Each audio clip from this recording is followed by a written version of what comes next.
2. Someone recklessly lifted the veil. By one breath of an uttered word he destroyed the serene charm, and uncovered the truth in its ugly nakedness.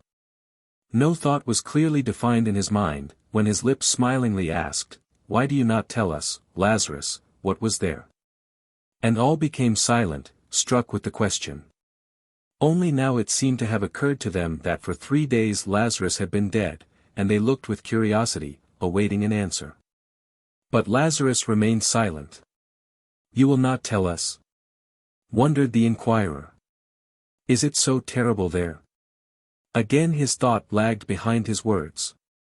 Had it preceded them, he would not have asked the question, for, at the very moment he uttered it, his heart sank with a dread fear. All grew restless.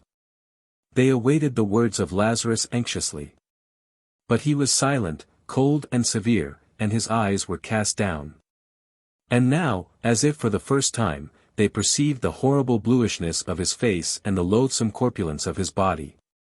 On the table, as if forgotten by Lazarus, lay his livid blue hand, and all eyes were riveted upon it, as though expecting the desired answer from that hand. The musicians still played. Then silence fell upon them, too, and the gay sounds died down, as scattered coals are extinguished by water. The pipe became mute, and the ringing tympanum and the murmuring dulcimer. And as though a chord were broken, as though song itself were dying, the zither echoed a trembling broken sound. Then all was quiet. "You will not?" repeated the inquirer, unable to restrain his babbling tongue. Silence reigned, and the livid blue hand lay motionless. It moved slightly, and the company sighed with relief and raised their eyes. Lazarus, risen from the dead, was looking straight at them, embracing all with one glance, heavy and terrible. This was on the 3rd day after Lazarus had arisen from the grave. Since then many had felt that his gaze was the gaze of destruction, but neither those who had been forever crushed by it, nor those who in the prime of life, mysterious even as death, had found the will to resist his glance, could ever explain the terror that lay immovable in the depths of his black pupils. He looked quiet and simple. One felt that he had no intention to hide anything, but also no intention to tell anything. His look was cold, as of one who is entirely indifferent to all that is alive. And many careless people who pressed around him, and did not notice him, later learned with wonder and fear the name of this stout, quiet man who brushed against them with his sumptuous, gaudy garments. The sun did not stop shining when he looked, neither did the fountain cease playing, and the eastern sky remained cloudless and blue as always. But the man who fell under his inscrutable gaze could no longer feel the sun, nor hear the fountain, nor recognize his native sky. Sometimes he would cry bitterly, sometimes tear his hair in despair and madly call for help. But generally it happened that the men thus stricken by the gaze of Lazarus began to fade away listlessly and quietly and pass into a slow death lasting many long years. They died in the presence of everybody, colorless, haggard and gloomy, like trees withering on rocky ground. Those who screamed in madness sometimes came back to life, but the others, never. "So you will not tell us, Lazarus, what you saw there?" the inquirer repeated for the 3rd time. But now his voice was dull, and a dead, grey weariness looked stupidly from out his eyes. The faces of all present were also covered by the same dead grey weariness like a mist. The guests stared at one another stupidly, not knowing why they had come together or why they sat around this rich table. They stopped talking, and vaguely felt it was time to leave. But they could not overcome the lassitude that spread through their muscles. So they continued to sit there, each one isolated, like little dim lights scattered in the darkness of night. The musicians were paid to play, and they again took up the instruments, and again played gay or mournful airs. But it was music made to order, always the same tunes, and the guests listened wonderingly. Why was this music necessary, they thought, why was it necessary and what good did it do for people to pull at strings and blow their cheeks into thin pipes, and produce varied and strange-sounding noises? "How badly they play," said someone. The musicians were insulted and left. Then the guests departed one by one, for it was nearing night. And when the quiet darkness enveloped them, and it became easier to breathe, the image of Lazarus suddenly arose before each one in stern splendor. There he stood, with the blue face of a corpse and the raiment of a bridegroom, sumptuous and resplendent, in his eyes that cold stare in the depths of which lurked the horrible. They stood still as if turned into stone. The darkness surrounded them, and in the midst of this darkness flamed up the horrible apparition, the supernatural vision, of the one who for 3 days had lain under the measureless power of death. 3 days he had been dead. Thrice had the sun risen and set, and he had lain dead.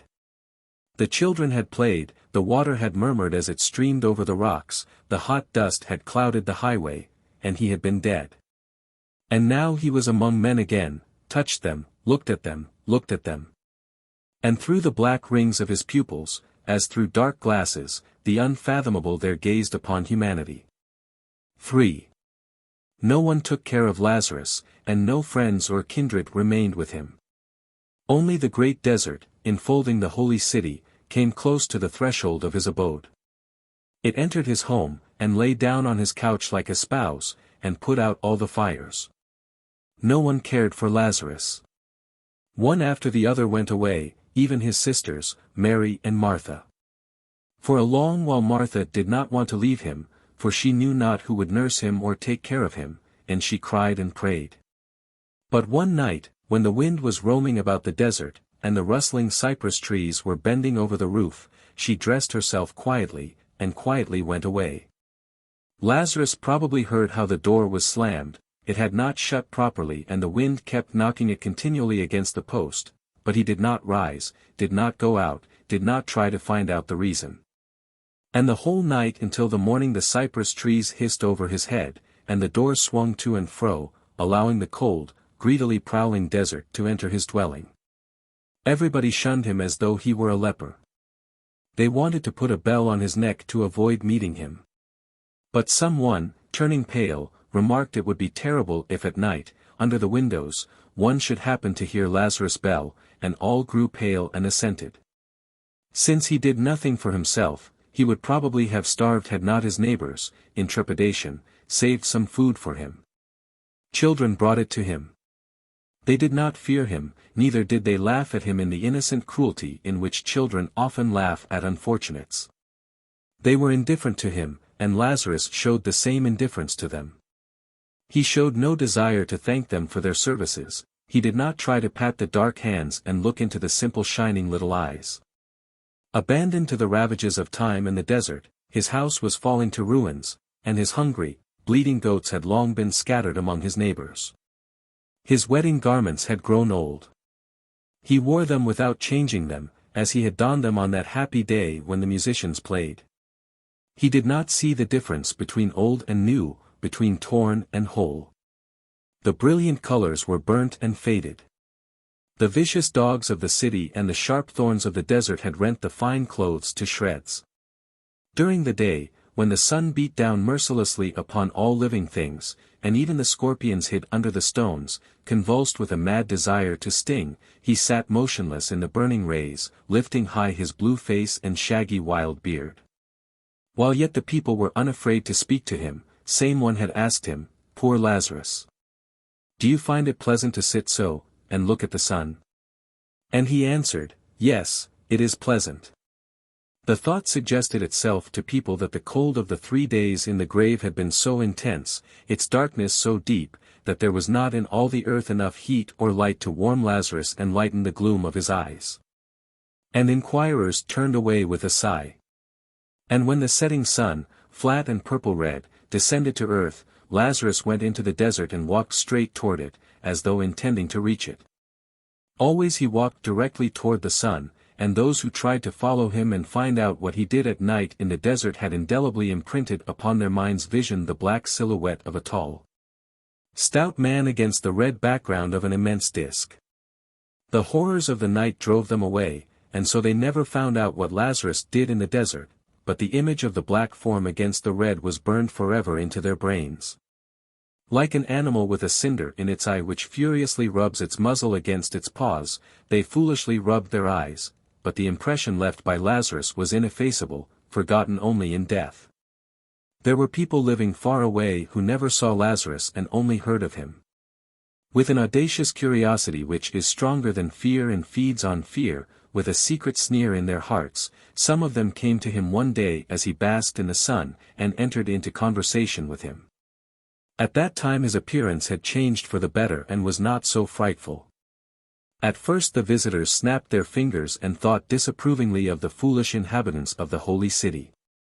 But when the short talk came to an end and they went home, their expression was such that the inhabitants of the holy city at once knew their errand and said, "Here goes some more madman at whom Lazarus has looked." The speakers raised their hands in silent pity. Other visitors came, among them brave warriors in clinking armor, who knew not fear, and happy youths who made merry with laughter and song. Busy merchants, jingling their coins, ran in for a while, and proud attendants at the temple placed their staffs at Lazarus' door. But no one returned the same as he came. A frightful shadow fell upon their souls, and gave a new appearance to the old familiar world. Those who felt any desire to speak, after they had been stricken by the gaze of Lazarus, described the change that had come over them somewhat like this. All objects seen by the eye and palpable to the hand became empty, light and transparent, as though they were light shadows in the darkness. And this darkness enveloped the whole universe. It was dispelled neither by the sun, nor by the moon, nor by the stars, but embraced the earth like a mother, and clothed it in a boundless black veil. Into all bodies it penetrated, even into iron and stone, and the particles of the body lost their unity and became lonely. Even to the heart of the particles it penetrated, and the particles of the particles became lonely. The vast emptiness which surrounds the universe, was not filled with things seen, with sun or moon or stars, it stretched boundless, penetrating everywhere, disuniting everything, body from body, particle from particle. In emptiness the trees spread their roots, themselves empty, in emptiness rose phantom temples, palaces and houses, all empty, and in the emptiness moved restless man, himself empty and light, like a shadow. There was no more a sense of time. The beginning of all things and their end merged into one. In the very moment when a building was being erected and one could hear the builders striking with their hammers, one seemed already to see its ruins, and then emptiness where the ruins were. A man was just born, and funeral candles were already lighted at his head, and then were extinguished, and soon there was emptiness where before had been the man and the candles. And surrounded by darkness and empty waste, man trembled hopelessly before the dread of the infinite. So spoke those who had a desire to speak. But much more could probably have been told by those who did not want to talk, and who died in silence. 4. At that time there lived in Rome a celebrated sculptor by the name of Aurelius. Out of clay, marble and bronze he created forms of gods and men of such beauty that this beauty was proclaimed immortal. But he himself was not satisfied, and said there was a supreme beauty that he had never succeeded in expressing in marble or bronze. "I have not yet gathered the radiance of the moon," he said, "I have not yet caught the glare of the sun. There is no soul in my marble, there is no life in my beautiful bronze." And when by moonlight he would slowly wander along the roads, crossing the black shadows of the cypress trees, his white tunic flashing in the moonlight, those he met used to laugh good-naturedly and say, "Is it moonlight that you are gathering, Aurelius? Why did you not bring some baskets along?" And he, too, would laugh and point to his eyes and say, "Here are the baskets in which I gather the light of the moon and the radiance of the sun." And that was the truth. In his eyes shone moon and sun. But he could not transmit the radiance to marble. Therein lay the greatest tragedy of his life. He was a descendant of an ancient race of patricians, had a good wife and children, and except in this one respect, lacked nothing. When the dark rumor about Lazarus reached him, he consulted his wife and friends and decided to make the long voyage to Judea, in order that he might look upon the man miraculously raised from the dead. He felt lonely in those days and hoped on the way to renew his jaded energies. What they told him about Lazarus did not frighten him. He had meditated much upon death. He did not like it, nor did he like those who tried to harmonize it with life. On this side, beautiful life, on the other, mysterious death, he reasoned, and no better lot could befall a man than to live, to enjoy life and the beauty of living. And he already had conceived a desire to convince Lazarus of the truth of this view and to return his soul to life even as his body had been returned. This task did not appear impossible, for the reports about Lazarus, fearsome and strange as they were, did not tell the whole truth about him, but only carried a vague warning against something awful. Lazarus was getting up from a stone to follow in the path of the setting sun, on the evening when the rich Roman, accompanied by an armed slave, approached him, and in a ringing voice called to him, "Lazarus." Lazarus saw a proud and beautiful face, made radiant by fame, and white garments and precious jewels shining in the sunlight. The ruddy rays of the sun lent to the head and face a likeness to dimly shining bronze. That was what Lazarus saw. He sank back to his seat obediently, and wearily lowered his eyes. "It is true you are not beautiful, my poor Lazarus," said the Roman quietly, playing with his gold chain. "You are even frightful, my poor friend. And death was not lazy the day when you so carelessly fell into its arms. But you are as fat as a barrel, and fat people are not bad, as the great Caesar said. I do not understand why people are so afraid of you. You will permit me to stay with you overnight? It is already late, and I have no abode." Nobody had ever asked Lazarus to be allowed to pass the night with him. "I have no bed," said he. "I am somewhat of a warrior and can sleep sitting," replied the Roman. "We shall make a light." "I have no light." "Then we will converse in the darkness like two friends. I suppose you have some wine." "I have no wine." The Roman laughed. "Now I understand why you are so gloomy and why you do not like your second life. No wine. Well, we shall do without. You know there are words that go to one's head even as Falernian wine." With a motion of his head he dismissed the slave, and they were alone. And again the sculptor spoke, but it seemed as though the sinking sun had penetrated into his words. They faded, pale and empty, as if trembling on weak feet, as if slipping and falling, drunk with the wine of anguish and despair. And black chasms appeared between the two men, like remote hints of vast emptiness and vast darkness. "Now I am your guest and you will not ill-treat me, Lazarus," said the Roman. "Hospitality is binding even upon those who have been 3 days dead. 3 days, I am told, you were in the grave. It must have been cold there. And it is from there that you have brought this bad habit of doing without light and wine. I like a light. It gets dark so quickly here. Your eyebrows and forehead have an interesting line, even as the ruins of castles covered with the ashes of an earthquake. But why in such strange, ugly clothes? I have seen the bridegrooms of your country, they wear clothes like that, such ridiculous clothes, such awful garments. Are you a bridegroom?" Already the sun had disappeared. A gigantic black shadow was approaching fast from the west, as if prodigious bare feet were rustling over the sand. And the chill breezes stole up behind. "In the darkness you seem even bigger, Lazarus, as though you had grown stouter in these few minutes. Do you feed on darkness, perchance? And I would like a light, just a small light, just a small light. And I am cold. The nights here are so barbarously cold. If it were not so dark, I should say you were looking at me, Lazarus. Yes, it seems, you are looking. You are looking. You are looking at me. I feel it, now you are smiling." The night had come, and a heavy blackness filled the air. "How good it will be when the sun rises again tomorrow. You know I am a great sculptor, so my friends call me. I create, yes, they say I create, but for that daylight is necessary. I give life to cold marble. I melt the ringing bronze in the fire, in a bright, hot fire. Why did you touch me with your hand?" "Come," said Lazarus, "you are my guest." And they went into the house. And the shadows of the long evening fell on the earth.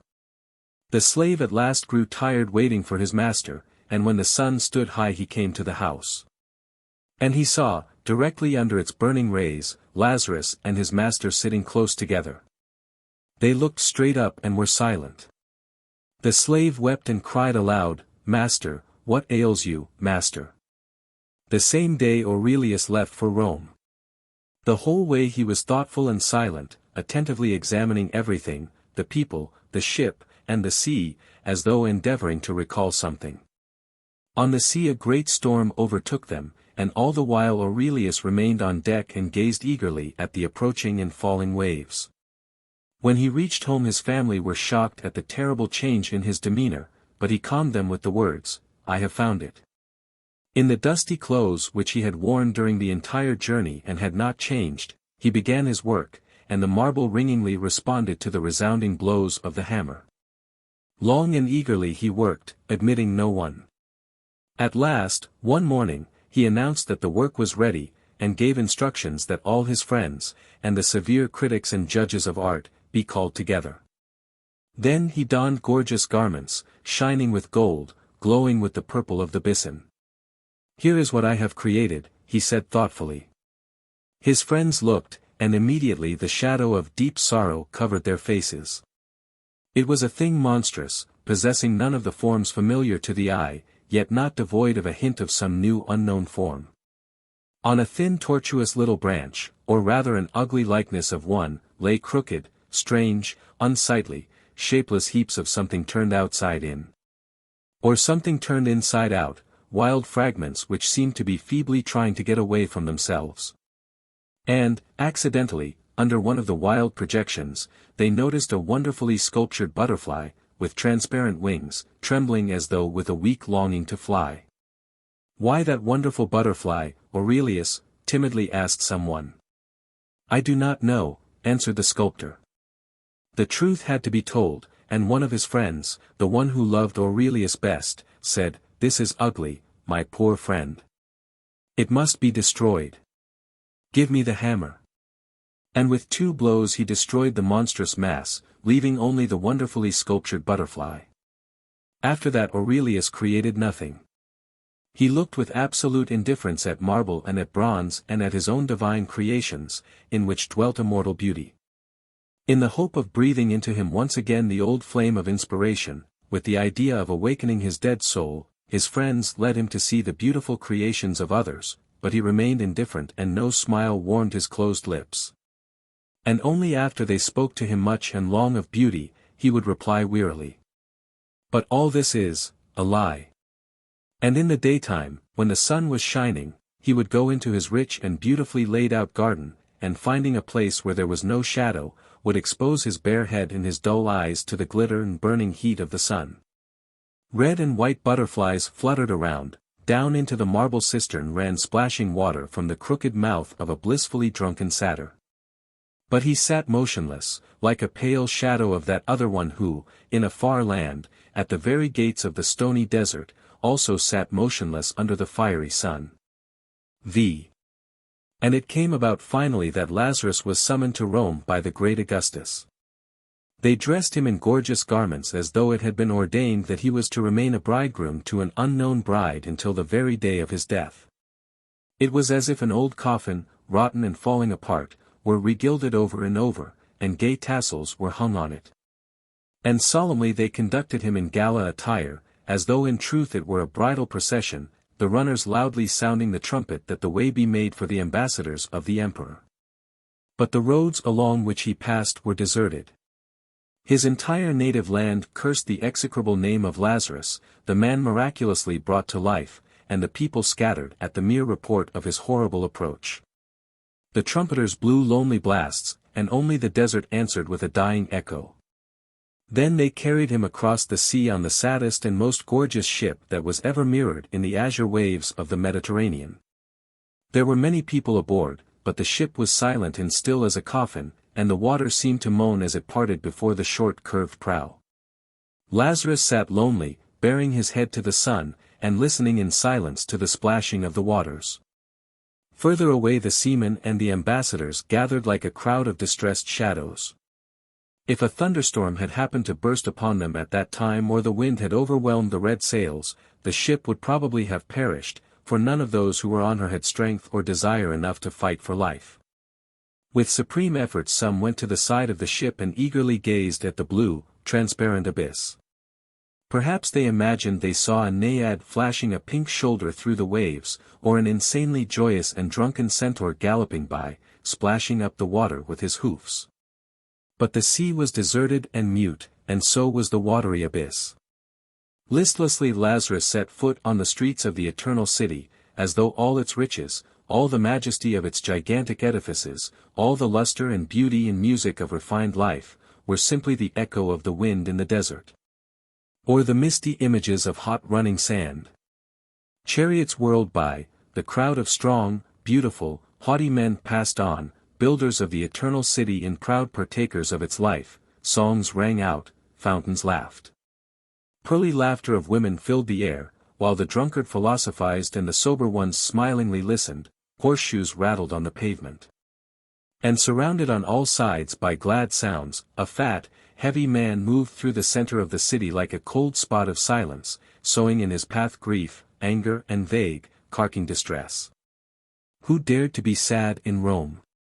Indignantly demanded frowning citizens, and in 2 days the swift-tongued Rome knew of Lazarus, the man miraculously raised from the grave, and timidly evaded him. There were many brave men ready to try their strength, and at their senseless call Lazarus came obediently. The emperor was so engrossed with state affairs that he delayed receiving the visitor, and for 7 days Lazarus moved among the people. A jovial drunkard met him with a smile on his red lips. "Drink, Lazarus, drink," he cried, "would not Augustus laugh to see you drink?" And naked, besotted women laughed, and decked the blue hands of Lazarus with rose leaves. But the drunkard looked into the eyes of Lazarus, and his joy ended forever. Thereafter he was always drunk. He drank no more, but was drunk all the time, shadowed by fearful dreams, instead of the joyous reveries that wine gives. Fearful dreams became the food of his broken spirit. Fearful dreams held him day and night in the mists of monstrous fantasy, and death itself was no more fearful than the apparition of its fierce precursor. Lazarus came to a youth and his lass who loved each other and were beautiful in their love. Proudly and strongly holding in his arms his beloved one, the youth said, with gentle pity, "Look at us, Lazarus, and rejoice with us. Is there anything stronger than love?" And Lazarus looked at them. And their whole life they continued to love one another, but their love became mournful and gloomy, even as those cypress trees over the tombs that feed their roots on the putrescence of the grave. And strive in vain in the quiet evening hour to touch the sky with their pointed tops. Hurled by fathomless life forces into each other's arms, they mingled their kisses with tears, their joy with pain, and only succeeded in realizing the more vividly a sense of their slavery to the silent nothing. Forever united, forever parted, they flashed like sparks, and like sparks went out in boundless darkness. Lazarus came to a proud sage, and the sage said to him, "I already know all the horrors that you may tell me, Lazarus. With what else can you terrify me?" Only a few moments passed before the sage realized that the knowledge of the horrible is not the horrible, and that the sight of death is not death. And he felt that in the eyes of the infinite wisdom and folly are the same, for the infinite knows them not. And the boundaries between knowledge and ignorance, between truth and falsehood, between top and bottom, faded and his shapeless thought was suspended in emptiness. Then he grasped his grey head in his hands and cried out insanely, "I cannot think. I cannot think." Thus it was that under the cool gaze of Lazarus, the man miraculously raised from the dead, all that serves to affirm life, its sense and its joys, perished. And people began to say it was dangerous to allow him to see the emperor. That it were better to kill him and bury him secretly, and swear he had disappeared. Swords were sharpened and youths devoted to the welfare of the people announced their readiness to become assassins, when Augustus upset the cruel plans by demanding that Lazarus appear before him. Even though Lazarus could not be kept away, it was felt that the heavy impression conveyed by his face might be somewhat softened. With that end in view expert painters, barbers and artists were secured who worked the whole night on Lazarus' head. His beard was trimmed and curled. The disagreeable and deadly bluishness of his hands and face was covered up with paint, His hands were whitened, his cheeks rouged. The disgusting wrinkles of suffering that ridged his old face were patched up and painted, and on the smooth surface, wrinkles of good nature and laughter, and of pleasant, good-humored cheeriness, were laid on artistically with fine brushes. Lazarus submitted indifferently to all they did with him, and soon was transformed into a stout, nice-looking old man, for all the world a quiet and good-humored grandfather of numerous grandchildren. He looked as though the smile with which he told funny stories had not left his lips, as though a quiet tenderness still lay hidden in the corner of his eyes. But the wedding dress they did not dare to take off. And they could not change his eyes, the dark, terrible eyes from out of which stared the incomprehensible there. 6. Lazarus was untouched by the magnificence of the imperial apartments. He remained stolidly indifferent, as though he saw no contrast between his ruined house at the edge of the desert and the solid, beautiful palace of stone. Under his feet the hard marble of the floor took on the semblance of the moving sands of the desert, and to his eyes the throngs of gaily dressed, haughty men were as unreal as the emptiness of the air. They looked not into his face as he passed by, fearing to come under the awful bane of his eyes. But when the sound of his heavy steps announced that he had passed, heads were lifted, and eyes examined with timid curiosity the figure of the corpulent, tall, slightly stooping old man, as he slowly passed into the heart of the imperial palace. If death itself had appeared, men would not have feared it so much, for hitherto death had been known to the dead only, and life to the living only, and between these two there had been no bridge. But this strange being knew death, and that knowledge of his was felt to be mysterious and cursed. "He will kill our great, divine Augustus," men cried with horror, and they hurled curses after him. Slowly and stolidly he passed them by, penetrating ever deeper into the palace.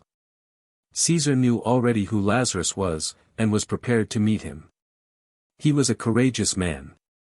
He felt his power was invincible, and in the fateful encounter with the man wonderfully raised from the dead, he refused to lean on other men's weak help. Man to man, face to face, he met Lazarus. "Do not fix your gaze on me, Lazarus," he commanded. "I have heard that your head is like the head of Medusa, and turns into stone all upon whom you look. But I should like to have a close look at you, and to talk to you before I turn into stone," he added in a spirit of playfulness that concealed his real misgivings. Approaching him, he examined closely Lazarus' face and his strange festive clothes. Though his eyes were sharp and keen, he was deceived by the skillful counterfeit. "Well, your appearance is not terrible, venerable sir. But all the worse for men, when the terrible takes on such a venerable and pleasant appearance. Now let us talk." Augustus sat down, and as much by glance as by words began the discussion. "Why did you not salute me when you entered?" Lazarus answered indifferently, "I did not know it was necessary." "You are a Christian?" "No." Augustus nodded approvingly. "That is good. I do not like the Christians. They shake the tree of life, forbidding it to bear fruit, and they scatter to the wind its fragrant blossoms. But who are you?" With some effort Lazarus answered, "I was dead." "I heard about that. But who are you now?" Lazarus' answer came slowly. Finally he said again, listlessly and indistinctly, "I was dead." "Listen to me, stranger," said the emperor sharply, giving expression to what had been in his mind before. "My empire is an empire of the living, my people are a people of the living and not of the dead. You are superfluous here. I do not know who you are, I do not know what you have seen there, but if you lie, I hate your lies, and if you tell the truth, I hate your truth. In my heart I feel the pulse of life. In my hands I feel power, and my proud thoughts, like eagles, fly through space. Behind my back, under the protection of my authority, under the shadow of the laws I have created, men live and labor and rejoice. Do you hear this divine harmony of life? Do you hear the war cry that men hurl into the face of the future, challenging it to strife?" Augustus extended his arms reverently and solemnly cried out, "Blessed art thou, great divine life." But Lazarus was silent, and the emperor continued more severely, "You are not wanted here. Pitiful remnant, half devoured of death, you fill men with distress and aversion to life. Like a caterpillar on the fields, you are gnawing away at the full seed of joy, exuding the slime of despair and sorrow. Your truth is like a rusted sword in the hands of a night assassin, and I shall condemn you to death as an assassin. But first I want to look into your eyes. Mayhap only cowards fear them, and brave men are spurred on to struggle and victory. Then will you merit not death but a reward. Look at me, Lazarus. At first it seemed to divine Augustus as if a friend were looking at him, so soft, so alluring, so gently fascinating was the gaze of Lazarus. It promised not horror but quiet rest, and the infinite dwelt there as a fond mistress, a compassionate sister, a mother. And ever stronger grew its gentle embrace, until he felt, as it were, the breath of a mouth hungry for kisses. Then it seemed as if iron bones protruded in a ravenous grip, and closed upon him in an iron band, and cold nails touched his heart, and slowly, slowly sank into it. It pains me, said divine Augustus, growing pale, but look, Lazarus, look. Ponderous gates, shutting off eternity, appeared to be slowly swinging open, and through the growing aperture poured in, coldly and calmly, the awful horror of the infinite. Boundless emptiness and boundless gloom entered like two shadows, extinguishing the sun, removing the ground from under the feet, and the cover from over the head. And the pain in his icy heart ceased. Look at me, Lazarus, commanded Augustus, staggering. Time ceased and the beginning of things came perilously near to the end. The throne of Augustus, so recently erected, fell to pieces, and emptiness took the place of the throne and of Augustus. Rome fell silently into ruins. A new city rose in its place, and it too was erased by emptiness. Like phantom giants, cities, kingdoms, and countries swiftly fell and disappeared into emptiness, swallowed up in the black maw of the infinite. Cease, commanded the emperor. Already the accent of indifference was in his voice. His arms hung powerless, and his eagle eyes flashed and were dimmed again, struggling against overwhelming darkness. You have killed me, Lazarus, he said drowsily. These words of despair saved him. He thought of the people, whose shield he was destined to be, and a sharp, redeeming pang pierced his dull heart. He thought of them doomed to perish, and he was filled with anguish. First they seemed bright shadows in the gloom of the infinite. How terrible! Then they appeared as fragile vessels with life-agitated blood, and hearts that knew both sorrow and great joy. And he thought of them with tenderness. And so thinking and feeling, inclining the scales now to the side of life, now to the side of death, he slowly returned to life, to find in its suffering and joy a refuge from the gloom, emptiness and fear of the infinite. No, you did not kill me, Lazarus, said he firmly. But I will kill you. Go. Evening came and divine Augustus partook of food and drink with great joy. But there were moments when his raised arm would remain suspended in the air, and the light of his shining, eager eyes was dimmed. It seemed as if an icy wave of horror washed against his feet. He was vanquished but not killed, and coldly awaited his doom, like a black shadow. His nights were haunted by horror, but the bright days still brought him the joys, as well as the sorrows, of life. Next day, by order of the emperor, they burned out Lazarus' eyes with hot irons and sent him home. Even Augustus dared not kill him. Lazarus returned to the desert, and the desert received him with the breath of the hissing wind and the ardor of the glowing sun. Again he sat on the stone with matted beard uplifted. And two black holes, where the eyes had once been, looked dull and horrible at the sky. In the distance the holy city surged and roared restlessly, but near him all was deserted and still. No one approached the place where Lazarus, miraculously raised from the dead, passed his last days, for his neighbors had long since abandoned their homes. His cursed knowledge, driven by the hot irons from his eyes deep into the brain, lay there in ambush, as if from ambush it might spring out upon men with 1,000 unseen eyes. No one dared to look at Lazarus. And in the evening, when the sun, swollen crimson and growing larger, bent its way toward the west, blind Lazarus slowly groped after it. He stumbled against stones and fell, corpulent and feeble, he rose heavily and walked on. And against the red curtain of sunset his dark form and outstretched arms gave him the semblance of a cross. It happened once that he went and never returned. Thus ended the second life of Lazarus, who for 3 days had been in the mysterious thraldom of death and then was miraculously raised from the dead. The Revolutionist. By Mikhail P. Artsibashov. I. Gabriel Anderson, the teacher, walked to the edge of the school garden, where he paused, undecided what to do. Off in the distance, 2 miles away, the woods hung like bluish lace over a field of pure snow. It was a brilliant day. 100 tints glistened on the white ground and the iron bars of the garden railing. There was a lightness and transparency in the air that only the days of early spring possess. Gabriel Anderson turned his steps toward the fringe of blue lace for a tramp in the woods. "Another spring in my life," he said, breathing deep and peering up at the heavens through his spectacles. Anderson was rather given to sentimental poetizing. He walked with his hands folded behind him, dangling his cane. He had gone but a few paces when he noticed a group of soldiers and horses on the road beyond the garden rail. Their drab uniforms stood out dully against the white of the snow, but their swords and horses' coats tossed back the light. Their bowed cavalry legs moved awkwardly on the snow. Anderson wondered what they were doing there. Suddenly the nature of their business flashed upon him. It was an ugly errand they were upon, an instinct rather that his reason told him. Something unusual and terrible was to happen. And the same instinct told him he must conceal himself from the soldiers.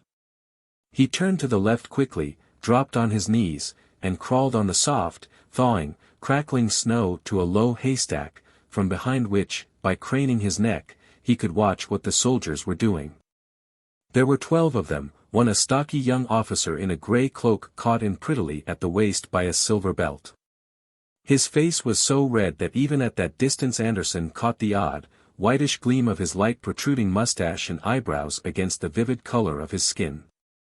The broken tones of his raucous voice reached distinctly to where the teacher, listening intently, lay hidden. "I know what I am about.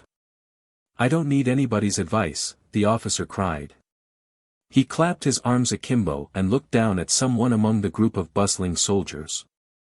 "I'll show you how to be a rebel, you damned skunk." Anderson's heart beat fast. Good heavens, he thought. Is it possible? His head grew chill as if struck by a cold wave. "Officer," a quiet, restrained, yet distinct voice came from among the soldiers, "you have no right, it's for the court to decide, you aren't a judge, it's plain murder, not silence," thundered the officer, his voice choking with rage. "I'll give you a court. Ivanov, go ahead." He put the spurs to his horse and rode away. Gabriel Anderson mechanically observed how carefully the horse picked its way, placing its feet daintily as if for the steps of a minuet. Its ears were pricked to catch every sound. There was momentary bustle and excitement among the soldiers. Then they dispersed in different directions, leaving 3 persons in black behind, 2 tall men and 1 very short and frail. Anderson could see the hair of the short one's head. It was very light. And he saw his rosy ears sticking out on each side. Now he fully understood what was to happen. But it was a thing so out of the ordinary, so horrible, that he fancied he was dreaming. It's so bright, so beautiful, the snow, the field, the woods, the sky. The breath of spring is upon everything. Yet people are going to be killed. How can it be? Impossible. So his thoughts ran in confusion. He had the sensation of a man suddenly gone insane, who finds he sees, hears and feels what he is not accustomed to, and ought not hear, see and feel. The 3 men in black stood next to one another hard by the railing, 2 quite close together, the short one some distance away. "Officer," one of them cried in a desperate voice. Anderson could not see which it was. "God sees us." "Officer."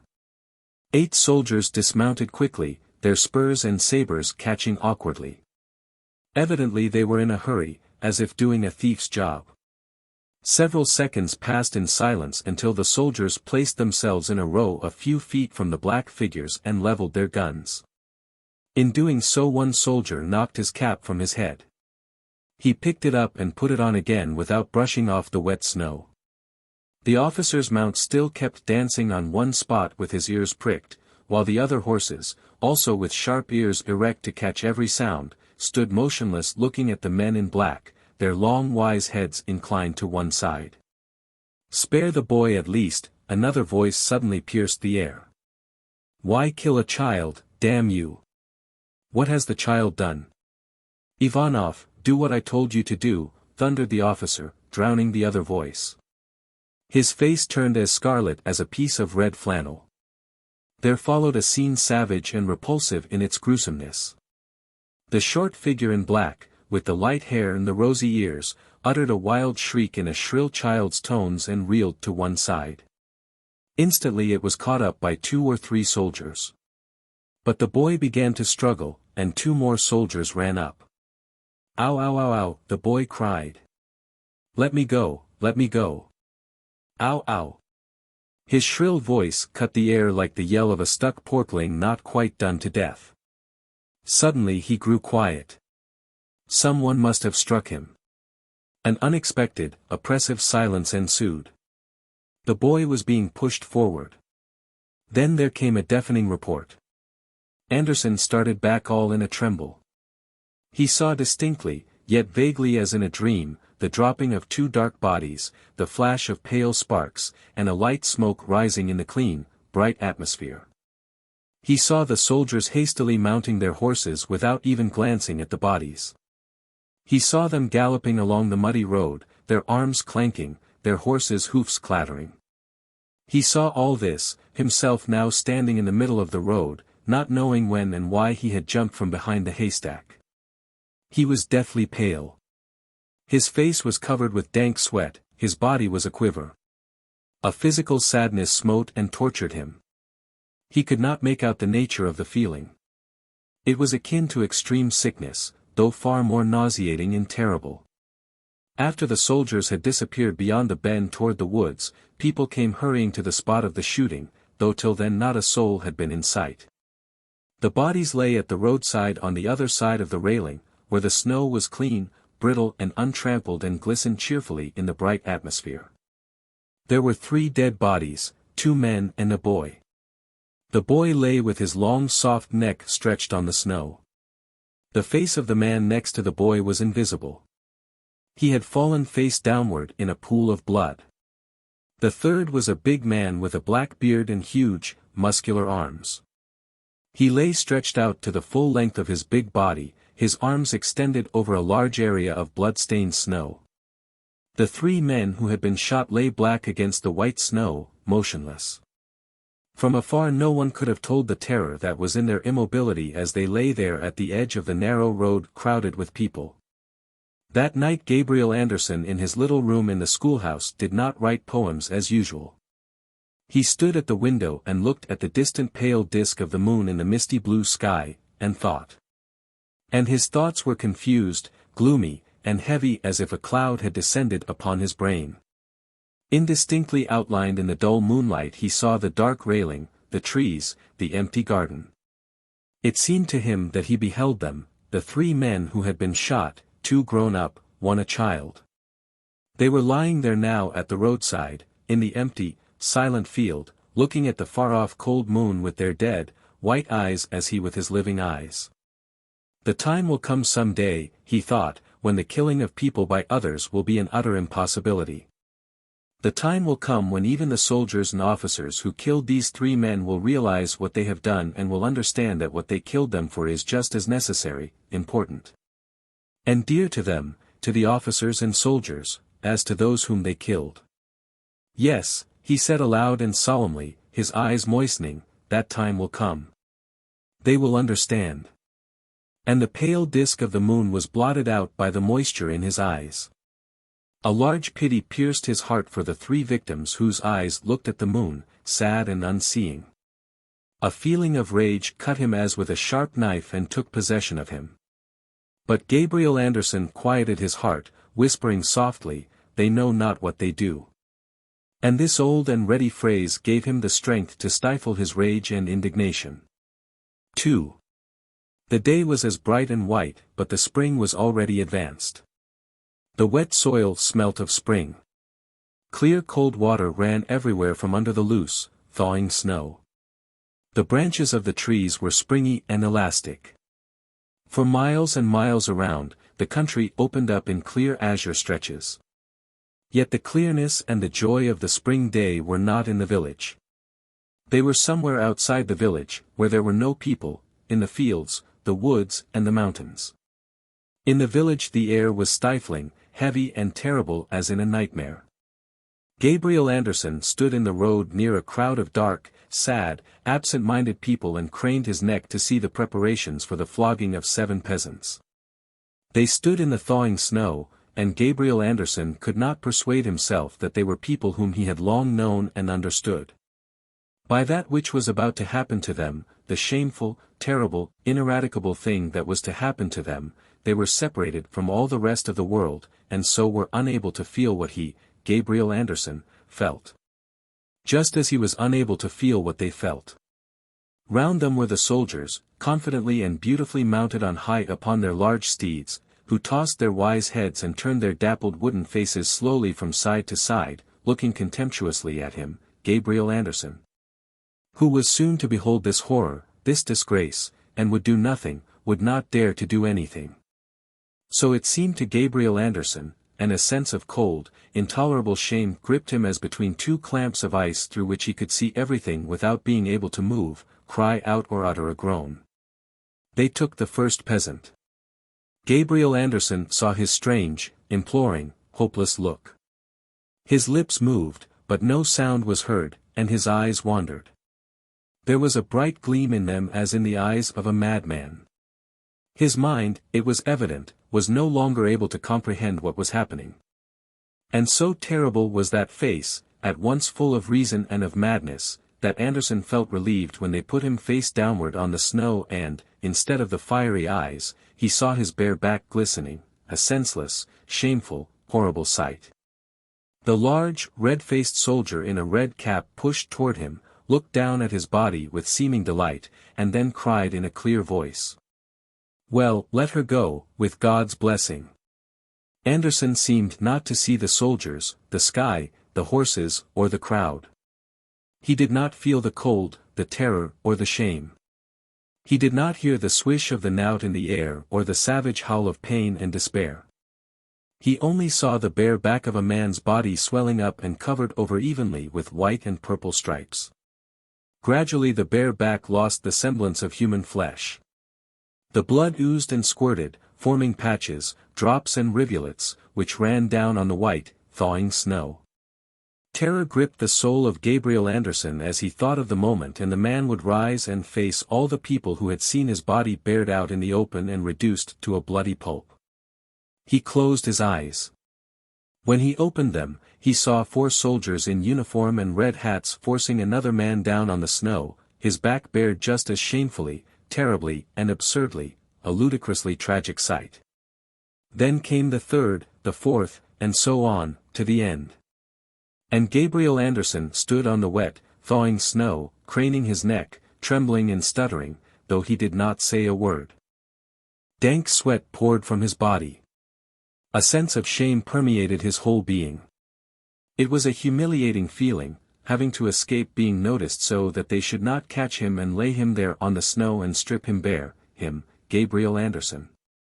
The soldiers pressed and crowded, the horses tossed their heads, the knout swished in the air, and the bare, shamed human flesh swelled up, tore, ran over with blood, and curled like a snake. Oaths, wild shrieks rained upon the village through the clean white air of that spring day. Andersen now saw 5 men's faces at the steps of the town hall, the faces of those men who had already undergone their shame. He quickly turned his eyes away. After seeing this a man must die, he thought. 3. There were 17 of them, 15 soldiers, a subaltern and a young beardless officer. The officer lay in front of the fire looking intently into the flames.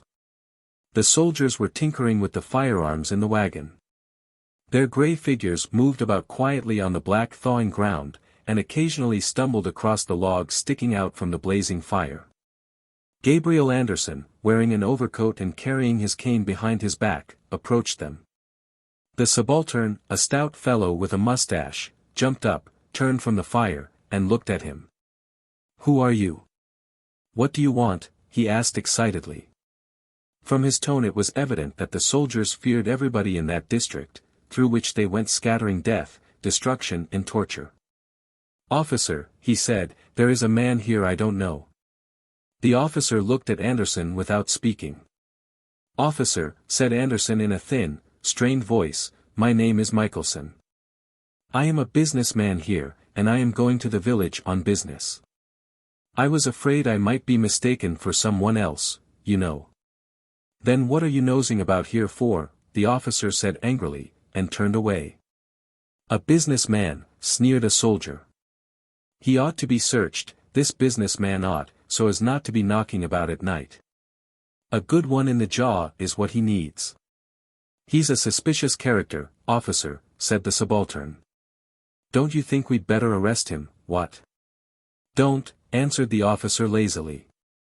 "I'm sick of them, damn him." Gabriel Andersen stood there without saying anything. His eyes flashed strangely in the dark by the firelight. And it was strange to see his short, substantial, clean, neat figure in the field at night among the soldiers, with his overcoat and cane and glasses glistening in the firelight. The soldiers left him and walked away. Gabriel Andersen remained standing for a while. Then he turned and left, rapidly disappearing in the darkness. The night was drawing to a close. The air turned chilly, and the tops of the bushes defined themselves more clearly in the dark. Gabriel Andersen went again to the military post.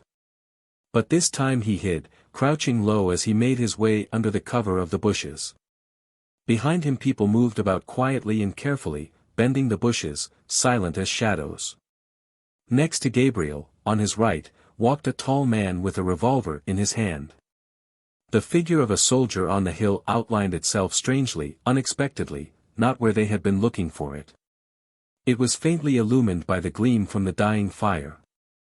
Gabriel Andersen recognized the soldier.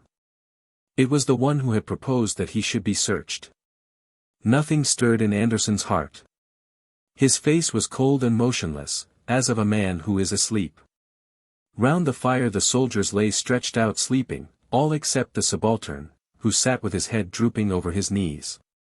The tall thin man on Andersen's right raised the revolver and pulled the trigger. A momentary blinding flash, a deafening report.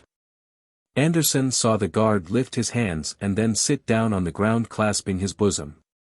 From all directions short, crackling sparks flashed up which combined into one riving roar. The subaltern jumped up and dropped straight into the fire.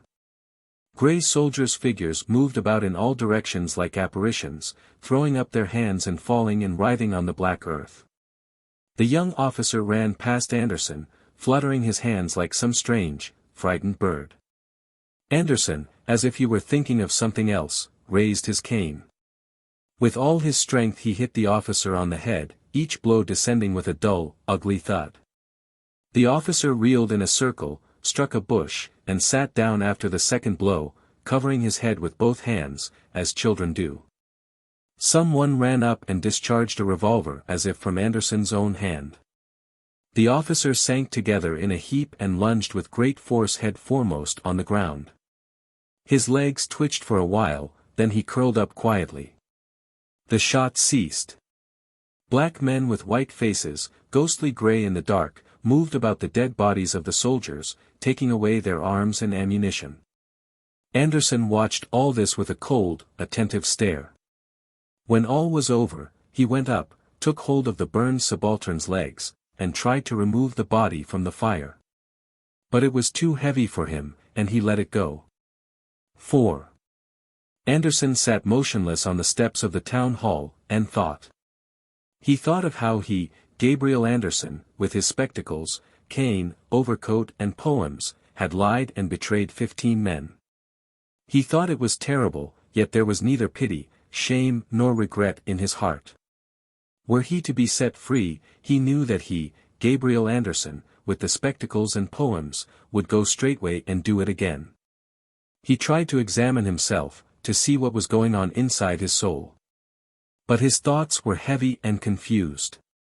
For some reason it was more painful for him to think of the three men lying on the snow, looking at the pale disk of the far-off moon with their dead, unseeing eyes, than of the murdered officer whom he had struck two dry, ugly blows on the head. Of his own death he did not think. It seemed to him that he had done with everything long, long ago. Something had died, had gone out and left him empty, and he must not think about it. And when they grabbed him by the shoulder and he rose, and they quickly led him through the garden where the cabbages raised their dry heads, he could not formulate a single thought. He was conducted to the road and placed at the railing with his back to one of the iron bars. He fixed his spectacles, put his hands behind him, and stood there with his neat, stocky body, his head slightly inclined to one side. At the last moment he looked in front of him and saw rifle barrels pointing at his head, chest and stomach, and pale faces with trembling lips. He distinctly saw how one barrel leveled at his forehead suddenly dropped. Something strange and incomprehensible, as if no longer of this world, no longer earthly, passed through Andersen's mind. He straightened himself to the full height of his short body and threw back his head in simple pride. A strange indistinct sense of cleanness, strength and pride filled his soul, and everything, the sun and the sky and the people and the field and death, seemed to him insignificant, remote and useless. The bullets hit him in the chest, in the left eye, in the stomach, went through his clean coat buttoned all the way up. His glasses shivered into bits. He uttered a shriek, circled round, and fell with his face against one of the iron bars, his one remaining eye wide open. He clawed the ground with his outstretched hands as if trying to support himself. The officer, who had turned green, rushed toward him, and senselessly thrust the revolver against his neck, and fired twice. Andersen stretched out on the ground. The soldiers left quickly. But Andersen remained pressed flat to the ground. The index finger of his left hand continued to quiver for about 10 seconds. The Outrage, A True Story. By Alexander I. Kuprin. It was 5 o'clock on a July afternoon. The heat was terrible. The whole of the huge stone-built town breathed out heat like a glowing furnace. The glare of the white-walled house was insufferable. The asphalt pavements grew soft and burned the feet. The shadows of the acacias spread over the cobbled road, pitiful and weary. They too seemed hot. The sea, pale in the sunlight, lay heavy and immobile as one dead. Over the streets hung a white dust. In the foyer of one of the private theaters a small committee of local barristers who had undertaken to conduct the cases of those who had suffered in the last pogrom against the Jews was reaching the end of its daily task. There were 19 of them, all juniors, young, progressive and conscientious men. The sitting was without formality, and white suits of duck, flannel and alpaca were in the majority. They sat anywhere, at little marble tables, and the chairman stood in front of an empty counter where chocolates were sold in the winter. The barristers were quite exhausted by the heat which poured in through the windows, with the dazzling sunlight and the noise of the streets. The proceedings went lazily and with a certain irritation. A tall young man with a fair mustache and thin hair was in the chair. He was dreaming voluptuously how he would be off in an instant on his new-bought bicycle to the bungalow. He would undress quickly, and without waiting to cool, still bathed in sweat, would fling himself into the clear, cold, sweet-smelling sea. His whole body was enervated and tense, thrilled by the thought. Impatiently moving the papers before him, he spoke in a drowsy voice. So, Joseph Maritzovich will conduct the case of Rubinchik. Perhaps there is still a statement to be made on the order of the day. His youngest colleague, a short, stout Karaite, very black and lively, said in a whisper so that everyone could hear, on the order of the day, the best thing would be iced kvass. The chairman gave him a stern side glance, but could not restrain a smile. He sighed and put both his hands on the table to raise himself and declare the meeting closed, when the doorkeeper, who stood at the entrance to the theater, suddenly moved forward and said, "There are 7 people outside, sir. They want to come in." The chairman looked impatiently round the company. "What is to be done, gentlemen?" Voices were heard. "Next time. Basta. Let them put it in writing. If they'll get it over quickly. Decide it at once. Let them go to the devil. Phew. It's like boiling pitch. Let them in." The chairman gave a sign with his head, annoyed. "Then bring me a Vichy, please. But it must be cold." The porter opened the door and called down the corridor, "Come in. They say you may." Then 7 of the most surprising and unexpected individuals filed into the foyer. First appeared a full-grown, confident man in a smart suit, of the color of dry sea sand, in a magnificent pink shirt with white stripes and a crimson rose in his buttonhole. From the front his head looked like an upright beam, from the side like a horizontal beam. His face was adorned with a strong, bushy, martial mustache. He wore dark blue pince-nez on his nose, on his hands straw-colored gloves. In his left hand he held a black walking stick with a silver mount, in his right a light blue handkerchief. The other 6 produced a strange, chaotic, incongruous impression, exactly as though they had all hastily pooled not merely their clothes, but their hands, feet and heads as well. There was a man with the splendid profile of a Roman senator, dressed in rags and tatters. Another wore an elegant dress waistcoat, from the deep opening of which a dirty little Russian shirt leapt to the eye. Here were the unbalanced faces of the criminal type, but looking with a confidence that nothing could shake. All these men, in spite of their apparent youth, evidently possessed a large experience of life, an easy manner, a bold approach, and some hidden, suspicious cunning. The gentleman in the sandy suit bowed just his head, neatly and easily, and said with a half-question in his voice, "Mr. Chairman?" "Yes.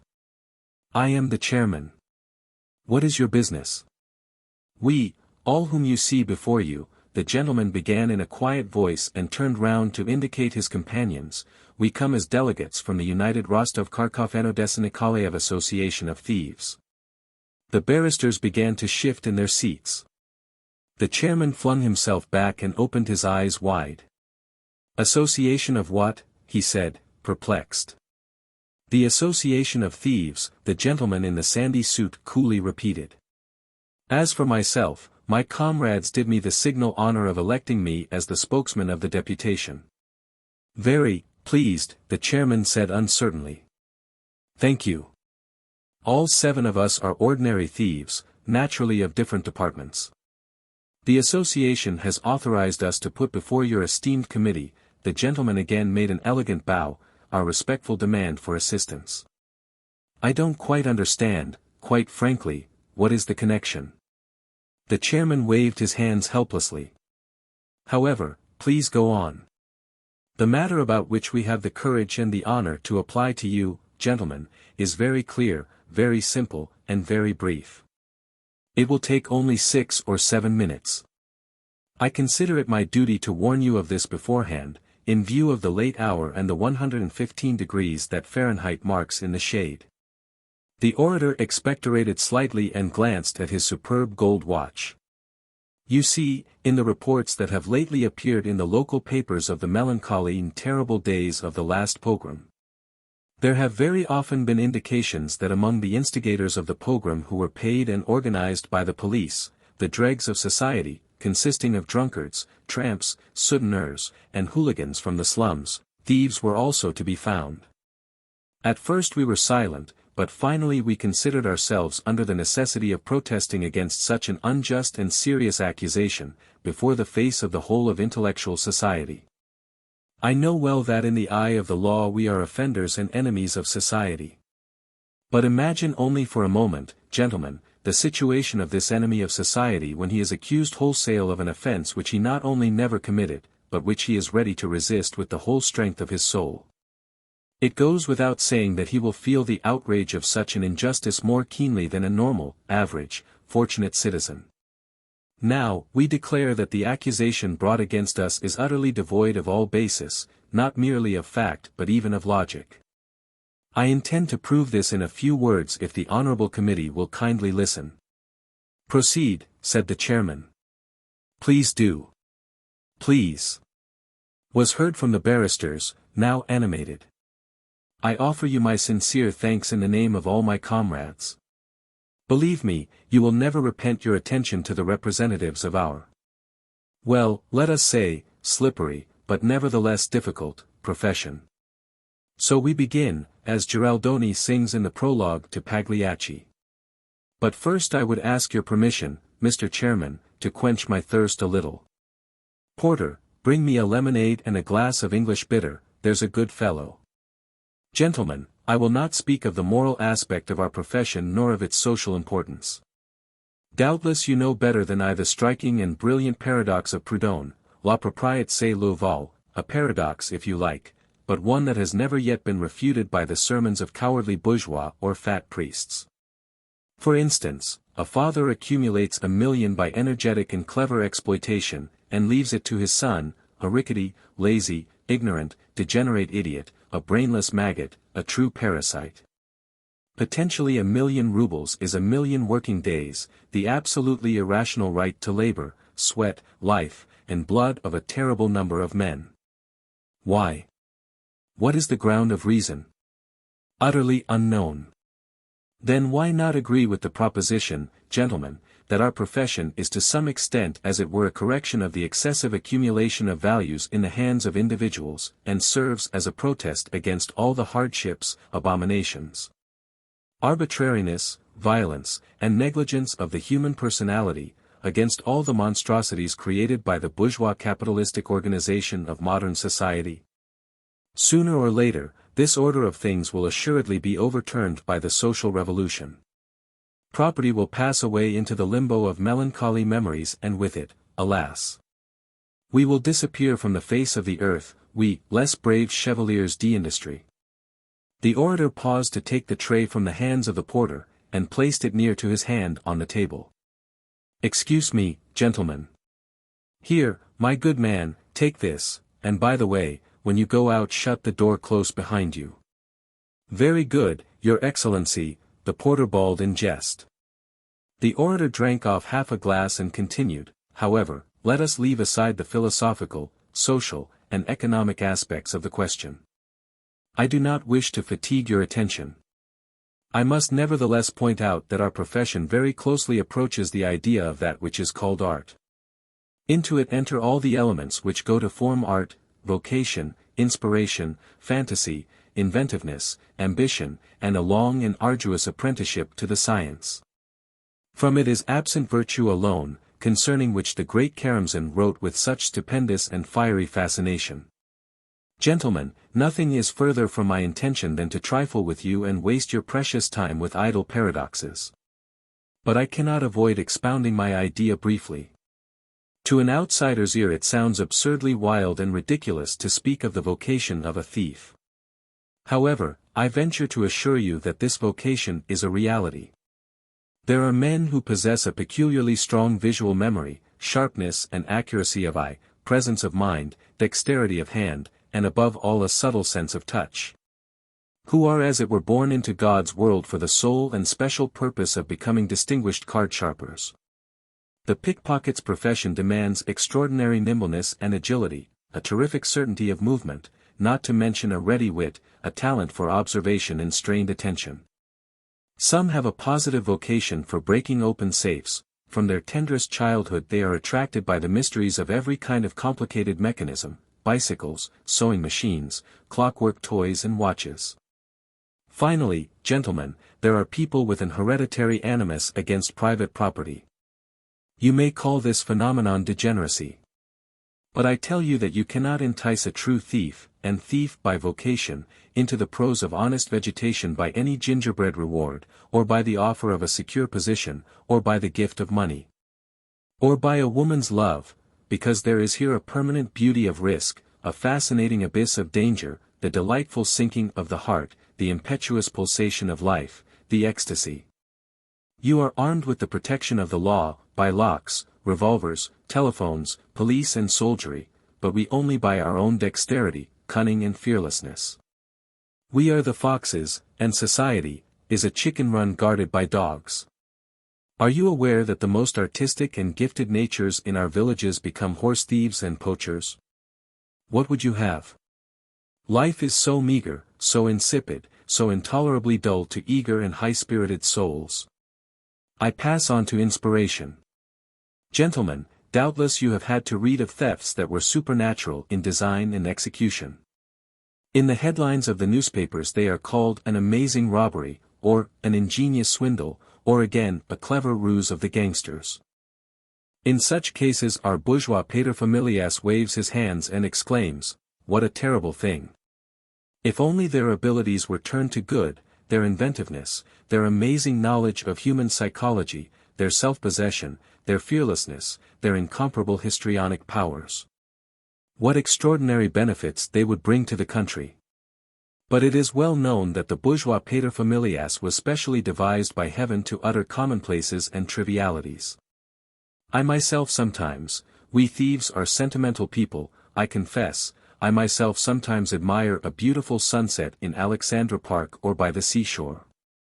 And I am always certain beforehand that some one near me will say with infallible aplomb, "Look at it." If it were put into picture no one would ever believe it. I turn round and naturally I see a self-satisfied, full-fed paterfamilias, who delights in repeating someone else's silly statement as though it were his own. As for our dear country, the bourgeois paterfamilias looks upon it as though it were a roast turkey. If you've managed to cut the best part of the bird for yourself, eat it quietly in a comfortable corner and praise God. But he's not really the important person. I was led away by my detestation of vulgarity and I apologize for the digression. The real point is that genius and inspiration, even when they are not devoted to the service of the Orthodox Church, remain rare and beautiful things.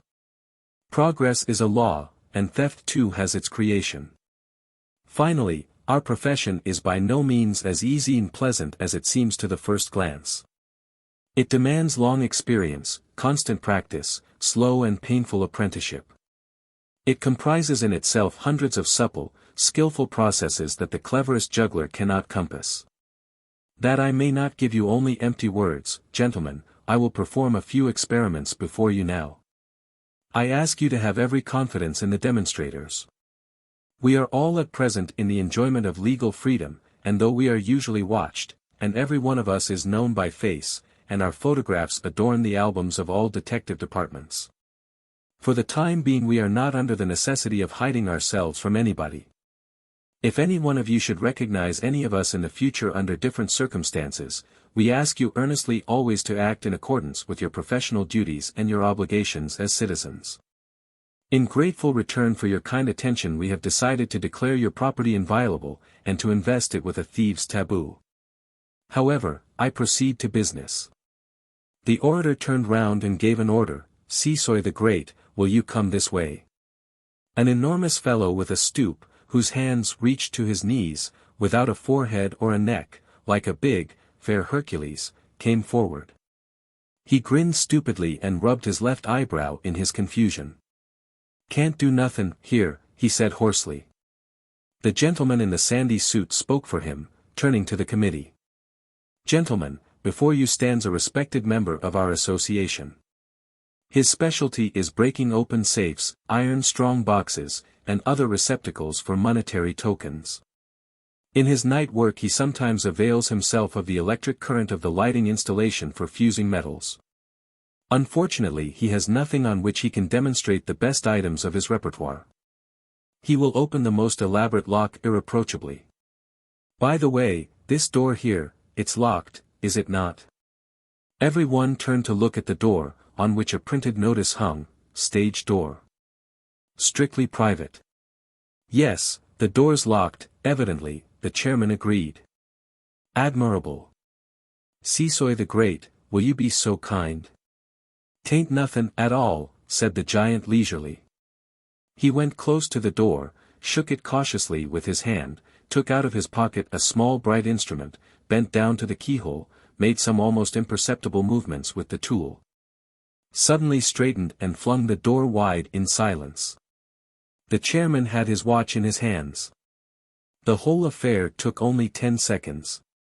"Thank you, XVIII the Great," said the gentleman in the sandy suit politely.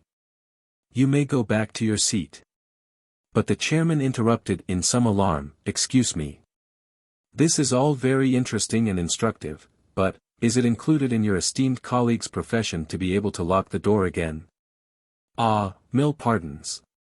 The gentleman bowed hurriedly. "It slipped my mind. XVIII the Great, would you oblige?" The door was locked with the same adroitness and the same silence.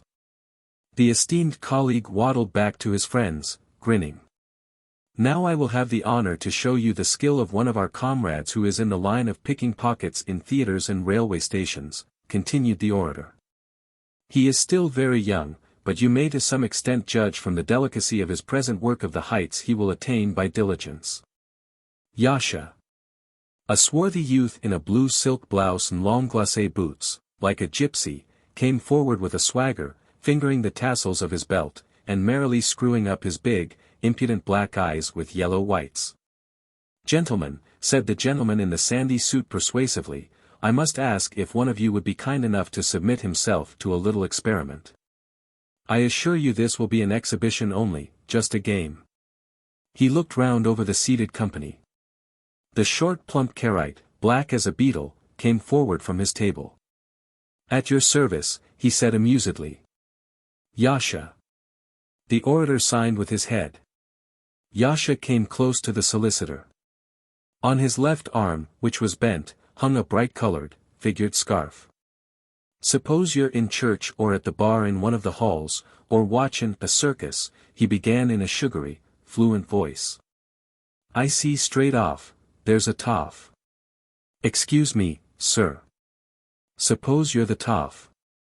"There's no offense, just means a rich gent, decent enough, but don't know his way about." "First, what's he likely to have about him?" "All sorts. Mostly, a ticker and a chain." "Whereabouts does he keep them?" "Somewhere in his top vest pocket, here." "Others have M in the bottom pocket." "Just here." "Purse, most always in the trousers, except when a greenie keeps it in his jacket." "Cigar case." "Have a look first what it is, gold, silver, with a monogram." "Leather, what decent man soil his hands?" "Cigar case." "7 pockets, here, here, up there, here and here again." "That's right, ain't it? That's how you go to work." As he spoke the young man smiled. His eyes shone straight into the barrister's. With a quick, dexterous movement of his right hand he pointed to various portions of his clothes. "Then again you might see a pin here in the tie. However, we do not appropriate. Such gents nowadays, they hardly ever wear a real stone." Then I comes up to him. I begin straight off to talk to him like a gent. "Sir, would you be so kind as to give me a light from your cigarette, or something of the sort?" At any rate, I enter into conversation. "What's next?" I look him straight in the peepers, just like this. Only 2 of me fingers are at it, just this and this. Yasha lifted 2 fingers of his right hand on a level with the solicitor's face, the forefinger and the middle finger, and moved them about. You see. With these 2 fingers I run over the whole piano. Nothin' wonderful in it, 1, 2, 3, ready. Any man who wasn't stupid could learn easily. That's all it is. Most ordinary business. I thank you." The pickpocket swung on his heel as if to return to his seat. "Yasha." The gentleman in the sandy suit said with meaning weight. "Yasha," he repeated sternly. Yasha stopped. His back was turned to the barrister, but he evidently gave his representative an imploring look, because the latter frowned and shook his head. "Yasha," he said for the 3rd time, in a threatening tone. "Ha!" The young thief grunted in vexation and turned to face the solicitor. "Where's your little watch, sir?" he said in a piping voice. "Oh," the characterized brought himself up sharp. You see, now you say, oh. Yasha continued reproachfully. All the while you were admiring me right hand, I was operating your watch with my left. Just with these two little fingers, under the scarf. That's why we carry a scarf. Since your chain's not worth anything, a present from some mamselle and the watch is a gold one, I've left you the chain as a keepsake. Take it, he added with a sigh, holding out the watch. But. That is clever, the barrister said in confusion. I didn't notice it at all. That's our business, Yasha said with pride. He swaggered back to his comrades. Meantime the orator took a drink from his glass and continued. Now, gentlemen, our next collaborator will give you an exhibition of some ordinary card tricks, which are worked at fairs, on steamboats and railways. With 3 cards, for instance, an ace, a queen, and a 6, he can quite easily. But perhaps you are tired of these demonstrations, gentlemen. Not at all. It's extremely interesting, the chairman answered affably. I should like to ask one question, that is if it is not too indiscreet, what is your own specialty? Mine. No, how could it be an indiscretion? I work the big diamond shops, and my other business is banks, answered the orator with a modest smile. Don't think this occupation is easier than others. Enough that I know 4 European languages, German, French, English, and Italian, not to mention Polish, Ukrainian and Yiddish. But shall I show you some more experiments, Mr. Chairman? The chairman looked at his watch. Unfortunately the time is too short, he said. Wouldn't it be better to pass on to the substance of your business? Besides, the experiments we have just seen have amply convinced us of the talent of your esteemed associates. Am I not right, Isaac Abramovich? Yes, absolutely, the Karaite barrister readily confirmed. Admirable, the gentleman in the sandy suit kindly agreed. My dear Count, he turned to a blond, curly-haired man, with a face like a billiard maker on a bank holiday, put your instruments away. They will not be wanted. I have only a few words more to say, gentlemen. Now that you have convinced yourselves that our art, although it does not enjoy the patronage of high-placed individuals, is nevertheless an art. And you have probably come to my opinion that this art is one which demands many personal qualities besides constant labor, danger, and unpleasant misunderstandings, you will also, I hope, believe that it is possible to become attached to its practice and to love and esteem it, however strange that may appear at first sight. Picture to yourselves that a famous poet of talent, whose tales and poems adorn the pages of our best magazines, is suddenly offered the chance of writing verses at a penny a line, signed into the bargain. As an advertisement for cigarettes jasmine, or that a slander was spread about one of you distinguished barristers, accusing you of making a business of concocting evidence for divorce cases. Or of writing petitions from the cabmen to the governor in public houses. Certainly your relatives, friends and acquaintances wouldn't believe it. But the rumor has already done its poisonous work, and you have to live through minutes of torture. Now picture to yourselves that such a disgraceful and vexatious slander, started by God knows whom, begins to threaten not only your good name and your quiet digestion, but your freedom, your health, and even your life. This is the position of us thieves, now being slandered by the newspapers. I must explain.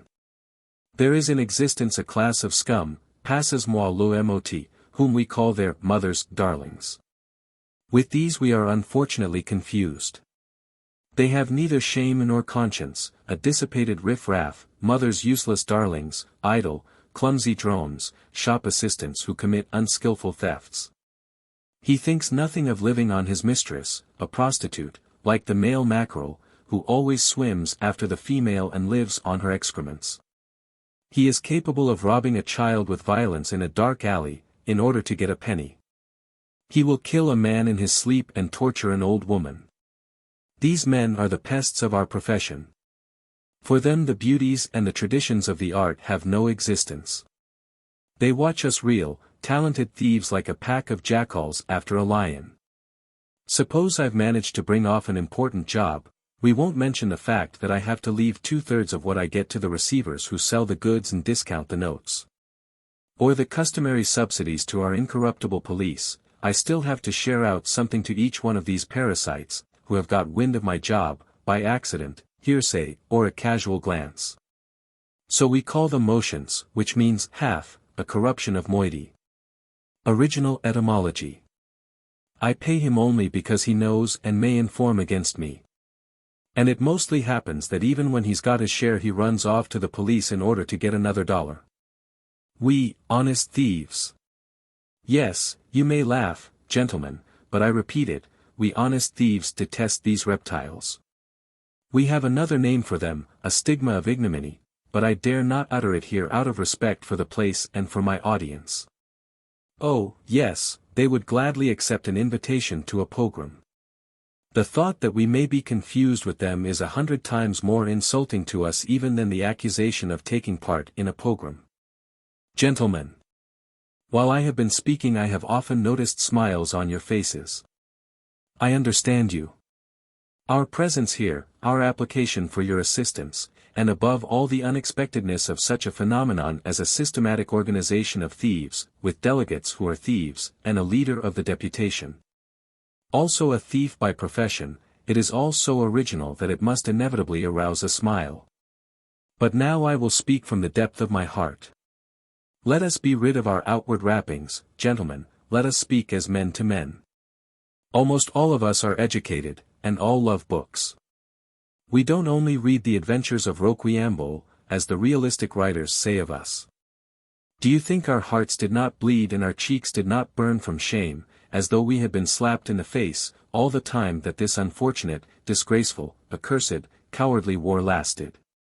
Do you really think that our souls do not flame with anger when our country is lashed with Cossack whips, and trodden underfoot, shot and spit at by mad, exasperated men? Will you not believe that we thieves meet every step towards the liberation to come with a thrill of ecstasy? We understand, every one of us, perhaps only a little less than you barristers, gentlemen, the real sense of the pogroms. Every time that some dastardly event or some ignominious failure has occurred, after executing a martyr in a dark corner of a fortress, or after deceiving public confidence.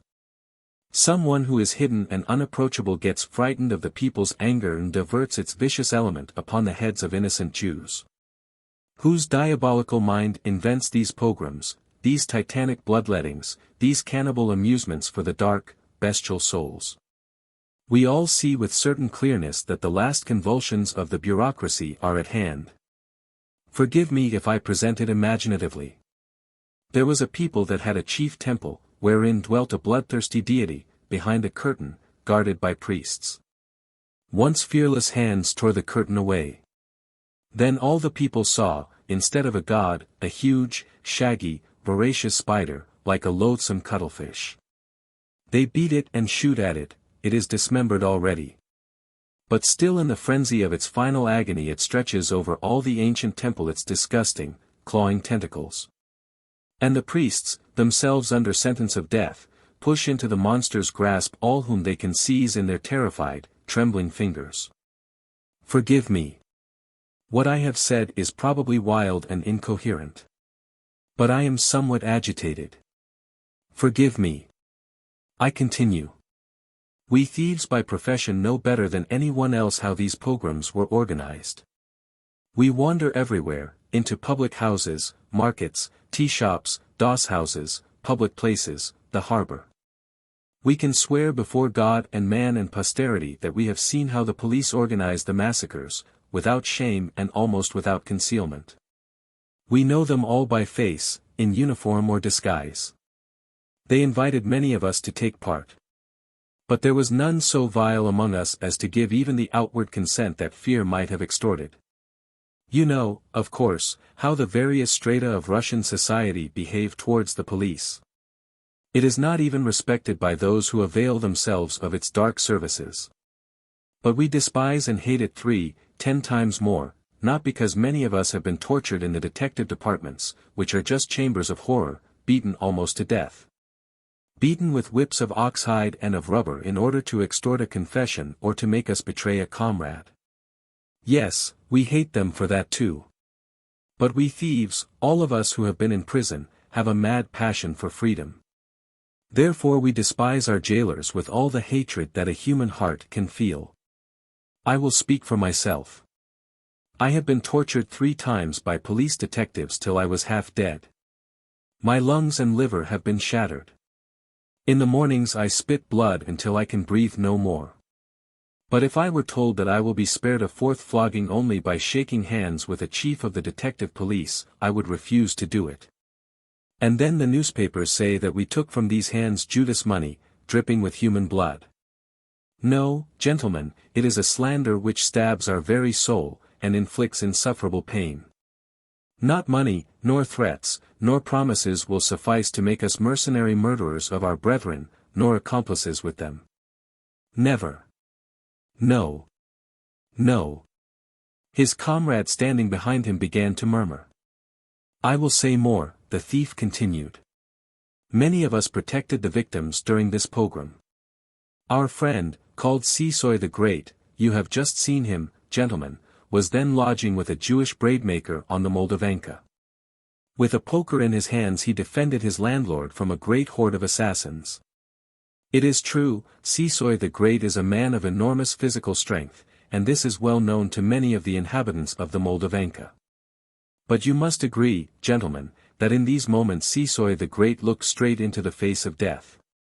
Our comrade Martin the miner, this gentleman here, the orator pointed to a pale, bearded man with beautiful eyes who was holding himself in the background, saved an old Jewess, whom he had never seen before, who was being pursued by a crowd of these canaille. They broke his head with a crowbar for his pains, smashed his arm in 2 places and splintered a rib.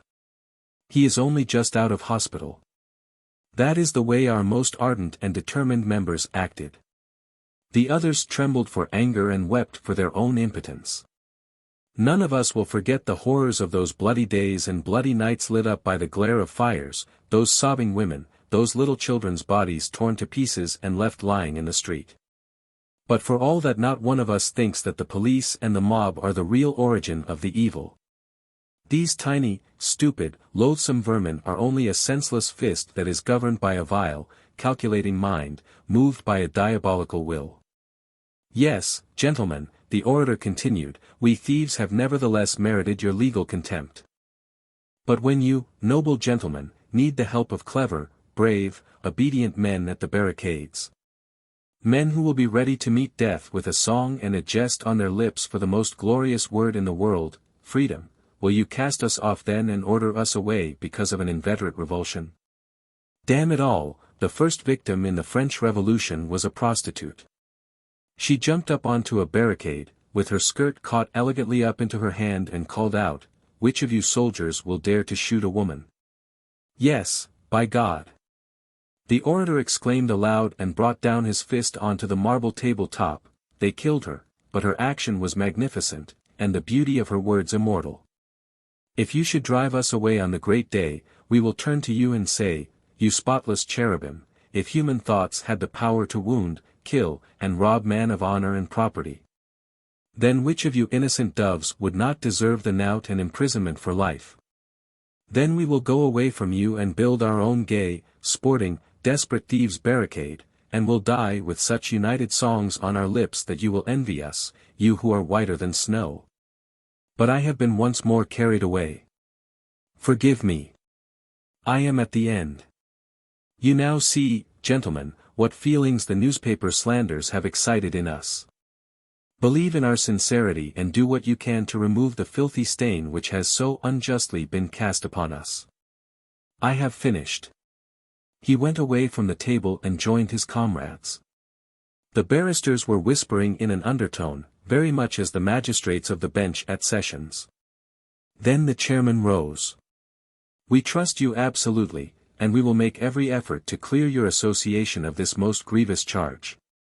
At the same time my colleagues have authorized me, gentlemen, to convey to you their deep respect for your passionate feelings as citizens.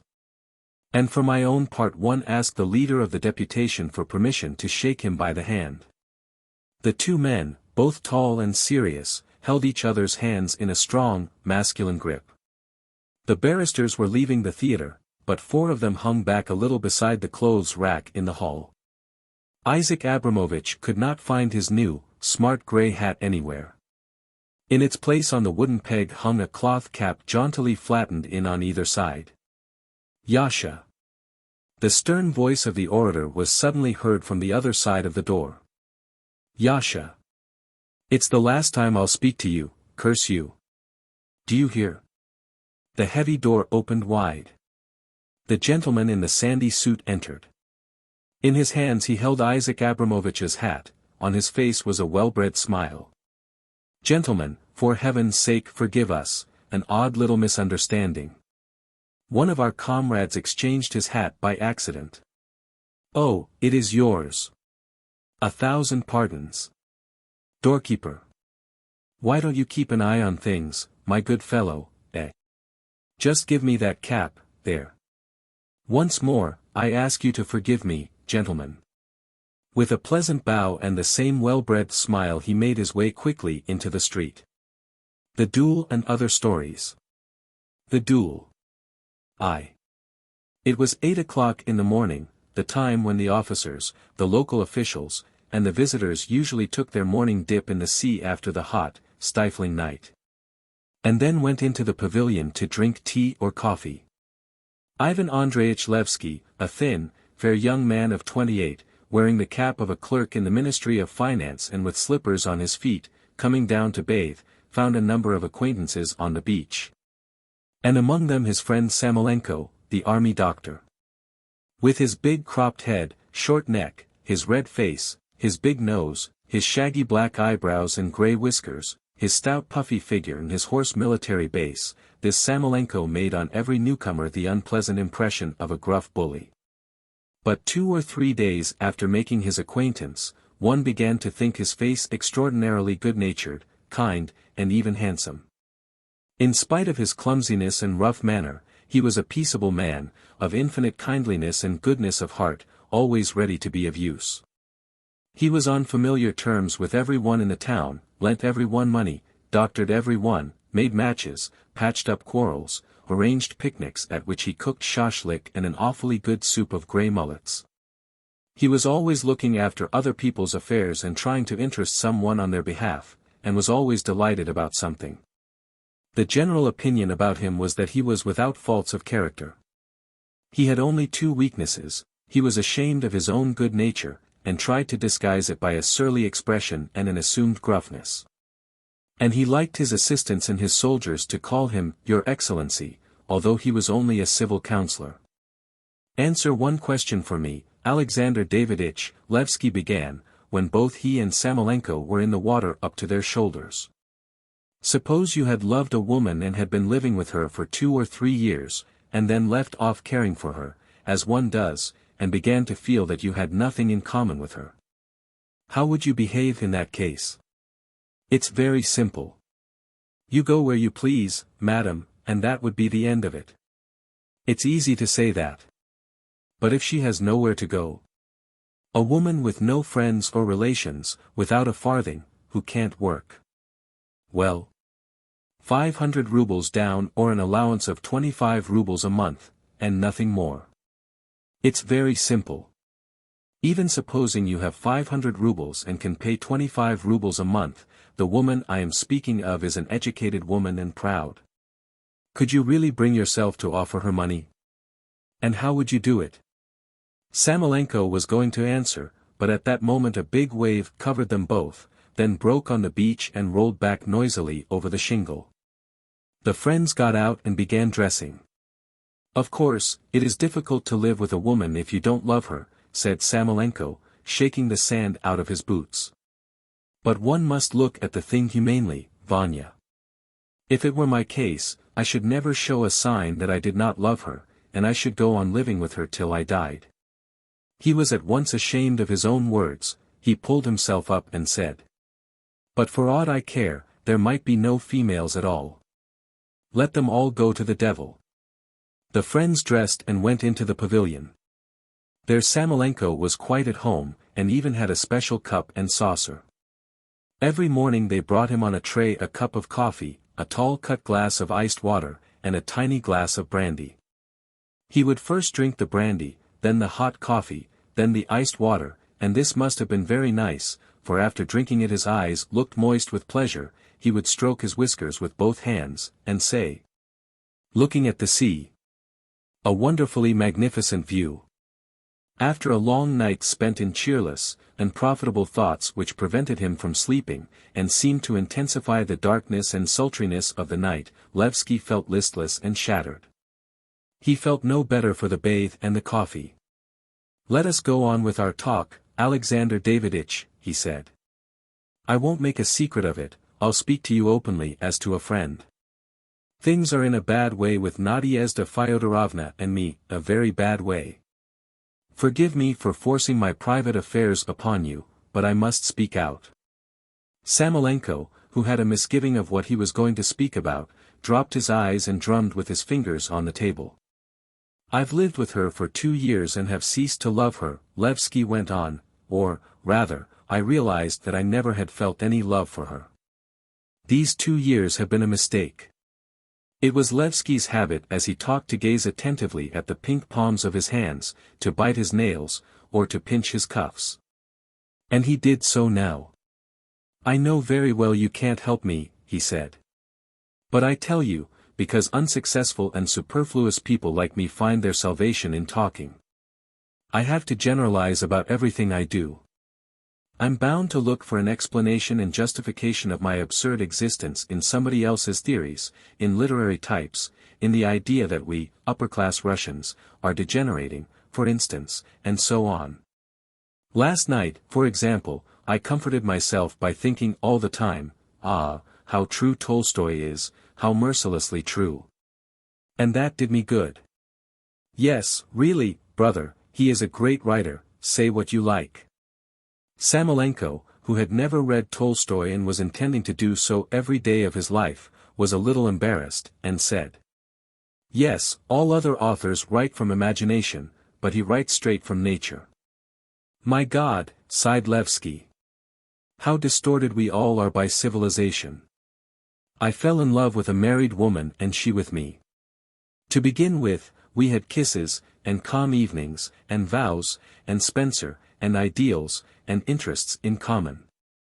What a deception! We really ran away from her husband, but we lied to ourselves and made out that we ran away from the emptiness of the life of the educated class. We pictured our future like this, to begin with, in the Caucasus, while we were getting to know the people and the place, I would put on the government uniform and enter the service. Then at our leisure we would pick out a plot of ground, would toil in the sweat of our brow, would have a vineyard and a field, and so on. If you were in my place, or that zoologist of yours, von Koren, you might live with Nadezhda Fyodorovna for 30 years, perhaps, and might leave your heirs a rich vineyard and 3,000 acres of maize. But I felt like a bankrupt from the first day. In the town you have insufferable heat, boredom, and no society. If you go out into the country, you fancy poisonous spiders, scorpions, or snakes lurking under every stone and behind every bush, and beyond the fields, mountains and the desert.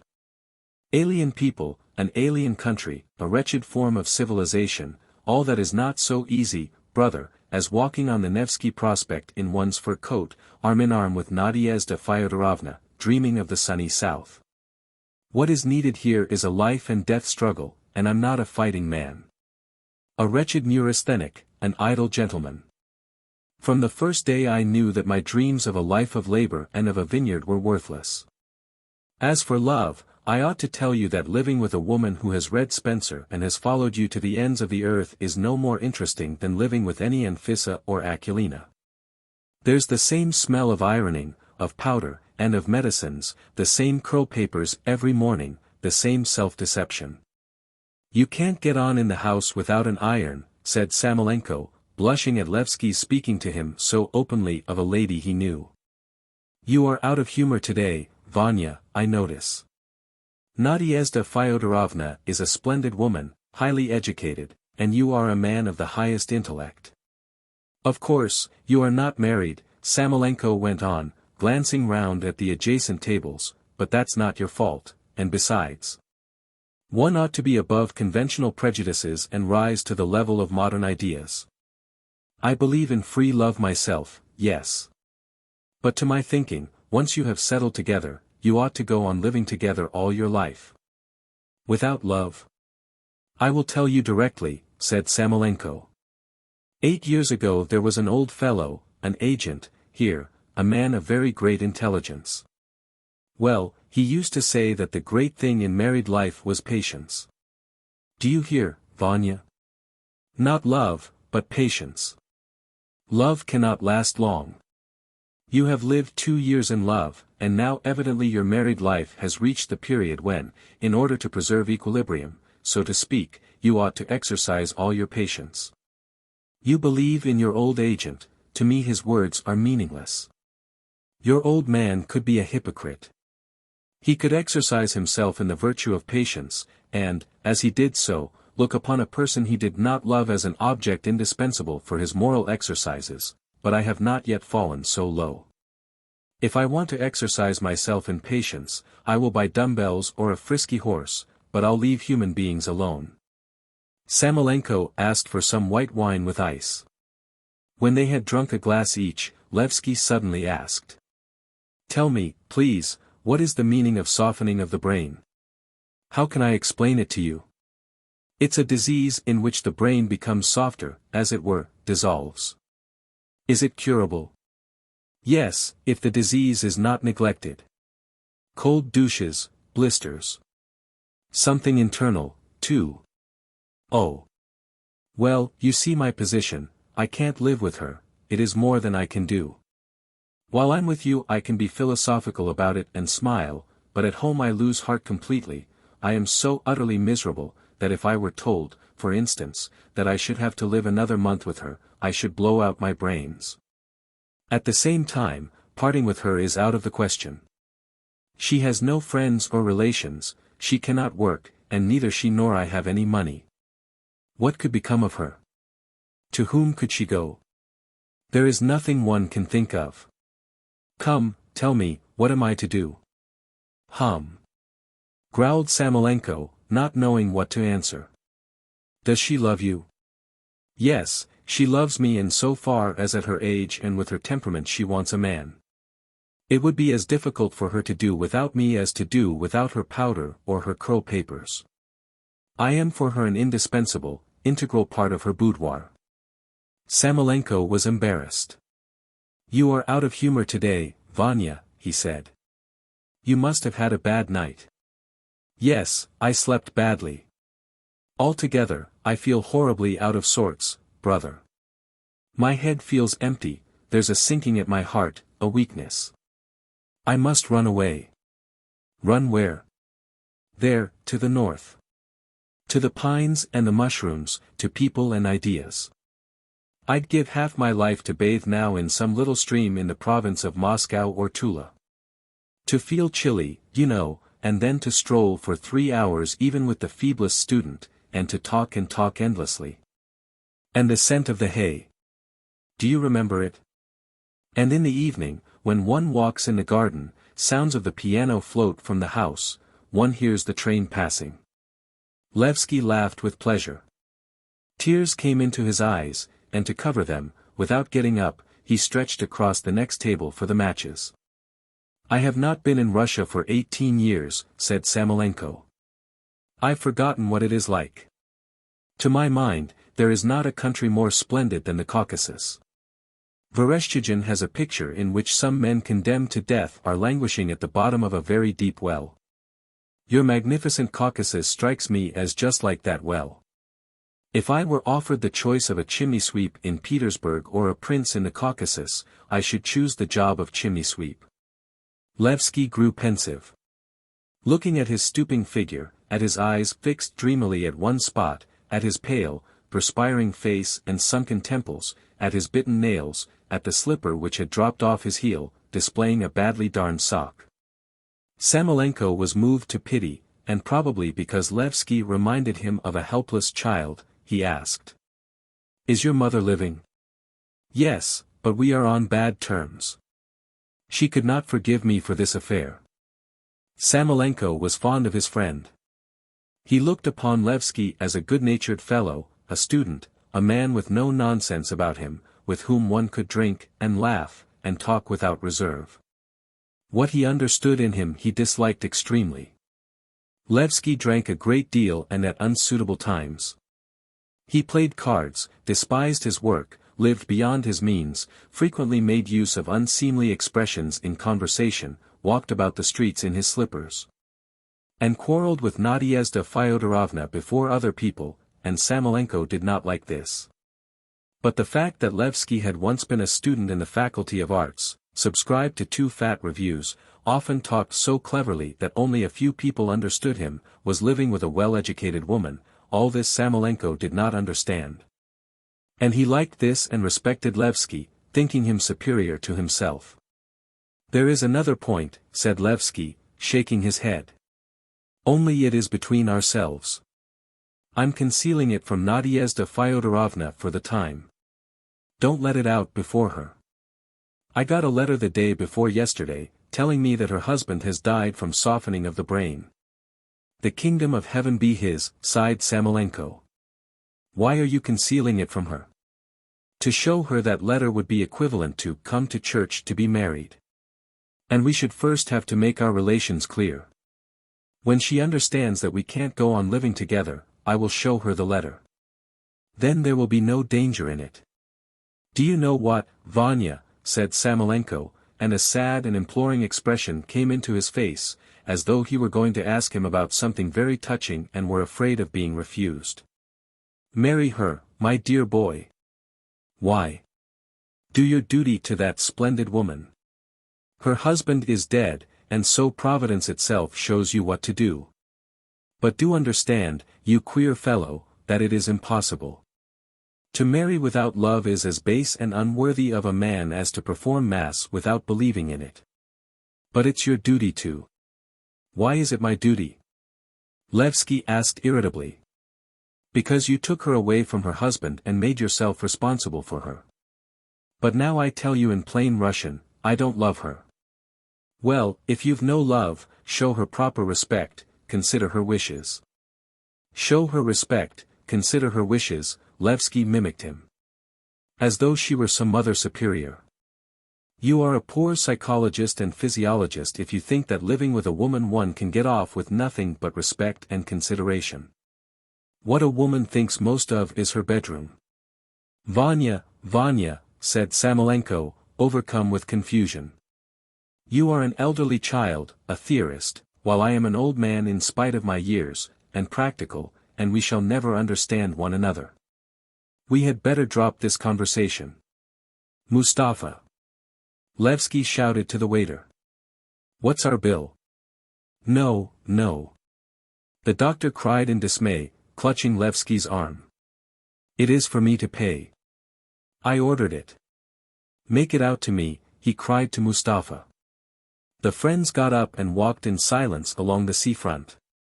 When they reached the boulevard, they stopped and shook hands at parting. "You are awfully spoilt, my friend." Samolenko sighed. "Fate has sent you a young, beautiful, cultured woman, and you refuse the gift, while if God were to give me a crooked old woman, how pleased I should be if only she were kind and affectionate. I would live with her in my vineyard and—" Samolenko caught himself up and said. "And she might get the samovar ready for me there, the old hag." After parting with Levsky he walked along the boulevard. When, bulky and majestic, with a stern expression on his face, he walked along the boulevard in his snow-white tunic and superbly polished boots, squaring his chest, decorated with the Vladimir cross on a ribbon. He was very much pleased with himself, and it seemed as though the whole world were looking at him with pleasure. Without turning his head, he looked to each side and thought that the boulevard was extremely well laid out, that the young cypress trees, the eucalyptuses, and the ugly, anemic palm trees were very handsome and would in time give abundant shade. That the Circassians were an honest and hospitable people. It's strange that Levsky does not like the Caucasus, he thought, very strange. 5 soldiers, carrying rifles, met him and saluted him. On the right side of the boulevard the wife of a local official was walking along the pavement with her son, a schoolboy. "Good morning, Maria Konstantinovna," Samolenko shouted to her with a pleasant smile. "Have you been to bathe?" "Ha, ha, ha. My respects to Nikodim Alexandrich." And he went on, still smiling pleasantly, but seeing an assistant of the military hospital coming towards him, he suddenly frowned, stopped him, and asked, "Is there any one in the hospital?" "No one, Your Excellency." "Eh? No one, Your Excellency." "Very well, run along." Swaying majestically, he made for the lemonade stall, where sat a full-bosomed old Jewess, who gave herself out to be a Georgian. And said to her as loudly as though he were giving the word of command to a regiment, "Be so good as to give me some soda water." 2. Levsky's not loving Nadezhda Fyodorovna showed itself chiefly in the fact that everything she said or did seemed to him a lie, or equivalent to a lie. And everything he read against women and love seemed to him to apply perfectly to himself, to Nadezhda Fyodorovna and her husband. When he returned home, she was sitting at the window, dressed and with her hair done, and with a preoccupied face was drinking coffee and turning over the leaves of a fat magazine. And he thought the drinking of coffee was not such a remarkable event that she need put on a preoccupied expression over it, and that she had been wasting her time doing her hair in a fashionable style. As there was no one here to attract and no need to be attractive. And in the magazine he saw nothing but falsity. He thought she had dressed and done her hair so as to look handsomer, and was reading in order to seem clever. "Will it be all right for me to go to bathe today?" she said. "Why? There won't be an earthquake whether you go or not, I suppose." "No, I only ask in case the doctor should be vexed." "Well, ask the doctor, then, I'm not a doctor." On this occasion what displeased Levsky most in Nadezhda Fyodorovna was her white open neck and the little curls at the back of her head. And he remembered that when Anna Karenin got tired of her husband, what she disliked most of all was his ears, and thought, "How true it is, how true." Feeling weak and as though his head were perfectly empty, he went into his study, lay down on his sofa, and covered his face with a handkerchief that he might not be bothered by the flies. Despondent and oppressive thoughts always about the same thing trailed slowly across his brain like a long string of wagons on a gloomy autumn evening, and he sank into a state of drowsy oppression. It seemed to him that he had wronged Nadezhda Fyodorovna and her husband, and that it was through his fault that her husband had died. It seemed to him that he had sinned against his own life, which he had ruined, against the world of lofty ideas, of learning, and of work, and he conceived that wonderful world as real and possible. Not on this seafront with hungry Turks and lazy mountaineers sauntering upon it, but there in the north, where there were operas, theaters, newspapers, and all kinds of intellectual activity. One could only there, not here, be honest, intelligent, lofty, and pure. He accused himself of having no ideal, no guiding principle in life, though he had a dim understanding now what it meant. 2 years before, when he fell in love with Nadezhda Fyodorovna, it seemed to him that he had only to go with her as his wife to the Caucasus, and he would be saved from vulgarity and emptiness. In the same way now, he was convinced that he had only to part from Nadezhda Fyodorovna and to go to Petersburg, and he would get everything he wanted. "Run away," he muttered to himself, sitting up and biting his nails. "Run away." He pictured in his imagination how he would go aboard the steamer and then would have some lunch, would drink some cold beer, would talk on deck with ladies, then would get into the train at Sevastopol and set off. Hurrah for freedom! One station after another would flash by, the air would keep growing colder and keener, then the birches and the fir trees, then Kursk, Moscow.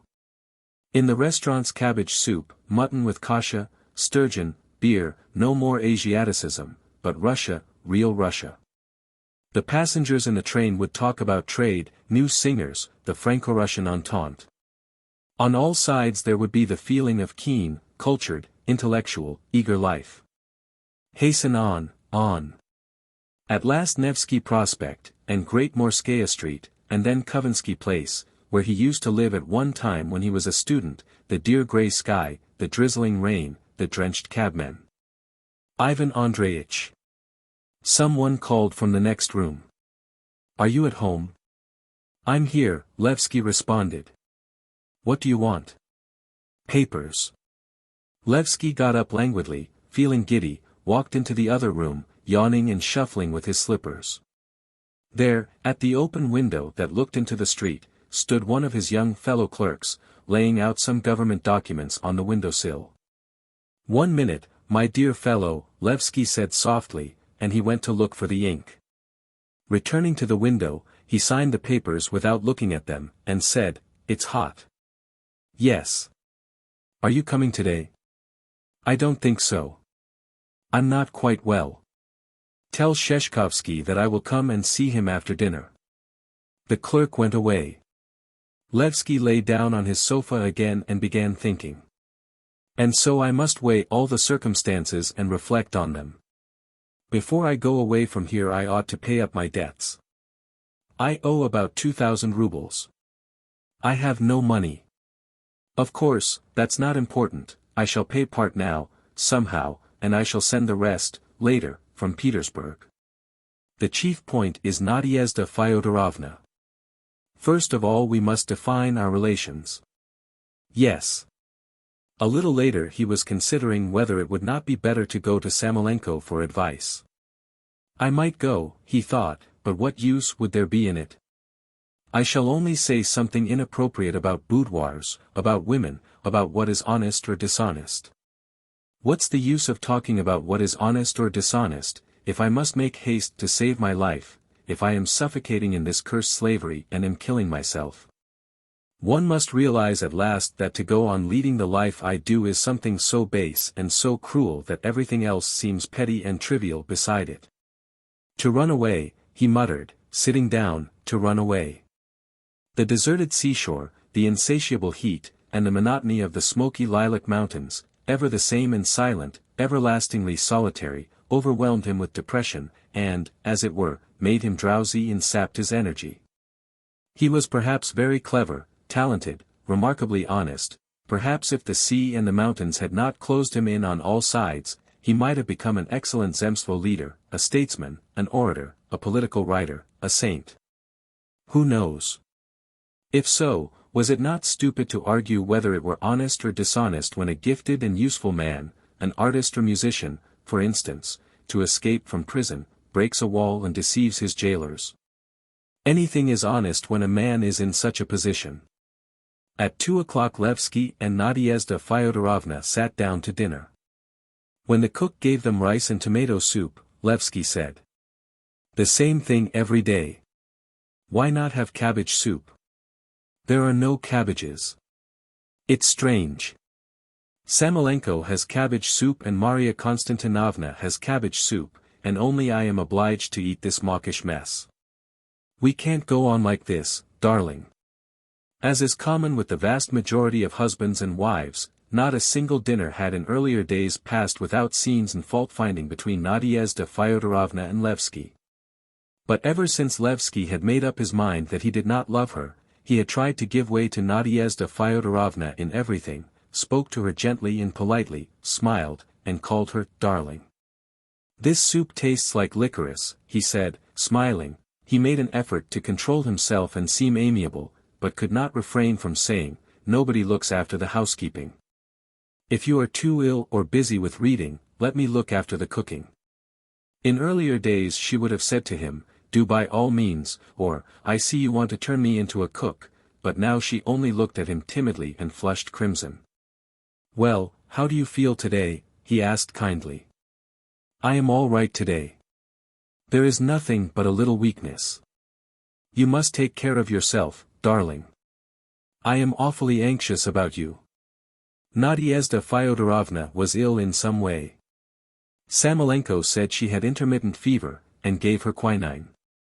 The other doctor, Ustimovich, a tall, lean, unsociable man, who used to sit at home in the daytime, and in the evenings walk slowly up and down on the seafront coughing, with his hands folded behind him and a cane stretched along his back, was of opinion that she had a female complaint, and prescribed warm compresses. In old days, when Levsky loved her, Nadezhda Fyodorovna's illness had excited his pity and terror, now he saw falsity even in her illness. Her yellow, sleepy face, her lusterless eyes, her apathetic expression, and the yawning that always followed her attacks of fever, and the fact that during them she lay under a shawl and looked more like a boy than a woman. And that it was close and stuffy in her room, all this, in his opinion, destroyed the illusion and was an argument against love and marriage. The next dish given him was spinach with hard-boiled eggs, while Nadezhda Fyodorovna, as an invalid, had jelly and milk.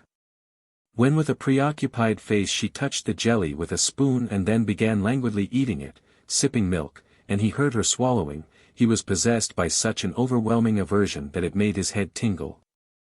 He recognized that such a feeling would be an insult even to a dog, but he was angry, not with himself but with Nadezhda Fyodorovna, for arousing such a feeling, and he understood why lovers sometimes murder their mistresses. He would not murder her, of course, but if he had been on a jury now, he would have acquitted the murderer.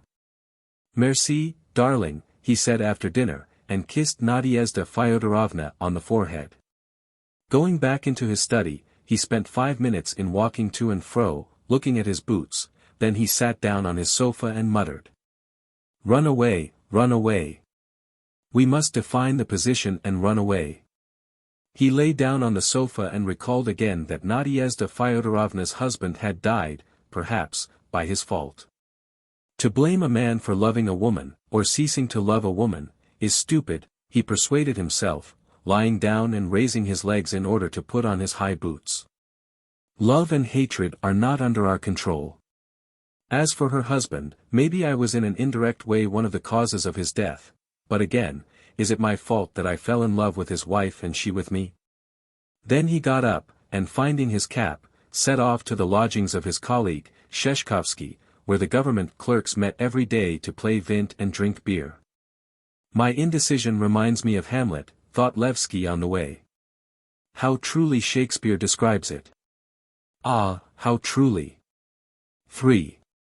For the sake of sociability and from sympathy for the hard plight of newcomers without families, who, as there was not an hotel in the town, had nowhere to dine, Dr. Samolenko kept a sort of table d'hôte. At this time there were only 2 men who habitually dined with him, a young zoologist called von Koren, who had come for the summer to the Black Sea to study the embryology of the medusa, and a deacon called Pobedov, who had only just left the seminary and been sent to the town to take the duty of the old deacon who had gone away for a cure. Each of them paid 12 rubles a month for their dinner and supper, and Samolenko made them promise to turn up at 2 o'clock punctually. Von Koren was usually the first to appear. He sat down in the drawing-room in silence, and taking an album from the table, began attentively scrutinizing the faded photographs of unknown men in full trousers and top hats, and ladies in crinolines and caps. Samolenko only remembered a few of them by name, and of those whom he had forgotten he said with a sigh, "A very fine fellow, remarkably intelligent." When he had finished with the album, von Koren took a pistol from the whatnot, and screwing up his left eye, took deliberate aim at the portrait of Prince Vorontsov, or stood still at the looking-glass and gazed a long time at his swarthy face.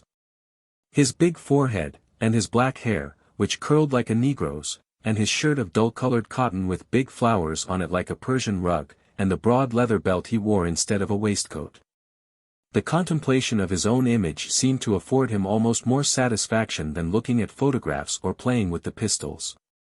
He was very well satisfied with his face, and his becomingly clipped beard, and the broad shoulders, which were unmistakable evidence of his excellent health and physical strength. He was satisfied, too, with his stylish get-up, from the cravat, which matched the color of his shirt, down to his brown boots.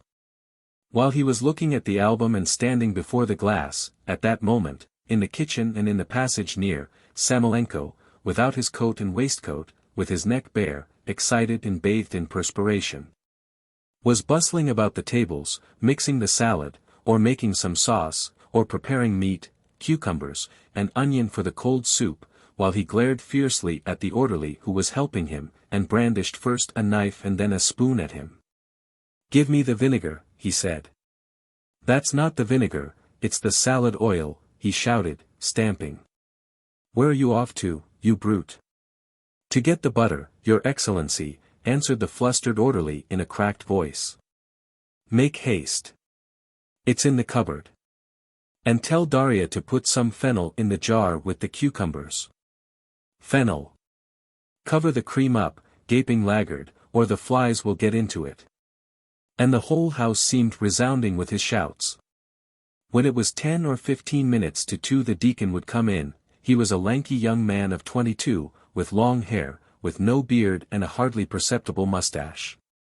Going into the drawing room, he crossed himself before the icon, smiled, and held out his hand to Von Koren. Good morning, the zoologist said coldly. Where have you been? I've been catching sea gudgeon in the harbor. Oh, of course. Evidently, deacon, you will never be busy with work. Why not? Work is not like a bear, it doesn't run off into the woods, said the deacon, smiling and thrusting his hands into the very deep pockets of his white cassock. There's no one to whip you, sighed the zoologist. Another 15 or 20 minutes passed and they were not called to dinner, and they could still hear the orderly running into the kitchen and back again, noisily treading with his boots, and Samolenko shouting. Put it on the table. Where are your wits? Wash it first. The famished deacon and Von Koren began tapping on the floor with their heels, expressing in this way their impatience like the audience at a theater. At last the door opened and the harassed orderly announced that dinner was ready. In the dining room they were met by Samolenko, crimson in the face, wrathful, perspiring from the heat of the kitchen. He looked at them furiously, and with an expression of horror, took the lid off the soup tureen and helped each of them to a plateful. And only when he was convinced that they were eating it with relish and liked it, he gave a sigh of relief and settled himself in his deep armchair. His face looked blissful and his eyes grew moist. He deliberately poured himself out a glass of vodka and said, "To the health of the younger generation." After his conversation with Levsky, from early morning till dinner Samolenko had been conscious of a load at his heart. Although he was in the best of humors, he felt sorry for Levsky and wanted to help him. After drinking a glass of vodka before the soup, he heaved a sigh and said, I saw Vanya Levsky today. He is having a hard time of it, poor fellow. The material side of life is not encouraging for him, and the worst of it is all this psychology is too much for him. I'm sorry for the lad. Well, that is a person I am not sorry for, said Von Koren. If that charming individual were drowning, I would push him under with a stick and say, drown, brother, drown away. That's untrue. You wouldn't do it. Why do you think that? The zoologist shrugged his shoulders. I'm just as capable of a good action as you are. Is drowning a man a good action? Asked the deacon, and he laughed. Levsky. Yes. I think there is something amiss with the soup, said Samolenko, anxious to change the conversation. Levsky is absolutely pernicious and is as dangerous to society as the cholera microbe, Von Koren went on. To drown him would be a service. It does not do you credit to talk like that about your neighbor. Tell us, what do you hate him for? Don't talk nonsense, doctor. To hate and despise a microbe is stupid, but to look upon everybody one meets without distinction as one's neighbor, whatever happens, thanks very much, that is equivalent to giving up criticism, renouncing a straightforward attitude to people. Washing one's hands of responsibility, in fact. I consider your Levsky a blackguard, I do not conceal it, and I am perfectly conscientious in treating him as such. Well, you look upon him as your neighbor, and you may kiss him if you like, you look upon him as your neighbor, and that means that your attitude to him is the same as to me and to the deacon, that is no attitude at all. You are equally indifferent to all. To call a man a blackguard, muttered Samolenko, frowning with distaste, that is so wrong that I can't find words for it. People are judged by their actions, Von Koren continued. Now you decide, deacon. I am going to talk to you, deacon. Mr. Levsky's career lies open before you, like a long Chinese puzzle, and you can read it from beginning to end. What has he been doing these 2 years that he has been living here? We will reckon his doings on our fingers. First, he has taught the inhabitants of the town to play vint, 2 years ago that game was unknown here, now they all play it from morning till late at night, even the women and the boys. Secondly, he has taught the residents to drink beer, which was not known here either. The inhabitants are indebted to him for the knowledge of various sorts of spirits, so that now they can distinguish Kospalov's vodka from Smirnov's No. 21, blindfold. Thirdly, in former days, people here made love to other men's wives in secret, from the same motives as thieves steal in secret and not openly. Adultery was considered something they were ashamed to make a public display of. Levsky has come as a pioneer in that line. He lives with another man's wife openly. Fourthly, Von Koren hurriedly ate up his soup and gave his plate to the orderly. I understood Levsky from the first month of our acquaintance, he went on, addressing the deacon. We arrived here at the same time. Men like him are very fond of friendship, intimacy, solidarity, and all the rest of it, because they always want company for vint, drinking, and eating. Besides, they are talkative and must have listeners. We made friends, that is, he turned up every day, hindered me working, and indulged in confidences in regard to his mistress. From the first he struck me by his exceptional falsity, which simply made me sick. As a friend I pitched into him, asking him why he drank too much, why he lived beyond his means and got into debt, why he did nothing and read nothing, why he had so little culture and so little knowledge. And in answer to all my questions he used to smile bitterly, sigh, and say, I am a failure, a superfluous man, or, what do you expect, my dear fellow, from us, the debris of the serf-owning class, or, we are degenerate. Or he would begin a long rigmarole about Onegin, Petchorin, Byron's Cain, and Bazarov, of whom he would say, they are our fathers in flesh and in spirit. So we are to understand that it was not his fault that government envelopes lay unopened in his office for weeks together, and that he drank and taught others to drink, but Onegin, Petchorin, and Turgenev, who had invented the failure and the superfluous man, were responsible for it. The cause of his extreme dissoluteness and unseemliness lies, do you see, not in himself, but somewhere outside in space. And so, an ingenious idea, it is not only he who is dissolute, false, and disgusting, but we. We men of the 80s, we the spiritless, nervous offspring of the serf-owning class, civilization has crippled us. In fact, we are to understand that such a great man as Levsky is great even in his fall, that his dissoluteness, his lack of culture and of moral purity, is a phenomenon of natural history, sanctified by inevitability. That the causes of it are worldwide, elemental, and that we ought to hang up a lamp before Levsky, since he is the fated victim of the age, of influences, of heredity, and so on. All the officials and their ladies were in ecstasies when they listened to him, and I could not make out for a long time what sort of man I had to deal with, a cynic or a clever rogue. Such types as he, on the surface intellectual with a smattering of education and a great deal of talk about their own nobility, are very clever in posing as exceptionally complex natures. Hold your tongue. Samolenko flared up.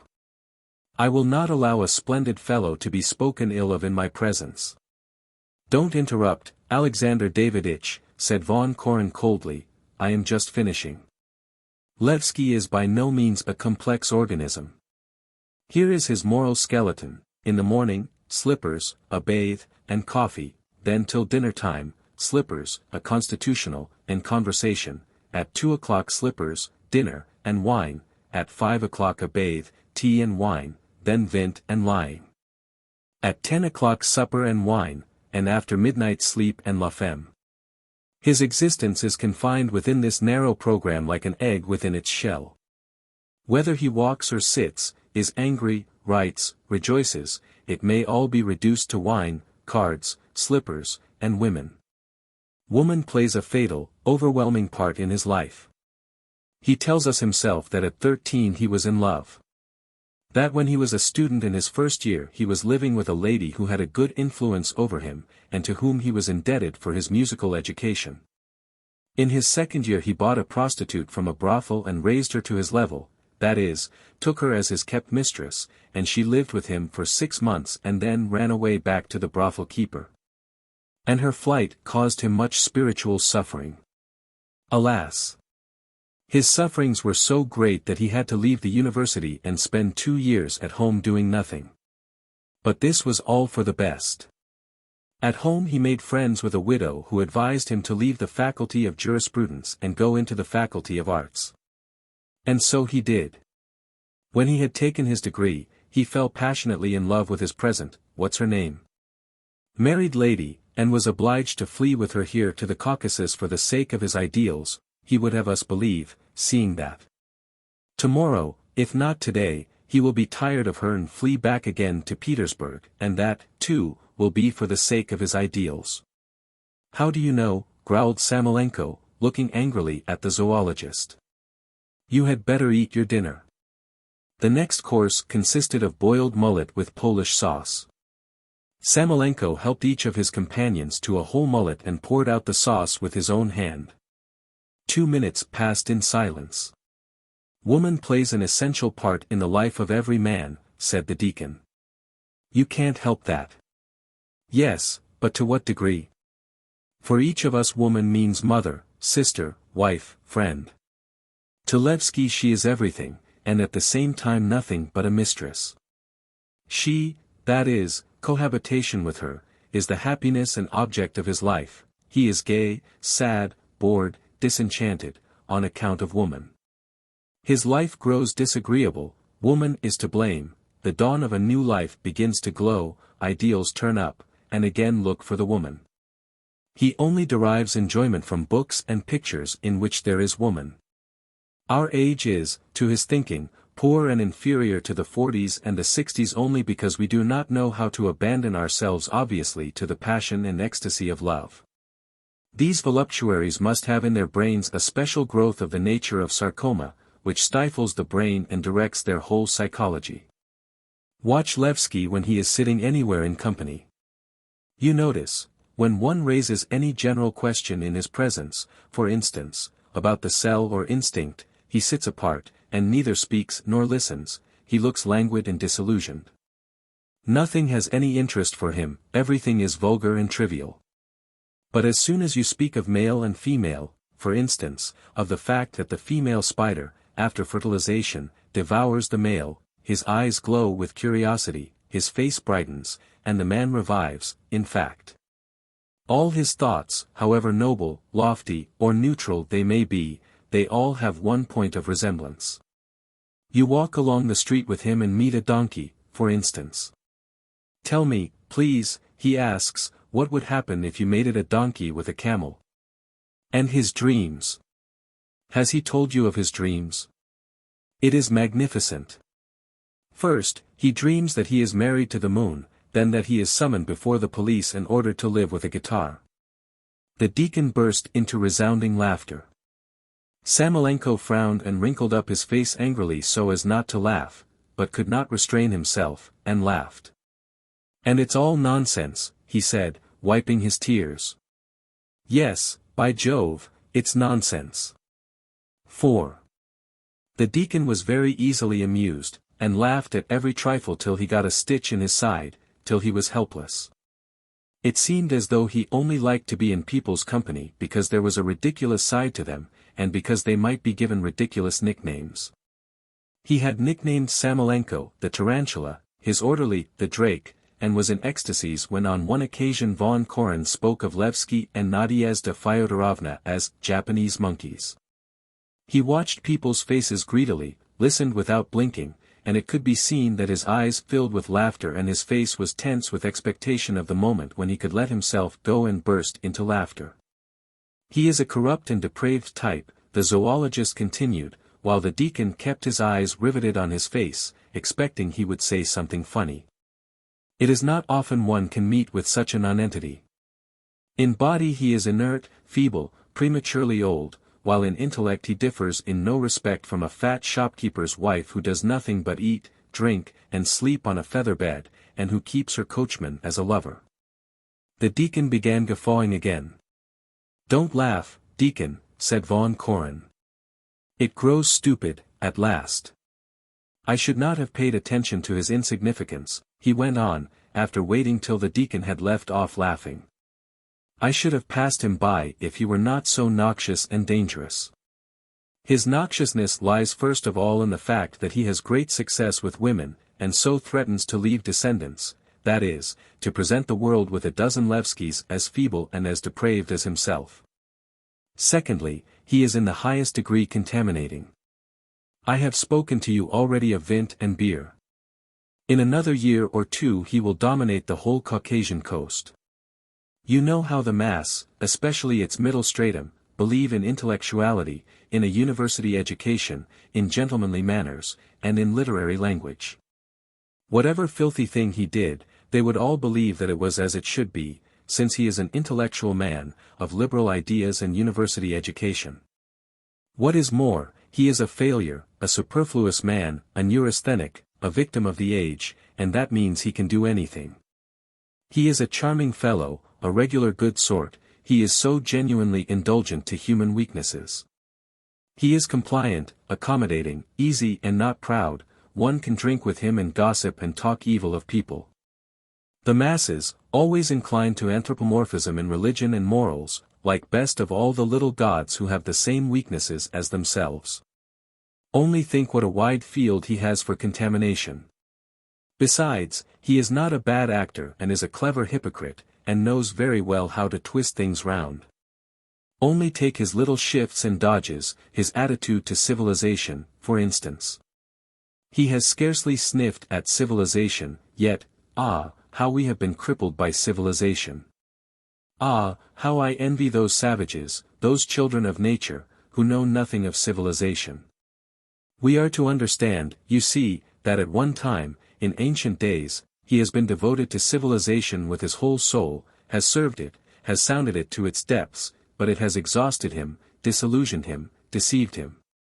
He is a Faust, do you see, a second Tolstoy. As for Schopenhauer and Spencer, he treats them like small boys and slaps them on the shoulder in a fatherly way.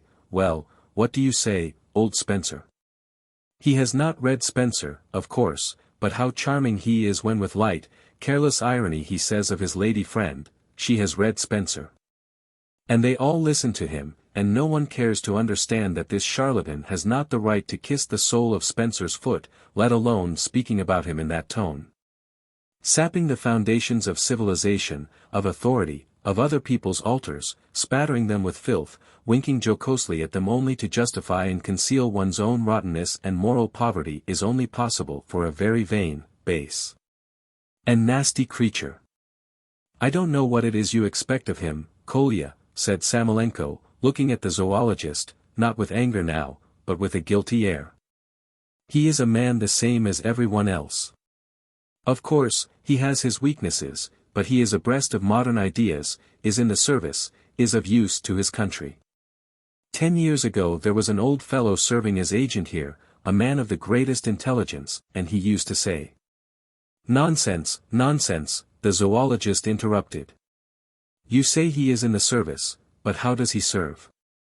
Do you mean to tell me that things have been done better because he is here, and the officials are more punctual, honest, and civil? On the contrary, he has only sanctioned their slackness by his prestige as an intellectual university man. He is only punctual on the 20th of the month, when he gets his salary. On the other days he lounges about at home in slippers and tries to look as if he were doing the government a great service by living in the Caucasus. No, Alexander Daviditch, don't stick up for him. You are insincere from beginning to end. If you really loved him and considered him your neighbor, you would above all not be indifferent to his weaknesses, you would not be indulgent to them, but for his own sake would try to make him innocuous. That is, innocuous. Since he is incorrigible, he can only be made innocuous in one way. Von Koren passed his finger round his throat. Or he might be drowned, he added. In the interests of humanity and in their own interests, such people ought to be destroyed. They certainly ought. What are you saying, muttered Samolenko, getting up and looking with amazement at the zoologist's calm, cold face. Deacon, what is he saying? Why, are you in your senses? I don't insist on the death penalty, said von Koren. If it is proved that it is pernicious, devise something else. If we can't destroy Levski, why then, isolate him, make him harmless, send him to hard labor. What are you saying? Said Samolenko in horror. With pepper, he cried in a voice of despair, seeing that the deacon was eating stuffed aubergines without pepper. You with your great intellect, what are you saying? Send our friend, a proud intellectual man, to penal servitude. Well, if he is proud and tries to resist, put him in fetters. Samolenko could not utter a word, and only twiddled his fingers. The deacon looked at his flabbergasted and really absurd face, and laughed. Let us leave off talking of that, said the zoologist. Only remember one thing, Alexander Daviditch, primitive man was preserved from such as Levski by the struggle for existence and by natural selection. Now our civilization has considerably weakened the struggle and the selection, and we ought to look after the destruction of the rotten and worthless for ourselves. Otherwise, when the Levskis multiply, civilization will perish and mankind will degenerate utterly. It will be our fault. If it depends on drowning and hanging, said Samolenko, damnation take your civilization, damnation take your humanity. Damnation take it. I tell you what, you are a very learned and intelligent man and the pride of your country, but the Germans have ruined you. Yes, the Germans. The Germans. Since Samolenko had left Dorpat, where he had studied medicine, he had rarely seen a German and had not read a single German book, but, in his opinion, every harmful idea in politics or science was due to the Germans. Where he had got this notion he could not have said himself, but he held it firmly. Yes, the Germans, he repeated once more. Come and have some tea. All three stood up, and putting on their hats, went out into the little garden, and sat there under the shade of the light green maples, the pear trees, and a chestnut tree. The zoologist and the deacon sat on a bench by the table, while Samolenko sank into a deep wicker chair with a sloping back. The orderly handed them tea, jam, and a bottle of syrup. It was very hot, 30 degrees Realmur in the shade. The sultry air was stagnant and motionless, and a long spider web, stretching from the chestnut tree to the ground, hung limply and did not stir. The deacon took up the guitar, which was constantly lying on the ground near the table, tuned it, and began singing softly in a thin voice. Gathered round the tavern were the seminary lads. But instantly subsided, overcome by the heat. Mopped his brow and glanced upwards at the blazing blue sky.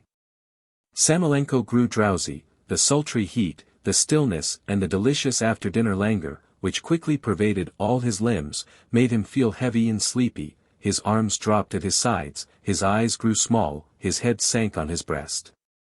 He looked with almost tearful tenderness at von Koren and the deacon, and muttered.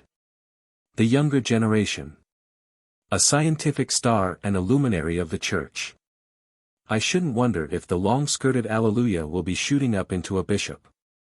I dare say I may come to kissing his hand. Well, please God. Soon a snore was heard. Von Koren and the deacon finished their tea and went out into the street.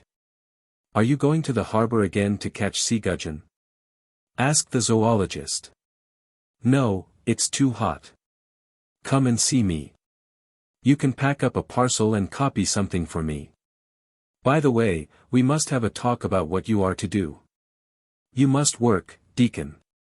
You can't go on like this. Your words are just and logical, said the deacon. But my laziness finds an excuse in the circumstances of my present life.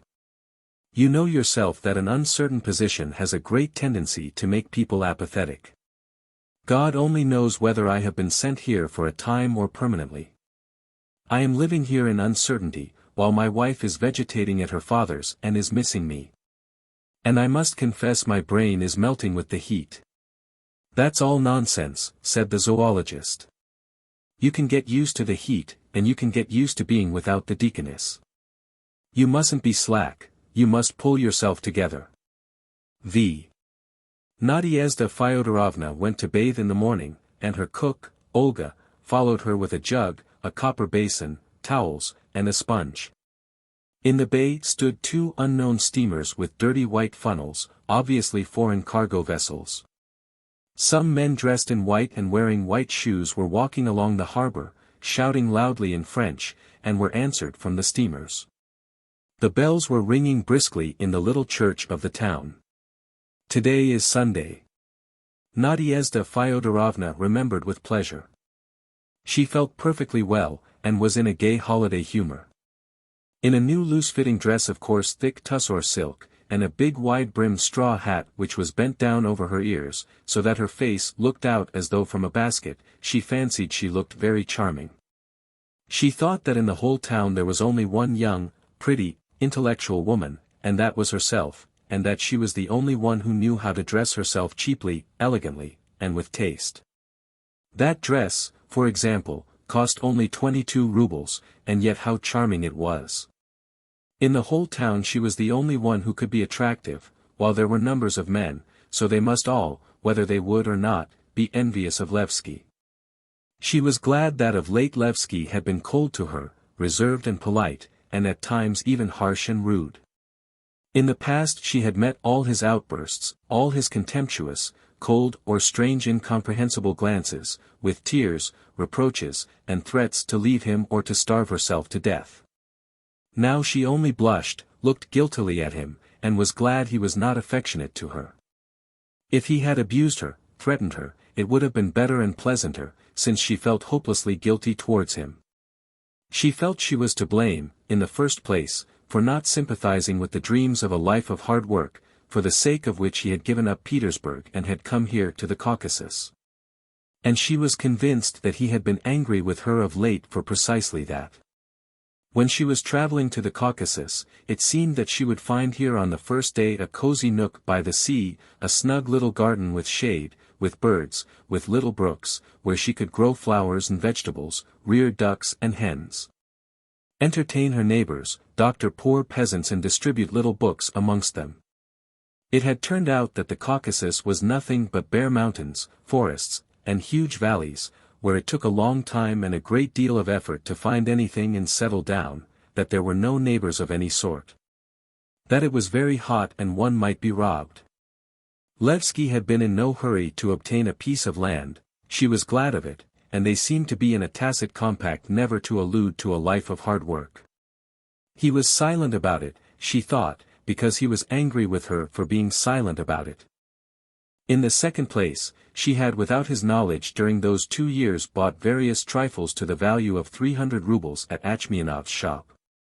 She had bought the things by degrees, at one time materials, at another time silk or a parasol, and the debt had grown imperceptibly. I will tell him about it today.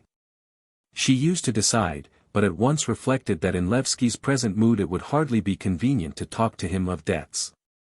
Thirdly, she had on 2 occasions in Levsky's absence received a visit from Kirillin, the police captain, once in the morning when Levsky had gone to bathe, and another time at midnight when he was playing cards. Remembering this, Nadezhda Fyodorovna flushed crimson, and looked round at the cook as though she might overhear her thoughts. The long, insufferably hot, wearisome days, beautiful languorous evenings and stifling nights, and the whole manner of living, when from morning to night one is at a loss to fill up the useless hours. And the persistent thought that she was the prettiest young woman in the town, and that her youth was passing and being wasted, and Levsky himself, though honest and idealistic, always the same, always lounging about in his slippers, biting his nails, and wearying her with his caprices, led by degrees to her becoming possessed by desire, and as though she were mad, she thought of nothing else day and night. Breathing, looking, walking, she felt nothing but desire. The sound of the sea told her she must love, the darkness of evening, the same, the mountains, the same. And when Kirillin began paying her attentions, she had neither the power or the wish to resist, and surrendered to him.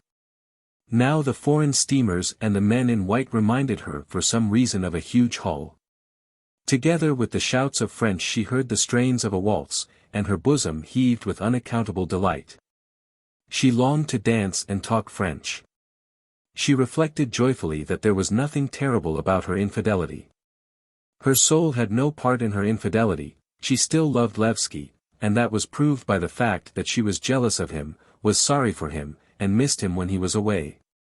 Kirillin had turned out to be very mediocre, rather coarse though handsome, everything was broken off with him already and there would never be anything more. What had happened was over.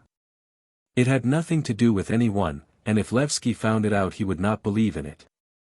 There was only one bathing house for ladies on the seafront, men bathed under the open sky.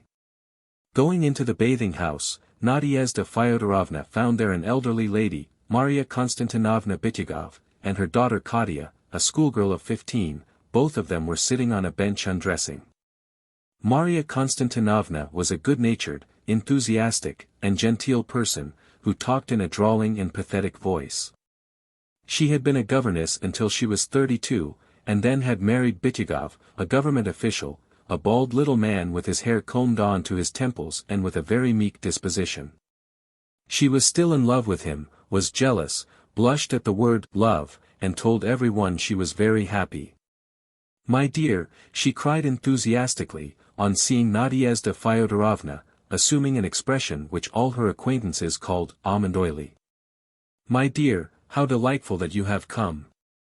We'll bathe together, that's enchanting." Olga quickly flung off her dress and chemise, and began undressing her mistress. "It's not quite so hot today as yesterday," said Nadezhda Fyodorovna, shrinking at the coarse touch of the naked cook. "Yesterday I almost died of the heat." "Oh, yes, my dear, I could hardly breathe myself. Would you believe it? I bathed yesterday 3 times. Just imagine, my dear, 3 times. Nikodym Alexandrich was quite uneasy. Is it possible to be so ugly? Thought Nadezhda Fyodorovna, looking at Olga and the official's wife. She glanced at Katya and thought, the little girl's not badly made. Your Nikodym Alexandrich is very charming, she said. I'm simply in love with him. Ha, ha, ha. Cried Maria Konstantinovna, with a forced laugh, that's quite enchanting. Free from her clothes, Nadezhda Fyodorovna felt a desire to fly. And it seemed to her that if she were to wave her hand she would fly upwards. When she was undressed, she noticed that Olga looked scornfully at her white body.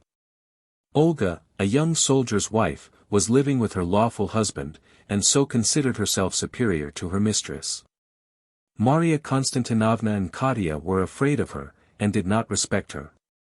This was disagreeable, and to raise herself in their opinion, Nadezhda Fyodorovna said. At home, in Petersburg, summer villa life is at its height now. My husband and I have so many friends. We ought to go and see them. I believe your husband is an engineer, said Maria Konstantinovna timidly. I am speaking of Levsky. He has a great many acquaintances. But unfortunately his mother is a proud aristocrat, not very intelligent. Nadezhda Fyodorovna threw herself into the water without finishing. Maria Konstantinovna and Katya made their way in after her. There are so many conventional ideas in the world, Nadezhda Fyodorovna went on, and life is not so easy as it seems. Maria Konstantinovna, who had been a governess in aristocratic families and who was an authority on social matters, said.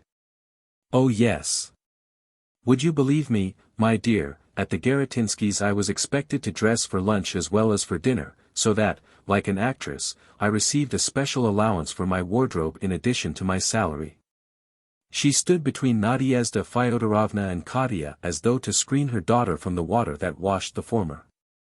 Through the open doors looking out to the sea they could see someone swimming 100 paces from their bathing place. Mother, it's our Kostya, said Katya. ACH. Maria Konstantinovna cackled in her dismay. ACH, Kostya, she shouted, come back. Kostya, come back. Kostya, a boy of 14, to show off his prowess before his mother and sister, dived and swam farther, but began to be exhausted and hurried back, and from his strained and serious face it could be seen that he could not trust his own strength. The trouble one has with these boys, my dear, said Maria Konstantinovna, growing calmer. Before you can turn round, he will break his neck. Ah, my dear, how sweet it is, and yet at the same time how difficult, to be a mother. One's afraid of everything. Nadezhda Fyodorovna put on her straw hat and dashed out into the open sea. She swam some 30 feet and then turned on her back. She could see the sea to the horizon, the steamers, the people on the seafront, the town, and all this, together with the sultry heat and the soft, transparent waves, excited her and whispered that she must live. A sailing boat darted by her rapidly and vigorously, cleaving the waves and the air. The man sitting at the helm looked at her, and she liked being looked at. After bathing, the ladies dressed and went away together. "I have fever every alternate day, and yet I don't get thin," said Nadezhda Fyodorovna, licking her lips, which were salt from the bathe, and responding with a smile to the bows of her acquaintances. "I've always been plump, and now I believe I'm plumper than ever. That, my dear, is constitutional. If, like me, one has no constitutional tendency to stoutness, no diet is of any use. But you've wetted your hat, my dear. It doesn't matter, it will dry." Nadezhda Fyodorovna saw again the men in white who were walking on the seafront and talking French. And again she felt a sudden thrill of joy, and had a vague memory of some big hall in which she had once danced, or of which, perhaps, she had once dreamed. And something at the bottom of her soul dimly and obscurely whispered to her that she was a pretty, common, miserable, worthless woman. Marya Konstantinovna stopped at her gate and asked her to come in and sit down for a little while. "Come in, my dear," she said in an imploring voice, and at the same time she looked at Nadezhda Fyodorovna with anxiety and hope. Perhaps she would refuse and not come in. "With pleasure," said Nadezhda Fyodorovna, accepting. "You know how I love being with you." And she went into the house. Marya Konstantinovna sat her down and gave her coffee, regaled her with milk rolls, then showed her photographs of her former pupils, the Garotinskys, who were by now married. She showed her, too, the examination reports of Kostya and Katya.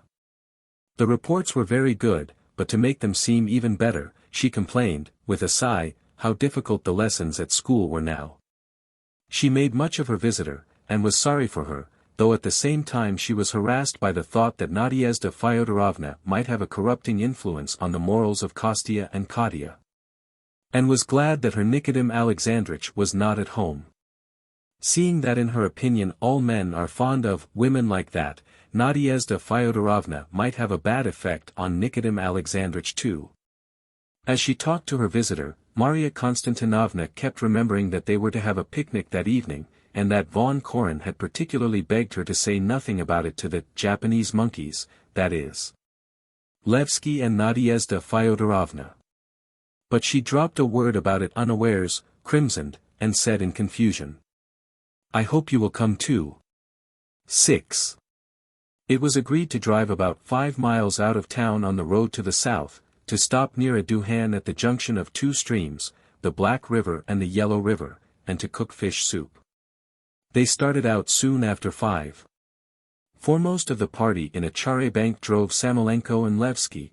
They were followed by Marya Konstantinovna, Nadezhda Fyodorovna, Katya and Kostya, in a coach with 3 horses, carrying with them the crockery in a basket with provisions.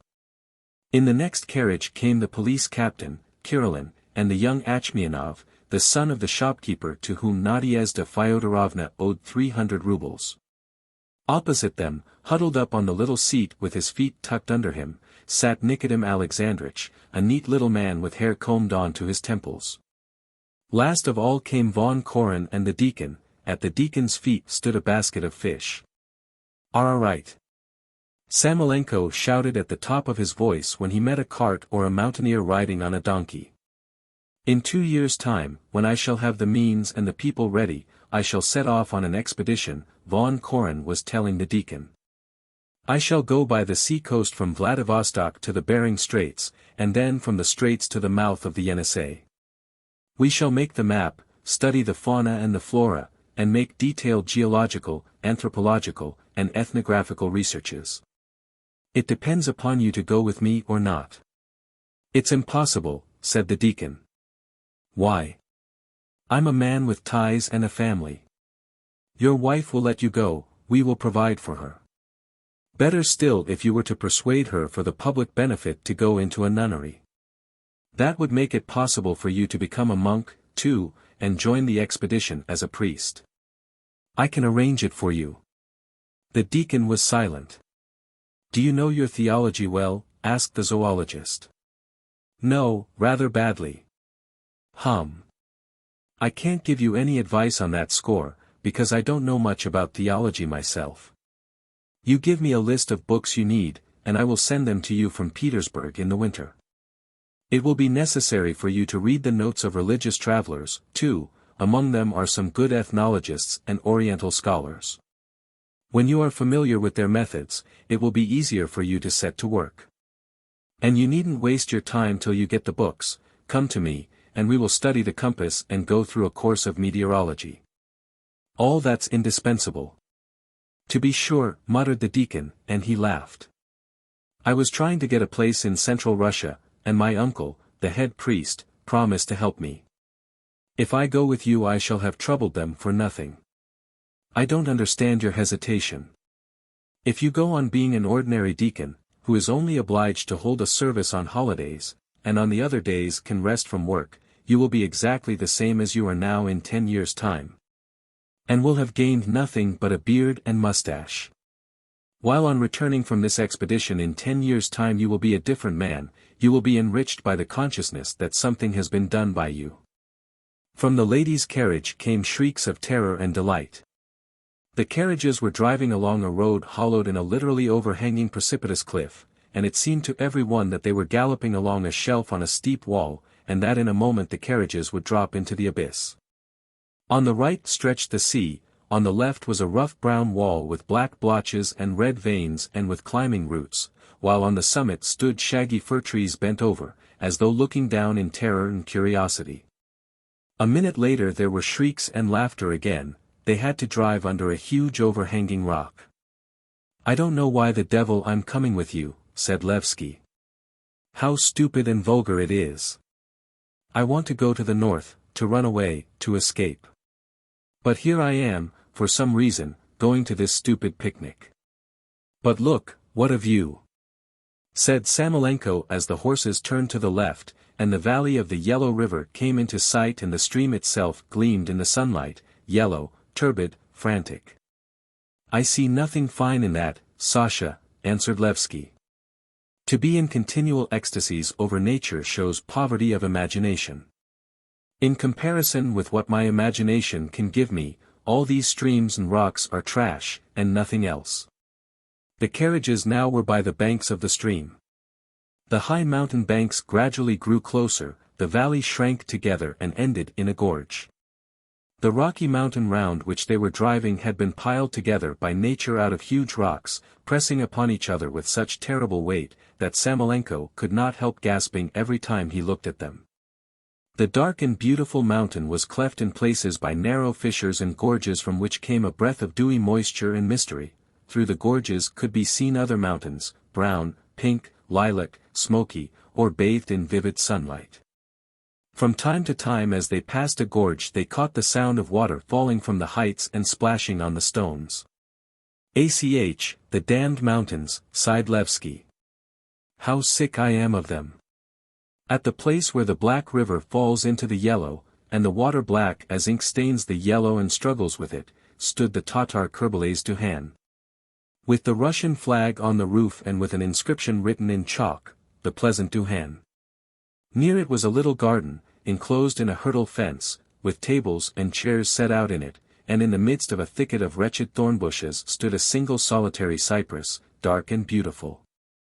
Kerbelay, a nimble little Tatar in a blue shirt and a white apron, was standing in the road, and, holding his stomach, he bowed low to welcome the carriages, and smiled, showing his glistening white teeth. "Good evening, Kerbelay," shouted Samolenko. "We are driving on a little further, and you take along the samovar and chairs. Look sharp." Kerbelay nodded his shaven head and muttered something, and only those sitting in the last carriage could hear. "We've got trout, Your Excellency." Bring them," said Von Koren. 500 paces from the Duhan the carriages stopped.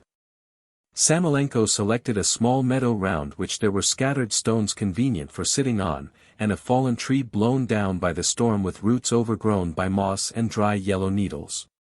Here there was a fragile wooden bridge over the stream, and just opposite on the other bank there was a little barn for drying maize, standing on 4 low piles, and looking like the hut on hen's legs in the fairy tale. A little ladder sloped from its door. The first impression in all was a feeling that they would never get out of that place again. On all sides wherever they looked, the mountains rose up and towered above them, and the shadows of evening were stealing rapidly, rapidly from the Duhan and dark cypress, making the narrow winding valley of the Black River narrower and the mountains higher. They could hear the river murmuring and the unceasing chirrup of the grasshoppers. "Enchanting," said Marya Konstantinovna, heaving deep sighs of ecstasy. "Children, look how fine. What peace." "Yes, it really is fine," assented Levsky, who liked the view, and for some reason felt sad as he looked at the sky and then at the blue smoke rising from the chimney of the Duhan. "Yes, it is fine," he repeated. "Ivan Andreyitch, describe this view," Marya Konstantinovna said tearfully. "Why?" asked Levsky. "The impression is better than any description. The wealth of sights and sounds which every one receives from nature by direct impression is ranted about by authors in a hideous and unrecognizable way." "Really?" Von Koren asked coldly, choosing the biggest stone by the side of the water, and trying to clamber up and sit upon it. "Really?" he repeated, looking directly at Levsky. "What of Romeo and Juliet? Or, for instance, Pushkin's Night in the Ukraine? Nature ought to come and bow down at their feet." "Perhaps," said Levsky, who was too lazy to think and oppose him. "Though what is Romeo and Juliet after all?" he added after a short pause. "The beauty of poetry and holiness of love are simply the roses under which they try to hide its rottenness. Romeo is just the same sort of animal as all the rest of us. Whatever one talks to you about, you always bring it round to." Von Koren glanced round at Katya and broke off. "What do I bring it round to?" asked Levsky. "One tells you, for instance, how beautiful a bunch of grapes is, and you answer, yes, but how ugly it is when it is chewed and digested in one's stomach. Why say that? It's not new, and, altogether it is a queer habit." Levsky knew that Von Koren did not like him, and so was afraid of him, and felt in his presence as though every one were constrained and someone were standing behind his back. He made no answer and walked away, feeling sorry he had come. "Gentlemen, quick march for brushwood for the fire," commanded Samolenko. They all wandered off in different directions, and no one was left but Kirillin, Achmianov, and Nikodym Alexandrich. Kerbalay brought chairs, spread a rug on the ground, and set a few bottles of wine. The police captain, Kirillin, a tall, good-looking man, who in all weathers wore his greatcoat over his tunic, with his haughty deportment, stately carriage, and thick, rather hoarse voice, looked like a young provincial chief of police. His expression was mournful and sleepy, as though he had just been waked against his will. "What have you brought this for, you brute?" he asked Kerbalay, deliberately articulating each word. "I ordered you to give us XVIII, and what have you brought, you ugly Tatar?" "Eh? What?" "We have plenty of wine of our own, Yegor Alexeich," Nikodym Alexandrich observed, timidly and politely. "What? But I want us to have my wine, too. I'm taking part in the picnic and I imagine I have full right to contribute my share. I am Majine so. Bring 10 bottles of XVIII. "Why so many?" asked Nikodym Alexandrich, in wonder, knowing Kirillin had no money.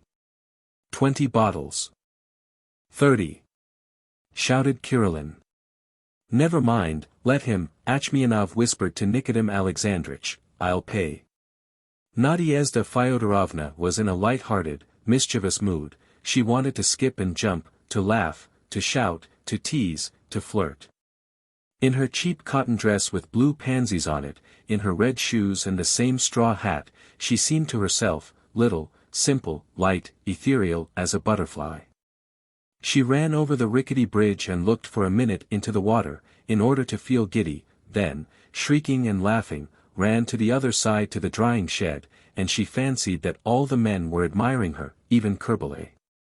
When in the rapidly falling darkness the trees began to melt into the mountains and the horses into the carriages, and a light gleamed in the windows of the Duhan.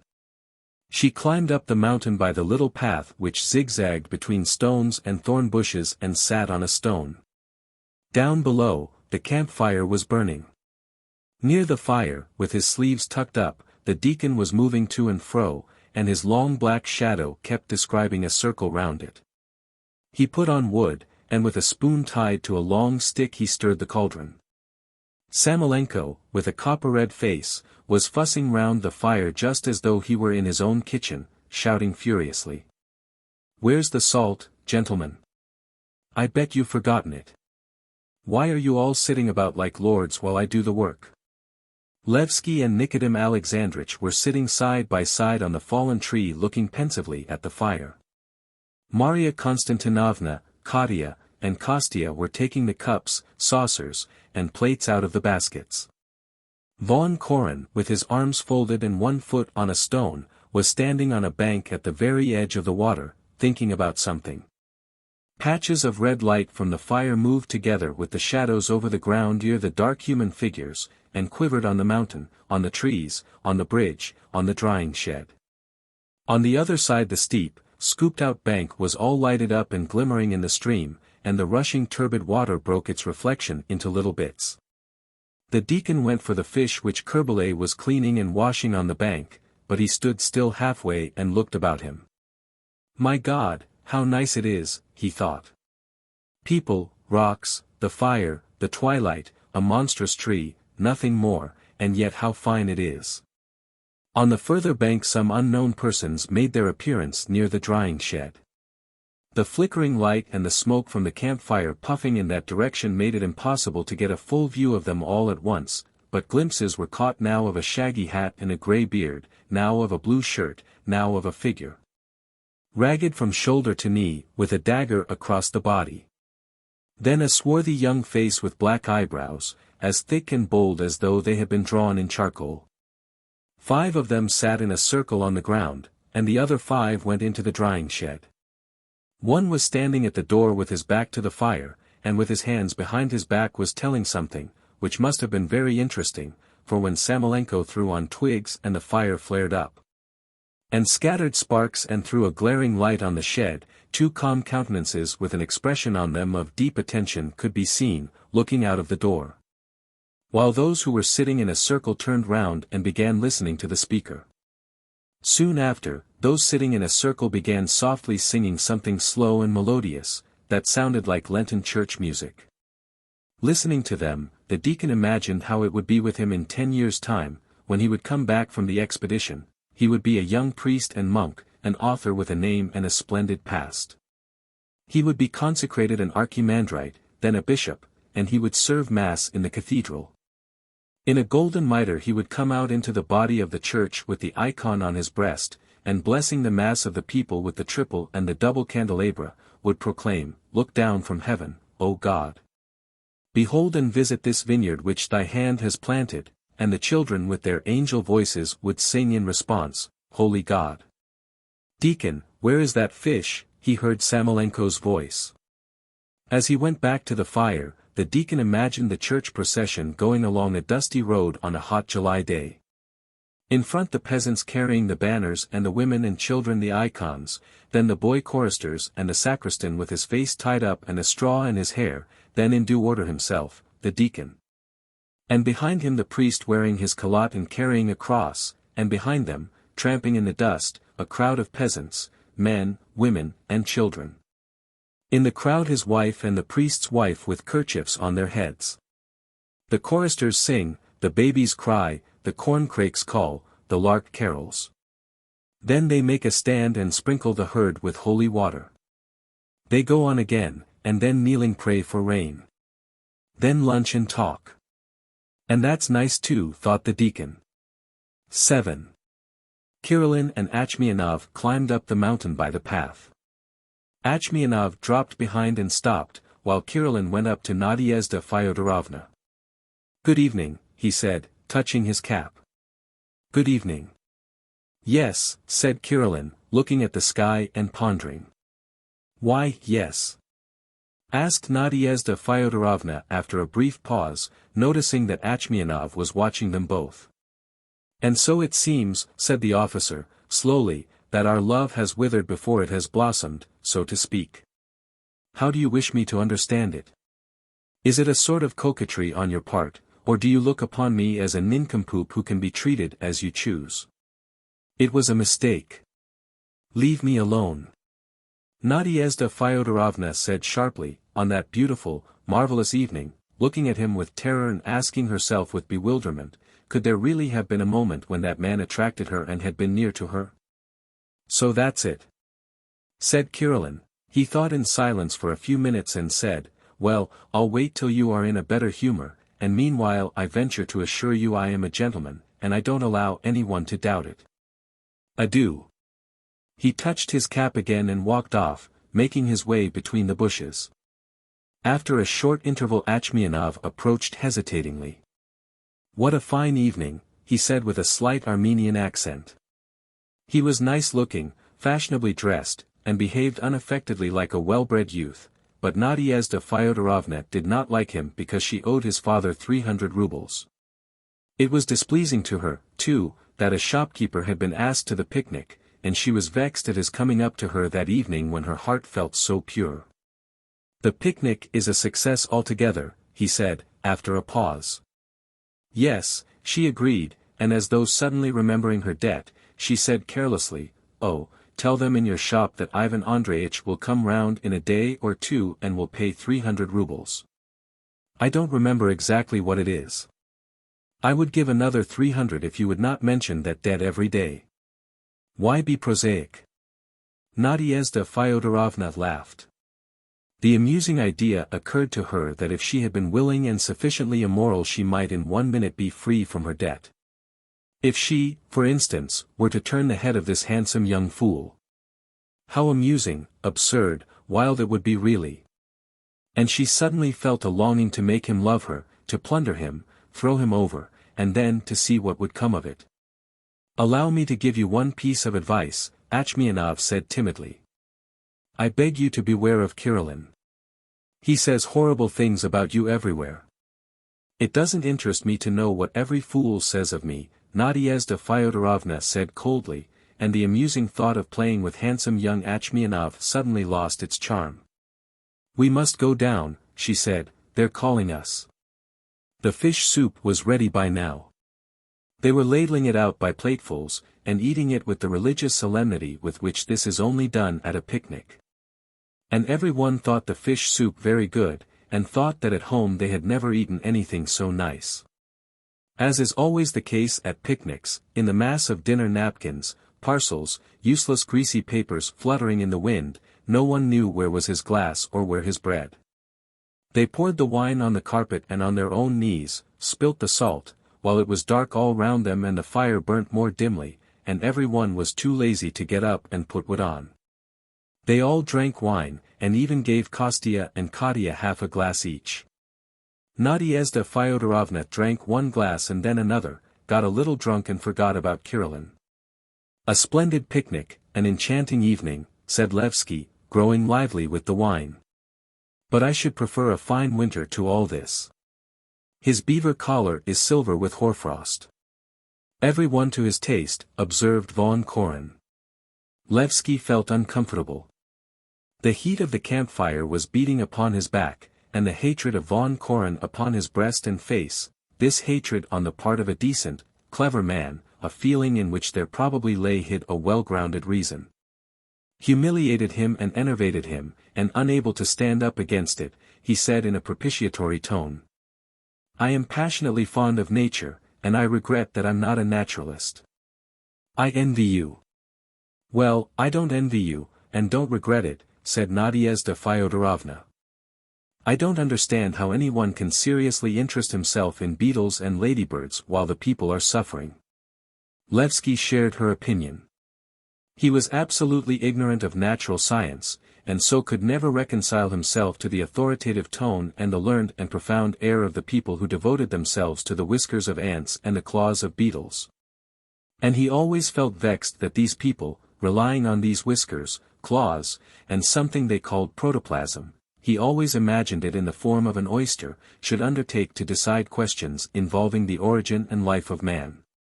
But in Nadezhda Fyodorovna's words he heard a note of falsity, and simply to contradict her he said, "The point is not the ladybirds, but the deductions made from them." 8. It was late, 11 o'clock, when they began to get into the carriages to go home. They took their seats, and the only ones missing were Nadezhda Fyodorovna and Achmianov, who were running after one another, laughing, the other side of the stream. "Make haste, my friends," shouted Samolenko. "You oughtn't to give ladies wine," said Von Koren in a low voice. Levsky, exhausted by the picnic, by the hatred of Von Koren, and by his own thoughts, went to meet Nadezhda Fyodorovna, and when, gay and happy, feeling light as a feather, breathless and laughing, she took him by both hands and laid her head on his breast, he stepped back and said dryly, "You are behaving like a cocotte." It sounded horribly coarse, so that he felt sorry for her at once. On his angry, exhausted face she read hatred, pity and vexation with himself, and her heart sank at once. She realized instantly that she had gone too far, had been too free and easy in her behavior, and overcome with misery, feeling herself heavy, stout, coarse, and drunk, she got into the first empty carriage together with Achmianov. Levsky got in with Kirillin, the zoologist with Samolenko, the deacon with the ladies, and the party set off. "You see what the Japanese monkeys are like," Von Koren began, rolling himself up in his cloak and shutting his eyes. "You heard she doesn't care to take an interest in beetles and ladybirds because the people are suffering. That's how all the Japanese monkeys look upon people like us. They're a slavish, cunning race, terrified by the whip and the fist for 10 generations, they tremble and burn incense only before violence. But let the monkey into a free state where there's no one to take it by the collar, and it relaxes at once and shows itself in its true colors. Look how bold they are in picture galleries, in museums, in theaters, or when they talk of science, they puff themselves out and get excited, they are abusive and critical, they are bound to criticize, it's the sign of the slave. You listen, men of the liberal professions are more often sworn at than pickpockets, that's because 3/4 of society are made up of slaves, of just such monkeys. It never happens that a slave holds out his hand to you and sincerely says, 'Thank you,' to you for your work." "I don't know what you want," said Samolenko, yawning. The poor thing, in the simplicity of her heart, wanted to talk to you of scientific subjects, and you draw a conclusion from that. You're cross with him for something or other, and with her, too, to keep him company. She's a splendid woman. Ah, nonsense. An ordinary kept woman, depraved and vulgar. Listen, Alexander Daviditch, when you meet a simple peasant woman, who isn't living with her husband, who does nothing but giggle, you tell her to go and work. Why are you timid in this case and afraid to tell the truth? Simply because Nadezhda Fyodorovna is kept, not by a sailor, but by an official. What am I to do with her, said Samolenko, getting angry. Beat her or what? Not flatter vice. We curse vice only behind its back, and that's like making a long nose at it round a corner. I am a zoologist or a sociologist, which is the same thing, you are a doctor, society believes in us. We ought to point out the terrible harm which threatens it and the next generation from the existence of ladies like Nadezhda Ivanovna. Fyodorovna, Samolenko corrected. But what ought society to do? Society? That's its affair. To my thinking the surest and most direct method is, compulsion. Manu militari, she ought to be returned to her husband, and if her husband won't take her in, then she ought to be sent to penal servitude or some house of correction. Alf. Sighed Samolenko. He paused and asked quietly, you said the other day that people like Levsky ought to be destroyed. Tell me, If the state or society commissioned you to destroy him, could you bring yourself to it? My hand would not tremble. 9. When they got home, Levsky and Nadezhda Fyodorovna went into their dark, stuffy, dull rooms. Both were silent. Levsky lighted a candle, while Nadezhda Fyodorovna sat down, and without taking off her cloak and hat, lifted her melancholy, guilty eyes to him. He knew that she expected an explanation from him, but an explanation would be wearisome, useless and exhausting, and his heart was heavy because he had lost control over himself and been rude to her. He chanced to feel in his pocket the letter which he had been intending every day to read to her, and thought if he were to show her that letter now, it would turn her thoughts in another direction. It is time to define our relations, he thought. I will give it her, what is to be will be. He took out the letter and gave it her. Read it. It concerns you. Saying this, he went into his own room and lay down on the sofa in the dark without a pillow. Nadezhda Fyodorovna read the letter, and it seemed to her as though the ceiling were falling and the walls were closing in on her. It seemed suddenly dark and shut in and terrible. She crossed herself quickly 3 times and said, "Give him peace, O Lord, give him peace." And she began crying. "Vanya," she called. "Ivan Andreyitch." There was no answer. Thinking that Levsky had come in and was standing behind her chair, she sobbed like a child, and said, "Why did you not tell me before that he was dead? I wouldn't have gone to the picnic, I shouldn't have laughed so horribly.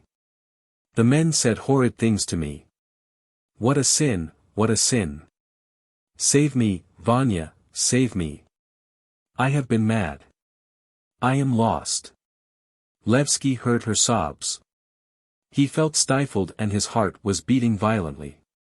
In his misery he got up, stood in the middle of the room, groped his way in the dark to an easy chair by the table, and sat down. This is a prison, he thought. I must get away. I can't bear it. It was too late to go and play cards. There were no restaurants in the town. He lay down again and covered his ears that he might not hear her sobbing, and he suddenly remembered that he could go to Samolenko. To avoid going near Nadezhda Fyodorovna, he got out of the window into the garden, climbed over the garden fence and went along the street. It was dark. A steamer, judging by its lights, a big passenger one, had just come in. He heard the clank of the anchor chain. A red light was moving rapidly from the shore in the direction of the steamer. It was the customs boat going out to it. The passengers are asleep in their cabins, thought Levsky, and he envied the peace of mind of other people. The windows in Samolenko's house were open. Levsky looked in at one of them, then in at another. It was dark and still in the rooms. "Alexander Daviditch, are you asleep?" he called. "Alexander Daviditch." He heard a cough and an uneasy shout. "Who's there? What the devil?" "It is I, Alexander Daviditch, excuse me." A little later the door opened. There was a glow of soft light from the lamp, and Samolenko's huge figure appeared all in white, with a white nightcap on his head. "What now?" he asked, scratching himself and breathing hard from sleepiness. "Wait a minute. I'll open the door directly. Don't trouble, I'll get in at the window." Levsky climbed in at the window, and when he reached Samolenko, seized him by the hand. "Alexander Daviditch," he said in a shaking voice, "save me. I beseech you, I implore you. Understand me. My position is agonizing. If it goes on for another 2 days I shall strangle myself like a dog. Wait a bit. What are you talking about exactly? Light a candle." "Oh, oh," sighed Samolenko, lighting a candle. "My God. My God. Why, it's past 1, brother." "Excuse me, but I can't stay at home," said Levsky, feeling great comfort from the light and the presence of Samolenko. "You are my best, my only friend, Alexander Daviditch. You are my only hope. For God's sake, come to my rescue, whether you want to or not." I must get away from here, come what may. Lend me the money. Oh, my God, sighed Samolenko, scratching himself. I was dropping asleep and I hear the whistle of the steamer, and now you. Do you want much? 300 rubles at least. I must leave her 100, and I need 200 for the journey. I owe you about 400 already, but I will send it you all. Samolenko took hold of both his whiskers in one hand, and standing with his legs wide apart, pondered. Yes, he muttered, musing. 300. Yes. But I haven't got so much. I shall have to borrow it from someone. Borrow it, for God's sake, said Levsky, seeing from Samolenko's face that he wanted to lend him the money and certainly would lend it. Borrow it, and I'll be sure to pay you back. I will send it from Petersburg as soon as I get there. You can set your mind at rest about that. I'll tell you what, Sasha, he said, growing more animated, let us have some wine. Yes. We can have some wine, too. They both went into the dining room. And how about Nadezhda Fyodorovna? Asked Samolenko, setting 3 bottles and a plate of peaches on the table. Surely she's not remaining. I will arrange it all, said Levsky, feeling an unexpected rush of joy. I will send her the money afterwards and she will join me. Then we will define our relations. To your health, friend. Wait a bit, said Samolenko. Drink this first. This is from my vineyard. This bottle is from Navrad's vineyard and this one is from Ahachilov's. Try all 3 kinds and tell me candidly. There seems a little acidity about mine. Don't you taste it? Yes. You have comforted me, Alexander Daviditch. Thank you. I feel better. Is there any acidity? Goodness only knows, I don't know. But you are a splendid, wonderful man. Looking at his pale, excited, good-natured face, Samolenko remembered von Koren's view that men like that ought to be destroyed, and Levsky seemed to him a weak, defenseless child, whom anyone could injure and destroy. And when you go, make it up with your mother, he said. It's not right. Yes, I certainly shall. They were silent for a while. When they had emptied the first bottle, Samolenko said. You ought to make it up with von Koren too. You are both such splendid, clever fellows, and you glare at each other like wolves. Yes, he's a fine, very intelligent fellow, Levsky assented, ready now to praise and forgive every one. He's a remarkable man, but it's impossible for me to get on with him. No. Our natures are too different. I'm an indolent, weak, submissive nature. Perhaps in a good minute I might hold out my hand to him, but he would turn away from me. With contempt. Levsky took a sip of wine, walked from corner to corner and went on, standing in the middle of the room. I understand von Koren very well. His is a resolute, strong, despotic nature. You have heard him continually talking of the expedition, and it's not mere talk. He wants the wilderness, the moonlit night, all around in little tents, under the open sky, lie sleeping his sick and hungry Cossacks, guides, porters, doctor, priest, all exhausted with their weary marches, while only he is awake. Sitting like Stanley on a camp stool, feeling himself the monarch of the desert and the master of these men. He goes on and on and on, his men groan and die, one after another, and he goes on, and in the end perishes himself, but still is monarch and ruler of the desert. Since the cross upon his tomb can be seen by the caravans for 30 or 40 miles over the desert. I am sorry the man is not in the army. He would have made a splendid military genius. He would not have hesitated to drown his cavalry in the river and make a bridge out of dead bodies. And such hardihood is more needed in war than any kind of fortification or strategy. Oh, I understand him perfectly. Tell me, why is he wasting his substance here? What does he want here? He is studying the marine fauna. No, brother, no. Levsky sighed. A scientific man who was on the steamer told me the Black Sea was poor in animal life, and that in its depths, thanks to the abundance of sulfuric hydrogen, organic life was impossible. All the serious zoologists work at the biological station at Naples or Villefranche. But von Koren is independent and obstinate. He works on the Black Sea because nobody else is working there. He is at loggerheads with the university, does not care to know his comrades and other scientific men because he is first of all a despot and only secondly a zoologist. And you'll see he'll do something. He is already dreaming that when he comes back from his expedition he will purify our universities from intrigue and mediocrity, and will make the scientific men mind their P's and Q's. Despotism is just as strong in science as in the army. And he is spending his second summer in this stinking little town because he would rather be first in a village than second in a town. Here he is a king and an eagle. He keeps all the inhabitants under his thumb and oppresses them with his authority. He has appropriated every one, he meddles in other people's affairs, everything is of use to him, and every one is afraid of him. I am slipping out of his clutches, he feels that and hates me. Hasn't he told you that I ought to be destroyed or sent to hard labor? Yes, laughed Samolenko. Levsky laughed too, and drank some wine. His ideals are despotic too, he said, laughing, and biting a peach. Ordinary mortals think of their neighbor, me, you, man in fact, if they work for the common weal. To von Koren men are puppets and nonentities, too trivial to be the object of his life. He works, will go for his expedition and break his neck there, not for the sake of love for his neighbor, but for the sake of such abstractions as humanity, future generations, an ideal race of men. He exerts himself for the improvement of the human race, and we are in his eyes only slaves, food for the cannon, beasts of burden.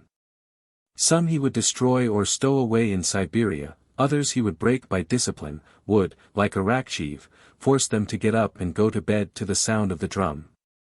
Would appoint eunuchs to preserve our chastity and morality, would order them to fire at anyone who steps out of the circle of our narrow conservative morality, and all this in the name of the improvement of the human race. And what is the human race? Illusion, mirage, despots have always been illusionists. I understand him very well, brother. I appreciate him and don't deny his importance. This world rests on men like him, and if the world were left only to such men as us, for all our good nature and good intentions, we should make as great a mess of it as the flies have of that picture. Yes. Levsky sat down beside Samolenko, and said with genuine feeling, I'm a foolish, worthless, depraved man. The air I breathe, this wine, love, life in fact, for all that, I have given nothing in exchange so far but lying, idleness, and cowardice. Till now I have deceived myself and other people, I have been miserable about it, and my misery was cheap and common. I bow my back humbly before von Koren's hatred because at times I hate and despise myself. Levsky began again pacing from one end of the room to the other in excitement, and said, I'm glad I see my faults clearly and am conscious of them. That will help me to reform and become a different man. My dear fellow, if only you knew how passionately, with what anguish, I long for such a change. And I swear to you I'll be a man. I will. I don't know whether it is the wine that is speaking in me, or whether it really is so, but it seems to me that it is long since I have spent such pure and lucid moments as I have just now with you. It's time to sleep, brother, said Samolenko. Yes, yes. Excuse me, I'll go directly. Levsky moved hurriedly about the furniture and windows, looking for his cap. Thank you, he muttered, sighing. Thank you. Kind and friendly words are better than charity. You have given me new life. He found his cap, stopped, and looked guiltily at Samolenko. Alexander Daviditch, he said in an imploring voice. What is it? Let me stay the night with you, my dear fellow. Certainly. Why not? Levsky lay down on the sofa, and went on talking to the doctor for a long time. 3 days after the picnic, Maria Konstantinovna unexpectedly called on Nadezhda Fyodorovna, and without greeting her or taking off her hat, seized her by both hands, pressed them to her breast and said in great excitement, "My dear, I am deeply touched and moved. Our dear kind-hearted doctor told my Nikodem Alexandrich yesterday that your husband was dead. Tell me, my dear, tell me, is it true?" "Yes, it's true, he is dead," answered Nadezhda Fyodorovna. "That is awful, awful, my dear. But there's no evil without some compensation. Your husband was no doubt a noble, wonderful, holy man, and such are more needed in heaven than on earth." Every line and feature in Maria Konstantinovna's face began quivering as though little needles were jumping up and down under her skin. She gave an almond oily smile and said, breathlessly, enthusiastically, "And so you are free, my dear. You can hold your head high now, and look people boldly in the face. Henceforth God and man will bless your union with Ivan Andreyitch. It's enchanting. I am trembling with joy, I can find no words. My dear, I will give you away. Nikodem Alexandrich and I have been so fond of you, you will allow us to give our blessing to your pure, lawful union. When do you think of being married?" "I haven't thought of it," said Nadezhda Fyodorovna, freeing her hands. "That's impossible, my dear. You have thought of it, you have." "Upon my word, I haven't," said Nadezhda Fyodorovna, laughing. "What should we be married for? I see no necessity for it. We'll go on living as we have lived." "What are you saying?" cried Maria Konstantinovna in horror. "For God's sake, what are you saying? Our getting married won't make things any better. On the contrary, it will make them even worse. We shall lose our freedom." My dear, what are you saying?" exclaimed Maria Konstantinovna, stepping back and flinging up her hands. "You are talking wildly. Think what you are saying. You must settle down." "Settle down? How do you mean? I have not lived yet, and you tell me to settle down." Nadezhda Fyodorovna reflected that she really had not lived. She had finished her studies in a boarding school and had been married to a man she did not love, then she had thrown in her lot with Levsky, and had spent all her time with him on this empty, desolate coast, always expecting something better. Was that life? "I ought to be married though," she thought, but remembering Kirillin and Achmianov she flushed and said, "No, it's impossible. Even if Ivan Andreyitch begged me to on his knees, even then I would refuse." Maria Konstantinovna sat on the sofa for a minute in silence, grave and mournful, gazing fixedly into space, then she got up and said coldly, "Goodbye, my dear. Forgive me for having troubled you. Though it's not easy for me, it's my duty to tell you that from this day all is over between us, and, in spite of my profound respect for Ivan Andreyitch, the door of my house is closed to you henceforth." She uttered these words with great solemnity and was herself overwhelmed by her solemn tone. Her face began quivering again, it assumed a soft almond-oily expression.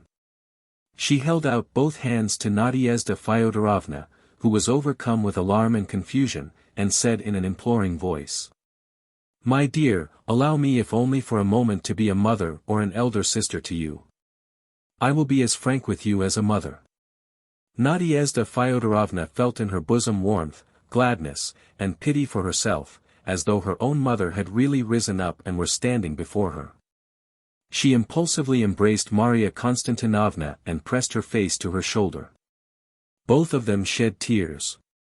They sat down on the sofa and for a few minutes sobbed without looking at one another or being able to utter a word. "My dear child," began Maria Konstantinovna, "I will tell you some harsh truths, without sparing you. For God's sake, do. Trust me, my dear. You remember of all the ladies here, I was the only one to receive you. You horrified me from the very first day, but I had not the heart to treat you with disdain like all the rest. I grieved over dear, good Ivan Andreyitch as though he were my son, a young man in a strange place, inexperienced, weak, with no mother, and I was worried, dreadfully worried. My husband was opposed to our making his acquaintance, but I talked him over, persuaded him. We began receiving Ivan Andreyitch, and with him, of course, you. If we had not, he would have been insulted. I have a daughter, a son. You understand the tender mind, the pure heart of childhood. Who so offendeth one of these little ones? I received you into my house and trembled for my children. Oh, when you become a mother, you will understand my fears. And every one was surprised at my receiving you, excuse my saying so, as a respectable woman, and hinted to me, well, of course, slanders, suppositions. At the bottom of my heart I blamed you, but you were unhappy, flighty, to be pitied, and my heart was wrung with pity for you. But why, asked Nadezhda Fyodorovna, trembling all over. What harm have I done anyone? You are a terrible sinner. You broke the vow you made your husband at the altar. You seduced a fine young man, who perhaps had he not met you might have taken a lawful partner for life from a good family in his own circle, and would have been like everyone else now. You have ruined his youth. Don't speak, my dear.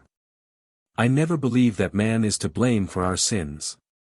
It is always the woman's fault. Men are frivolous in domestic life, they are guided by their minds, and not by their hearts. There's a great deal they don't understand, woman understands it all. Everything depends on her. To her much is given and from her much will be required. Oh, my dear, if she had been more foolish or weaker than man on that side, God would not have entrusted her with the education of boys and girls. And then, my dear, you entered on the path of vice, forgetting all modesty. Any other woman in your place would have hidden herself from people, would have sat shut up at home, and would only have been seen in the temple of God, pale, dressed all in black and weeping. And every one would have said in genuine compassion, O Lord, this erring angel is coming back again to thee. But you, my dear, have forgotten all discretion, have lived openly, extravagantly, have seemed to be proud of your sin. You have been gay and laughing, and I, looking at you, shuddered with horror, and have been afraid that thunder from heaven would strike our house while you were sitting with us. My dear, don't speak, cried Marya Konstantinovna, observing that Nadezhda Fyodorovna wanted to speak. Trust me, I will not deceive you, I will not hide one truth from the eyes of your soul. Listen to me, my dear. God marks great sinners, and you have been marked out, only think, your costumes have always been appalling. Nadezhda Fyodorovna, who had always had the highest opinion of her costumes, left off crying and looked at her with surprise. Yes, appalling, Marya Konstantinovna went on. Any one could judge of your behavior from the elaboration and gaudiness of your attire. People laughed and shrugged their shoulders as they looked at you, and I grieved. And forgive me, my dear, you are not nice in your person. When we met in the bathing place, you made me tremble. Your outer clothing was decent enough, but your petticoat, your chemise. My dear, I blushed. Poor Ivan Andreyitch. No one ever ties his cravat properly, and from his linen and his boots, poor fellow. One can see he has no one at home to look after him. And he is always hungry, my darling, and of course, if there is no one at home to think of the samovar and the coffee, one is forced to spend half one's salary at the pavilion. And it's simply awful in your home. No one else in the town has flies, but there's no getting rid of them in your rooms, all the plates and dishes are black with them. If you look at the windows and the chairs, there's nothing but dust, dead flies, and glasses. What do you want glasses standing about for? And, my dear, the table's not cleared till this time in the day. And one's ashamed to go into your bedroom, underclothes flung about everywhere, India rubber tubes hanging on the walls, pails and basins standing about. My dear. A husband ought to know nothing, and his wife ought to be as neat as a little angel in his presence. I wake up every morning before it is light, and wash my face with cold water that my Nicodim Alexandrich may not see me looking drowsy. That's all nonsense, Nadezhda Fyodorovna sobbed. If only I were happy, but I am so unhappy. Yes, you are very unhappy. Marya Konstantinovna sighed, hardly able to restrain herself from weeping. And there's terrible grief in store for you in the future. A solitary old age, ill health, and then you will have to answer at the dread judgment seat. It's awful, awful. Now fate itself holds out to you a helping hand, and you madly thrust it from you. Be married, make haste and be married. Yes, we must, said Nadezhda Fyodorovna, but it's impossible. Why? It's impossible. Oh, if only you knew. Nadezhda Fyodorovna had an impulse to tell her about Kirillin, and how the evening before she had met handsome young Achmianov at the harbor, and how the mad, ridiculous idea had occurred to her of cancelling her debt for 300. It had amused her very much, and she returned home late in the evening feeling that she had sold herself and was irrevocably lost. She did not know herself how it had happened. And she longed to swear to Maria Konstantinovna that she would certainly pay that debt, but sobs and shame prevented her from speaking. I am going away, she said. Ivan Andreyitch may stay, but I am going. Where? To Russia. But how will you live there? Why, you have nothing. I will do translation, or I will open a library. Don't let your fancy run away with you, my dear. You must have money for a library. Well, I will leave you now, and you calm yourself and think things over, and tomorrow come and see me, bright and happy. That will be enchanting. Well, goodbye, my angel. Let me kiss you. Maria Konstantinovna kissed Nadezhda Fyodorovna on the forehead, made the sign of the cross over her, and softly withdrew. It was getting dark, and Olga lighted up in the kitchen. Still crying, Nadezhda Fyodorovna went into the bedroom and lay down on the bed. She began to be very feverish. She undressed without getting up, crumpled up her clothes at her feet, and curled herself up under the bedclothes. She was thirsty, and there was no one to give her something to drink. I'll pay it back, she said to herself, and it seemed to her in delirium that she was sitting beside some sick woman, and recognized her as herself. I'll pay it back. It would be stupid to imagine that it was for money. I will go away and send him the money from Petersburg. At first 100, then another 100, and then the third 100. It was late at night when Levsky came in. At first 100. Nadezhda Fyodorovna said to him, then another 100. You ought to take some quinine, he said, and thought, tomorrow is Wednesday, the steamer goes and I am not going in it. So I shall have to go on living here till Saturday. Nadezhda Fyodorovna knelt up in bed.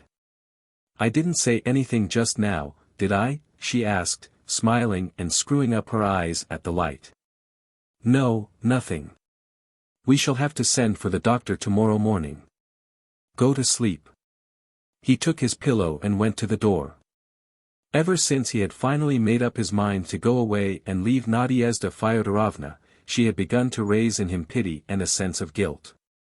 He felt a little ashamed in her presence, as though in the presence of a sick or old horse whom one has decided to kill.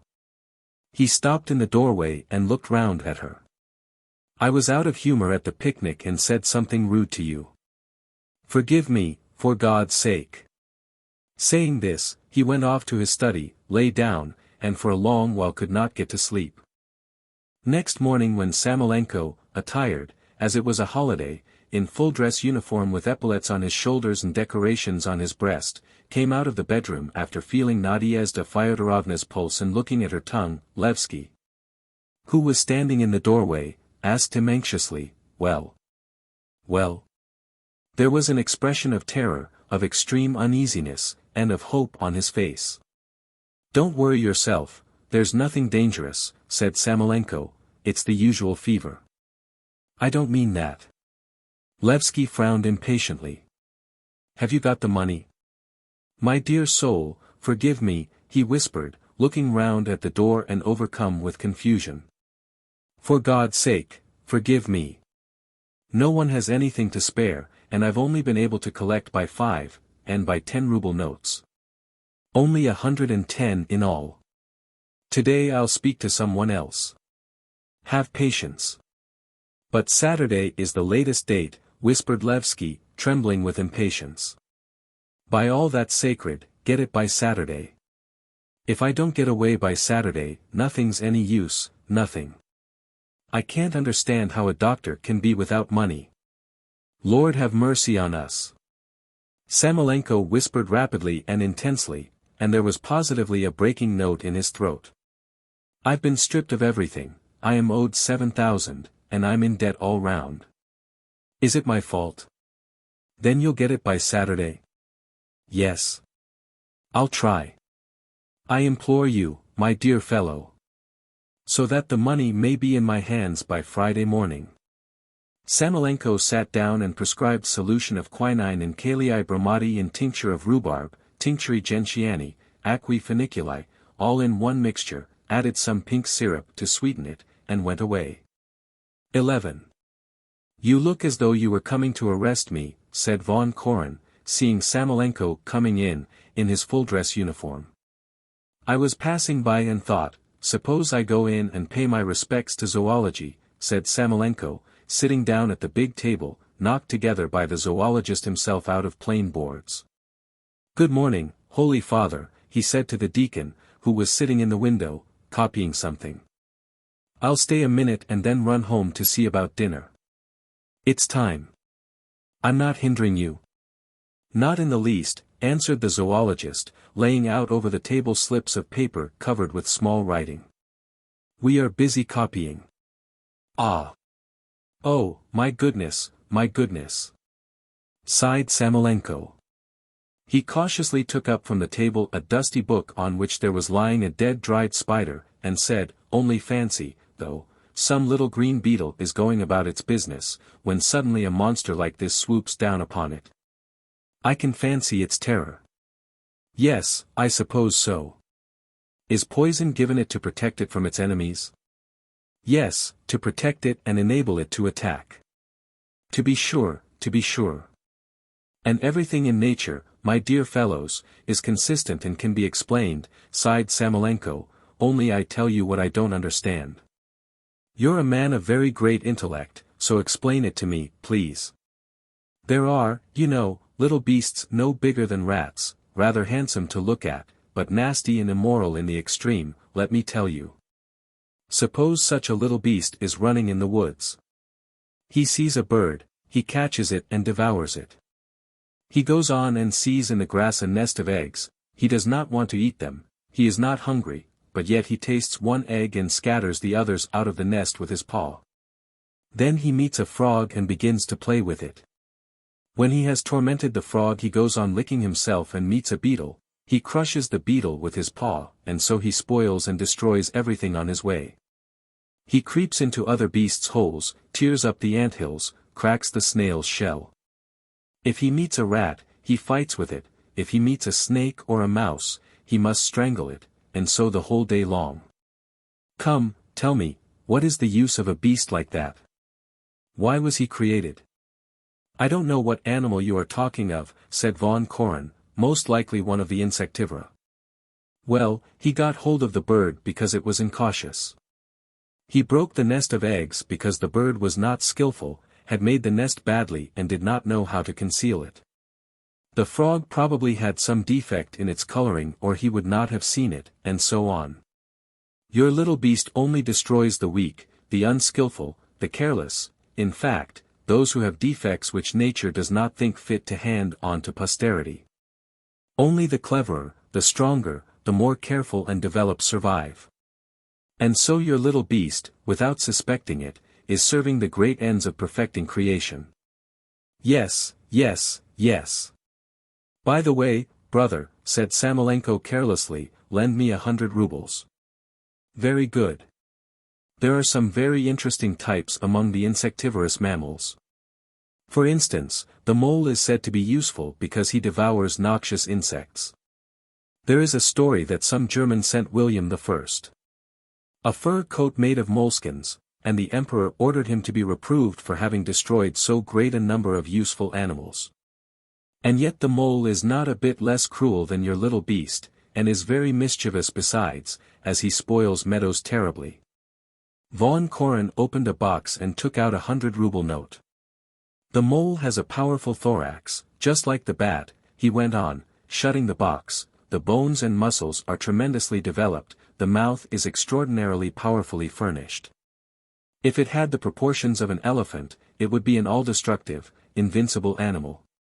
It is interesting when two moles meet underground, they begin at once as though by agreement digging a little platform. They need the platform in order to have a battle more conveniently. When they have made it they enter upon a ferocious struggle and fight till the weaker one falls. Take the 100 rubles, said Von Koren, dropping his voice, but only on condition that you're not borrowing it for Levsky. And if it were for Levsky, cried Samolenko, flaring up, what is that to you? I can't give it to you for Levsky. I know you like lending people money.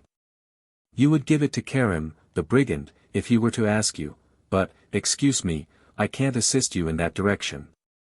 Yes, it is for Levsky I am asking it, said Samolenko, standing up and waving his right arm. Yes. For Levsky. And no one, fiend or devil, has a right to dictate to me how to dispose of my own money. It doesn't suit you to lend it me? No. The deacon began laughing. Don't get excited, but be reasonable, said the zoologist. To shower benefits on Mr. Levsky is, to my thinking, as senseless as to water weeds or to feed locusts. To my thinking, it is our duty to help our neighbors, cried Samolenko. In that case, help that hungry Turk who is lying under the fence. He is a workman and more useful and indispensable than your Levsky. Give him that 100-ruble note. Or subscribe 100 rubles to my expedition. Will you give me the money or not? I ask you. Tell me openly, what does he want money for? It's not a secret, he wants to go to Petersburg on Saturday. So that is it. Von Koren drawled out. Aha. We understand. And is she going with him, or how is it to be? She's staying here for the time. He'll arrange his affairs in Petersburg and send her the money, and then she'll go. That's smart. Said the zoologist, and he gave a short tenor laugh. Smart, well planned. He went rapidly up to Samolenko, and standing face to face with him, and looking him in the eyes, asked, Tell me now honestly, is he tired of her? Yes. Tell me, is he tired of her? Yes. Yes, Samolenko articulated, beginning to perspire. How repulsive it is, said Von Koren, and from his face it could be seen that he felt repulsion. One of two things, Alexander Daviditch, either you are in the plot with him, or, excuse my saying so, you are a simpleton. Surely you must see that he is taking you in like a child in the most shameless way. Why, it's as clear as day that he wants to get rid of her and abandon her here. She'll be left a burden on you. It is as clear as day that you will have to send her to Petersburg at your expense. Surely your fine friend can't have so blinded you by his dazzling qualities that you can't see the simplest thing. That's all supposition, said Samolenko, sitting down. Supposition. But why is he going alone instead of taking her with him? And ask him why he doesn't send her off first. The sly beast. Overcome with sudden doubts and suspicions about his friend, Samolenko weakened and took a humbler tone. But it's impossible, he said, recalling the night Levsky had spent at his house. He is so unhappy. What of that? Thieves and incendiaries are unhappy too. Even supposing you are right, said Samolenko, hesitating. Let us admit it. Still, he's a young man in a strange place, a student. We have been students, too, and there is no one but us to come to his assistance. To help him to do abominable things, because he and you at different times have been at universities, and neither of you did anything there. What nonsense! Stop, let us talk it over coolly. I imagine it will be possible to make some arrangement. Samolenko reflected, twiddling his fingers. I'll give him the money, you see, but make him promise on his honor that within a week he'll send Nadezhda Fyodorovna the money for the journey. And he'll give you his word of honor, in fact, he'll shed tears and believe in it himself, but what's his word of honor worth?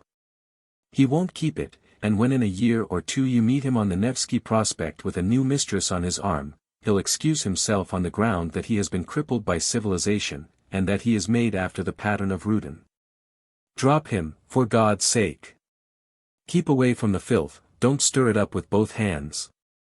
Samolenko thought for a minute and said resolutely. But I shall give him the money all the same. As you please. I can't bring myself to refuse a man simply on an assumption. Very fine, too. You can kiss him if you like. Give me the 100 rubles, then, Samolenko asked timidly. I won't. A silence followed. Samolenko was quite crushed. His face wore a guilty, abashed, and ingratiating expression, and it was strange to see this pitiful, childish, shamefaced countenance on a huge man wearing epaulets and orders of merit. The bishop here goes the round of his diocese on horseback instead of in a carriage, said the deacon, laying down his pen. It's extremely touching to see him sit on his horse. His simplicity and humility are full of biblical grandeur. Is he a good man? Asked von Koren, who was glad to change the conversation. Of course.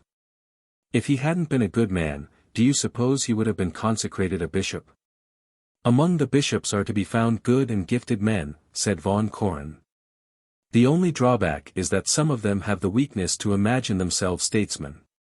One busies himself with Russification, another criticizes the sciences. That's not their business. They had much better look into their consistory a little. A layman cannot judge of bishops. Why so, deacon? A bishop is a man just the same as you or I. The same, but not the same.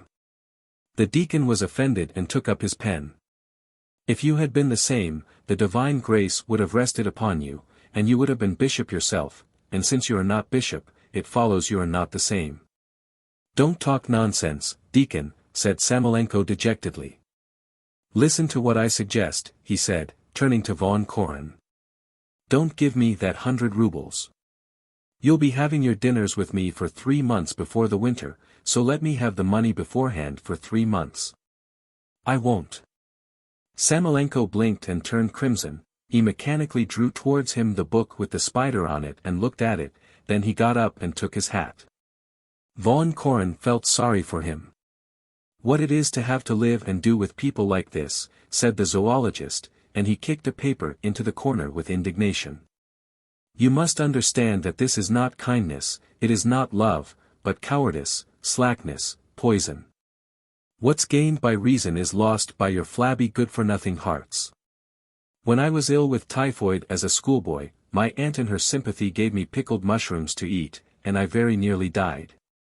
You, and my aunt too, must understand that love for man is not to be found in the heart or the stomach or the bowels, but here. Von Koren slapped himself on the forehead. Take it, he said, and thrust a 100-ruble note into his hand. You've no need to be angry, Kolya, said Samolenko mildly, folding up the note. I quite understand you, but you must put yourself in my place. You are an old woman, that's what you are. The deacon burst out laughing. Hear my last request, Alexander Daviditch, said von Koren hotly. When you give that scoundrel the money, make it a condition that he takes his lady with him, or sends her on ahead, and don't give it him without. There's no need to stand on ceremony with him. Tell him so, or, if you don't, I give you my word I'll go to his office and kick him downstairs, and I'll break off all acquaintance with you. So you'd better know it. Well. To go with her or send her on beforehand will be more convenient for him, said Samolenko. He'll be delighted indeed. Well, goodbye. He said goodbye affectionately and went out, but before shutting the door after him, he looked round at von Koren and, with a ferocious face, said. It's the Germans who have ruined you, brother. Yes. The Germans. 12. Next day, Thursday, Maria Konstantinovna was celebrating the birthday of her Kostya. All were invited to come at midday and eat pies, and in the evening to drink chocolate. When Levsky and Nadezhda Fyodorovna arrived in the evening, the zoologist, who was already sitting in the drawing-room, drinking chocolate?" asked Samolenko. "Have you talked to him?" "Not yet." "Mind now, don't stand on ceremony. I can't understand the insolence of these people. Why, they know perfectly well the view taken by this family of their cohabitation, and yet they force themselves in here." "If one is to pay attention to every prejudice," said Samolenko, "one could go nowhere." "Do you mean to say that the repugnance felt by the masses for illicit love and moral laxity is a prejudice?" "Of course it is. It's prejudice and hate. When the soldiers see a girl of light behavior, they laugh and whistle, but just ask them what they are themselves. It's not for nothing they whistle. The fact that girls strangle their illegitimate children and go to prison for it, and that Anna Karenin flung herself under the train, and that in the villages they smear the gates with tar, and that you and I, without knowing why, are pleased by Katya's purity, and that every one of us feels a vague craving for pure love, though he knows there is no such love, is all that prejudice. That is the one thing, brother, which has survived intact from natural selection, and, if it were not for that obscure force regulating the relations of the sexes, the Levskys would have it all their own way. And mankind would degenerate in 2 years." Levsky came into the drawing-room, greeted every one, and shaking hands with von Koren, smiled ingratiatingly. He waited for a favorable moment and said to Samolenko, "Excuse me, Alexander Daviditch, I must say 2 words to you." Samolenko got up, put his arm round Levsky's waist, and both of them went into Nikodym Alexandritch's study. "Tomorrow's Friday," said Levsky, biting his nails. "Have you got what you promised?" "I've only got 200. I'll get the rest today or tomorrow. Don't worry yourself." "Thank God," sighed Levsky, and his hands began trembling with joy. "You are saving me, Alexander Daviditch, and I swear to you by God, by my happiness and anything you like, I'll send you the money as soon as I arrive. And I'll send you my old debt too. Look here, Vanya," said Samolenko, turning crimson and taking him by the button. "You must forgive my meddling in your private affairs, but why shouldn't you take Nadezhda Fyodorovna with you? You queer fellow. How is that possible? One of us must stay, or our creditors will raise an outcry. You see, I owe 700 or more to the shops. Only wait, and I will send them the money. I'll stop their mouths, and then she can come away." "I see. But why shouldn't you send her on first?" "My goodness, as though that were possible." Levsky was horrified. "Why, she's a woman, what would she do there alone? What does she know about it? That would only be a loss of time and a useless waste of money." "That's reasonable," thought Samolenko, but remembering his conversation with von Koren, he looked down and said sullenly, "I can't agree with you. Either go with her or send her first, otherwise I won't give you the money. Those are my last words." He staggered back, lurched backwards against the door, and went into the drawing-room, crimson, and overcome with confusion. Friday, thought Levsky, going back into the drawing-room. Friday. He was handed a cup of chocolate, he burnt his lips and tongue with the scalding chocolate and thought, Friday. For some reason he could not get the word Friday out of his head, he could think of nothing but Friday, and the only thing that was clear to him, not in his brain but somewhere in his heart, was that he would not get off on Saturday. Before him stood Nikodym Alexandritch, very neat, with his hair combed over his temples, saying, "Please take something to eat." Marya Konstantinovna showed the visitors Katya's school report and said, drawling, "It's very, very difficult to do well at school nowadays. So much is expected." "Mama!" groaned Katya, not knowing where to hide her confusion at the praises of the company. Levsky, too, looked at the report and praised it. Scripture, Russian language, conduct, fives and fours, danced before his eyes, and all this, mixed with the haunting refrain of Friday, with the carefully combed locks of Nikodym Alexandritch and the red cheeks of Katya, produced on him a sensation of such immense overwhelming boredom that he almost shrieked with despair and asked himself, is it possible is it possible I shall not get away? They put 2 card tables side by side and sat down to play post. Levsky sat down too. Friday. Friday, he kept thinking, as he smiled and took a pencil out of his pocket. Friday. He wanted to think over his position, and was afraid to think. It was terrible to him to realize that the doctor had detected him in the deception which he had so long and carefully concealed from himself. Every time he thought of his future he would not let his thoughts have full rein. He would get into the train and set off, and thereby the problem of his life would be solved, and he did not let his thoughts go farther. Like a faraway dim light in the fields, the thought sometimes flickered in his mind that in one of the side streets of Petersburg, in the remote future, he would have to have recourse to a tiny lie in order to get rid of Nadezhda Fyodorovna and pay his debts. He would tell a lie only once, and then a completely new life would begin. And that was right, at the price of a small lie he would win so much truth. Now when by his blunt refusal the doctor had crudely hinted at his deception, he began to understand that he would need deception not only in the remote future, but today, and tomorrow, and in a month's time. And perhaps up to the very end of his life. In fact, in order to get away he would have to lie to Nadezhda Fyodorovna, to his creditors, and to his superiors in the service. Then, in order to get money in Petersburg, he would have to lie to his mother, to tell her that he had already broken with Nadezhda Fyodorovna. And his mother would not give him more than 500 rubles, so he had already deceived the doctor, as he would not be in a position to pay him back the money within a short time. Afterwards, when Nadezhda Fyodorovna came to Petersburg, he would have to resort to a regular series of deceptions, little and big, in order to get free of her. And again there would be tears, boredom, a disgusting existence, remorse, and so there would be no new life.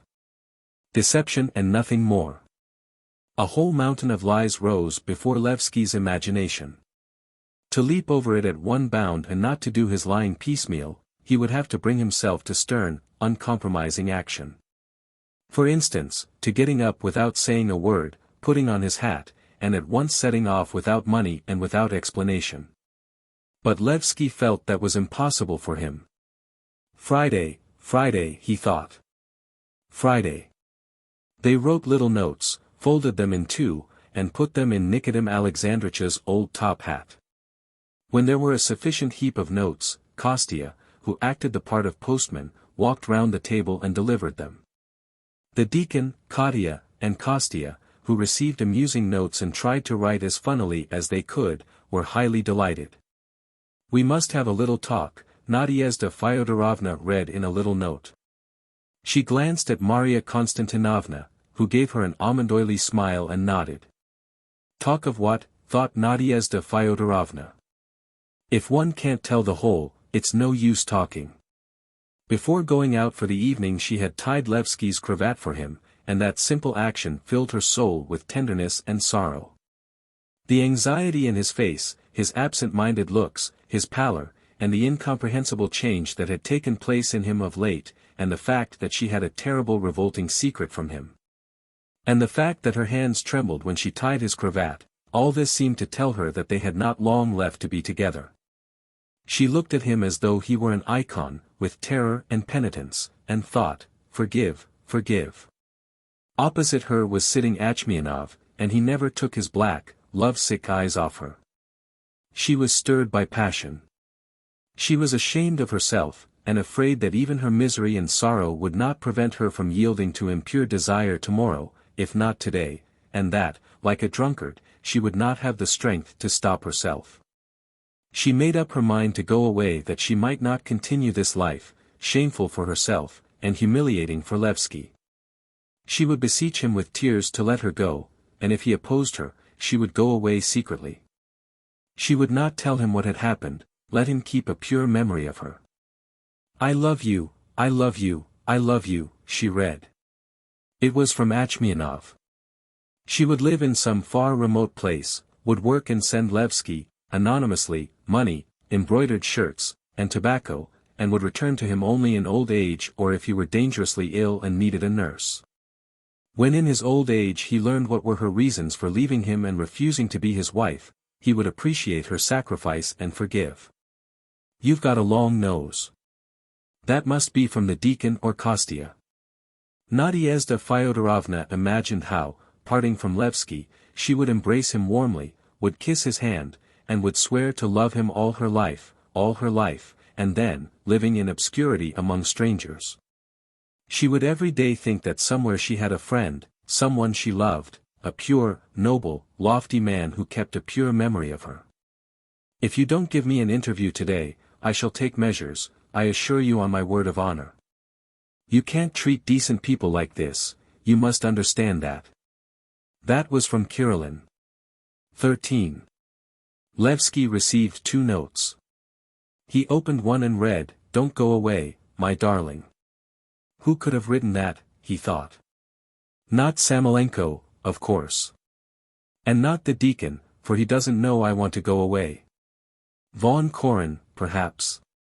The zoologist bent over the table and drew a pyramid. Levsky fancied that his eyes were smiling.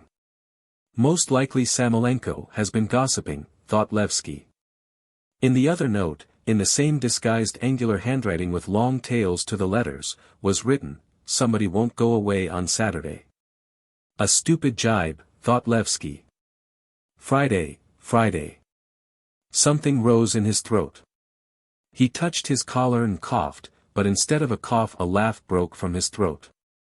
"Ha ha ha," he laughed. "Ha ha ha. What am I laughing at? Ha ha ha." He tried to restrain himself, covered his mouth with his hand, but the laugh choked his chest and throat, and his hand could not cover his mouth. How stupid it is, he thought, rolling with laughter. Have I gone out of my mind? The laugh grew shriller and shriller, and became something like the bark of a lapdog. Levsky tried to get up from the table, but his legs would not obey him and his right hand was strangely, without his volition, dancing on the table, convulsively clutching and crumpling up the bits of paper. He saw looks of wonder, Samolenko's grave, frightened face, and the eyes of the zoologist full of cold irony and disgust, and realized that he was in hysterics. How hideous, how shameful, he thought, feeling the warmth of tears on his face. Oh, what a disgrace. It has never happened to me. They took him under his arms, and supporting his head from behind, led him away. A glass gleamed before his eyes and knocked against his teeth, and the water was spilt on his breast.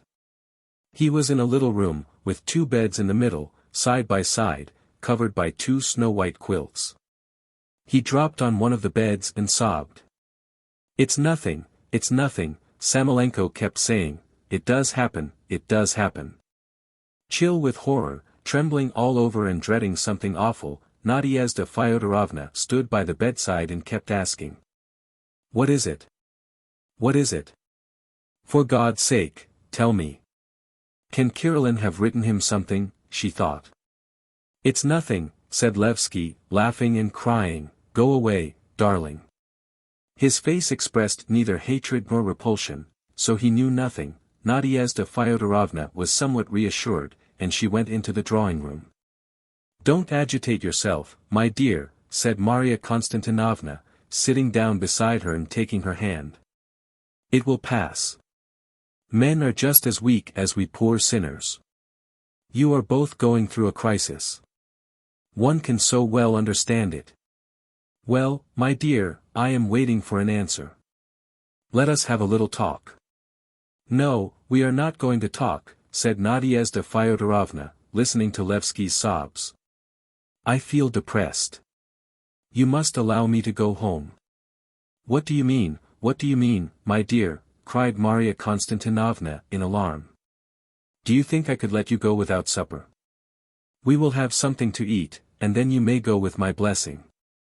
I feel miserable, whispered Nadezhda Fyodorovna, and she caught at the arm of the chair with both hands to avoid falling.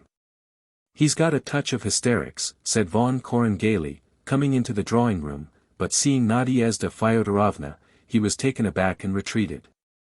When the attack was over, Levsky sat on the strange bed and thought. Disgraceful. I've been howling like some wretched girl. I must have been absurd and disgusting. I will go away by the back stairs. But that would seem as though I took my hysterics too seriously. I ought to take it as a joke. He looked in the looking-glass, sat there for some time, and went back into the drawing-room. Here I am, he said, smiling. He felt agonizingly ashamed, and he felt others were ashamed in his presence. Fancy such a thing happening, he said, sitting down. I was sitting here, and all of a sudden, do you know, I felt a terrible piercing pain in my side, unendurable, my nerves could not stand it, and it led to this silly performance. This is the age of nerves, there is no help for it. At supper he drank some wine, and, from time to time, with an abrupt sigh rubbed his side as though to suggest that he still felt the pain. And no one, except Nadezhda Fyodorovna, believed him, and he saw that. After 9 o'clock they went for a walk on the boulevard. Nadezhda Fyodorovna, afraid that Kirillin would speak to her, did her best to keep all the time beside Maria Konstantinovna and the children. She felt weak with fear and misery, and felt she was going to be feverish. She was exhausted and her legs would hardly move, but she did not go home, because she felt sure that she would be followed by Kirillin or Achmianov or both at once. Kirillin walked behind her with Nikodym Alexandrich, and kept humming in an undertone. I don't allow people to play with me. I don't allow it. From the boulevard they went back to the pavilion and walked along the beach, and looked for a long time at the phosphorescence on the water. Von Koren began telling them why it looked phosphorescent. 14. It's time I went to my vint. They will be waiting for me, said Levsky. Goodbye, my friends. I'll come with you. Wait a minute, said Nadezhda Fyodorovna, and she took his arm. They said goodbye to the company and went away. Kirillin took leave too, and saying that he was going the same way, went along beside them. What will be, thought Nadezhda Fyodorovna. So be it. And it seemed to her that all the evil memories in her head had taken shape and were walking beside her in the darkness, breathing heavily, while she, like a fly that had fallen into the inkpot, was crawling painfully along the pavement and smirching Levsky's side and arm with blackness. If Kirillin should do anything horrid, she thought, not he but she would be to blame for it. There was a time when no man would have talked to her as Kirillin had done, and she had torn up her security like a thread and destroyed it irrevocably. Who was to blame for it? Intoxicated by her passions she had smiled at a complete stranger, probably just because he was tall and a fine figure. After 2 meetings she was weary of him, had thrown him over, and did not that, she thought now, give him the right to treat her as he chose. Here I'll say goodbye to you, darling, said Levsky. Ilya Mihalich will see you home. He nodded to Kirillin, and, quickly crossing the boulevard, walked along the street to Sheshkovsky's, where there were lights in the windows, and then they heard the gate bang as he went in. Allow me to have an explanation with you, said Kirillin. I'm not a boy, not some Achkasov or Lachkasov, Zachkasov. I demand serious attention. Nadezhda Fyodorovna's heart began beating violently. She made no reply. The abrupt change in your behavior to me I put down at first to coquetry, Kirillin went on. Now I see that you don't know how to behave with gentlemanly people. You simply wanted to play with me, as you are playing with that wretched Armenian boy, but I'm a gentleman and I insist on being treated like a gentleman. And so I am at your service. I'm miserable, said Nadezhda Fyodorovna beginning to cry, and to hide her tears she turned away. I'm miserable too, said Kirillin, but what of that? Kirillin was silent for a space, then he said distinctly and emphatically. I repeat, madam, that if you do not give me an interview this evening, I'll make a scandal this very evening. Let me off this evening, said Nadezhda Fyodorovna, and she did not recognize her own voice, it was so weak and pitiful. I must give you a lesson. Excuse me for the roughness of my tone, but it's necessary to give you a lesson. Yes, I regret to say I must give you a lesson. I insist on 2 interviews, today and tomorrow. After tomorrow you are perfectly free and can go wherever you like with anyone you choose. Today and tomorrow. Nadezhda Fyodorovna went up to her gate and stopped. "Let me go," she murmured, trembling all over and seeing nothing before her in the darkness but his white tunic. "You're right, I'm a horrible woman. I'm to blame, but let me go. I beg you." She touched his cold hand and shuddered. "I beseech you." "Alas," sighed Kirillin, "alas. It's not part of my plan to let you go, I only mean to give you a lesson and make you realize. And what's more, madam, I've too little faith in women. I'm miserable." Nadezhda Fyodorovna listened to the even splash of the sea, looked at the sky studded with stars, and longed to make haste and end it all, and get away from the cursed sensation of life, with its sea, stars, men, fever. "Only not in my home," she said coldly. "Take me somewhere else.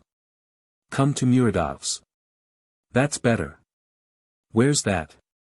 "Near the old wall." She walked quickly along the street and then turned into the side street that led towards the mountains. It was dark. There were pale streaks of light here and there on the pavement, from the lighted windows, and it seemed to her that, like a fly, she kept falling into the ink and crawling out into the light again. At one point he stumbled, almost fell down and burst out laughing. "He's drunk," thought Nadezhda Fyodorovna. "Never mind. Never mind. So be it." Achmianov, too, soon took leave of the party and followed Nadezhda Fyodorovna to ask her to go for a row. He went to her house and looked over the fence. The windows were wide open, there were no lights. "Nadezhda Fyodorovna," he called. A moment passed, he called again. "Who's there?" he heard Olga's voice. "Is Nadezhda Fyodorovna at home?" "No, she has not come in yet." Strange, very strange, thought Achmianov, feeling very uneasy. She went home. He walked along the boulevard, then along the street, and glanced in at the windows of Sheshkovsky's. Levsky was sitting at the table without his coat on, looking attentively at his cards.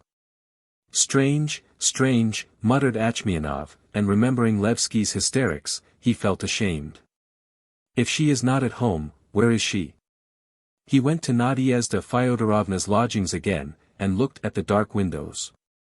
"It's a cheat," he thought, remembering that, meeting him at midday at Marya Konstantinovna's, she had promised to go in a boat with him that evening.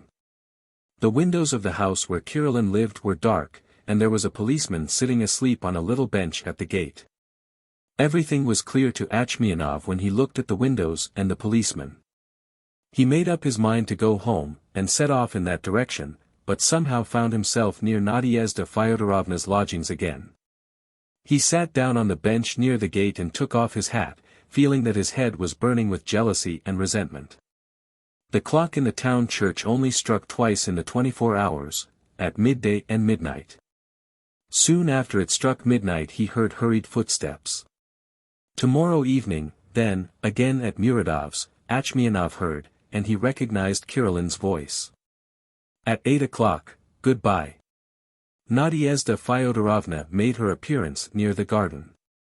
Without noticing that Achmianov was sitting on the bench, she passed beside him like a shadow, opened the gate, and leaving it open, went into the house. In her own room she lighted the candle and quickly undressed, but instead of getting into bed, she sank on her knees before a chair, flung her arms round it, and rested her head on it. It was past 2 when Levsky came home. 15.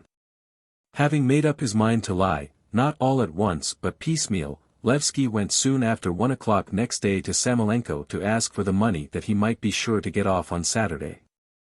After his hysterical attack, which had added an acute feeling of shame to his depressed state of mind, it was unthinkable to remain in the town. If Samolenko should insist on his conditions, he thought it would be possible to agree to them and take the money, and next day, just as he was starting, to say that Nadezhda Fyodorovna refused to go. He would be able to persuade her that evening that the whole arrangement would be for her benefit.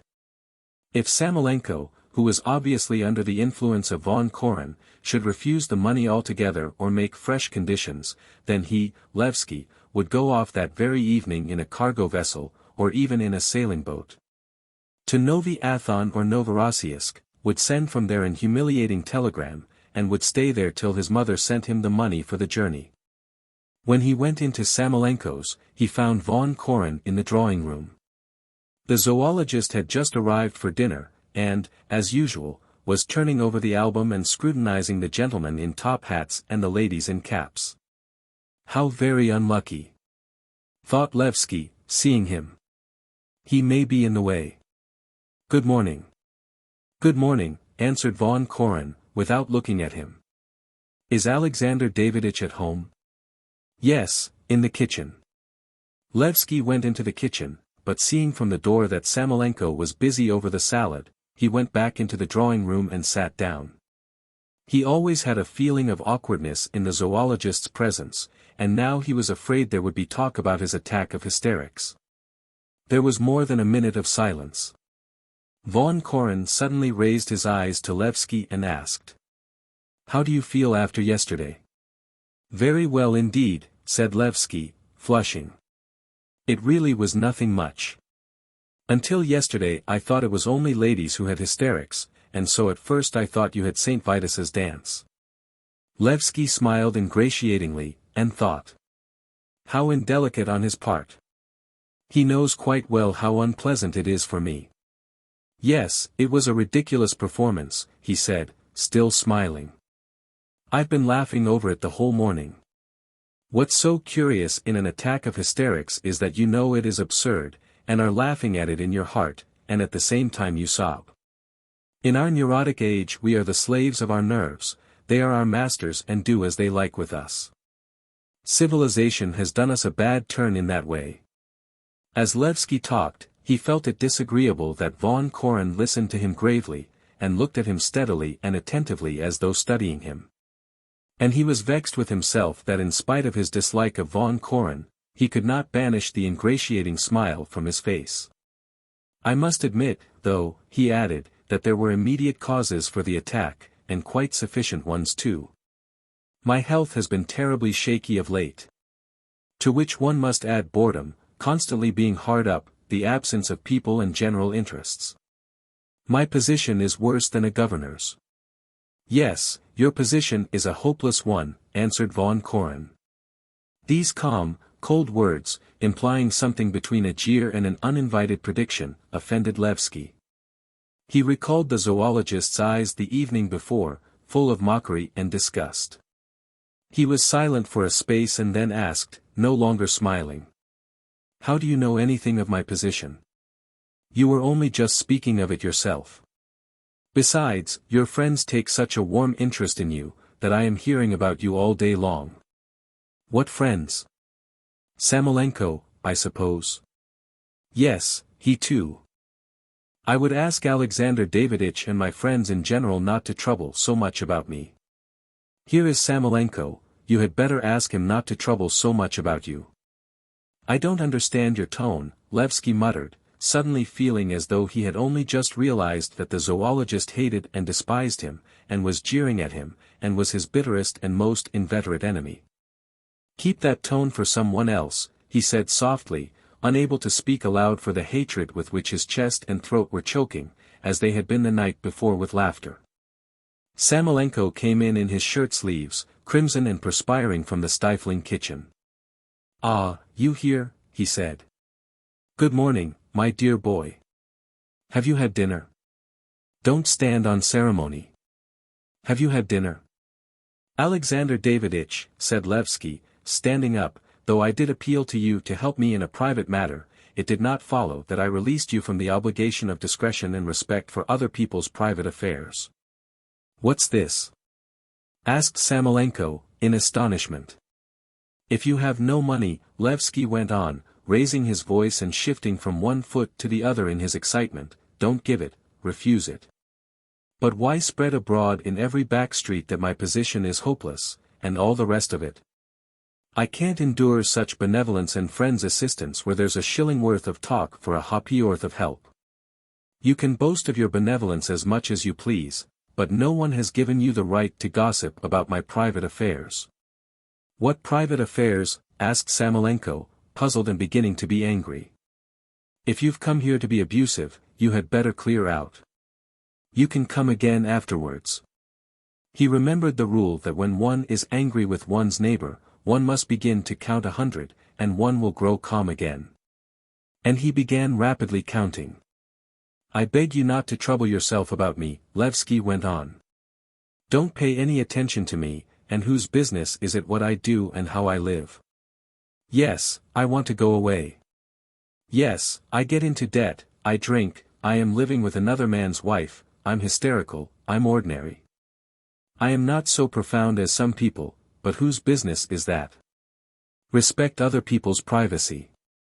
Excuse me, brother, said Samolenko, who had counted up to 35, but... Respect other people's individuality, interrupted Levsky. This continual gossip about other people's affairs, this sighing and groaning and everlasting prying, this eavesdropping, this friendly sympathy, damn it all. They lend me money and make conditions as though I were a schoolboy. I am treated as the devil knows what. I don't want anything, shouted Levsky, staggering with excitement and afraid that it might end in another attack of hysterics. I shan't get away on Saturday, then, flashed through his mind. I want nothing. All I ask of you is to spare me your protecting care. I'm not a boy, and I'm not mad, and I beg you to leave off looking after me.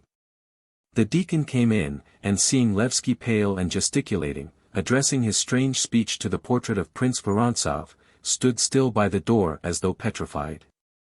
This continual prying into my soul, Levsky went on, is insulting to my human dignity, and I beg these volunteer detectives to give up their spying. Enough. What's that, what did you say, said Samolenko, who had counted up to 100. He turned crimson and went up to Levsky. It's enough, said Levsky, breathing hard and snatching up his cap. I'm a Russian doctor, a nobleman by birth, and a civil counselor, said Samolenko emphatically. I've never been a spy, and I allow no one to insult me, he shouted in a breaking voice, emphasizing the last word. Hold your tongue. The deacon, who had never seen the doctor so majestic, so swelling with dignity, so crimson and so ferocious, shut his mouth, ran out into the entry and there exploded with laughter. As though through a fog, Levsky saw von Koren get up and, putting his hands in his trouser pockets, stand still in an attitude of expectancy, as though waiting to see what would happen. This calm attitude struck Levsky as insolent and insulting to the last degree. Kindly take back your words, shouted Samolenko. Levsky, who did not by now remember what his words were, answered. Leave me alone. I ask for nothing. All I ask is that you and German upstarts of Jewish origin should let me alone. Or I shall take steps to make you. I will fight you. Now we understand, said von Koren, coming from behind the table. Mr. Levsky wants to amuse himself with a duel before he goes away. I can give him that pleasure. Mr. Levsky, I accept your challenge. A challenge, said Levsky, in a low voice, going up to the zoologist and looking with hatred at his swarthy brow and curly hair. A challenge? By all means. I hate you. I hate you. Delighted. Tomorrow morning early near Kerbelay's. I leave all details to your taste. And now, clear out. I hate you, Levsky said softly, breathing hard. I have hated you a long while. A duel. Yes. Get rid of him, Alexander Daviditch, or else I'm going, said von Koren. He'll bite me. Von Koren's cool tone calmed the doctor, he seemed suddenly to come to himself, to recover his reason. He put both arms round Levsky's waist, and, leading him away from the zoologist, muttered in a friendly voice that shook with emotion. My friends, dear, good, you've lost your tempers and that's enough. And that's enough, my friends. Hearing his soft, friendly voice, Levsky felt that something unheard of, monstrous, had just happened to him, as though he had been nearly run over by a train. He almost burst into tears, waved his hand, and ran out of the room. To feel that one is hated, to expose oneself before the man who hates one, in the most pitiful, contemptible, helpless state. My God, how hard it is. He thought a little while afterwards as he sat in the pavilion, feeling as though his body were scarred by the hatred of which he had just been the object. How coarse it is, my God. Cold water with brandy in it revived him. He vividly pictured Von Koren's calm, haughty face, his eyes the day before, his shirt like a rug, his voice, his white hand, and heavy, passionate, hungry hatred rankled in his breast and clamored for satisfaction. In his thoughts he felled Von Koren to the ground, and trampled him underfoot. He remembered to the minutest detail all that had happened, and wondered how he could have smiled ingratiatingly to that insignificant man, and how he could care for the opinion of wretched petty people whom nobody knew. Living in a miserable little town which was not, it seemed, even on the map, and of which not one decent person in Petersburg had heard. If this wretched little town suddenly fell into ruins or caught fire, the telegram with the news would be read in Russia with no more interest than an advertisement of the sale of second-hand furniture. Whether he killed Von Koren next day or left him alive, it would be just the same, equally useless and uninteresting. Better to shoot him in the leg or hand, wound him, than laugh at him, and let him, like an insect with a broken leg lost in the grass, let him be lost with his obscure sufferings in the crowd of insignificant people like himself. Levsky went to Sheshkovsky, told him all about it, and asked him to be his second. Then they both went to the superintendent of the postal telegraph department, and asked him, too, to be a second, and stayed to dinner with him. At dinner there was a great deal of joking and laughing. Levsky made jests at his own expense, saying he hardly knew how to fire off a pistol, calling himself a royal archer and William Tell. "We must give this gentleman a lesson," he said. After dinner they sat down to cards. Levsky played, drank wine, and thought that dueling was stupid and senseless, as it did not decide the question but only complicated it, but that it was sometimes impossible to get on without it. In the given case, for instance, one could not, of course, bring an action against Von Koren. And this duel was so far good in that it made it impossible for Levsky to remain in the town afterwards. He got a little drunk and interested in the game, and felt at ease. But when the sun had set and it grew dark, he was possessed by a feeling of uneasiness. It was not fear at the thought of death, because while he was dining and playing cards, he had for some reason a confident belief that the duel would end in nothing. It was dread at the thought of something unknown which was to happen next morning for the first time in his life, and dread of the coming night. He knew that the night would be long and sleepless, and that he would have to think not only of Von Koren and his hatred, but also of the mountain of lies which he had to get through, and which he had not strength or ability to dispense with. It was as though he had been taken suddenly ill. All at once he lost all interest in the cards and in people, grew restless, and began asking them to let him go home. He was eager to get into bed, to lie without moving, and to prepare his thoughts for the night. Sheshkovsky and the postal superintendent saw him home and went on to Von Koren's to arrange about the duel. Near his lodgings Levsky met Achmianov. The young man was breathless and excited. "I am looking for you, Ivan Andreyitch," he said. "I beg you to come quickly." "Where?"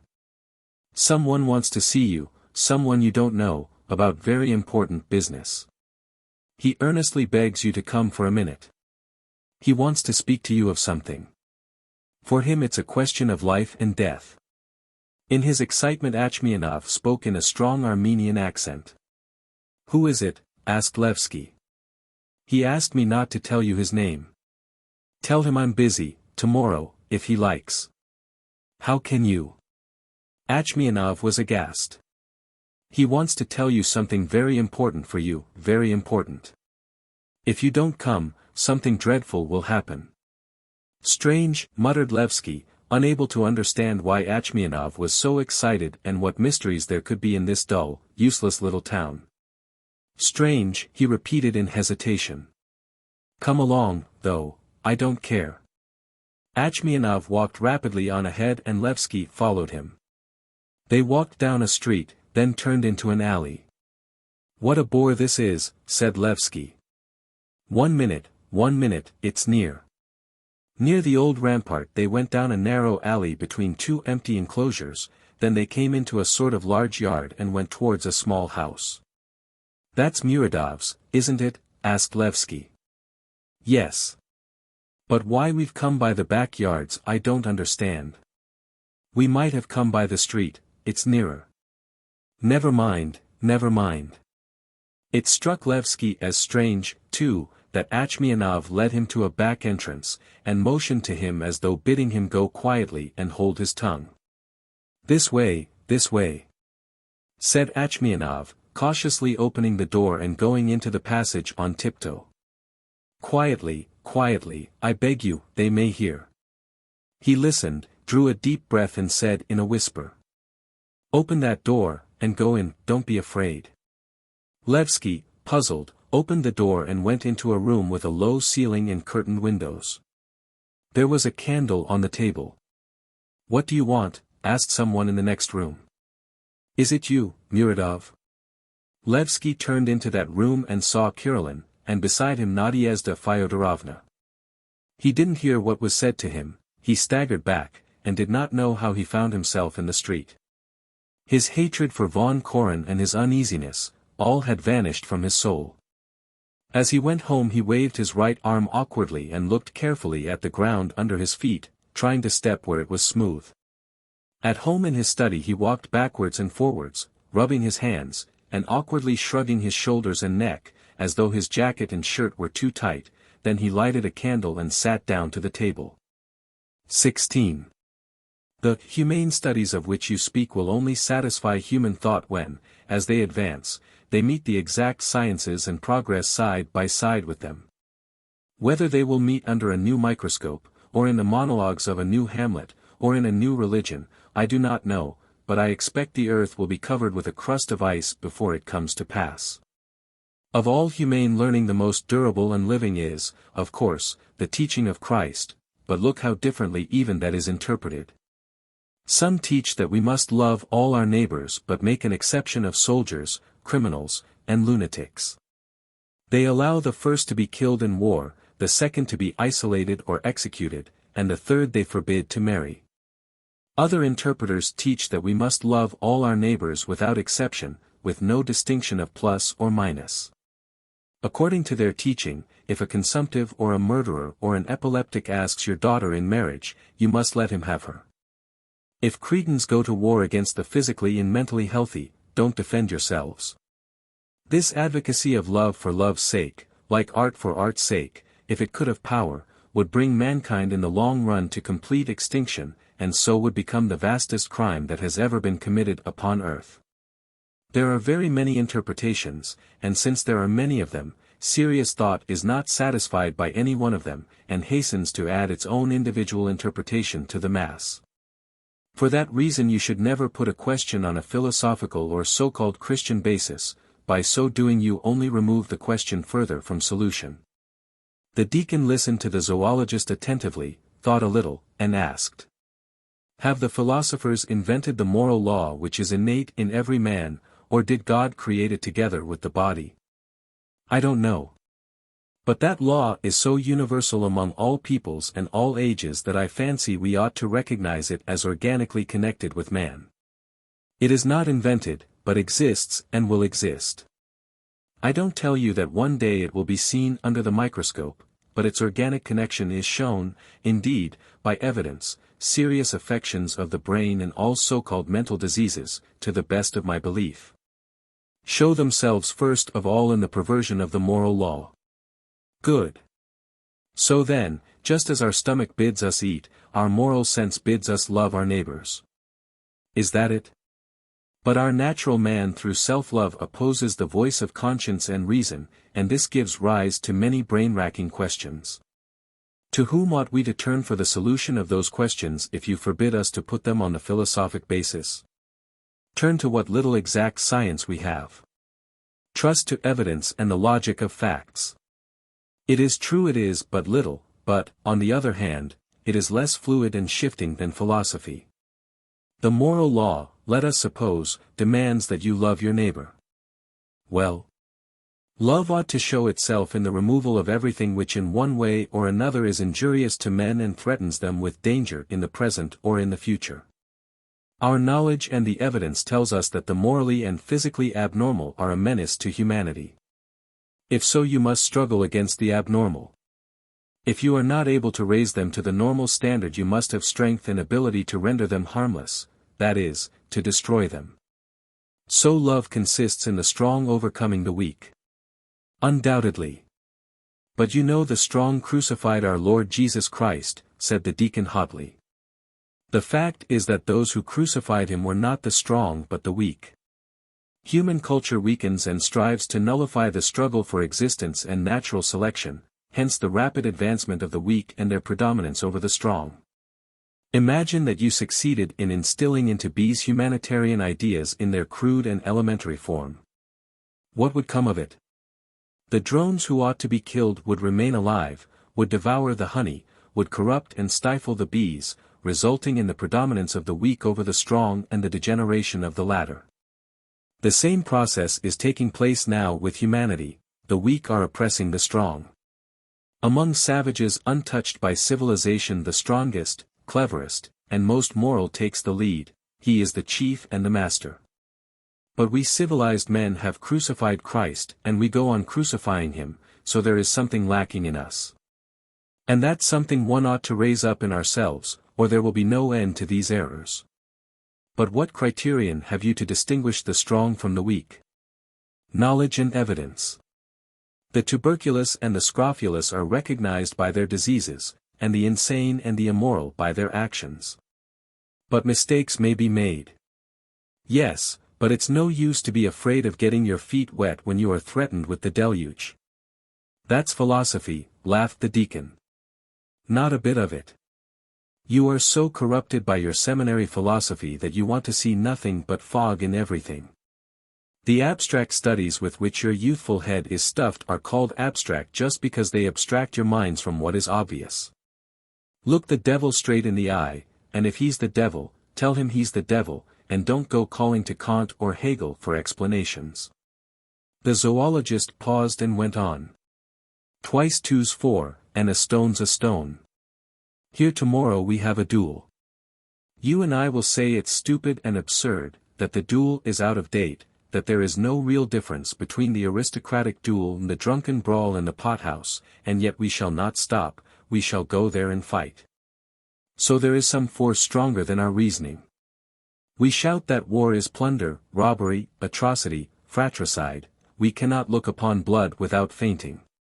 But the French or the Germans have only to insult us for us to feel at once an exaltation of spirit, in the most genuine way we shout, hurrah, and rush to attack the foe. You will invoke the blessing of God on our weapons, and our valor will arouse universal and general enthusiasm. Again it follows that there is a force, if not higher, at any rate stronger, than us and our philosophy. We can no more stop it than that cloud which is moving upwards over the sea. Don't be hypocritical, don't make a long nose at it on the sly, and don't say, ah, old-fashioned, stupid. Ah, it's inconsistent with Scripture. But look it straight in the face, recognize its rational lawfulness, and when, for instance, it wants to destroy a rotten, scrofulous, corrupt race, don't hinder it with your pilules and misunderstood quotations from the Gospel. Leskov has a story of a conscientious Danila who found a leper outside the town, and fed and warmed him in the name of love and of Christ. If that Danila had really loved humanity, he would have dragged the leper as far as possible from the town, and would have flung him in a pit, and would have gone to save the healthy. Christ, I hope, taught us a rational, intelligent, practical love. What a fellow you are, laughed the deacon. You don't believe in Christ. Why do you mention his name so often? Yes, I do believe in him. Only, of course, in my own way, not in yours. Oh, deacon, deacon, laughed the zoologist. He put his arm round the deacon's waist, and said gaily, well? Are you coming with us to the duel tomorrow? My orders don't allow it, or else I should come. What do you mean by orders? I have been consecrated. I am in a state of grace. Oh, deacon, deacon, repeated von Koren, laughing, I love talking to you. You say you have faith, said the deacon. What sort of faith is it? Why, I have an uncle, a priest, and he believes so that when in time of drought he goes out into the fields to pray for rain, he takes his umbrella and leather overcoat for fear of getting wet through on his way home. That's faith. When he speaks of Christ, his face is full of radiance, and all the peasants, men and women, weep floods of tears. He would stop that cloud and put all those forces you talk about to flight. Yes, faith moves mountains. The deacon laughed and slapped the zoologist on the shoulder. Yes, he went on. Here you are teaching all the time, fathoming the depths of the ocean, dividing the weak and the strong, writing books and challenging to duels, and everything remains as it is, but, behold. Some feeble old man will mutter just one word with a Holy Spirit, or a new Mahomet, with a sword, will gallop from Arabia, and everything will be topsy-turvy, and in Europe not one stone will be left standing upon another. Well, deacon, that's on the knees of the gods. Faith without works is dead, but works without faith are worse still, mere waste of time and nothing more. The doctor came into sight on the seafront. He saw the deacon and the zoologist, and went up to them. I believe everything is ready, he said, breathing hard. Govorovsky and Boyko will be the seconds. They will start at 5 o'clock in the morning. How it has clouded over, he said, looking at the sky. One can see nothing, there will be rain directly. I hope you are coming with us, said the zoologist. No, God preserve me, I'm worried enough as it is. Ustimovich is going instead of me. I've spoken to him already. Far over the sea was a flash of lightning, followed by a hollow roll of thunder. How stifling it is before a storm, said von Koren. I bet you've been to Levski already and have been weeping on his bosom. Why should I go to him, answered the doctor in confusion. What next? Before sunset he had walked several times along the boulevard and the street in the hope of meeting Levski. He was ashamed of his hastiness and the sudden outburst of friendliness which had followed it. He wanted to apologize to Levski in a joking tone, to give him a good talking to soothe him and to tell him that the duel was a survival of medieval barbarism. But that Providence itself had brought them to the duel as a means of reconciliation. That the next day, both being splendid and highly intelligent people, they would, after exchanging shots, appreciate each other's noble qualities and would become friends. But he could not come across Levski. What should I go and see him for? Repeated Samolenko. I did not insult him, he insulted me. Tell me, please, why he attacked me. What harm had I done him? I go into the drawing room, and, all of a sudden, without the least provocation, spy. There's a nice thing. Tell me, how did it begin? What did you say to him? I told him his position was hopeless. And I was right. It is only honest men or scoundrels who can find an escape from any position, but one who wants to be at the same time an honest man and a scoundrel, it is a hopeless position. But it's 11 o'clock, gentlemen, and we have to be up early tomorrow. There was a sudden gust of wind, it blew up the dust on the seafront, whirled it round in eddies, with a howl that drowned the roar of the sea. A squall, said the deacon. We must go in, our eyes are getting full of dust. As they went, Samolenko sighed and, holding his hat, said. I suppose I shan't sleep tonight. Don't you agitate yourself, laughed the zoologist. You can set your mind at rest. The duel will end in nothing. Levski will magnanimously fire into the air, he can do nothing else, and I dare say I shall not fire at all. To be arrested and lose my time on Levski's account, the game's not worth the candle. By the way, what is the punishment for dueling? Arrest, and in the case of the death of your opponent a maximum of 3 years' imprisonment in the fortress. The fortress of St. Peter and St. Paul? No, in a military fortress, I believe. Though this fine gentleman ought to have a lesson. Behind them on the sea, there was a flash of lightning, which for an instant lighted up the roofs of the houses and the mountains. The friends parted near the boulevard. When the doctor disappeared in the darkness and his steps had died away, von Koren shouted to him. I only hope the weather won't interfere with us tomorrow. Very likely it will. Please God it may. Good night. What about the night? What do you say? In the roar of the wind and the sea and the crashes of thunder, it was difficult to hear. It's nothing, shouted the zoologist, and hurried home. 17. Upon my mind, weighed down with woe. Crowd thoughts, a heavy multitude. In silence memory unfolds her long, long scroll before my eyes. Loathing and shuddering I curse, and bitterly lament in vain. And bitter though the tears I weep, I do not wash those lines away. Pushkin. Whether they killed him next morning, or mocked at him, that is, left him his life, he was ruined, anyway. Whether this disgraced woman killed herself in her shame and despair, or dragged on her pitiful existence, she was ruined anyway. So thought Levsky as he sat at the table late in the evening, still rubbing his hands. The windows suddenly blew open with a bang, a violent gust of wind burst into the room, and the papers fluttered from the table. Levsky closed the windows and bent down to pick up the papers. He was aware of something new in his body, a sort of awkwardness he had not felt before, and his movements were strange to him. He moved timidly, jerking with his elbows and shrugging his shoulders. And when he sat down to the table again, he again began rubbing his hands. His body had lost its suppleness.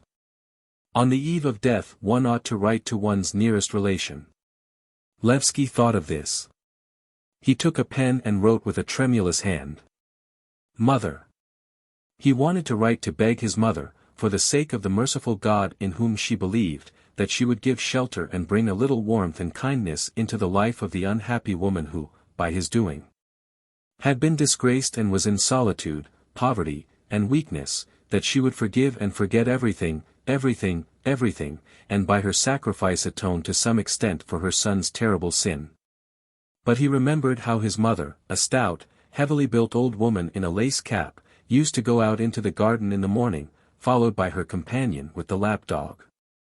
How she used to shout in a peremptory way to the gardener and the servants, and how proud and haughty her face was. He remembered all this and scratched out the word he had written. There was a vivid flash of lightning at all three windows, and it was followed by a prolonged, deafening roll of thunder, beginning with a hollow rumble and ending with a crash so violent that all the window panes rattled. Levsky got up, went to the window, and pressed his forehead against the pane. There was a fierce, magnificent storm. On the horizon lightning flashes were flung in white streams from the storm clouds into the sea, lighting up the high, dark waves over the faraway expanse. And to right and to left, and, no doubt, over the house too, the lightning flashed. The storm, whispered Levsky, he had a longing to pray to someone or to something, if only to the lightning or the storm clouds. Dear storm. He remembered how as a boy he used to run out into the garden without a hat on when there was a storm, and how two fair-haired girls with blue eyes used to run after him, and how they got wet through with the rain. They laughed with delight, but when there was a loud peal of thunder, the girls used to nestle up to the boy confidingly, while he crossed himself and made haste to repeat, "Holy, holy, holy." Oh, where had they vanished to? In what sea were they drowned, those dawning days of pure, fair life? He had no fear of the storm, no love of nature now, he had no God. All the confiding girls he had ever known had by now been ruined by him and those like him. All his life he had not planted one tree in his own garden, nor grown one blade of grass, and living among the living, he had not saved one fly, he had done nothing but destroy and ruin, and lie. What in my past was not vice? He asked himself, trying to clutch at some bright memory as a man falling down a precipice clutches at the bushes.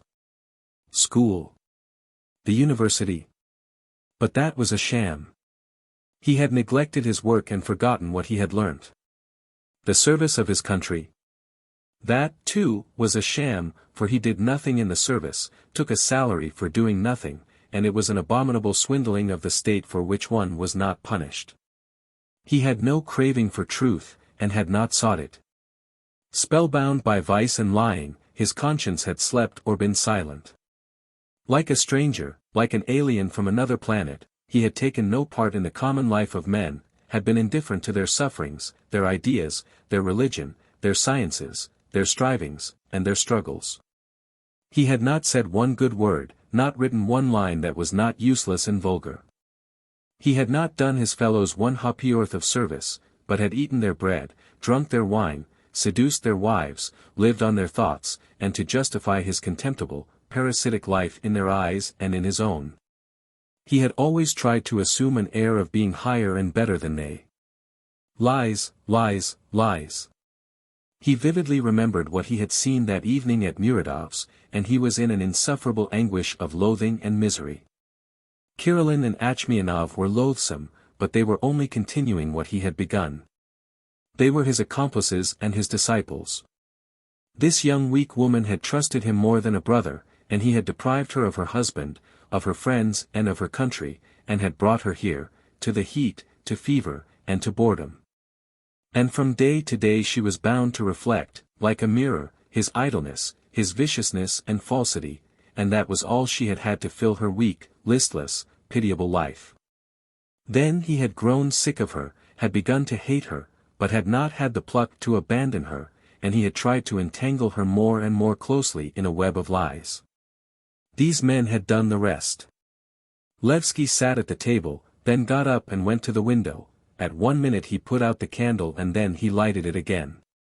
He cursed himself aloud, wept and wailed, and asked forgiveness. Several times he ran to the table in despair, and wrote. Mother. Except his mother, he had no relations or near friends, but how could his mother help him? And where was she? He had an impulse to run to Nadezhda Fyodorovna, to fall at her feet, to kiss her hands and feet, to beg her forgiveness, but she was his victim, and he was afraid of her as though she were dead. My life is ruined, he repeated, rubbing his hands. Why am I still alive, my God? He had cast out of heaven his dim star, it had fallen, and its track was lost in the darkness of night. It would never return to the sky again, because life was given only once and never came a second time. If he could have turned back the days and years of the past, he would have replaced the falsity with truth, the idleness with work, the boredom with happiness, he would have given back purity to those whom he had robbed of it.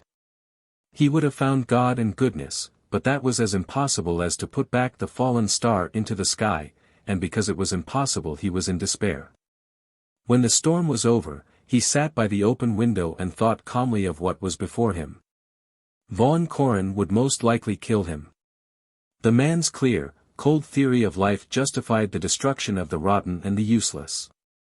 If it changed at the crucial moment, it would be the hatred and the repugnance that Levsky inspired in him that would save him.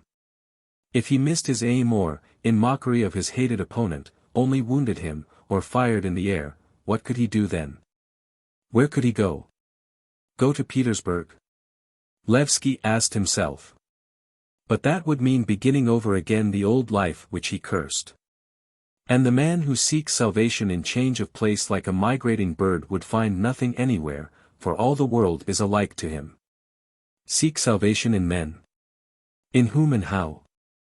Samolenko's kindness and generosity could no more save him than the deacon's laughter or Von Koren's hatred. He must look for salvation in himself alone, and if there were no finding it, why waste time? He must kill himself, that was all. He heard the sound of a carriage. It was getting light.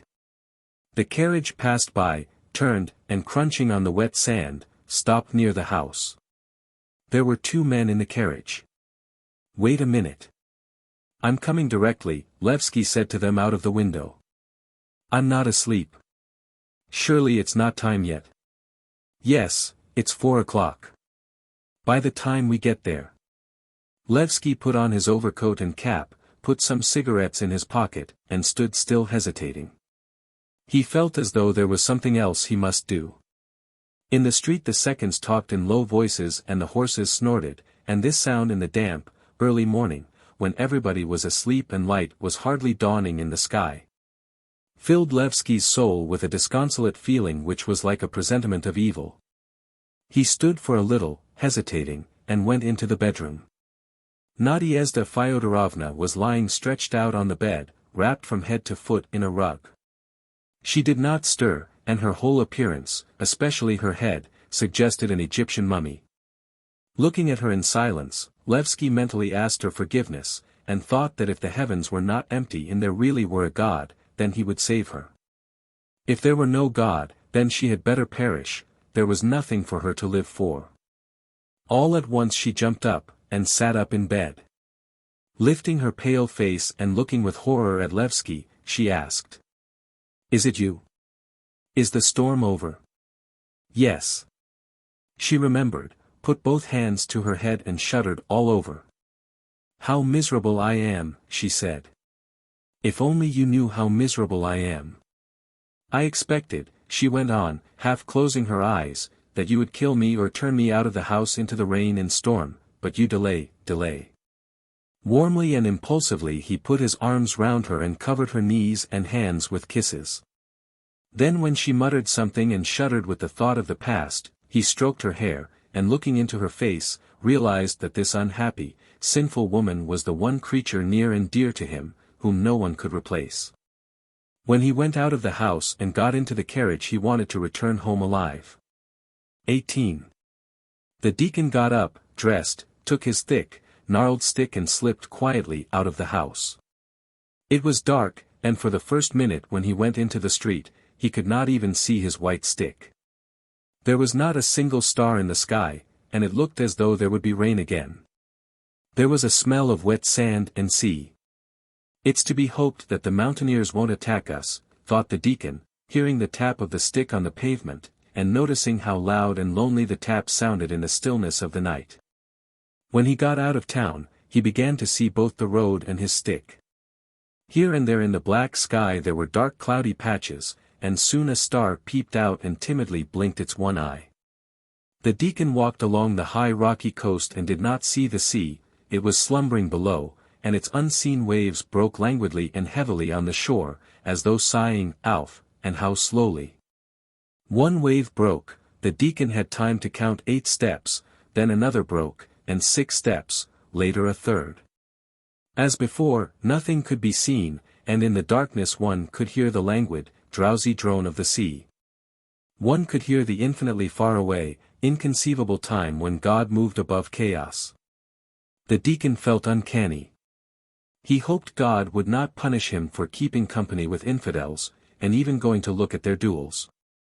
The duel would be nonsensical, bloodless, absurd, but however that might be, it was a heathen spectacle, and it was altogether unseemly for an ecclesiastical person to be present at it.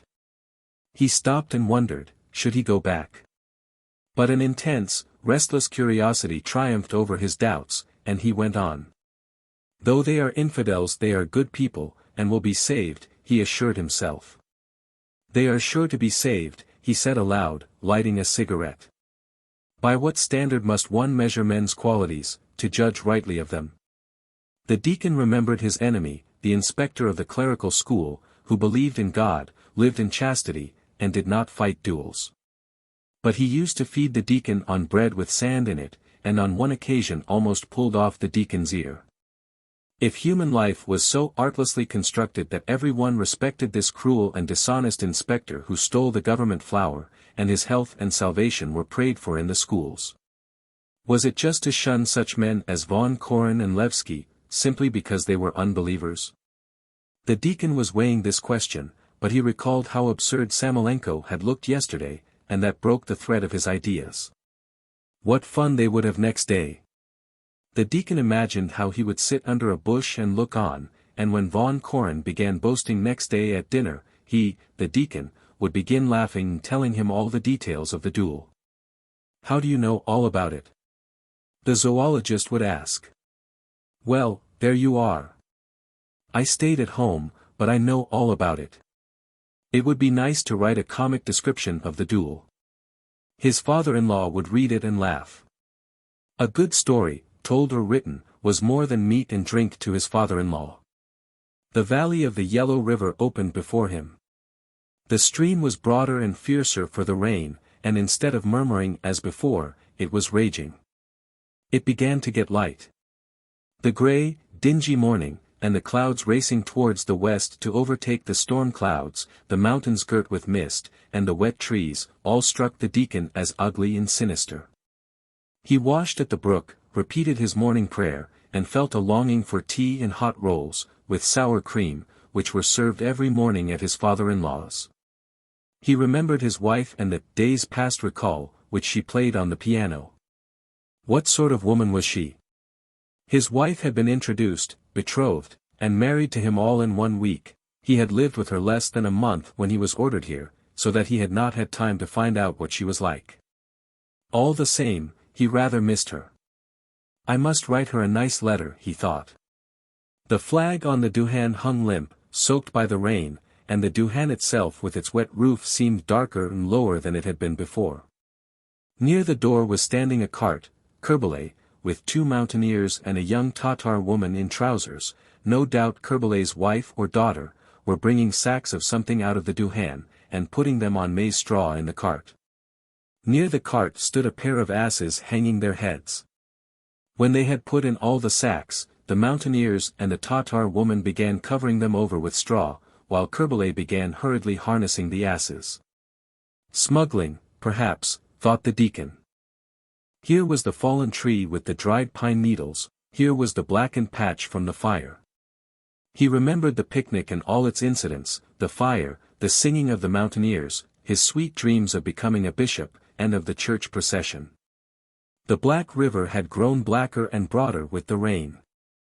The deacon walked cautiously over the narrow bridge, which by now was reached by the topmost crests of the dirty water, and went up through the little copse to the drying shed. A splendid head, he thought, stretching himself on the straw, and thinking of Von Koren. A fine head, God grant him health, only there is cruelty in him. Why did he hate Levsky and Levsky hate him? Why were they going to fight a duel? If from their childhood they had known poverty as the deacon had. If they had been brought up among ignorant, hard-hearted, grasping, coarse and ill-mannered people who grudged you a crust of bread, who spat on the floor and hiccuped at dinner and at prayers. If they had not been spoilt from childhood by the pleasant surroundings and the select circle of friends they lived in, how they would have rushed at each other. How readily they would have overlooked each other's shortcomings and would have prized each other's strong points. Why, how few even outwardly decent people there were in the world. It was true that Levsky was flighty, dissipated, queer, but he did not steal, did not spit loudly on the floor. He did not abuse his wife and say, "You'll eat till you burst, but you don't want to work." He would not beat a child with reins, or give his servants stinking meat to eat. Surely this was reason enough to be indulgent to him. Besides, he was the chief sufferer from his failings, like a sick man from his sores. Instead of being led by boredom and some sort of misunderstanding to look for degeneracy, extinction, heredity, and other such incomprehensible things in each other. Would they not do better to stoop a little lower and turn their hatred and anger where whole streets resounded with moanings from coarse ignorance, greed, scolding, impurity, swearing, the shrieks of women? The sound of a carriage interrupted the deacon's thoughts. He glanced out of the door and saw a carriage and in it 3 persons, Levsky, Sheshkovsky, and the superintendent of the post office. "Stop," said Sheshkovsky. All 3 got out of the carriage and looked at one another. "They are not here yet," said Sheshkovsky, shaking the mud off. "Well, till the show begins, let us go and find a suitable spot, there's not room to turn round here." They went further up the river and soon vanished from sight. The Tatar driver sat in the carriage with his head resting on his shoulder and fell asleep.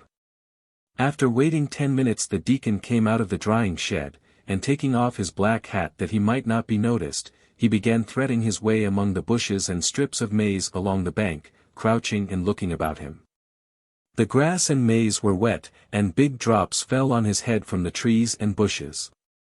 "Disgraceful," he muttered, picking up his wet and muddy skirt. "Had I realized it, I would not have come." Soon he heard voices and caught sight of them. Levsky was walking rapidly to and fro in the small glade with bowed back and hands thrust in his sleeves. His seconds were standing at the water's edge, rolling cigarettes. Strange, thought the deacon, not recognizing Levsky's walk. He looks like an old man. How rude it is of them, said the superintendent of the post office, looking at his watch. It may be learned manners to be late, but to my thinking it's hoggish. Sheshkovsky, a stout man with a black beard, listened and said. They're coming. 19. It's the first time in my life I've seen it. How glorious, said von Koren, pointing to the glade and stretching out his hands to the east. Look, green rays. In the east behind the mountains rose 2 green streaks of light, and it really was beautiful. The sun was rising. Good morning, the zoologist went on, nodding to Levsky's seconds. I'm not late, am I? He was followed by his seconds, Boyko and Govorovsky, 2 very young officers of the same height, wearing white tunics, and Ustimovich, the thin, unsociable doctor. In one hand he had a bag of some sort, and in the other hand, as usual, a cane which he held behind him. Laying the bag on the ground and greeting no one, he put the other hand, too, behind his back and began pacing up and down the glade. Levsky felt the exhaustion and awkwardness of a man who is soon perhaps to die, and is for that reason an object of general attention. He wanted to be killed as soon as possible or taken home. He saw the sunrise now for the first time in his life. The early morning, the green rays of light, the dampness, and the men in wet boots, seemed to him to have nothing to do with his life, to be superfluous and embarrassing. All this had no connection with the night he had been through, with his thoughts and his feeling of guilt, and so he would have gladly gone away without waiting for the duel. Von Koren was noticeably excited and tried to conceal it, pretending that he was more interested in the green light than anything. The seconds were confused, and looked at one another as though wondering why they were here and what they were to do. I imagine, gentlemen, there is no need for us to go further, said Sheshkovsky. This place will do. Yes, of course, von Koren agreed. A silence followed. Ustimovich, pacing to and fro, suddenly turned sharply to Levsky and said in a low voice, breathing into his face. They have very likely not told you my terms yet. Each side is to pay me 15 rubles, and in the case of the death of one party, the survivor is to pay 30. Levsky was already acquainted with the man, but now for the first time he had a distinct view of his lustreless eyes, his stiff mustaches, and wasted, consumptive neck. He was a money grubber, not a doctor. His breath had an unpleasant smell of beef. What people there are in the world, thought Levsky, and answered, very good. The doctor nodded and began pacing to and fro again, and it was evident he did not need the money at all, but simply asked for it from hatred. Every one felt it was time to begin, or to end what had been begun, but instead of beginning or ending, they stood about, moved to and fro and smoked. The young officers, who were present at a duel for the first time in their lives, and even now hardly believed in this civilian and, to their thinking, unnecessary duel, looked critically at their tunics and stroked their sleeves. Sheshkovsky went up to them and said softly, Gentlemen, we must use every effort to prevent this duel, they ought to be reconciled. He flushed crimson and added. Kirilin was at my rooms last night complaining that Levsky had found him with Nadezhda Fyodorovna, and all that sort of thing. Yes, we know that too, said Boyko. Well, you see, then. Levsky's hands are trembling and all that sort of thing, he can scarcely hold a pistol now. To fight with him is as inhuman as to fight a man who is drunk or who has typhoid. If a reconciliation cannot be arranged, we ought to put off the duel, gentlemen, or something. It's such a sickening business, I can't bear to see it. Talk to von Koren. I don't know the rules of dueling, damnation take them, and I don't want to either. Perhaps he'll imagine Levsky funks it and has sent me to him, but he can think what he likes, I'll speak to him. Sheshkovsky hesitatingly walked up to von Koren with a slight limp, as though his leg had gone to sleep, and as he went towards him, clearing his throat, his whole figure was a picture of indolence.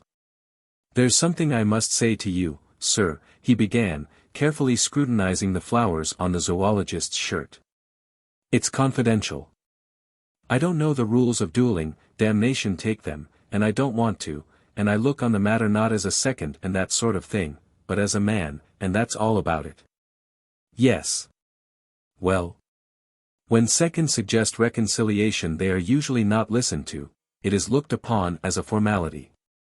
Amour propre and all that. But I humbly beg you to look carefully at Ivan Andreyitch. He's not in a normal state, so to speak, today, not in his right mind, and a pitiable object. He has had a misfortune. I can't endure gossip. Sheshkovsky flushed crimson and looked round. But in view of the duel, I think it necessary to inform you, Levsky found his madam last night at Muradov's with another gentleman.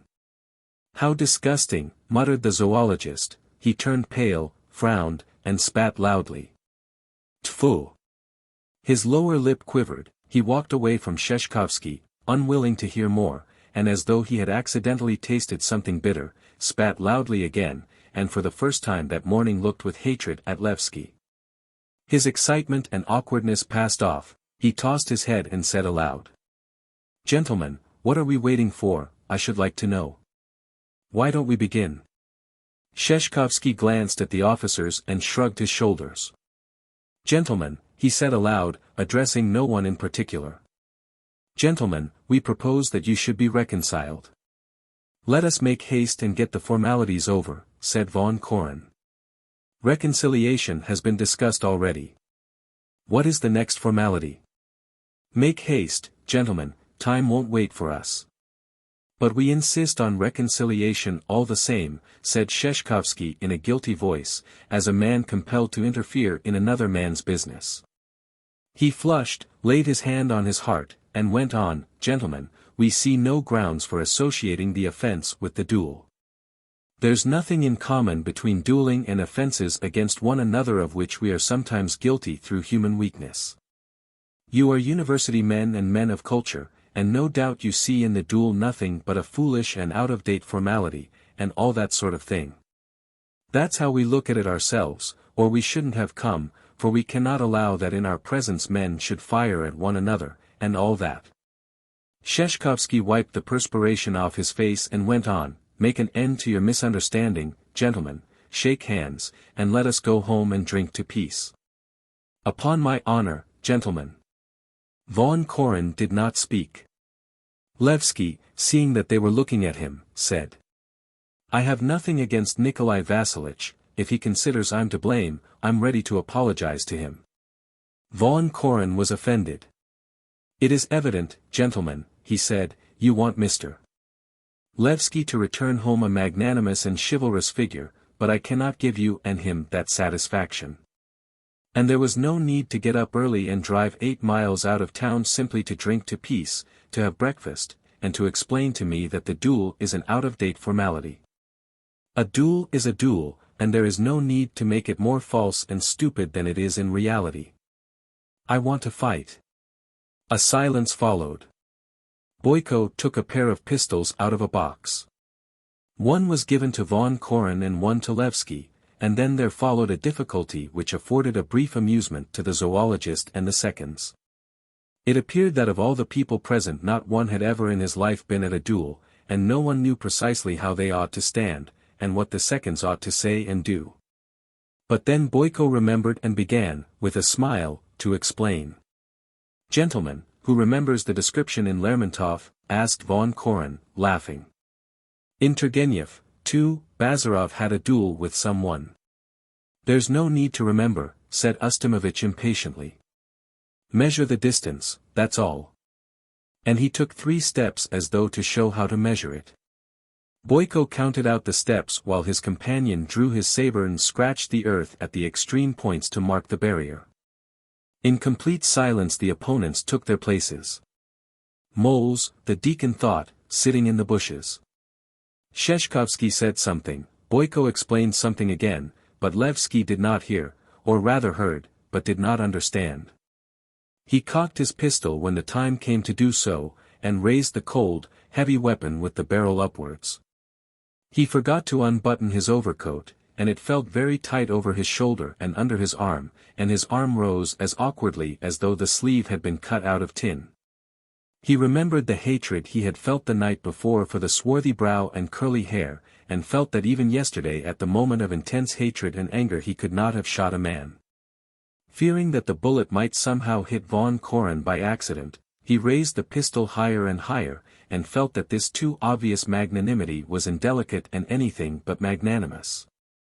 But he did not know how else to do and could do nothing else. Looking at the pale, ironically smiling face of von Koren, who evidently had been convinced from the beginning that his opponent would fire in the air, Levski thought that, thank God, everything would be over directly. And all that he had to do was to press the trigger rather hard. He felt a violent shock on the shoulder. There was the sound of a shot and an answering echo in the mountains, ping-ting. Von Koren cocked his pistol and looked at Ustimovich, who was pacing as before with his hands behind his back, taking no notice of anyone. "Doctor," said the zoologist, "be so good as not to move to and fro like a pendulum. You make me dizzy." The doctor stood still. Von Koren began to take aim at Levski. "It's all over," thought Levski. The barrel of the pistol aimed straight at his face, the expression of hatred and contempt in von Koren's attitude and whole figure, and the murder just about to be committed by a decent man in broad daylight, in the presence of decent men. And the stillness and the unknown force that compelled Levski to stand still and not to run, how mysterious it all was, how incomprehensible and terrible. The moment while von Koren was taking aim seemed to Levski longer than a night. He glanced imploringly at the seconds, they were pale and did not stir. Make haste and fire, thought Levski, and felt that his pale, quivering, and pitiful face must arouse even greater hatred in von Koren. I'll kill him directly, thought von Koren, aiming at his forehead, with his finger already on the catch. Yes, of course I'll kill him. He'll kill him. A despairing shout was suddenly heard somewhere very close at hand. A shot rang out at once. Seeing that Levski remained standing where he was and did not fall, they all looked in the direction from which the shout had come, and saw the deacon. With pale face and wet hair sticking to his forehead and his cheeks, wet through and muddy, he was standing in the maze on the further bank, smiling rather queerly and waving his wet hat. Sheshkovsky laughed with joy, burst into tears, and moved away. XX.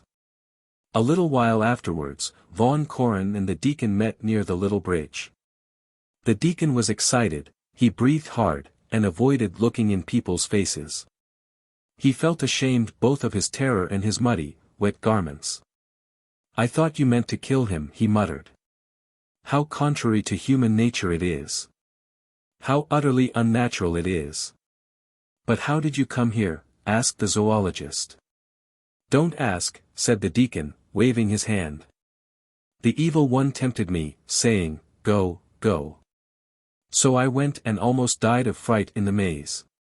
But now, thank God, thank God. I am awfully pleased with you," muttered the deacon. "Old Grandad Tarantula will be glad. It's funny, it's too funny. Only I beg of you most earnestly don't tell anybody I was there, or I may get into hot water with the authorities. They will say, the deacon was a second." "Gentlemen," said von Koren, "the deacon asks you not to tell anyone you've seen him here. He might get into trouble." "How contrary to human nature it is," sighed the deacon. "Excuse my saying so, but your face was so dreadful that I thought you were going to kill him." "I was very much tempted to put an end to that scoundrel," said von Koren, "but you shouted close by, and I missed my aim. The whole procedure is revolting to anyone who is not used to it, and it has exhausted me, deacon. I feel awfully tired. Come along." "No, you must let me walk back. I must get dry, for I am wet and cold." "Well, as you like," said the zoologist, in a weary tone, feeling dispirited, and, getting into the carriage, he closed his eyes. "As you like." While they were moving about the carriages and taking their seats, Kerbalay stood in the road, and, laying his hands on his stomach, he bowed low, showing his teeth. He imagined that the gentry had come to enjoy the beauties of nature and drink tea, and could not understand why they were getting into the carriages. The party set off in complete silence and only the deacon was left by the Duhan. "Come to the Duhan, drink tea," he said to Kerbalay. "Me wants to eat." Kerbalay spoke good Russian, but the deacon imagined that the Tatar would understand him better if he talked to him in broken Russian. "Cook omelette, give cheese." "Come, come, father," said Kerbelay, bowing. "I'll give you everything. I've cheese and wine. Eat what you like." "What is God in Tatar?" asked the deacon, going into the duhan. "Your God and my God are the same," said Kerbelay, not understanding him. "God is the same for all men, only men are different. Some are Russian, some are Turks, some are English, there are many sorts of men, but God is one." "Very good. If all men worship the same God, why do you Mohammedans look upon Christians as your everlasting enemies?" "Why are you angry?" said Kerbelay, laying both hands on his stomach. "You are a priest. I am a Mussulman. You say, I want to eat, I give it you. Only the rich man distinguishes your God from my God, for the poor man it is all the same. If you please, it is ready." While this theological conversation was taking place at the duhan, Levsky was driving home thinking how dreadful it had been driving there at daybreak, when the roads, the rocks, and the mountains were wet and dark. And the uncertain future seemed like a terrible abyss, of which one could not see the bottom. While now the raindrops hanging on the grass and on the stones were sparkling in the sun like diamonds, nature was smiling joyfully, and the terrible future was left behind. He looked at Sheshkovsky's sullen, tear-stained face, and at the two carriages ahead of them in which Von Koren, his seconds, and the doctor were sitting. And it seemed to him as though they were all coming back from a graveyard in which a wearisome, insufferable man who was a burden to others had just been buried. Everything is over, he thought of his past, cautiously touching his neck with his fingers. On the right side of his neck was a small swelling, of the length and breadth of his little finger, and he felt a pain, as though someone had passed a hot iron over his neck. The bullet had bruised it. Afterwards, when he got home, a strange, long, sweet day began for him, misty as forgetfulness. Like a man released from prison or from hospital, he stared at the long-familiar objects and wondered that the tables, the windows, the chairs, the light, and the sea stirred in him a keen, childish delight such as he had not known for long years. Nadezhda Fyodorovna, pale and haggard, could not understand his gentle voice and strange movements. She made haste to tell him everything that had happened to her. It seemed to her that very likely he scarcely heard and did not understand her, and that if he did know everything he would curse her and kill her, but he listened to her, stroked her face and hair, looked into her eyes and said, "I have nobody but you." Then they sat a long while in the garden, huddled close together, saying nothing, or dreaming aloud of their happy life in the future, in brief, broken sentences, while it seemed to him that he had never spoken at such length or so eloquently. XXI. More than 3 months had passed. The day came that Von Koren had fixed on for his departure. A cold, heavy rain had been falling from early morning, a northeast wind was blowing, and the waves were high on the sea. It was said that the steamer would hardly be able to come into the harbor in such weather. By the timetable it should have arrived at 10 o'clock in the morning, but Von Koren, who had gone on to the seafront at midday and again after dinner, could see nothing through the field glass but grey waves and rain covering the horizon. Towards the end of the day the rain ceased and the wind began to drop perceptibly. Von Koren had already made up his mind that he would not be able to get off that day, and had settled down to play chess with Samolenko. But after dark the orderly announced that there were lights on the sea and that a rocket had been seen. Von Koren made haste. He put his satchel over his shoulder, and kissed Samolenko and the deacon. Though there was not the slightest necessity, he went through the rooms again, said good-bye to the orderly and the cook, and went out into the street, feeling that he had left something behind either at the doctor's or his lodging. In the street he walked beside Samolenko, behind them came the deacon with a box, and last of all the orderly with 2 portmanteaus. Only Samolenko and the orderly could distinguish the dim lights on the sea. The others gazed into the darkness and saw nothing. The steamer had stopped a long way from the coast. Make haste, Von Koren hurried them. I am afraid it will set off. As they passed the little house with 3 windows, into which Levsky had moved soon after the duel, von Koren could not resist peeping in at the window. Levsky was sitting, writing, bent over the table, with his back to the window. "I wonder at him," said the zoologist softly. "What a screw he has put on himself." "Yes, one may well wonder," said Samolenko. "He sits from morning till night, he's always at work. He works to pay off his debts. And he lives, brother, worse than a beggar." Half a minute of silence followed. The zoologist, the doctor, and the deacon stood at the window and went on looking at Levsky. "So he didn't get away from here, poor fellow," said Samolenko. "Do you remember how hard he tried?" "Yes, he has put a screw on himself," von Koren repeated. "His marriage, the way he works all day long for his daily bread, a new expression in his face, and even in his walk, it's all so extraordinary that I don't know what to call it." The zoologist took Samolenko's sleeve and went on with emotion in his voice. "You tell him and his wife that when I went away I was full of admiration for them and wished them all happiness. And I beg him, if he can, not to remember evil against me. He knows me. He knows that if I could have foreseen this change, then I might have become his best friend. Go in and say goodbye to him." "No, that wouldn't do." "Why?" "God knows, perhaps you'll never see him again." The zoologist reflected, and said, "That's true." Samolenko tapped softly at the window. Levsky started and looked round. "Vanya, Nikolai Vassilitch wants to say goodbye to you," said Samolenko. "He is just going away." Levsky got up from the table, and went into the passage to open the door. Samolenko, the zoologist, and the deacon went into the house. "I can only come for 1 minute," began the zoologist, taking off his galoshes in the passage, and already wishing he had not given way to his feelings and come in, uninvited. "It is as though I were forcing myself on him," he thought, "and that's stupid. Forgive me for disturbing you," he said as he went into the room with Levsky, "but I'm just going away, and I had an impulse to see you. God knows whether we shall ever meet again. I am very glad to see you."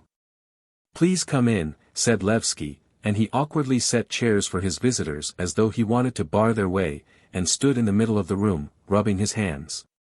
"I should have done better to have left my audience in the street," thought von Koren, and he said firmly, "Don't remember evil against me, Ivan Andreyitch. To forget the past is, of course, impossible, it is too painful, and I've not come here to apologize or to declare that I was not to blame. I acted sincerely, and I have not changed my convictions since then.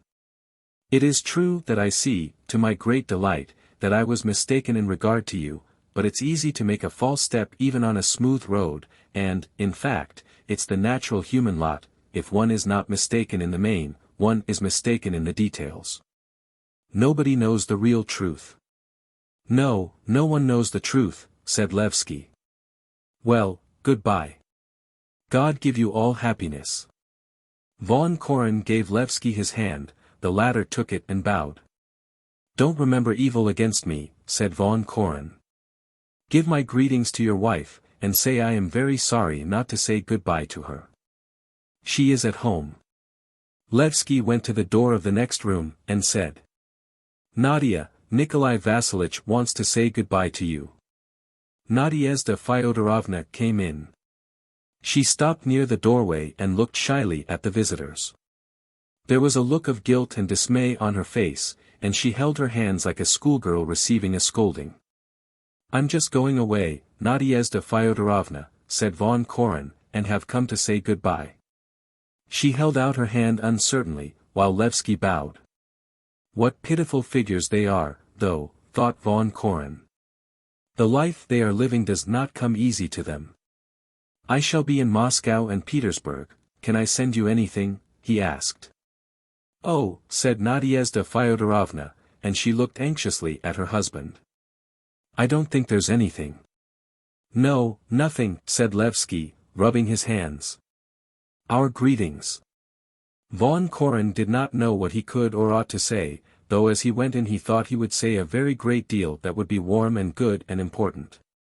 He shook hands with Levsky and his wife in silence, and left them with a depressed feeling. "What people," said the deacon in a low voice, as he walked behind them. "My God, what people! Of a truth, the right hand of God has planted this vine. Lord! Lord! One man vanquishes thousands and another tens of thousands. Nikolai Vassilitch," he said ecstatically, "let me tell you that today you have conquered the greatest of man's enemies, pride." "Hush, deacon. Fine conquerors we are. Conquerors ought to look like eagles, while he's a pitiful figure, timid, crushed, he bows like a Chinese idol, and I am sad." They heard steps behind them. It was Levsky, hurrying after them to see him off. The orderly was standing on the quay with the two portmanteaus, and at a little distance stood four boatmen. "There is a wind, though." "Brr," said Samolenko. "There must be a pretty stiff storm on the sea now. You are not going off at a nice time, Koila." "I'm not afraid of seasickness. That's not the point.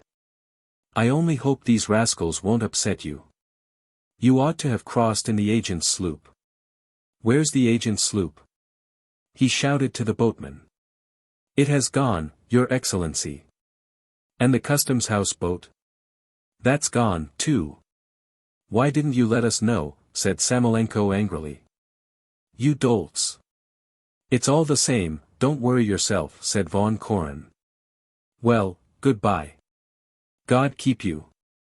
Samolenko embraced von Koren and made the sign of the cross over him 3 times. "Don't forget us, Kolya." "Right.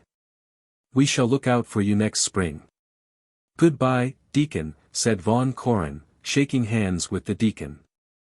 "Thank you for your company and for your pleasant conversation. Think about the expedition." "Oh Lord, yes. To the ends of the earth," laughed the deacon. "I've nothing against it." Von Koren recognized Levsky in the darkness, and held out his hand without speaking. The boatmen were by now below, holding the boat, which was beating against the piles, though the breakwater screened it from the breakers. Von Koren went down the ladder, jumped into the boat, and sat at the helm. "Right!" Samolenko shouted to him. "Take care of yourself." "No one knows the real truth," thought Levsky, turning up the collar of his coat and thrusting his hands into his sleeves. The boat turned briskly out of the harbor into the open sea. It vanished in the waves, but at once from a deep hollow glided up onto a high breaker, so that they could distinguish the men and even the oars. The boat moved 3 yards forward and was sucked 2 yards back. "Right," shouted Samolenko. "It's devilish weather for you to go in." "Yes, no one knows the real truth," thought Levsky, looking wearily at the dark, restless sea.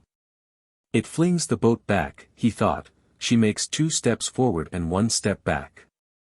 But the boatmen are stubborn, they work the oars unceasingly, and are not afraid of the high waves. The boat goes on and on. Now she is out of sight, but in half an hour the boatmen will see the steamer lights distinctly, and within an hour they will be by the steamer ladder. So it is in life. In the search for truth man makes 2 steps forward and 1 step back. Suffering, mistakes, and weariness of life thrust them back, but the thirst for truth and stubborn will drive them on and on. And who knows? Perhaps they will reach the real truth at last." "Go, Odibai, shouted Samolenko. "There's no sight or sound of them," said the deacon. "Good luck on the journey." It began to spot with rain. Excellent people. Once upon a time there lived in Moscow a man called Vladimir Semyonich Lyadovsky. He took his degree at the university in the faculty of law and had a post on the board of management of some railway. But if you had asked him what his work was, he would look candidly and openly at you with his large bright eyes through his gold pince-nez, and would answer in a soft, velvety, lisping baritone. "My work is literature." After completing his course at the university, Vladimir Semyonich had had a paragraph of theatrical criticism accepted by a newspaper. From this paragraph he passed on to reviewing, and a year later he had advanced to writing a weekly article on literary matters for the same paper. But it does not follow from these facts that he was an amateur, that his literary work was of an ephemeral, haphazard character. Whenever I saw his neat spare figure, his high forehead and long mane of hair, when I listened to his speeches, it always seemed to me that his writing, quite apart from what and how he wrote, was something organically part of him. Like the beating of his heart, and that his whole literary program must have been an integral part of his brain while he was a baby in his mother's womb. Even in his walk, his gestures, his manner of shaking off the ash from his cigarette, I could read this whole program from A to Z, with all its claptrap, dullness, and honorable sentiments. He was a literary man all over when with an inspired face he laid a wreath on the coffin of some celebrity, or with a grave and solemn face collected signatures for some address. His passion for making the acquaintance of distinguished literary men, his faculty for finding talent even where it was absent, his perpetual enthusiasm, his pulse that went at 120 a minute, his ignorance of life. The genuinely feminine flutter with which he threw himself into concerts and literary evenings for the benefit of destitute students. The way in which he gravitated towards the young, all this would have created for him the reputation of a writer even if he had not written his articles. He was one of those writers to whom phrases like, "We are but few," or "What would life be without strife?" Forward, were preeminently becoming, though he never strove with any one and never did go forward. It did not even sound mawkish when he fell to discoursing of ideals.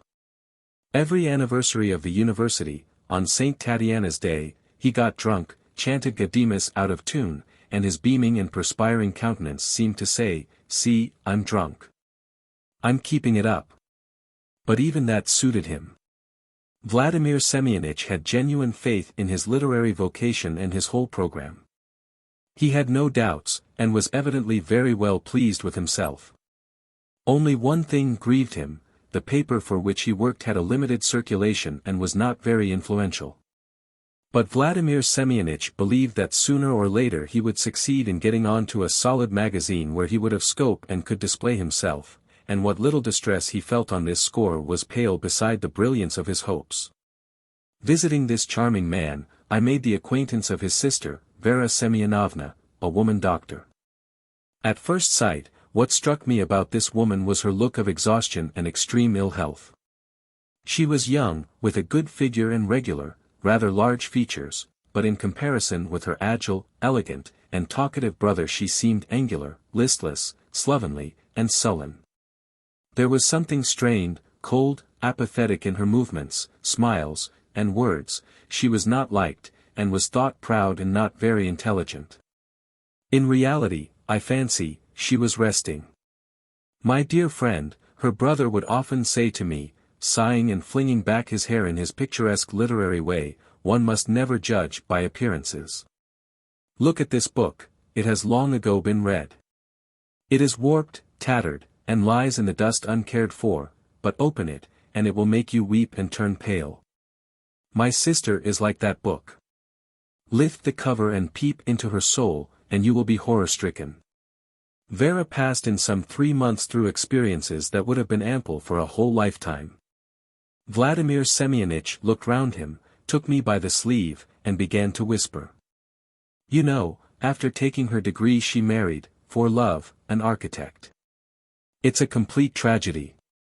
They had hardly been married a month when, her husband died of typhus. But that was not all. She caught typhus from him, and when, on her recovery, she learnt that her Ivan was dead, she took a good dose of morphia. If it had not been for vigorous measures taken by her friends, my Vera would have been by now in paradise. Tell me, isn't it a tragedy?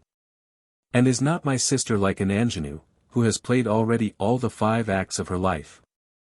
The audience may stay for the farce, but the ingenue must go home to rest." After 3 months of misery Vera Semyonovna had come to live with her brother. She was not fitted for the practice of medicine, which exhausted her and did not satisfy her. She did not give one the impression of knowing her subject, and I never once heard her say anything referring to her medical studies. She gave up medicine, and, silent and unoccupied, as though she were a prisoner, spent the remainder of her youth in colorless apathy, with bowed head and hanging hands. The only thing to which she was not completely indifferent, and which brought some brightness into the twilight of her life, was the presence of her brother, whom she loved. She loved him himself and his program, she was full of reverence for his articles, and when she was asked what her brother was doing, she would answer in a subdued voice as though afraid of waking or distracting him, "He is writing." Usually when he was at his work she used to sit beside him, her eyes fixed on his writing hand. She used at such moments to look like a sick animal warming itself in the sun. One winter evening Vladimir Semyonich was sitting at his table writing a critical article for his newspaper. Vera Semyonovna was sitting beside him, staring as usual at his writing hand. The critic wrote rapidly, without erasures or corrections. The pen scratched and squeaked. On the table near the writing hand there lay open a freshly cut volume of a thick magazine, containing a story of peasant life, signed with 2 initials. Vladimir Semyonich was enthusiastic. He thought the author was admirable in his handling of the subject, suggested Turgenev in his descriptions of nature, was truthful, and had an excellent knowledge of the life of the peasantry. The critic himself knew nothing of peasant life except from books and hearsay, but his feelings and his inner convictions forced him to believe the story. He foretold a brilliant future for the author, assured him he should await the conclusion of the story with great impatience, and so on. "Fine story," he said, flinging himself back in his chair and closing his eyes with pleasure. "The tone is extremely good." Vera Semyonovna looked at him, yawned aloud, and suddenly asked an unexpected question. In the evening she had a habit of yawning nervously and asking short, abrupt questions, not always relevant. "Volodya," she asked, "what is the meaning of non-resistance to evil?" "Non-resistance to evil," repeated her brother, opening his eyes. "Yes. What do you understand by it?" "You see, my dear, imagine that thieves or brigands attack you, and you, instead of—" "No, give me a logical definition." "A logical definition? Well." Vladimir Semyonich pondered. Non-resistance to evil means an attitude of non-interference with regard to all that in the sphere of mortality is called evil. Saying this, Vladimir Semyonich bent over the table and took up a novel. This novel, written by a woman, dealt with the painfulness of the irregular position of a society lady who was living under the same roof with her lover and her illegitimate child. Vladimir Semyonich was pleased with the excellent tendency of the story, the plot and the presentation of it. Making a brief summary of the novel, he selected the best passages and added to them in his account, how true to reality, how living, how picturesque. The author is not merely an artist. He is also a subtle psychologist who can see into the hearts of his characters. Take, for example, this vivid description of the emotions of the heroine on meeting her husband, and so on. "Volodya," Vera Semyonovna interrupted his critical effusions, "I've been haunted by a strange idea since yesterday. I keep wondering where we should all be if human life were ordered on the basis of non-resistance to evil. In all probability, nowhere. Non-resistance to evil would give the full rein to the criminal will, and, to say nothing of civilization, this would leave not one stone standing upon another anywhere on earth. What would be left? Bashi-bazook and brothels. In my next article I'll talk about that perhaps. Thank you for reminding me."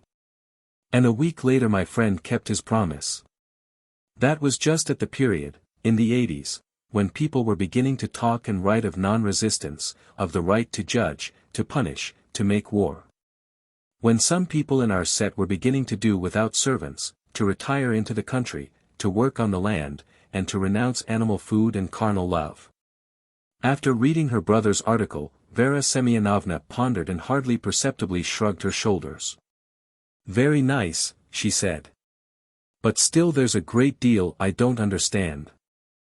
For instance, in Leskov's story, belonging to the cathedral, there is a queer gardener who sews for the benefit of all, for customers, for beggars, and any who care to steal. Did he behave sensibly?" From his sister's tone and expression Vladimir Semyonich saw that she did not like his article, and, almost for the first time in his life, his vanity as an author sustained a shock. With a shade of irritation he answered. Theft is immoral. To sow for thieves is to recognize the right of thieves to existence. What would you think if I were to establish a newspaper and, dividing it into sections, provide for blackmailing as well as for liberal ideas? Following the example of that gardener, I ought, logically, to provide a section for blackmailers, the intellectual scoundrels. Yes. Vera Semyonovna made no answer. She got up from the table, moved languidly to the sofa and lay down. I don't know, I know nothing about it, she said musingly. You are probably right, but it seems to me, I feel somehow, that there's something false in our resistance to evil, as though there were something concealed or unsaid. God knows, perhaps our methods of resisting evil belong to the category of prejudices which have become so deeply rooted in us, that we are incapable of parting with them, and therefore cannot form a correct judgment of them. How do you mean? I don't know how to explain to you. Perhaps man is mistaken in thinking that he is obliged to resist evil and has a right to do so, just as he is mistaken in thinking, for instance, that the heart looks like an ace of hearts. It is very possible in resisting evil we ought not to use force, but to use what is the very opposite of force. If you, for instance, don't want this picture stolen from you, you ought to give it away rather than lock it up. That's clever, very clever. If I want to marry a rich, vulgar woman, she ought to prevent me from such a shabby action by hastening to make me an offer herself. The brother and sister talked till midnight without understanding each other. If any outsider had overheard them he would hardly have been able to make out what either of them was driving at. They usually spent the evening at home. There were no friends' houses to which they could go, and they felt no need for friends. They only went to the theatre when there was a new play, such was the custom in literary circles. They did not go to concerts, for they did not care for music. You may think what you like, Vera Semyonovna began again the next day, but for me the question is to a great extent settled. I am firmly convinced that I have no grounds for resisting evil directed against me personally. If they want to kill me, let them. My defending myself will not make the murderer better. All I have now to decide is the second half of the question, how I ought to behave to evil directed against my neighbors. Vera, mind you don't become rabid, said Vladimir Semyonich, laughing. I see non-resistance is becoming your idée fixe. He wanted to turn off these tedious conversations with a jest, but somehow it was beyond a jest. His smile was artificial and sour. His sister gave up sitting beside his table and gazing reverently at his writing hand, and he felt every evening that behind him on the sofa lay a person who did not agree with him. And his back grew stiff and numb, and there was a chill in his soul. An author's vanity is vindictive, implacable, incapable of forgiveness, and his sister was the first and only person who had laid bare and disturbed that uneasy feeling, which is like a big box of crockery. Easy to unpack but impossible to pack up again as it was before. Weeks and months passed by, and his sister clung to her ideas, and did not sit down by the table. One spring evening Vladimir Semyonich was sitting at his table writing an article. He was reviewing a novel which described how a village schoolmistress refused the man whom she loved and who loved her, a man both wealthy and intellectual, simply because marriage made her work as a schoolmistress impossible. Vera Semyonovna lay on the sofa and brooded. My God, how slow it is, she said, stretching. How insipid and empty life is. I don't know what to do with myself, and you are wasting your best years in goodness knows what. Like some alchemist, you are rummaging in old rubbish that nobody wants. My God! Vladimir Semyonich dropped his pen and slowly looked round at his sister. It's depressing to look at you, said his sister. Wagner and Faust dug up worms, but he was looking for a treasure, anyway, and you are looking for worms for the sake of the worms. That's vague. Yes, Volodya. All these days I've been thinking painfully for a long time, and I have come to the conclusion that you are hopelessly reactionary and conventional. Come, ask yourself what is the object of your zealous, conscientious work. Tell me, what is it?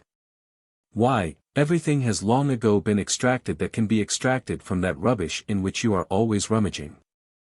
You may pound water in a mortar and analyze it as long as you like, you'll make nothing more of it than the chemists have made already. Indeed, drawled Vladimir Semyonich, getting up. Yes, all this is old rubbish because these ideas are eternal, but what do you consider new, then? You undertake to work in the domain of thought, it is for you to think of something new. It's not for me to teach you. Me, an alchemist. The critic cried in wonder and indignation, screwing up his eyes ironically. Art, progress, all that is alchemy. You see, Volodya, it seems to me that if all you thinking people had set yourselves to solving great problems, all these little questions that you fuss about now would solve themselves by the way. If you go up in a balloon to see a town, you will incidentally, without any effort, see the fields and the villages and the rivers as well.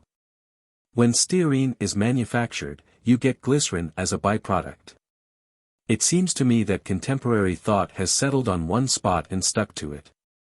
It is prejudiced, apathetic, timid, afraid to take a wide titanic flight, just as you and I are afraid to climb on a high mountain. It is conservative. Such conversations could not but leave traces. The relations of the brother and sister grew more and more strained every day. The brother became unable to work in his sister's presence, and grew irritable when he knew his sister was lying on the sofa, looking at his back. While the sister frowned nervously and stretched when, trying to bring back the past, he attempted to share his enthusiasms with her. Every evening she complained of being bored, and talked about independence of mind and those who are in the rut of tradition. Carried away by her new ideas, Vera Semyonovna proved that the work that her brother was so engrossed in was conventional. That it was a vain effort of conservative minds to preserve what had already served its turn and was vanishing from the scene of action. She made no end of comparisons. She compared her brother at one time to an alchemist, then to a musty old believer who would sooner die than listen to reason. By degrees there was a perceptible change in her manner of life, too. She was capable of lying on the sofa all day long doing nothing but think, while her face wore a cold, dry expression such as one sees in one-sided people of strong faith. She began to refuse the attentions of the servants, swept and tidied her own room, cleaned her own boots and brushed her own clothes. Her brother could not help looking with irritation and even hatred at her cold face when she went about her menial work. In that work, which was always performed with a certain solemnity, he saw something strained and false, he saw something both pharisaical and affected. And knowing he could not touch her by persuasion, he carped at her and teased her like a schoolboy. You won't resist evil, but you resist my having servants, he taunted her. If servants are an evil, why do you oppose it? That's inconsistent. He suffered, was indignant and even ashamed. He felt ashamed when his sister began doing odd things before strangers. It's awful, my dear fellow, he said to me in private, waving his hands in despair. It seems that our ingenue has remained to play a part in the farce, too. She's become morbid to the marrow of her bones. I've washed my hands of her, let her think as she likes, but why does she talk, why does she excite me? She ought to think what it means for me to listen to her. What I feel when in my presence she has the effrontery to support her errors by blasphemously quoting the teaching of Christ. It chokes me. It makes me hot all over to hear my sister propounding her doctrines and trying to distort the gospel to suit her, when she purposely refrains from mentioning how the money changers were driven out of the temple. That's, my dear fellow, what comes of being half-educated, undeveloped. That's what comes of medical studies which provide no general culture. One day on coming home from the office, Vladimir Semyonich found his sister crying. She was sitting on the sofa with her head bowed, wringing her hands, and tears were flowing freely down her cheeks. The critic's good heart throbbed with pain. Tears fell from his eyes, too, and he longed to pet his sister, to forgive her, to beg her forgiveness, and to live as they used to before. He knelt down and kissed her head, her hands, her shoulders. She smiled bitterly, unaccountably, while he with a cry of joy jumped up, seized the magazine from the table and said warmly, "Hurrah! We'll live as we used to, Verochka. With God's blessing. And I've such a surprise for you here. Instead of celebrating the occasion with champagne, let us read it together. A splendid, wonderful thing. Oh, no, no, cried Vera Semyonovna, pushing away the book in alarm. I've read it already. I don't want it, I don't want it. When did you read it? A year, 2 years ago. I read it long ago, and I know it, I know it. You're a fanatic, her brother said coldly, flinging the magazine on to the table. No, you are a fanatic, not I. You. And Vera Semyonovna dissolved into tears again. Her brother stood before her, looked at her quivering shoulders, and thought. He thought, not of the agonies of loneliness endured by anyone who begins to think in a new way of their own, not of the inevitable sufferings of a genuine spiritual revolution, but of the outrage of his program. The outrage to his author's vanity. From this time he treated his sister coldly, with careless irony, and he endured her presence in the room as one endures the presence of old women that are dependent on one. For her part, she left off disputing with him and met all his arguments, jeers, and attacks with a condescending silence which irritated him more than ever.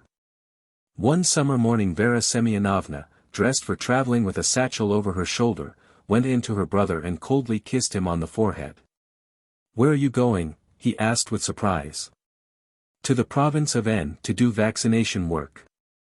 Her brother went out into the street with her. So that's what you've decided upon, you queer girl, he muttered. Don't you want some money? No, thank you. Goodbye. The sister shook her brother's hand and set off. Why don't you have a cab? Cried Vladimir Semyonich. She did not answer. Her brother gazed after her, watched her rusty-looking waterproof, the swaying of her figure as she slouched along, forced himself to sigh, but did not succeed in rousing a feeling of regret. His sister had become a stranger to him. And he was a stranger to her. Anyway, she did not once look round. Going back to his room, Vladimir Semyonich at once sat down to the table and began to work at his article. I never saw Vera Semyonovna again. Where she is now I do not know. And Vladimir Semyonich went on writing his articles, laying wreaths on coffins, singing Gaudeamus, busying himself over the Mutual Aid Society of Moscow journalists. He fell ill with inflammation of the lungs. He was ill in bed for 3 months, at first at home, and afterwards in the Golitsyn hospital. An abscess developed in his knee. People said he ought to be sent to the Crimea, and began getting up a collection for him. But he did not go to the Crimea, he died. We buried him in the Vagankovsky cemetery, on the left side, where artists and literary men are buried. One day we writers were sitting in the Tatars restaurant. I mentioned that I had lately been in the Vagankovsky cemetery and had seen Vladimir Semyonich's grave there. It was utterly neglected and almost indistinguishable from the rest of the ground. The cross had fallen, it was necessary to collect a few rubles to put it in order. But they listened to what I said unconcernedly, made no answer, and I could not collect a farthing. No one remembered Vladimir Semyonich. He was utterly forgotten. Meyer. I. Gracefully swaying in the saddle, a young man wearing the snow-white tunic of an officer rode into the great yard of the vodka distillery belonging to the heirs of M. E. Rothstein. The sun smiled carelessly on the lieutenant's little stars, on the white trunks of the birch trees, on the heaps of broken glass scattered here and there in the yard. The radiant, vigorous beauty of a summer day lay over everything, and nothing hindered the snappy young green leaves from dancing gaily and winking at the clear blue sky. Even the dirty and soot-begrimed appearance of the brick sheds and the stifling fumes of the distillery did not spoil the general good impression. The lieutenant sprang gaily out of the saddle, handed over his horse to a man who ran up, and stroking with his finger his delicate black mustaches, went in at the front door. On the top step of the old but light and softly carpeted staircase he was met by a maidservant with a haughty, not very youthful face. The lieutenant gave her his card without speaking. As she went through the rooms with the card, the maid could see on it the name Alexander Grigorievich Sokolsky. A minute later she came back and told the lieutenant that her mistress could not see him, as she was not feeling quite well. Sokolsky looked at the ceiling and thrust out his lower lip. "How vexatious," he said. "Listen, my dear," he said eagerly. "Go and tell Susanna Moiseevna that it is very necessary for me to speak to her, very. I will only keep her 1 minute. Ask her to excuse me." The maid shrugged one shoulder and went off languidly to her mistress. "Very well," she sighed, returning after a brief interval. "Please walk in." The lieutenant went with her through 5 or 6 large, luxuriously furnished rooms in a corridor, and finally found himself in a large and lofty square room, in which from the first step he was impressed by the abundance of flowers and plants and the sweet, almost revoltingly heavy fragrance of jasmine. Flowers were trained to trellis work along the walls, screening the windows, hung from the ceiling, and were wreathed over the corners, so that the room was more like a greenhouse than a place to live in. Tits, canaries, and goldfinches chirruped among the green leaves and fluttered against the window panes. "Forgive me for receiving you here," the lieutenant heard in a mellow feminine voice with a burr on the letter R which was not without charm. "Yesterday I had a sick headache, and I'm trying to keep still to prevent its coming on again. What do you want?" Exactly opposite the entrance, he saw sitting in a big low chair, such as old men use, a woman in an expensive Chinese dressing gown, with her head wrapped up, leaning back on a pillow. Nothing could be seen behind the woolen shawl in which she was muffled but a pale, long, pointed, somewhat aquiline nose, and one large dark eye. Her ample dressing gown concealed her figure, but judging from her beautiful hand, from her voice, her nose, and her eye, she might be 26 or 28. "Forgive me for being so persistent," began the lieutenant, clinking his spurs. "Allow me to introduce myself, Sokolsky. I come with a message from my cousin, your neighbor, Alexey Ivanovitch Kryakov, who—" "I know," interposed Susanna Moiseevna. "I know Kryakov. Sit down, I don't like anything big standing before me. My cousin charges me to ask you a favor," the lieutenant went on, clinking his spurs once more and sitting down. "The fact is, your late father made a purchase of oats from my cousin last winter, and a small sum was left owing. The payment only becomes due next week, but my cousin begs you most particularly to pay him, if possible, today." As the lieutenant talked, he stole side glances about him. "Surely I'm not in her bedroom," he thought. In one corner of the room, where the foliage was thickest and tallest, under a pink awning like a funeral canopy, stood a bed not yet made, with the bedclothes still in disorder. Close by on 2 armchairs lay heaps of crumpled feminine garments. Petticoats and sleeves with rumpled lace and flounces were trailing on the carpet, on which here and there lay bits of white tape, cigarette ends, and the papers of caramels. Under the bed the toes, pointed and square, of slippers of all kinds peeped out in a long row. And it seemed to the lieutenant that the scent of the jasmine came not from the flowers, but from the bed and the slippers. "And what is the sum owing?" asked Susanna Moiseevna. 2,300. "Oh ho," said the Jewess, showing another large black eye. "And you call that a small sum? However, it's just the same paying it today or paying it in a week, but I've had so many payments to make in the last 2 months since my father's death. Such a lot of stupid business, it makes my head go round. A nice idea. I want to go abroad, and they keep forcing me to attend to these silly things. Vodka, oats," she muttered, half closing her eyes, "oats, bills, percentages, or, as my head clerk says, percentage. It's awful. Yesterday I simply turned the excise officer out. He pesters me with his trolleys. I said to him, 'Go to the devil with your trolleys. I can't see anyone.' He kissed my hand and went away. I tell you what, can't your cousin wait 2 or 3 months?" "A cruel question," laughed the lieutenant. "My cousin can wait a year, but it's I who cannot wait. You see, it's on my own account I'm acting, I ought to tell you. At all costs I must have money, and by ill luck my cousin hasn't a ruble to spare. I'm forced to ride about and collect debts. I've just been to see a peasant, our tenant, here I'm now calling on you, from here I shall go on to somewhere else, and keep on like that until I get together 5,000 rubles. I need money awfully. Nonsense. What does a young man want with money? Whims, mischief. Why, have you been going in for dissipation? Or losing at cards? Or are you getting married? You've guessed. Laughed the lieutenant, and rising slightly from his seat, he clinked his spurs.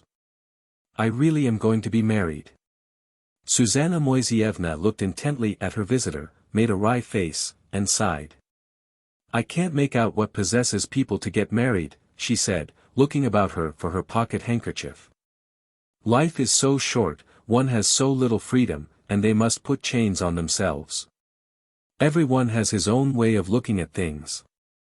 Yes, of course, everyone has his own way of looking at things. But, I say, are you really going to marry someone poor? Are you passionately in love? And why must you have 5,000? Why won't 4 do, or 3? What a tongue she has, thought the lieutenant, and answered, the difficulty is that an officer is not allowed by law to marry till he is 28, if you choose to marry, you have to leave the service or else pay a deposit of 5,000. Ah, now I understand. Listen. You said just now that everyone has his own way of looking at things. Perhaps your fiancé is someone special and remarkable, but I am utterly unable to understand how any decent man can live with a woman. I can't for the life of me understand it. I have lived, thank the Lord, 27 years, and I have never yet seen an endurable woman. They're all affected minxes, immoral, liars. The only ones I can put up with are cooks and housemaids, but so-called ladies I won't let come within shooting distance of me. But, thank God, they hate me and don't force themselves on me. If one of them wants money she sends her husband, but nothing will induce her to come herself, not from pride, no, but from cowardice, she's afraid of my making a scene. Oh, I understand their hatred very well. Rather. I openly display what they do their very utmost to conceal from God and man. How can they help hating me? No doubt you've heard bushels of scandal about me already. I only arrived here so lately. Tut, tut, tut. I see from your eyes. But your brother's wife, surely she primed you for this expedition. Think of letting a young man come to see such an awful woman without warning him, how could she? Ha, ha. But tell me, how is your brother? He's a fine fellow, such a handsome man. I've seen him several times at Mass. Why do you look at me like that? I very often go to church. We all have the same God. To an educated person externals matter less than the idea. That's so, isn't it? Yes, of course, smiled the lieutenant. Yes, the idea. But you are not a bit like your brother. You are handsome, too, but your brother is a great deal better looking. There's wonderfully little likeness. That's quite natural, he's not my brother, but my cousin. Ah, to be sure. So you must have the money today. Why today? My furlough is over in a few days. Well, what's to be done with you, sighed Susanna Moiseevna. So be it. I'll give you the money, though I know you'll abuse me for it afterwards. You'll quarrel with your wife after you are married, and say, if that mangy Jewess hadn't given me the money, I should perhaps have been as free as a bird today. Is your fiancée pretty? Oh yes. Anyway, better something, if it's only beauty, than nothing. Though however beautiful a woman is, it can never make up to her husband for her silliness. That's original, laughed the lieutenant. You are a woman yourself, and such a woman-hater. A woman, smiled Susanna. It's not my fault that God has cast me into this mold, is it? I'm no more to blame for it than you are for having mustaches. The violin is not responsible for the choice of its case. I am very fond of myself, but when anyone reminds me that I am a woman, I begin to hate myself. Well, you can go away, and I'll dress. Wait for me in the drawing room. The lieutenant went out, and the first thing he did was to draw a deep breath, to get rid of the heavy scent of jasmine, which had begun to irritate his throat and to make him feel giddy. What a strange woman, he thought, looking about him. She talks fluently, but far too much, and too freely. She must be neurotic. The drawing room, in which he was standing now, was richly furnished, and had pretensions to luxury and style. There were dark bronze dishes with patterns in relief, views of Nice and the Rhine on the tables, old-fashioned sconces, Japanese statuettes. But all this striving after luxury and style only emphasized the lack of taste which was glaringly apparent in the gilt cornices, the gaudy wallpaper, the bright velvet tablecloths, the common oleographs in heavy frames. The bad taste of the general effect was the more complete from the lack of finish and the overcrowding of the room, which gave one a feeling that something was lacking, and that a great deal should have been thrown away. It was evident that the furniture had not been bought all at once, but had been picked up at auctions and other favorable opportunities. Heaven knows what taste the lieutenant could boast of, but even he noticed one characteristic peculiarity about the whole place, which no luxury or style could efface, a complete absence of all trace of womanly, careful hands, which, as we all know, give a warmth, poetry, and snugness to the furnishing of a room. There was a chilliness about it such as one finds in waiting rooms at stations, in clubs, and foyers at the theaters. There was scarcely anything in the room definitely Jewish, except, perhaps, a big picture of the meeting of Jacob and Esau. The lieutenant looked round about him, and, shrugging his shoulders, thought of his strange, new acquaintance, of her free and easy manners, and her way of talking. But then the door opened, and in the doorway appeared the lady herself, in a long black dress, so slim and tightly laced that her figure looked as though it had been turned in a lathe.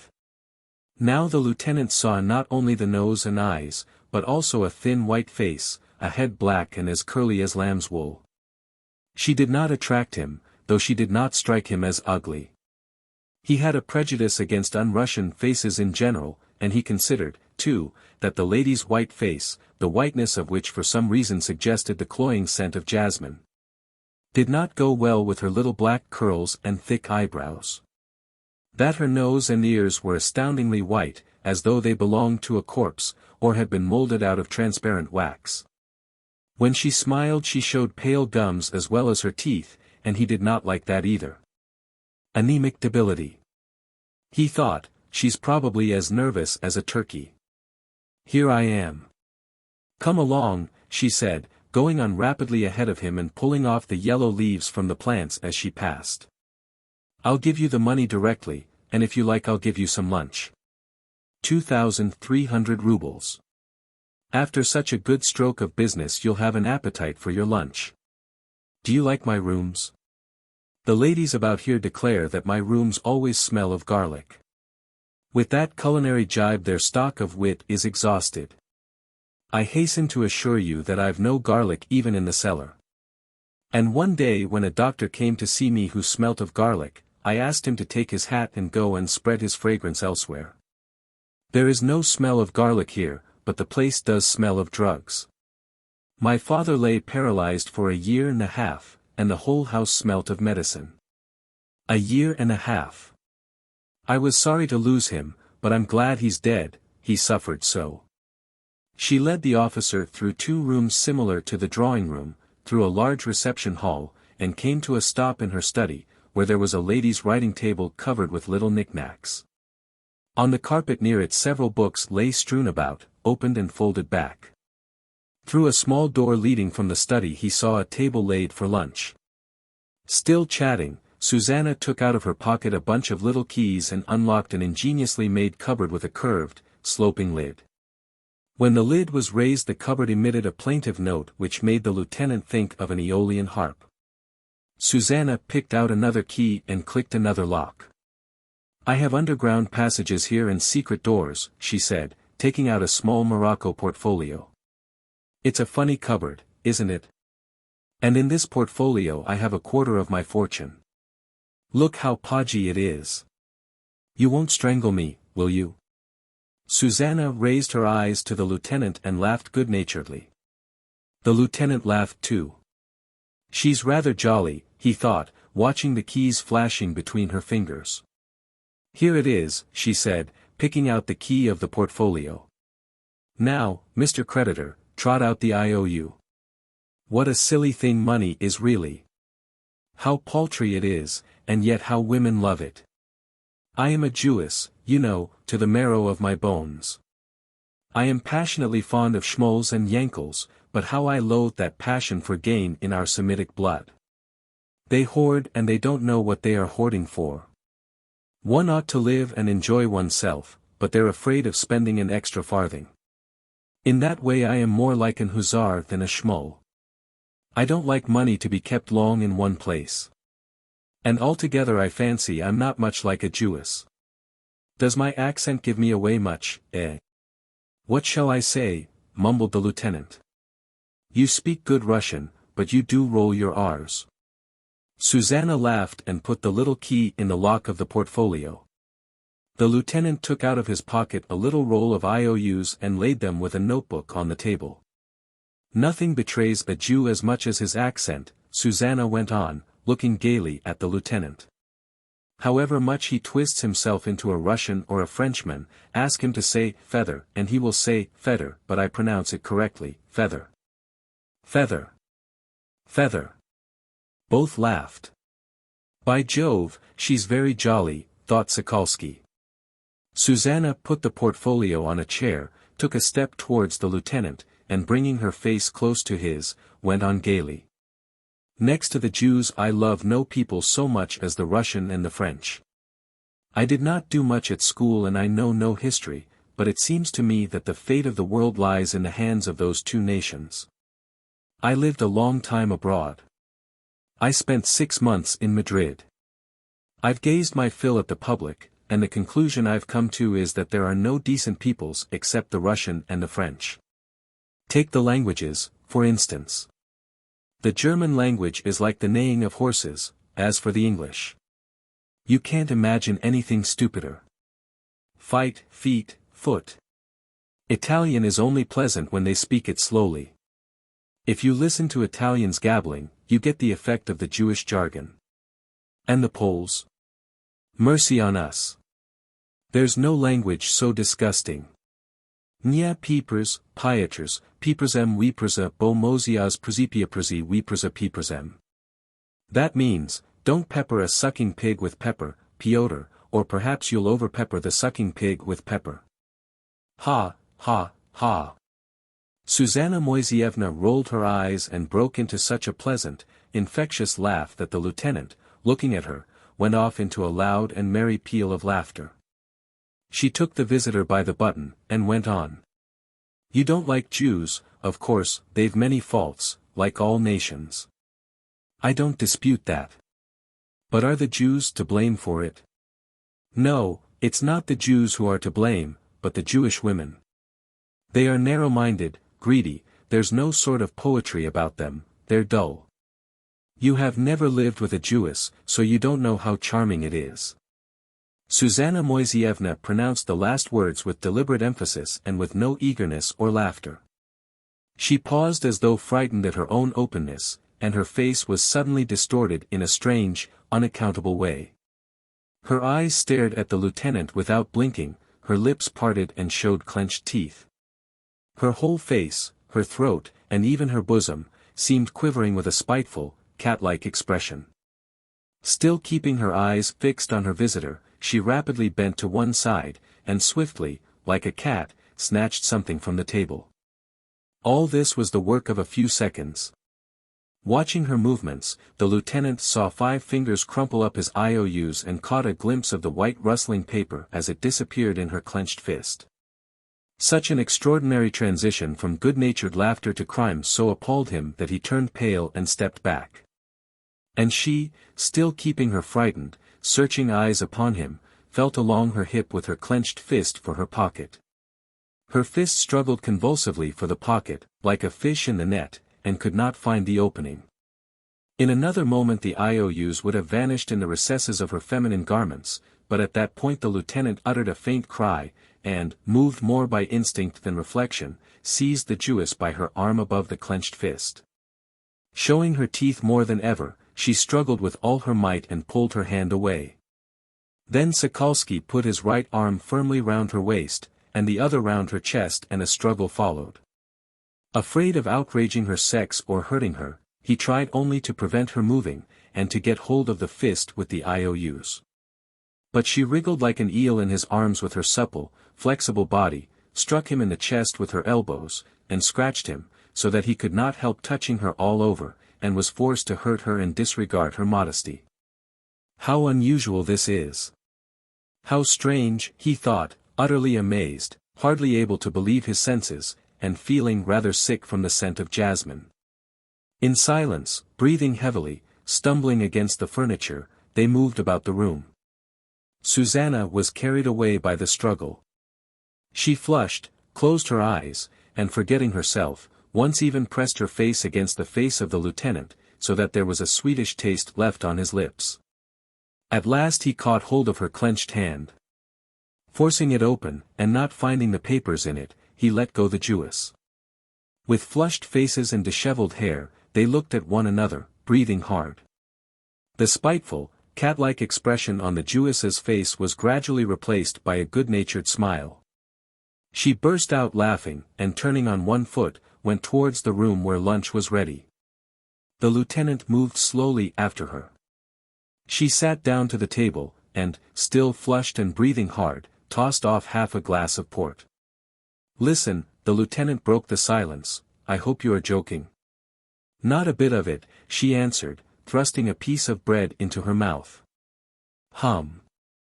How do you wish me to take all this?" "As you choose. Sit down and have lunch." "But, it's dishonest." "Perhaps. But don't trouble to give me a sermon, I have my own way of looking at things." "Won't you give them back?" "Of course not.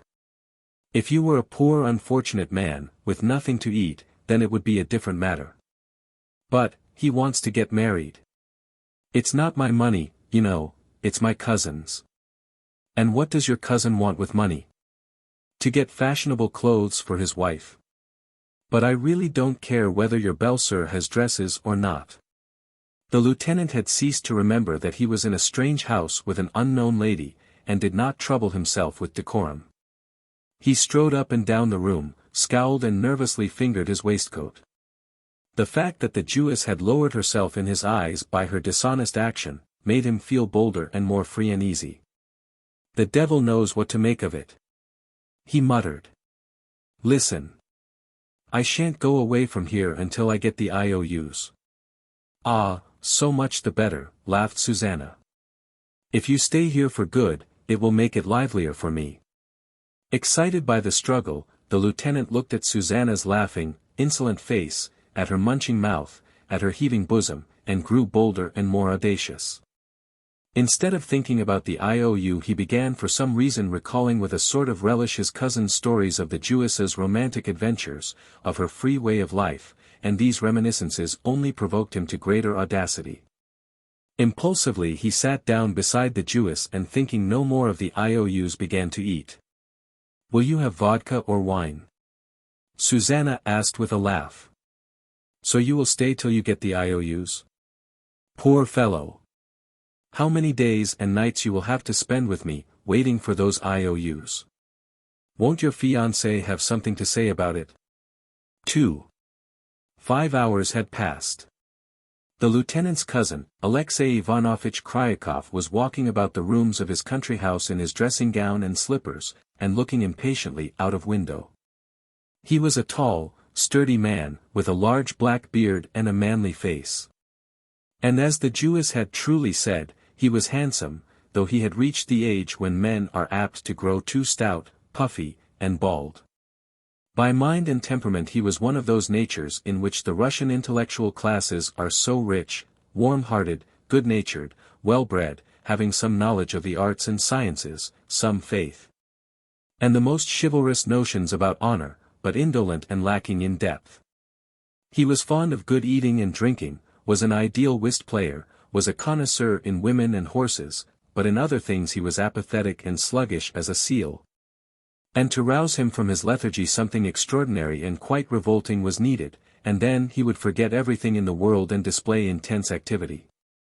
He would fume and talk of a duel, write a petition of 7 pages to a minister, gallop at breakneck speed about the district, call someone publicly a scoundrel, would go to law, and so on. "How is it our Sasha's not back yet?" he kept asking his wife, glancing out of window. "Why, it's dinner time." After waiting for the lieutenant till 6 o'clock, they sat down to dinner.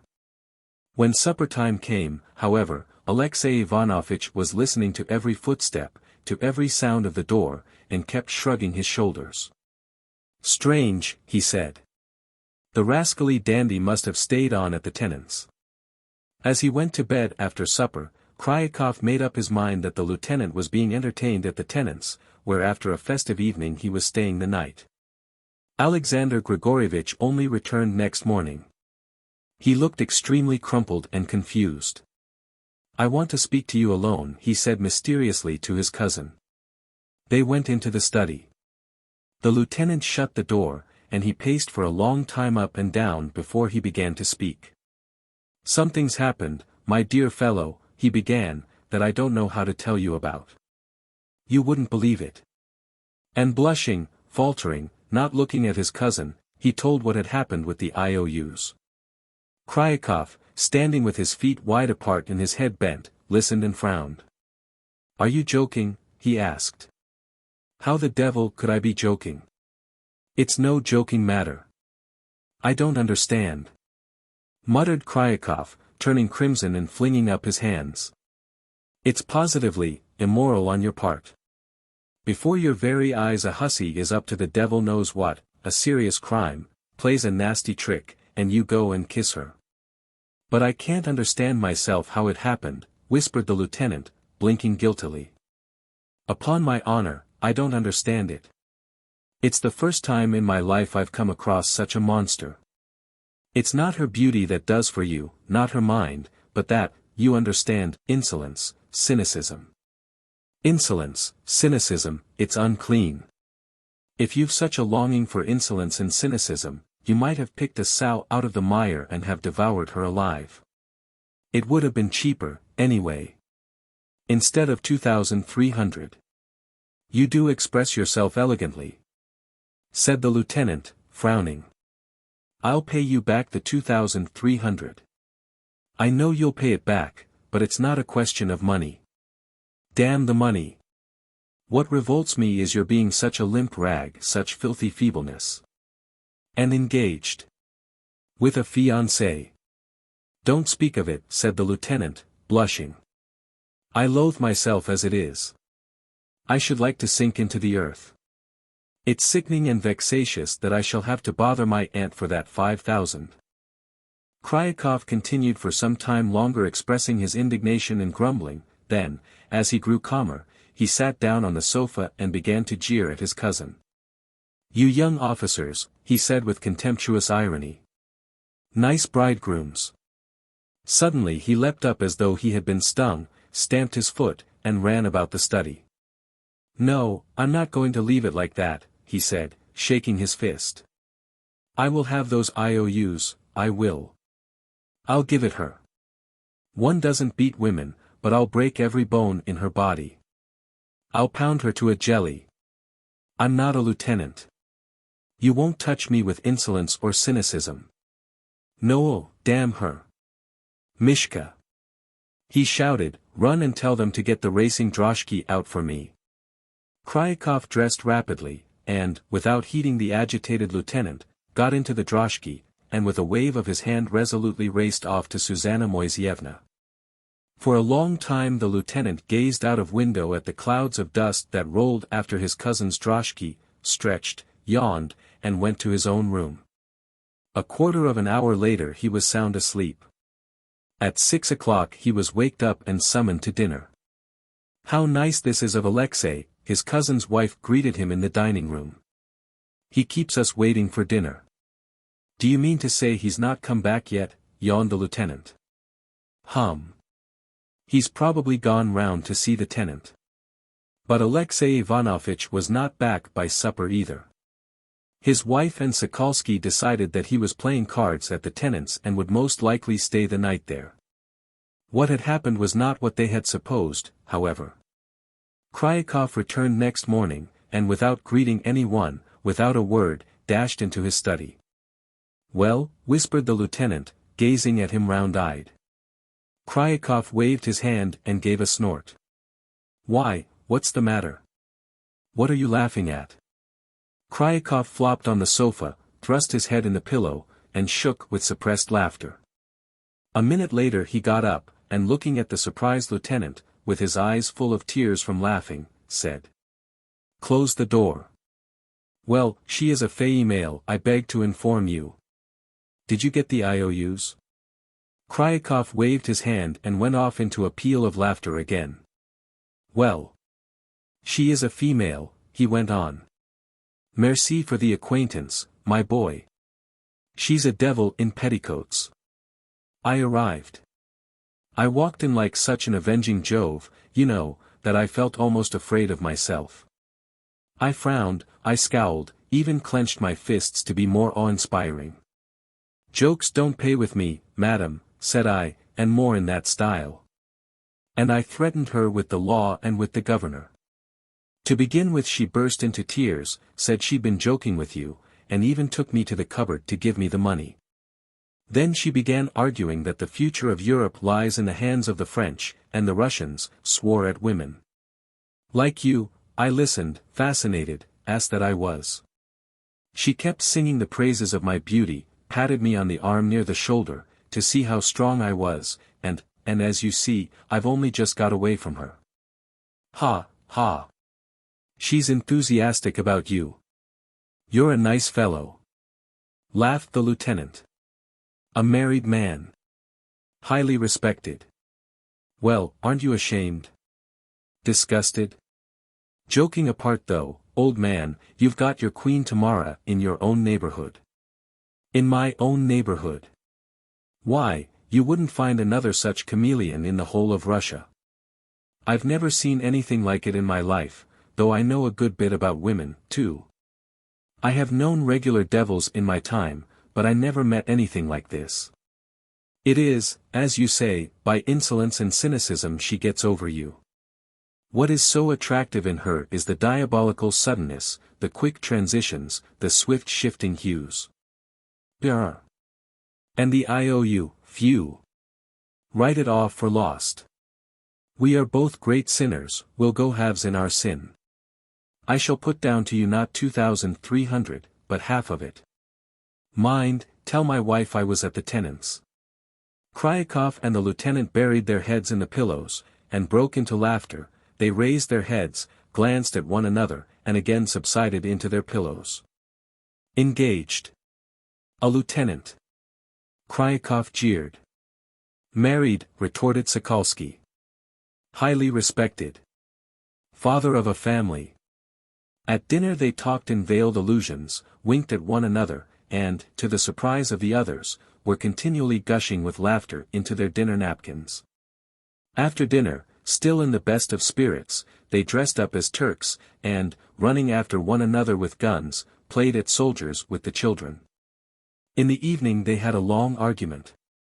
The lieutenant maintained that it was mean and contemptible to accept a dowry with your wife, even when there was passionate love on both sides.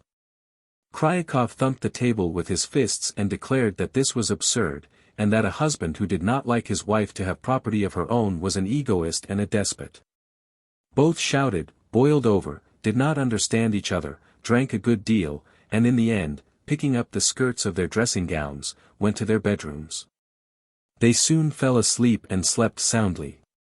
Life went on as before, even, sluggish and free from sorrow. The shadows lay on the earth, thunder pealed from the clouds, from time to time the wind moaned plaintively, as though to prove that nature, too, could lament, but nothing troubled the habitual tranquility of these people.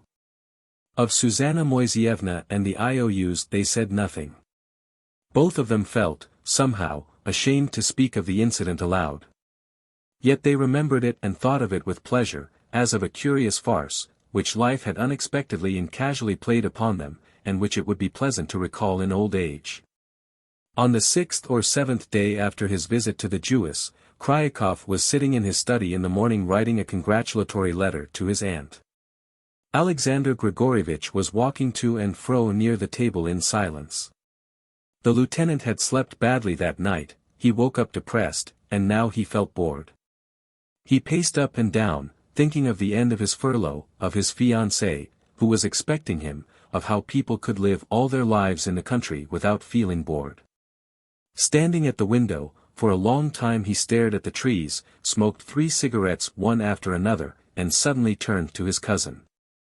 "I have a favor to ask you, Alyosha," he said. "Let me have a saddle horse for the day." Kryakov looked searchingly at him and continued his writing with a frown. "You will, then?" asked the lieutenant.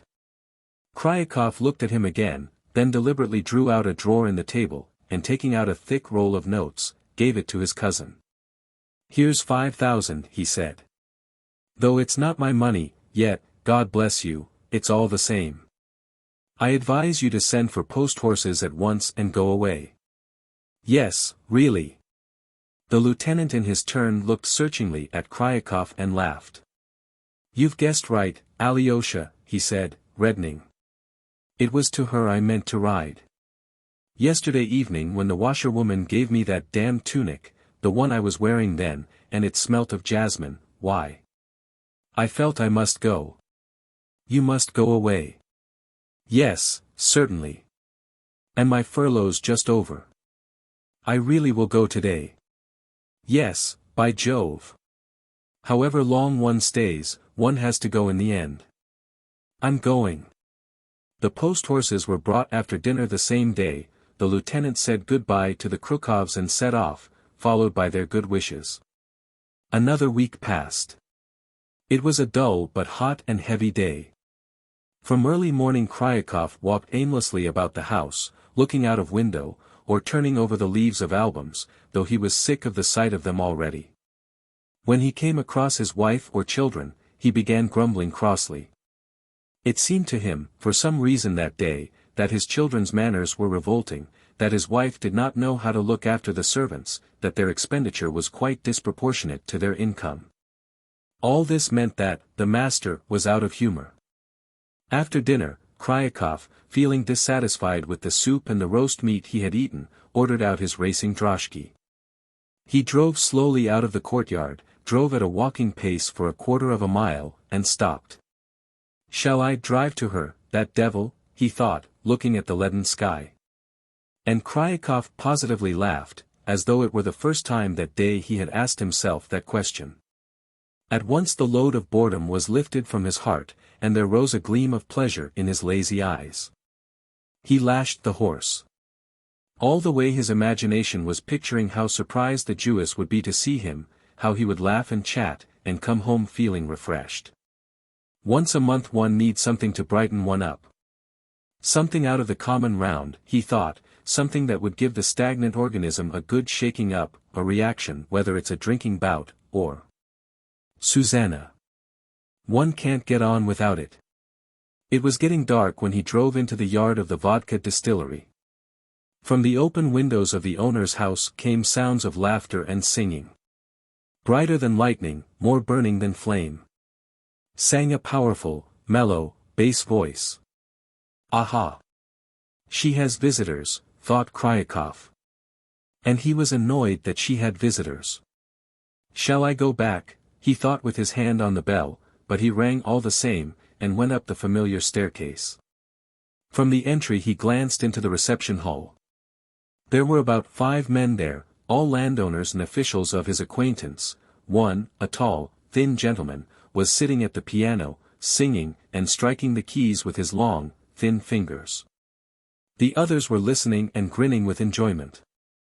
Kryakov looked himself up and down in the looking-glass, and was about to go into the hall, when Susanna Moiseevna herself darted into the entry, in high spirits and wearing the same black dress. Seeing Kryakov, she was petrified for an instant, then she uttered a little scream and beamed with delight. "Is it you?" she said, clutching his hand. "What a surprise! Here she is, smiled Kryakov, putting his arm round her waist. Well. Does the destiny of Europe still lie in the hands of the French and the Russians?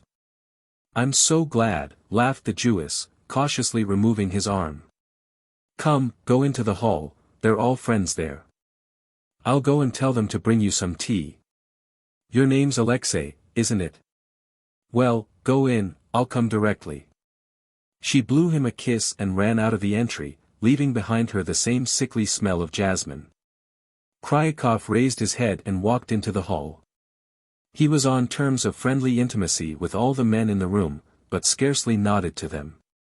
They, too, scarcely responded, as though the places in which they met were not quite decent, and as though they were in tacit agreement with one another that it was more suitable for them not to recognize one another. From the hall Kryakov walked into the drawing-room, and from it into a second drawing-room. On the way he met 3 or 4 other guests, also men whom he knew, though they barely recognized him. Their faces were flushed with drink and merriment. Alexey Ivanovitch glanced furtively at them and marveled that these men, respectable heads of families, who had known sorrow and privation, could demean themselves to such pitiful, cheap gaiety. He shrugged his shoulders, smiled, and walked on. There are places, he reflected, where a sober man feels sick, and a drunken man rejoices. I remember I never could go to the operetta or the gypsies when I was sober. Wine makes a man more good-natured and reconciles him with vice. Suddenly he stood still, petrified, and caught hold of the doorpost with both hands. At the writing table in Susanna's study was sitting Lieutenant Alexander Grigorievich. He was discussing something in an undertone with a fat, flabby-looking Jew, and seeing his cousin, flushed crimson and looked down at an album. The sense of decency was stirred in Kryakov and the blood rushed to his head. Overwhelmed with amazement, shame, and anger, he walked up to the table without a word. Sokolsky's head sank lower than ever. His face worked with an expression of agonizing shame. Ah, it's you, Alyosha. He articulated, making a desperate effort to raise his eyes and to smile.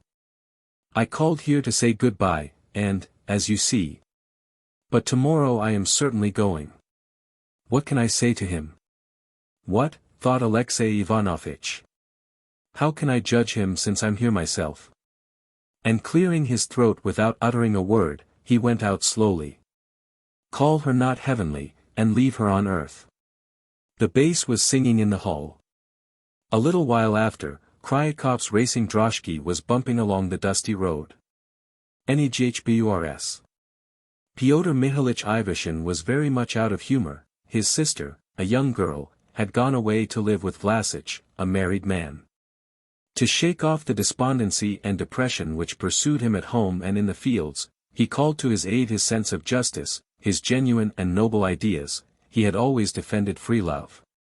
But this was of no avail, and he always came back to the same conclusion as their foolish old nurse, that his sister had acted wrongly and that Vlasich had abducted his sister.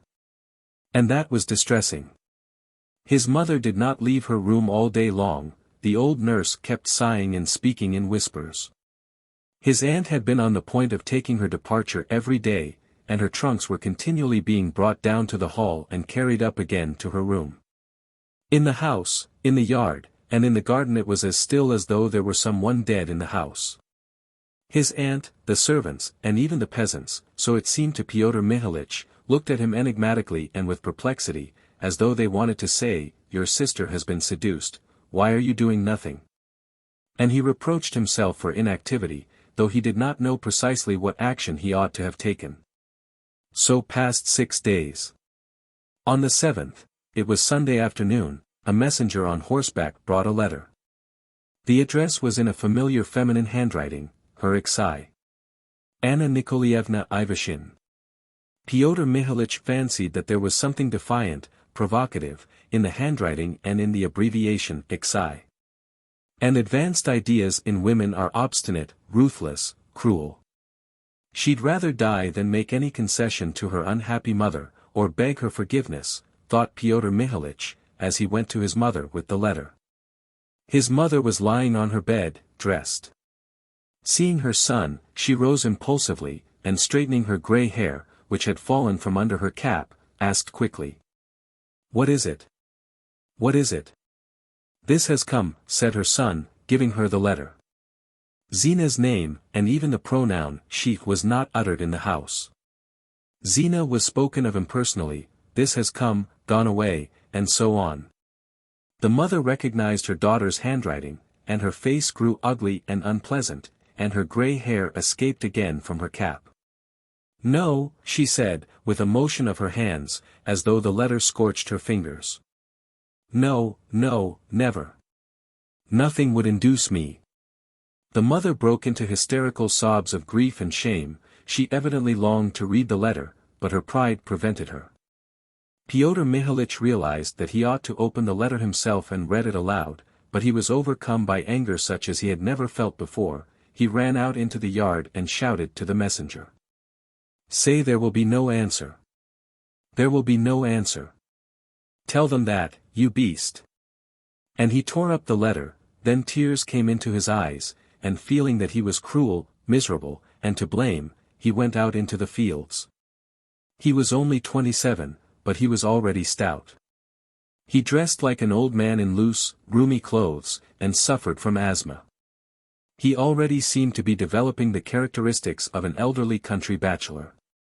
He never fell in love, never thought of marriage, and loved no one but his mother, his sister, his old nurse, and the gardener, Vasilich. He was fond of good fare, of his nap after dinner, and of talking about politics and exalted subjects. He had in his day taken his degree at the university, but he now looked upon his studies as though in them he had discharged a duty incumbent upon young men between the ages of 18 and 25. At any rate, the ideas which now strayed every day through his mind had nothing in common with the university or the subjects he had studied there. In the fields it was hot and still, as though rain were coming. It was steaming in the wood, and there was a heavy fragrant scent from the pines and rotting leaves. Pyotr Mihalich stopped several times and wiped his wet brow. He looked at his winter corn and his spring oats, walked round the clover field, and twice drove away a partridge with its chicks which had strayed in from the wood. And all the while he was thinking that this insufferable state of things could not go on forever, and that he must end it one way or another. End it stupidly, madly, but he must end it. But how? What can I do? He asked himself, and looked imploringly at the sky and at the trees, as though begging for their help. But the sky and the trees were mute. His noble ideas were no help, and his common sense whispered that the agonizing question could have no solution but a stupid one, and that today's scene with the messenger was not the last one of its kind. It was terrible to think what was in store for him. As he returned home the sun was setting. By now it seemed to him that the problem was incapable of solution. He could not accept the accomplished fact, and he could not refuse to accept it, and there was no intermediate course. When, taking off his hat and fanning himself with his handkerchief, he was walking along the road, and had only another mile and a half to go before he would reach home, he heard bells behind him. It was a very choice and successful combination of bells, which gave a clear crystal note. No one had such bells on his horses but the police captain, Medovsky, formerly an officer in the hussars, a man in broken-down health, who had been a great rake and spendthrift, and was a distant relation of Pyotr Mihalich. He was like one of the family at the Ivashins and had a tender, fatherly affection for Zina, as well as a great admiration for her. "I was coming to see you," he said, overtaking Pyotr Mihalich. "Get in, I'll give you a lift." He was smiling and looked cheerful. Evidently he did not yet know that Zina had gone to live with Vlasich. Perhaps he had been told of it already, but did not believe it. Pyotr Mihalich felt in a difficult position. "You are very welcome," he muttered, blushing till the tears came into his eyes, and not knowing how to lie or what to say. "I am delighted," he went on, trying to smile, "but Zina is away and mother is ill." "How annoying," said the police captain, looking pensively at Pyotr Mihalich. "And I was meaning to spend the evening with you. Where has Zinaida Mihailovna gone?" "To the Sinitskys, and I believe she meant to go from there to the monastery." "I don't quite know." The police captain talked a little longer and then turned back. Pyotr Mihalich walked home, and thought with horror what the police captain's feelings would be when he learned the truth. And Pyotr Mihalich imagined his feelings, and actually experiencing them himself, went into the house. Lord help us, he thought, Lord help us. At evening tea the only one at the table was his aunt. As usual, her face wore the expression that seemed to say that though she was a weak, defenseless woman, she would allow no one to insult her. Pyotr Mihalich sat down at the other end of the table, he did not like his aunt, and began drinking tea in silence. "Your mother has had no dinner again today," said his aunt. "You ought to do something about it, Petrusha. Starving oneself is no help in sorrow." It struck Pyotr Mihalich as absurd that his aunt should meddle in other people's business and should make her departure depend on Zina's having gone away. He was tempted to say something rude to her, but restrained himself. And as he restrained himself he felt the time had come for action, and that he could not bear it any longer. Either he must act at once or fall on the ground, and scream and bang his head upon the floor. He pictured Vlassich and Zina, both of them progressive and self-satisfied, kissing each other somewhere under a maple tree, and all the anger and bitterness that had been accumulating in him for the last 7 days fastened upon Vlassich.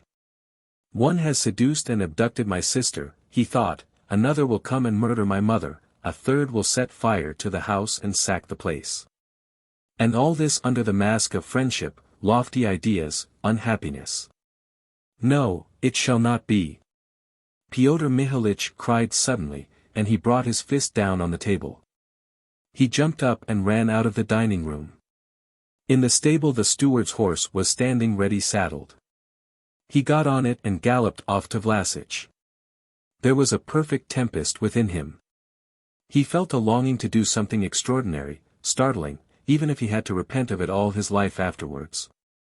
Should he call Vlassich a blackguard, slap him in the face, and then challenge him to a duel? But Vlassich was not one of those men who do fight duels. Being called a blackguard and slapped in the face would only make him more unhappy, and would make him shrink into himself more than ever. These unhappy, defenseless people are the most insufferable, the most tiresome creatures in the world. They can do anything with impunity. When the luckless man responds to well-deserved reproach by looking at you with eyes full of deep and guilty feeling, and with a sickly smile bends his head submissively, even justice itself could not lift its hand against him. No matter. I'll horsewhip him before her eyes and tell him what I think of him, Pyotr Mihalich decided. He was riding through his wood and waste land, and he imagined Zina would try to justify her conduct by talking about the rights of women and individual freedom, and about there being no difference between legal marriage and free union. Like a woman, she would argue about what she did not understand. And very likely at the end she would ask, "How do you come in? What right have you to interfere?" "No, I have no right," muttered Pyotr Mihalich. "But so much the better. The harsher I am, the less right I have to interfere, the better." It was sultry. Clouds of gnats hung over the ground, and in the waste places the peewits called plaintively. Everything betokened rain, but he could not see a cloud in the sky. Pyotr Mihalich crossed the boundary of his estate and galloped over a smooth, level field. He often went along this road and knew every bush, every hollow in it. What now in the far distance looked in the dusk like a dark cliff was a red church. He could picture it all down to the smallest detail, even the plaster on the gate and the calves that were always grazing in the church enclosure. 3/4 of a mile to the right of the church there was a copse like a dark blur, it was Count Koltunovich's. And beyond the church Vlassich's estate began. From behind the church and the Count's copse a huge black storm cloud was rising, and there were ashes of white lightning. "Here it is," thought Pyotr Mihalich. "Lord help us, Lord help us." The horse was soon tired after its quick gallop, and Pyotr Mihalich was tired too. The storm cloud looked at him angrily and seemed to advise him to go home. He felt a little scared.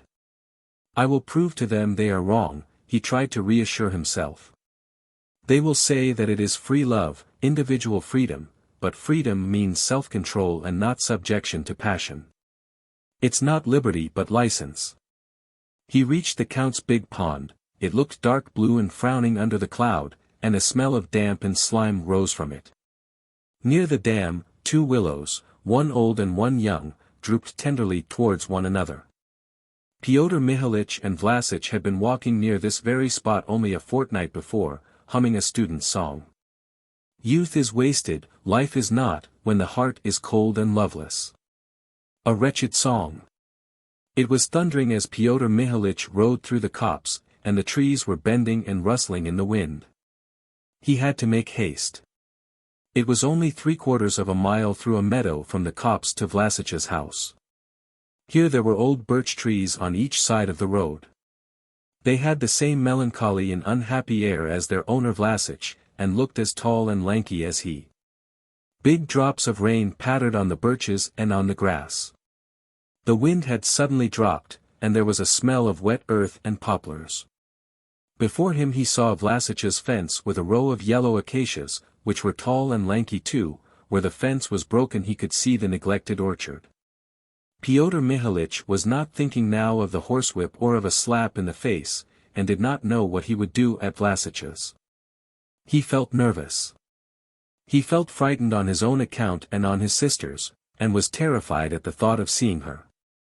How would she behave with her brother? What would they both talk about? And had he not better go back before it was too late? As he made these reflections, he galloped up the avenue of lime trees to the house, rode round the big clumps of lilacs, and suddenly saw Vlasic. Vlasic, wearing a cotton shirt and top boots, bending forward, with no hat on in the rain, was coming from the corner of the house to the front door. He was followed by a workman with a hammer and a box of nails. They must have been mending a shutter which had been banging in the wind. Seeing Pyotr Mihalich, Vlasic stopped. "It's you," he said, smiling. "That's nice." "Yes, I've come, as you see," said Pyotr Mihalich, brushing the rain off himself with both hands. "Well, that's capital." "I'm very glad," said Vlasic, but he did not hold out his hand. Evidently he did not venture, but waited for Pyotr Mihalich to hold out his. "It will do the oats good," he said, looking at the sky. "Yes." They went into the house in silence. To the right of the hall was a door leading to another hall and then to the drawing room, and on the left was a little room which in winter was used by the steward. Pyotr Mihalich and Vlasic went into this little room. "Where were you caught in the rain?" "Not far off, quite close to the house." Pyotr Mihalich sat down on the bed. He was glad of the noise of the rain and the darkness of the room. It was better, it made it less dreadful, and there was no need to see his companion's face. There was no anger in his heart now, nothing but fear and vexation with himself. He felt he had made a bad beginning, and that nothing would come of this visit. Both were silent for some time and affected to be listening to the rain. "Thank you, Petrusha," Vlasic began, clearing his throat. "I am very grateful to you for coming. It's generous and noble of you. I understand it, and, believe me, I appreciate it. Believe me." He looked out of the window and went on, standing in the middle of the room. "Everything happened so secretly, as though we were concealing it all from you. The feeling that you might be wounded and angry has been a blot on our happiness all these days. But let me justify myself. We kept it secret not because we did not trust you. To begin with, it all happened suddenly, by a kind of inspiration. There was no time to discuss it. Besides, it's such a private, delicate matter, and it was awkward to bring a third person in, even someone as intimate as you. Above all, in all this we reckoned on your generosity. You are a very noble and generous person. I am infinitely grateful to you. If you ever need my life, come and take it." Vlasic talked in a quiet, hollow bass, always on the same droning note. He was evidently agitated. Pyotr Mihalich felt it was his turn to speak, and that to listen and keep silent would really mean playing the part of a generous and noble simpleton, and that had not been his idea in coming. He got up quickly and said, breathlessly in an undertone, Listen, Grigory. You know I liked you and could have desired no better husband for my sister, but what has happened is awful. It's terrible to think of it. Why is it terrible? Asked Vlasic, with a quiver in his voice. It would be terrible if we had done wrong, but that isn't so. Listen, Grigory. You know I have no prejudices, but, excuse my frankness, to my mind you have both acted selfishly. Of course, I shan't say so to my sister, it will distress her, but you ought to know, mother is miserable beyond all description. Yes, that's sad, sighed Vlasic. We foresaw that, Petrusha, but what could we have done? Because one's actions hurt other people, it doesn't prove that they are wrong. What's to be done? Every important step one takes is bound to distress somebody. If you went to fight for freedom, that would distress your mother, too. What's to be done? Anyone who puts the peace of his family before everything has to renounce the life of ideas completely.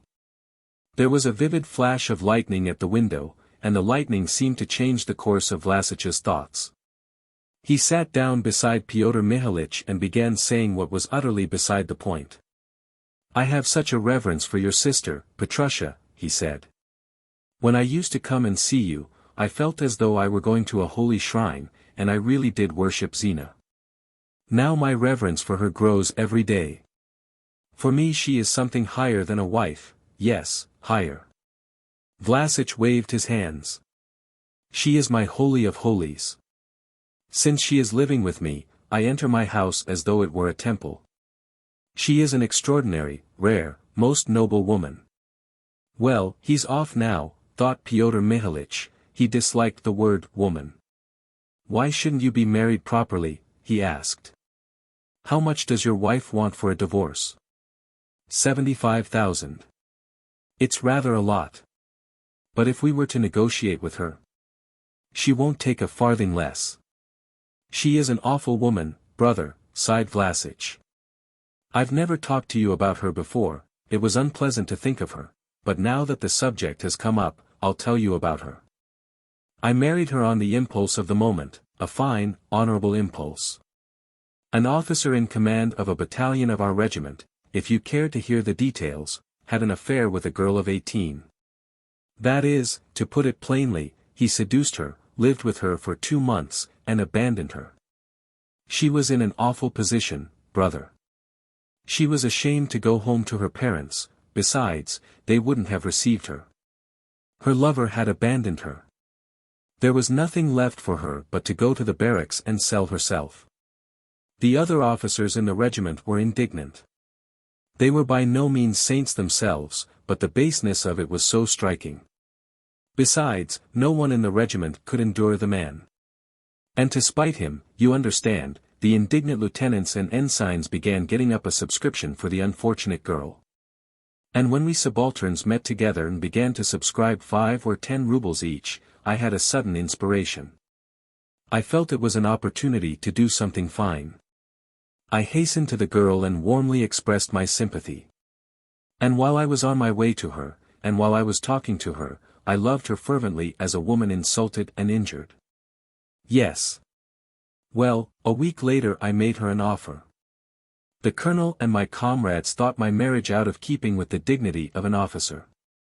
That roused me more than ever. I wrote a long letter, do you know, in which I proved that my action ought to be inscribed in the annals of the regiment in letters of gold, and so on. I sent the letter to my colonel and copies to my comrades. Well, I was excited, and, of course, I could not avoid being rude. I was asked to leave the regiment. I have a rough copy of it put away somewhere, I'll give it to you to read sometime. It was written with great feeling. You will see what lofty and noble sentiments I was experiencing. I resigned my commission and came here with my wife. My father had left a few debts, I had no money, and from the first day my wife began making acquaintances, dressing herself smartly, and playing cards, and I was obliged to mortgage the estate. She led a bad life, you understand, and you are the only one of the neighbors who hasn't been her lover.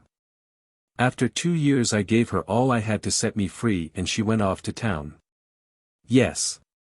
And now I pay her 1,200 rubles a year. She is an awful woman. There is a fly, brother, which lays an egg in the back of a spider so that the spider can't shake it off, the grub fastens upon the spider and drinks its heart's blood. That was how this woman fastened upon me and sucks the blood of my heart. She hates and despises me for being so stupid, that is, for marrying a woman like her. My chivalry seems to her despicable. A wise man cast me off, she says, and a fool picked me up. To her thinking no one but a pitiful idiot could have behaved as I did. And that is insufferably bitter to me, brother. Altogether, I may say in parenthesis, fate has been hard upon me, very hard. Pyotr Mihalich listened to Vlasic and wondered in perplexity what it was in this man that had so charmed his sister. He was not young, he was 41, lean and lanky, narrow-chested, with a long nose, and grey hairs in his beard. He talked in a droning voice, had a sickly smile, and waved his hands awkwardly as he talked. He had neither health, nor pleasant, manly manners, nor savoir-faire, nor gaiety, and in all his exterior there was something colourless and indefinite. He dressed without taste, his surroundings were depressing, he did not care for poetry or painting because they have no answer to give to the questions of the day, that is, he did not understand them, music did not touch him. He was a poor farmer. His estate was in a wretched condition and was mortgaged, he was paying 12% on the second mortgage and owed 10,000 on personal securities as well. When the time came to pay the interest on the mortgage or to send money to his wife, he asked everyone to lend him money with as much agitation as though his house were on fire, and, at the same time losing his head. He would sell the whole of his winter store of fuel for 5 rubles and a stack of straw for 3 rubles, and then have his garden fence or old cucumber frames chopped up to heat his stoves. His meadows were ruined by pigs, the peasants' cattle strayed in the undergrowth in his woods, and every year the old trees were fewer and fewer, beehives and rusty pails lay about in his garden and kitchen garden. He had neither talents nor abilities, nor even ordinary capacity for living like other people. In practical life he was a weak, naive man, easy to deceive and to cheat, and the peasants with good reason called him simple. He was a liberal, and in the district was regarded as a red, but even his progressiveness was a bore. There was no originality nor moving power about his independent views, he was revolted, indignant, and delighted always on the same note. It was always spiritless and ineffective. Even in moments of strong enthusiasm he never raised his head or stood upright. But the most tiresome thing of all was that he managed to express even his best and finest ideas so that they seemed in him commonplace and out of date. It reminded one of something old one had read long ago, when slowly and with an air of profundity he would begin discoursing of his noble, lofty moments, of his best years. Or when he went into raptures over the younger generation, which has always been, and still is, in advance of society, or abused Russians for donning their dressing gowns at 30 and forgetting the principles of their alma mater. If you stayed the night with him, he would put Pisarev or Darwin on your bedroom table, if you said you had read it, he would go and bring Dobrolyubov. In the district this was called free thinking, and many people looked upon this free thinking as an innocent and harmless eccentricity. It made him profoundly unhappy, however. It was for him the maggot of which he had just been speaking. It had fastened upon him and was sucking his lifeblood. In his past there had been the strange marriage in the style of Dostoevsky. Long letters and copies written in a bad, unintelligible handwriting, but with great feeling, endless misunderstandings, explanations, disappointments, then debts, a second mortgage, the allowance to his wife. The monthly borrowing of money, and all this for no benefit to any one, either himself or others. And in the present, as in the past, he was still in a nervous flurry, on the lookout for heroic actions, and poking his nose into other people's affairs. As before, at every favorable opportunity there were long letters and copies, wearisome, stereotyped conversations about the village community.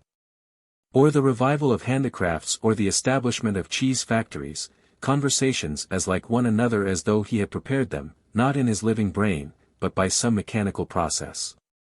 And finally this scandal with Zina, of which one could not see the end.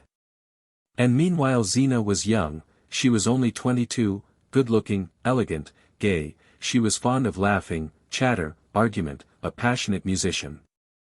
She had good taste in dress, in furniture, in books, and in her own home she would not have put up with a room like this, smelling of boots and cheap vodka.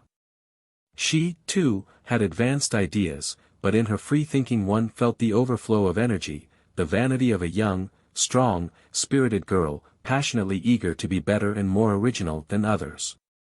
How had it happened that she had fallen in love with VIII? He is a Quixote, an obstinate fanatic, a maniac, thought Pyotr Mihalich, and she is as soft, yielding, and weak in character as I am. She and I give in easily, without resistance. She loves him, but, then, I, too, love him in spite of everything. Pyotr Mihalich considered VIII a good, straightforward man, but narrow and one-sided. In his perturbations and his sufferings, and in fact in his whole life, he saw no lofty aims, remote or immediate, he saw nothing but boredom and incapacity for life.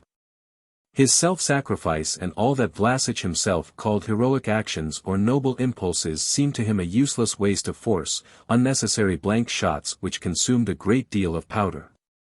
And VIII's fanatical belief in the extraordinary loftiness and faultlessness of his own way of thinking struck him as naive and even morbid. And the fact that VIII all his life had contrived to mix the trivial with the exalted, that he had made a stupid marriage and looked upon it as an act of heroism, and then had affairs with other women and regarded that as a triumph of some idea or other, was simply incomprehensible. Nevertheless, Pyotr Mihalich was fond of VIII. He was conscious of a sort of power in him, and for some reason he had never had the heart to contradict him. VIII sat down quite close to him for a talk in the dark, to the accompaniment of the rain, and he had cleared his throat as a prelude to beginning on something lengthy, such as the history of his marriage. But it was intolerable for Pyotr Mihalich to listen to him, he was tormented by the thought that he would see his sister directly. "Yes, you've had bad luck," he said gently, "but, excuse me, we've been wandering from the point. That's not what we are talking about." "Yes, yes, quite so." "Well, let us come back to the point," said VIII, and he stood up. "I tell you, Petrusha, our conscience is clear. We are not married, but there is no need for me to prove to you that our marriage is perfectly legitimate. You are as free in your ideas as I am, and, happily, there can be no disagreement between us on that point. As for our future, that ought not to alarm you. I'll work in the sweat of my brow, I'll work day and night, in fact I will strain every nerve to make Zina happy. Her life will be a splendid one. You may ask, am I able to do it? I am, brother. When a man devotes every minute to one thought, it's not difficult for him to attain his object. But let us go to Zina, it will be a joy to her to see you." Pyotr Mihalich's heart began to beat. He got up and followed VIII into the hall, and from there into the drawing-room. There was nothing in the huge gloomy room but a piano and a long row of old chairs ornamented with bronze, on which no one ever sat. There was a candle alight on the piano. From the drawing-room they went in silence into the dining-room. This room, too, was large and comfortless. In the middle of the room there was a round table with 2 leaves with 6 thick legs, and only 1 candle. A clock in a large mahogany case like an icon stand pointed to 2:30. VIII opened the door into the next room and said, "Zina, here is Petrusha come to see us." At once there was the sound of hurried footsteps and Zina came into the dining-room. She was tall, plump, and very pale, and, just as when he had seen her for the last time at home, she was wearing a black skirt and a red blouse, with a large buckle on her belt. She flung one arm round her brother and kissed him on the temple. "What a storm," she said. "Grigory went off somewhere and I was left quite alone in the house." She was not embarrassed, and looked at her brother as frankly and candidly as at home. Looking at her, Pyotr Mihalich, too, lost his embarrassment.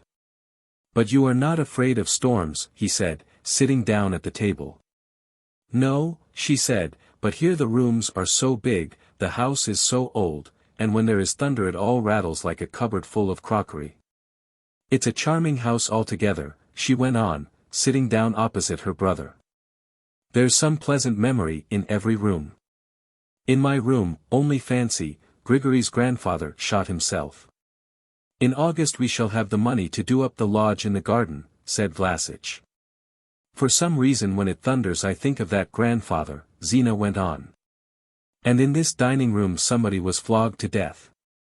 "That's an actual fact," said Vlassich, and he looked with wide-open eyes at Pyotr Mihalich. "Sometime in the 40s this place was let to a Frenchman called Olivier. The portrait of his daughter is lying in an attic now, a very pretty girl. This Olivier, so my father told me, despised Russians for their ignorance and treated them with cruel derision. Thus, for instance, he insisted on the priest walking without his hat for half a mile round his house, and on the church bells being rung when the Olivier family drove through the village. The serfs and altogether the humble of this world, of course, he treated with even less ceremony. Once there came along this road one of the simple-hearted sons of wandering Russia, somewhat after the style of Gogol's divinity student, Homo Brute. He asked for a night's lodging, pleased the bailiffs, and was given a job at the office of the estate. There are many variations of the story. Some say the divinity student stirred up the peasants, others that Olivier's daughter fell in love with him. I don't know which is true, only one fine evening Olivier called him in here and cross-examined him, then ordered him to be beaten. Do you know, he sat here at this table drinking claret while the stable boys beat the man. He must have tried to wring something out of him. Towards morning the divinity student died of the torture and his body was hidden. They say it was thrown into Koltovich's pond. There was an inquiry, but the Frenchman paid some thousands to someone in authority and went away to Alsace. His lease was up just then, and so the matter ended." "What scoundrels!" said Zina, shuddering. "My father remembered Olivier and his daughter well. He used to say she was remarkably beautiful and eccentric. I imagine the divinity student had done both, stirred up the peasants and won the daughter's heart. Perhaps he wasn't a divinity student at all, but someone traveling incognito." Zina grew thoughtful. The story of the divinity student and the beautiful French girl had evidently carried her imagination far away. It seemed to Pyotr Mihalich that she had not changed in the least during the last week, except that she was a little paler. She looked calm and just as usual, as though she had come with her brother to visit Vlassich. But Pyotr Mihalich felt that some change had taken place in himself. Before, when she was living at home, he could have spoken to her about anything, and now he did not feel equal to asking her the simple question, "How do you like being here?" The question seemed awkward and unnecessary. Probably the same change had taken place in her. She was in no haste to turn the conversation to her mother, to her home, to her relations with Vlassich. She did not defend herself, she did not say that free unions are better than marriages in the church, she was not agitated, and calmly brooded over the story of Olivier. And why had they suddenly begun talking of Olivier? "You are both of you wet with the rain," said Zina, and she smiled joyfully. She was touched by this point of resemblance between her brother and Vlassich. And Pyotr Mihalich felt all the bitterness and horror of his position. He thought of his deserted home, the closed piano, and Zina's bright little room into which no one went now. He thought there were no prints of little feet on the garden paths, and that before tea no one went off, laughing gaily, to bathe. What he had clung to more and more from his childhood upwards, what he had loved thinking about when he used to sit in the stuffy classroom or the lecture theatre, brightness, purity, and joy, everything that filled the house with life and light, had gone never to return, had vanished, and was mixed up with a coarse, clumsy story of some battalion officer, a chivalrous lieutenant, a depraved woman and a grandfather who had shot himself. And to begin to talk about his mother or to think that the past could ever return would mean not understanding what was clear. Pyotr Mihalich's eyes filled with tears and his hand began to tremble as it lay on the table. Zina guessed what he was thinking about, and her eyes, too, glistened and looked red. "Grigory, come here," she said to Vlasic. They walked away to the window and began talking of something in a whisper.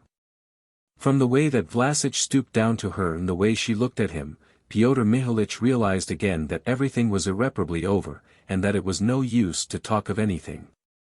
Zina went out of the room.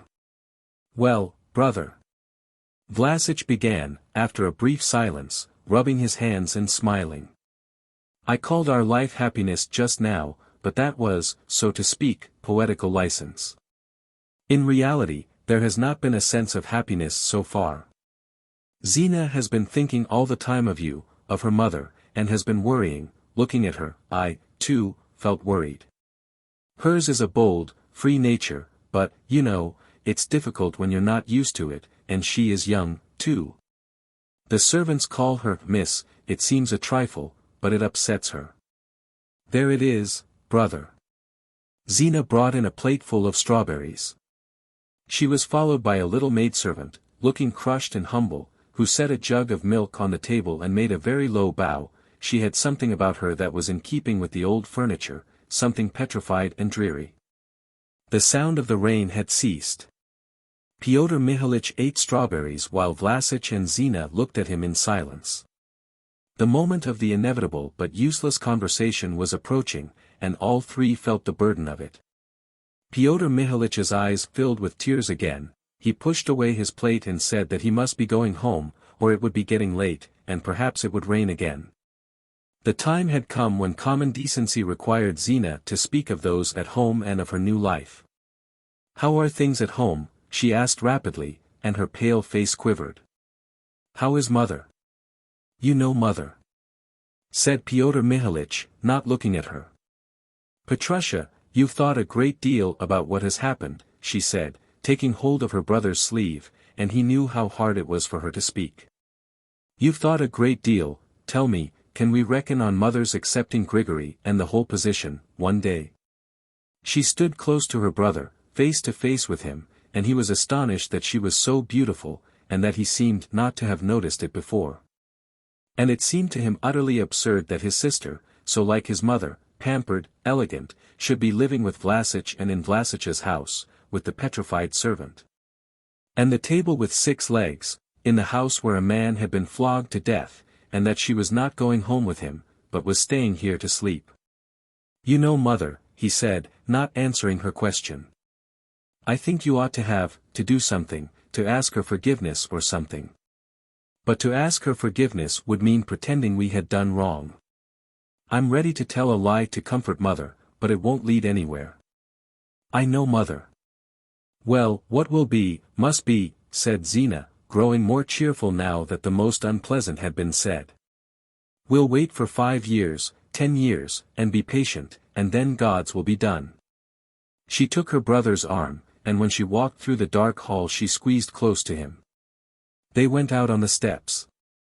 Pyotr Mihalich said goodbye, got on his horse, and set off at a walk. Zina and Vlasic walked a little way with him. It was still and warm, with a delicious smell of hay. Stars were twinkling brightly between the clouds. Vlasic's old garden, which had seen so many gloomy stories in its time, lay slumbering in the darkness, and for some reason it was mournful riding through it. "Zina and I today after dinner spent some really exalted moments," said Vlasic. "I read aloud to her an excellent article on the question of emigration.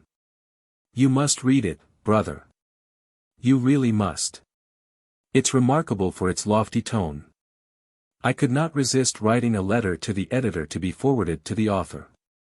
I wrote only a single line: 'I thank you and warmly press your noble hand.'" Pyotr Mihalich was tempted to say, "Don't meddle in what does not concern you," but he held his tongue. Vlasic walked by his right stirrup and Zina by the left. Both seemed to have forgotten that they had to go home. It was damp, and they had almost reached Koltovich's copse. Pyotr Mihalich felt that they were expecting something from him, though they hardly knew what it was, and he felt unbearably sorry for them. Now as they walked by the horse with submissive faces, lost in thought, he had a deep conviction that they were unhappy, and could not be happy, and their love seemed to him a melancholy, irreparable mistake. Pity and the sense that he could do nothing to help them reduced him to that state of spiritual softening when he was ready to make any sacrifice to get rid of the painful feeling of sympathy. "I'll come over sometimes for a night," he said.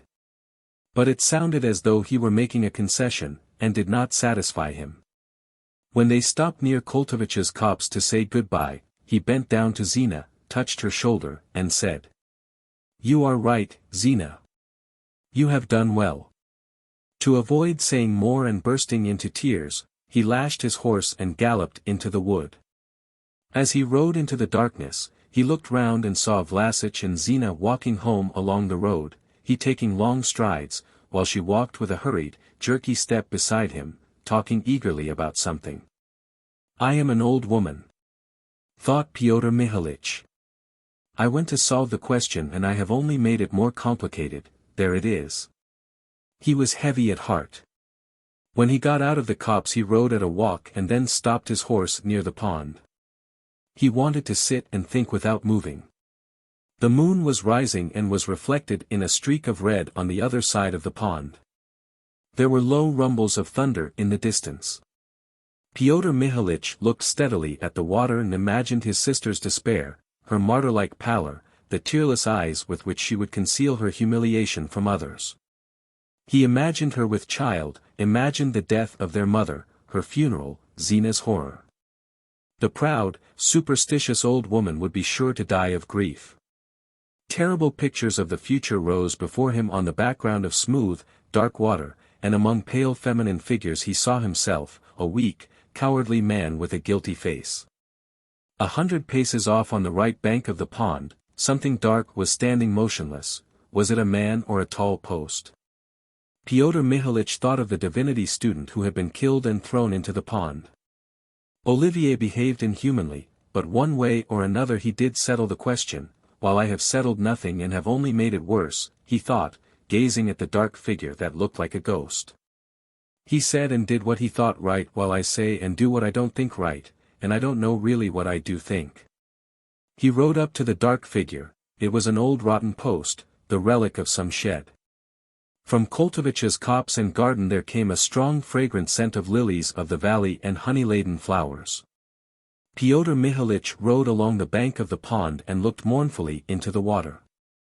And thinking about his life, he came to the conclusion he had never said or acted upon what he really thought, and other people had repaid him in the same way. And so the whole of life seemed to him as dark as this water in which the night sky was reflected and water weeds grew in a tangle. And it seemed to him that nothing could ever set it right. At home. The Don Railway.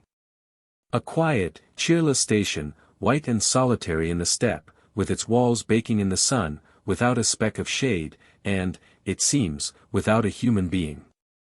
The train goes on after leaving one here. The sound of it is scarcely audible and dies away at last. Outside the station it is a desert, and there are no horses but one's own. One gets into the carriage, which is so pleasant after the train, and is borne along the road through the steppe, and by degrees there are unfolded before one views such as one does not see near Moscow, immense, endless, fascinating in their monotony. The steppe, and nothing more, in the distance an ancient barrow or a windmill, ox wagons laden with coal trail by. Solitary birds fly low over the plain, and a drowsy feeling comes with the monotonous beat of their wings. It is hot. Another hour or so passes, and still the steppe, and still in the distance the barrow. The driver tells you something, some long unnecessary tale, pointing into the distance with his whip. And tranquility takes possession of the soul, one is loath to think of the past. A carriage with 3 horses had been sent to fetch Vera Ivanovna Kardin. The driver put in her luggage and set the harness to rights. "Everything just as it always has been," said Vera, looking about her. "I was a little girl when I was here last, 10 years ago. I remember old Boris came to fetch me then. Is he still living, I wonder?" The driver made no reply, but, like a little Russian, looked at her angrily and clambered on to the box. It was a 20-mile drive from the station, and Vera, too, abandoned herself to the charm of the steppe, forgot the past, and thought only of the wide expanse, of the freedom. Healthy, clever, beautiful, and young, she was only 23. She had hitherto lacked nothing in her life but just this space and freedom. The step, the step. The horses trotted, the sun rose higher and higher. And it seemed to Vera that never in her childhood had the step been so rich, so luxuriant in June. The wild flowers were green, yellow, lilac, white, and a fragrance rose from them and from the warmed earth. And there were strange blue birds along the roadside. Vera had long got out of the habit of praying, but now, struggling with drowsiness, she murmured, "Lord, grant that I may be happy here." And there was peace and sweetness in her soul, and she felt as though she would have been glad to drive like that all her life, looking at the steppe. Suddenly there was a deep ravine overgrown with oak saplings and alder trees. There was a moist feeling in the air, there must have been a spring at the bottom. On the near side, on the very edge of the ravine, a covey of partridges rose noisily. Vera remembered that in old days they used to go for evening walks to this ravine, so it must be near home. And now she could actually see the poplars, the barn, black smoke rising on one side, they were burning old straw. And there was Auntie Dasha coming to meet her and waving her handkerchief. Grandfather was on the terrace. Oh dear, how happy she was. My darling," cried her aunt, shrieking as though she were in hysterics. "Our real mistress has come. You must understand you are our mistress, you are our queen. Here everything is yours.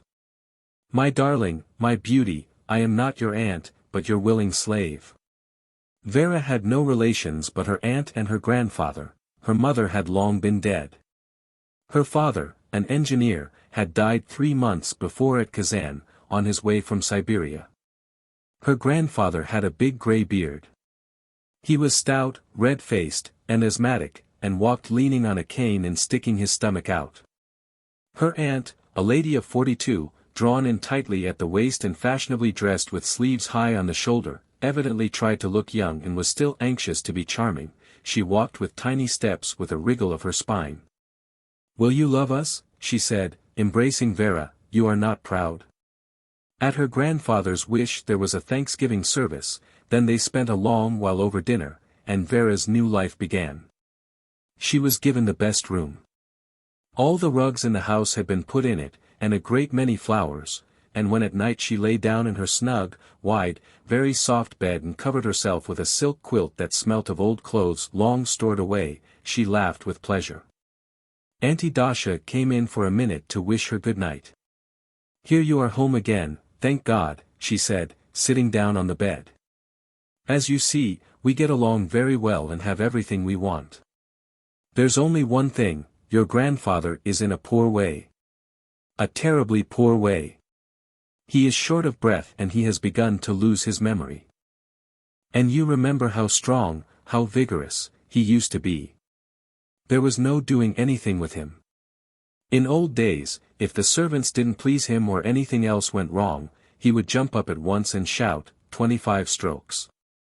The birch. But now he has grown milder and you never hear him. And besides, times are changed, my precious. One mayn't beat them nowadays. Of course, they oughtn't to be beaten, but they need looking after." "And are they beaten now, Auntie?" asked Vera. "The steward beats them sometimes, but I never do, bless their hearts. And your grandfather sometimes lifts his stick from old habit, but he never beats them." Auntie Dasha yawned and crossed herself over her mouth and her right ear. "It's not dull here?" Vera inquired. "What shall I say? There are no landowners living here now, but there have been works built near, darling, and there are lots of engineers, doctors, and mine managers. Of course, we have theatricals and concerts, but we play cards more than anything. They come to us, too. Dr. Neshapov from the works comes to see us, such a handsome, interesting man. He fell in love with your photograph. I made up my mind, he is Verotchka's destiny, I thought. He's young, handsome, he has means, a good match, in fact. And of course you're a match for anyone. You're of good family. The place is mortgaged, it's true, but it's in good order and not neglected. There is my share in it, but it will all come to you, I am your willing slave. And my brother, your father, left you 15,000 rubles. But I see you can't keep your eyes open. Sleep, my child. Next day Vera spent a long time walking round the house. The garden, which was old and unattractive, lying inconveniently upon the slope, had no paths, and was utterly neglected. Probably the care of it was regarded as an unnecessary item in the management. There were numbers of grass snakes. Hoopoe flew about under the trees calling toot-toot-toot, as though they were trying to remind her of something. At the bottom of the hill there was a river overgrown with tall reeds, and half a mile beyond the river was the village. From the garden Vera went out into the fields. Looking into the distance, thinking of her new life in her own home, she kept trying to grasp what was in store for her. The space, the lovely peace of the steppe, told her that happiness was near at hand, and perhaps was here already. Thousands of people, in fact, would have said, what happiness to be young, healthy, well-educated, to be living on one's own estate. And at the same time the endless plain, all alike, without one living soul, frightened her, and at moments it was clear to her that its peaceful green vastness would swallow up her life and reduce it to nothingness. She was very young, elegant, fond of life. She had finished her studies at an aristocratic boarding school, had learned 3 languages, had read a great deal. Had traveled with her father, and could all this have been meant to lead to nothing but settling down in a remote country house in the steppe? And wandering day after day from the garden into the fields and from the fields into the garden to while away the time, and then sitting at home listening to her grandfather's breathing? But what could she do? Where could she go? She could find no answer, and as she was returning home she doubted whether she would be happy here, and thought that driving from the station was far more interesting than living here. Dar. Neshapov drove over from the works. He was a doctor, but 3 years previously he had taken a share in the works, and had become one of the partners, and now he no longer looked upon medicine as his chief vocation, though he still practiced. In appearance he was a pale, dark man in a white waistcoat, with a good figure, but to guess what there was in his heart and his brain was difficult. He kissed Auntie Dasha's hand on greeting her, and was continually leaping up to set a chair or give his seat to someone. He was very silent and grave all the while, and, when he did speak, it was for some reason impossible to hear and understand his first sentence, though he spoke correctly and not in a low voice. "You play the piano?" he asked Vera, and immediately leapt up, as she had dropped her handkerchief. He stayed from midday to midnight without speaking, and Vera found him very unattractive. She thought that a white waistcoat in the country was bad form, and his elaborate politeness, his manners, and his pale, serious face with dark eyebrows, were mawkish. And it seemed to her that he was perpetually silent, probably because he was stupid. When he had gone her aunt said enthusiastically, "Well, isn't he charming?" 2. Auntie Dasha looked after the estate. Tightly laced, with jingling bracelets on her wrists, she went into the kitchen, the granary, the cattle yard, tripping along with tiny steps, wriggling her spine. And whenever she talked to the steward or to the peasants, she used, for some reason, to put on a pince-nez. Vera's grandfather always sat in the same place, playing patience or dozing. He ate a very great deal at dinner and supper. They gave him the dinner cooked today and what was left from yesterday, and cold pie left from Sunday, and salt meat from the servants' dinner, and he ate it all greedily. And every dinner left on Vera such an impression, that when she saw afterwards a flock of sheep driven by, or flour being brought from the mill, she thought, "Grandfather will eat that." For the most part he was silent, absorbed in eating or in patience, but it sometimes happened at dinner that at the sight of Vera he would be touched and say tenderly, "My only grandchild. Verachka." And tears would glisten in his eyes. Or his face would turn suddenly crimson, his neck would swell, he would look with fury at the servants, and ask, tapping with his stick, "Why haven't you brought the horseradish?" In winter he led a perfectly inactive existence. In summer he sometimes drove out into the fields to look at the oats and the hay, and when he came back he would flourish his stick and declare that everything was neglected now that he was not there to look after it. "Your grandfather is out of humor," Auntie Dasha would whisper. "But it's nothing now to what it used to be in the old days, 25 strokes. The birch." Her aunt complained that everyone had grown lazy, that no one did anything, and that the estate yielded no profit. Indeed, there was no systematic farming. They plowed and sowed a little simply from habit, and in reality did nothing and lived in idleness. Meanwhile there was a running to and fro, reckoning and worrying all day long. The bustle in the house began at 5 o'clock in the morning. There were continual sounds of, "Bring it, fetch it, make haste," and by the evening the servants were utterly exhausted. Auntie Dasha changed her cooks and her housemaids every week. Sometimes she discharged them for immorality. Sometimes they went of their own accord, complaining that they were worked to death. None of the village people would come to the house as servants. Auntie Dasha had to hire them from a distance. There was only one girl from the village living in the house, Aliona, and she stayed because her whole family, old people and children, were living upon her wages. This Aliona, a pale, rather stupid little thing, spent the whole day turning out the rooms, waiting at table, heating the stoves, sewing, washing. But it always seemed as though she were only pottering about, treading heavily with her boots, and were nothing but a hindrance in the house. In her terror that she might be dismissed and sent home, she often dropped and broke the crockery, and they stopped the value of it out of her wages, and then her mother and grandmother would come and bow down at Auntie Dasha's feet. Once a week or sometimes oftener visitors would arrive. Her aunt would come to Vera and say, "You should sit a little with the visitors, or else they'll think that you are stuck up." Vera would go into the visitors and play vint with them for hours together, or play the piano for the visitors to dance. Her aunt, in high spirits and breathless from dancing, would come up and whisper to her, "Be nice to Maria Nikiforovna."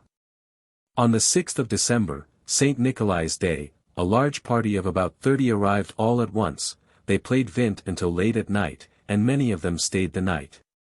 In the morning they sat down to cards again, then they had dinner, and when Vera went to her room after dinner to rest from conversation and tobacco smoke, there were visitors there too, and she almost wept in despair.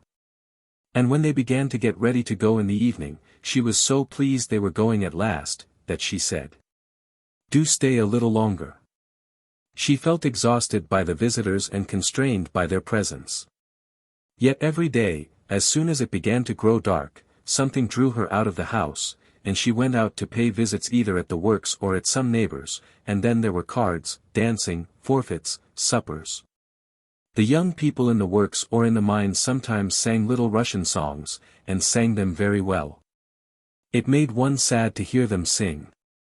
Or they all gathered together in one room and talked in the dusk of the mines, of the treasures that had once been buried in the steps, of Sora's grave.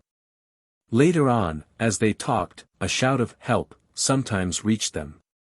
It was a drunken man going home, or someone was being robbed by the pit nearby.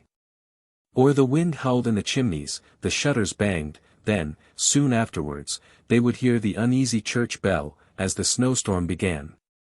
At all the evening parties, picnics, and dinners, Auntie Dasha was invariably the most interesting woman and the doctor the most interesting man. There was very little reading either at the works or at the country houses. They played only marches and polkas, and the young people always argued hotly about things they did not understand, and the effect was crude. The discussions were loud and heated, but, strange to say, Vera had nowhere else met people so indifferent and careless as these. They seemed to have no fatherland, no religion, no public interests. When they talked of literature or debated some abstract question, it could be seen from Dr. Neshapov's face that the question had no interest for him whatever, and that for long, long years he had read nothing and cared to read nothing. Serious and expressionless, like a badly painted portrait, forever in his white waistcoat, he was silent and incomprehensible as before, but the ladies, young and old, thought him interesting and were enthusiastic over his manners. They envied Vera, who appeared to attract him very much. And Vera always came away from the visits with a feeling of vexation, vowing inwardly to remain at home. But the day passed, the evening came, and she hurried off to the works again, and it was like that almost all the winter. She ordered books and magazines, and used to read them in her room. And she read at night, lying in bed. When the clock in the corridor struck 2 or 3, and her temples were beginning to ache from reading, she sat up in bed and thought, what am I to do? Where am I to go? A cursed, importunate question, to which there were a number of ready-made answers, and in reality no answer at all. Oh, how noble, how holy, how picturesque it must be to serve the people, to alleviate their sufferings, to enlighten them. But she, Vera, did not know the people. And how could she go to them? They were strange and uninteresting to her. She could not endure the stuffy smell of the huts, the pothouse oaths, the unwashed children, the women's talk of illnesses. To walk over the snowdrifts, to feel cold, then to sit in a stifling hut, to teach children she disliked, no, she would rather die. And to teach the peasants' children while Auntie Dasha made money out of the pothouses and fined the peasants, it was too great a farce. What a lot of talk there was of schools, of village libraries, of universal education. But if all these engineers, these mine owners and ladies of her acquaintance, had not been hypocrites, and really had believed that enlightenment was necessary, they would not have paid the schoolmasters 15 rubles a month as they did now. And would not have let them go hungry. And the schools and the talk about ignorance, it was all only to stifle the voice of conscience because they were ashamed to own 15 or 30,000 acres and to be indifferent to the peasant's lot. Here the ladies said about Dr. Chekhov that he was a kind man and had built a school at the works. Yes, he had built a school out of the old bricks at the works for some 800 rubles, and they sang the prayer for long life to him when the building was opened, but there was no chance of his giving up his shares. And it certainly never entered his head that the peasants were human beings like himself, and that they, too, needed university teaching, and not merely lessons in these wretched schools.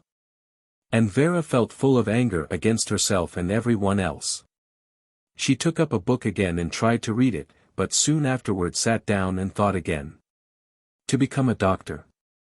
But to do that one must pass an examination in Latin.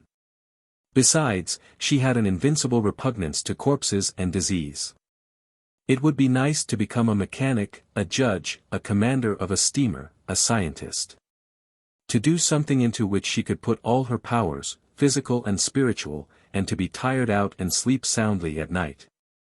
To give up her life to something that would make her an interesting person, able to attract interesting people, to love, to have a real family of her own. But what was she to do? How was she to begin? One Sunday in Lent her aunt came into her room early in the morning to fetch her umbrella. Vera was sitting up in bed clasping her head in her hands, thinking. You ought to go to church, darling, said her aunt, or people will think you are not a believer. Vera made no answer. I see you are dull, poor child, said Auntie Dasha, sinking on her knees by the bedside. She adored Vera. Tell me the truth, are you bored? Dreadfully.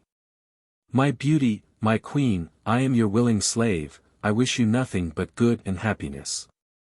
Tell me, why don't you want to marry Neschapov? What more do you want, my child? You must forgive me, darling, you can't pick and choose like this, we are not princes. Time is passing, you are not 17. And I don't understand it. He loves you, idolizes you. Oh, mercy, said Vera with vexation. How can I tell? He sits dumb and never says a word. He's shy, darling.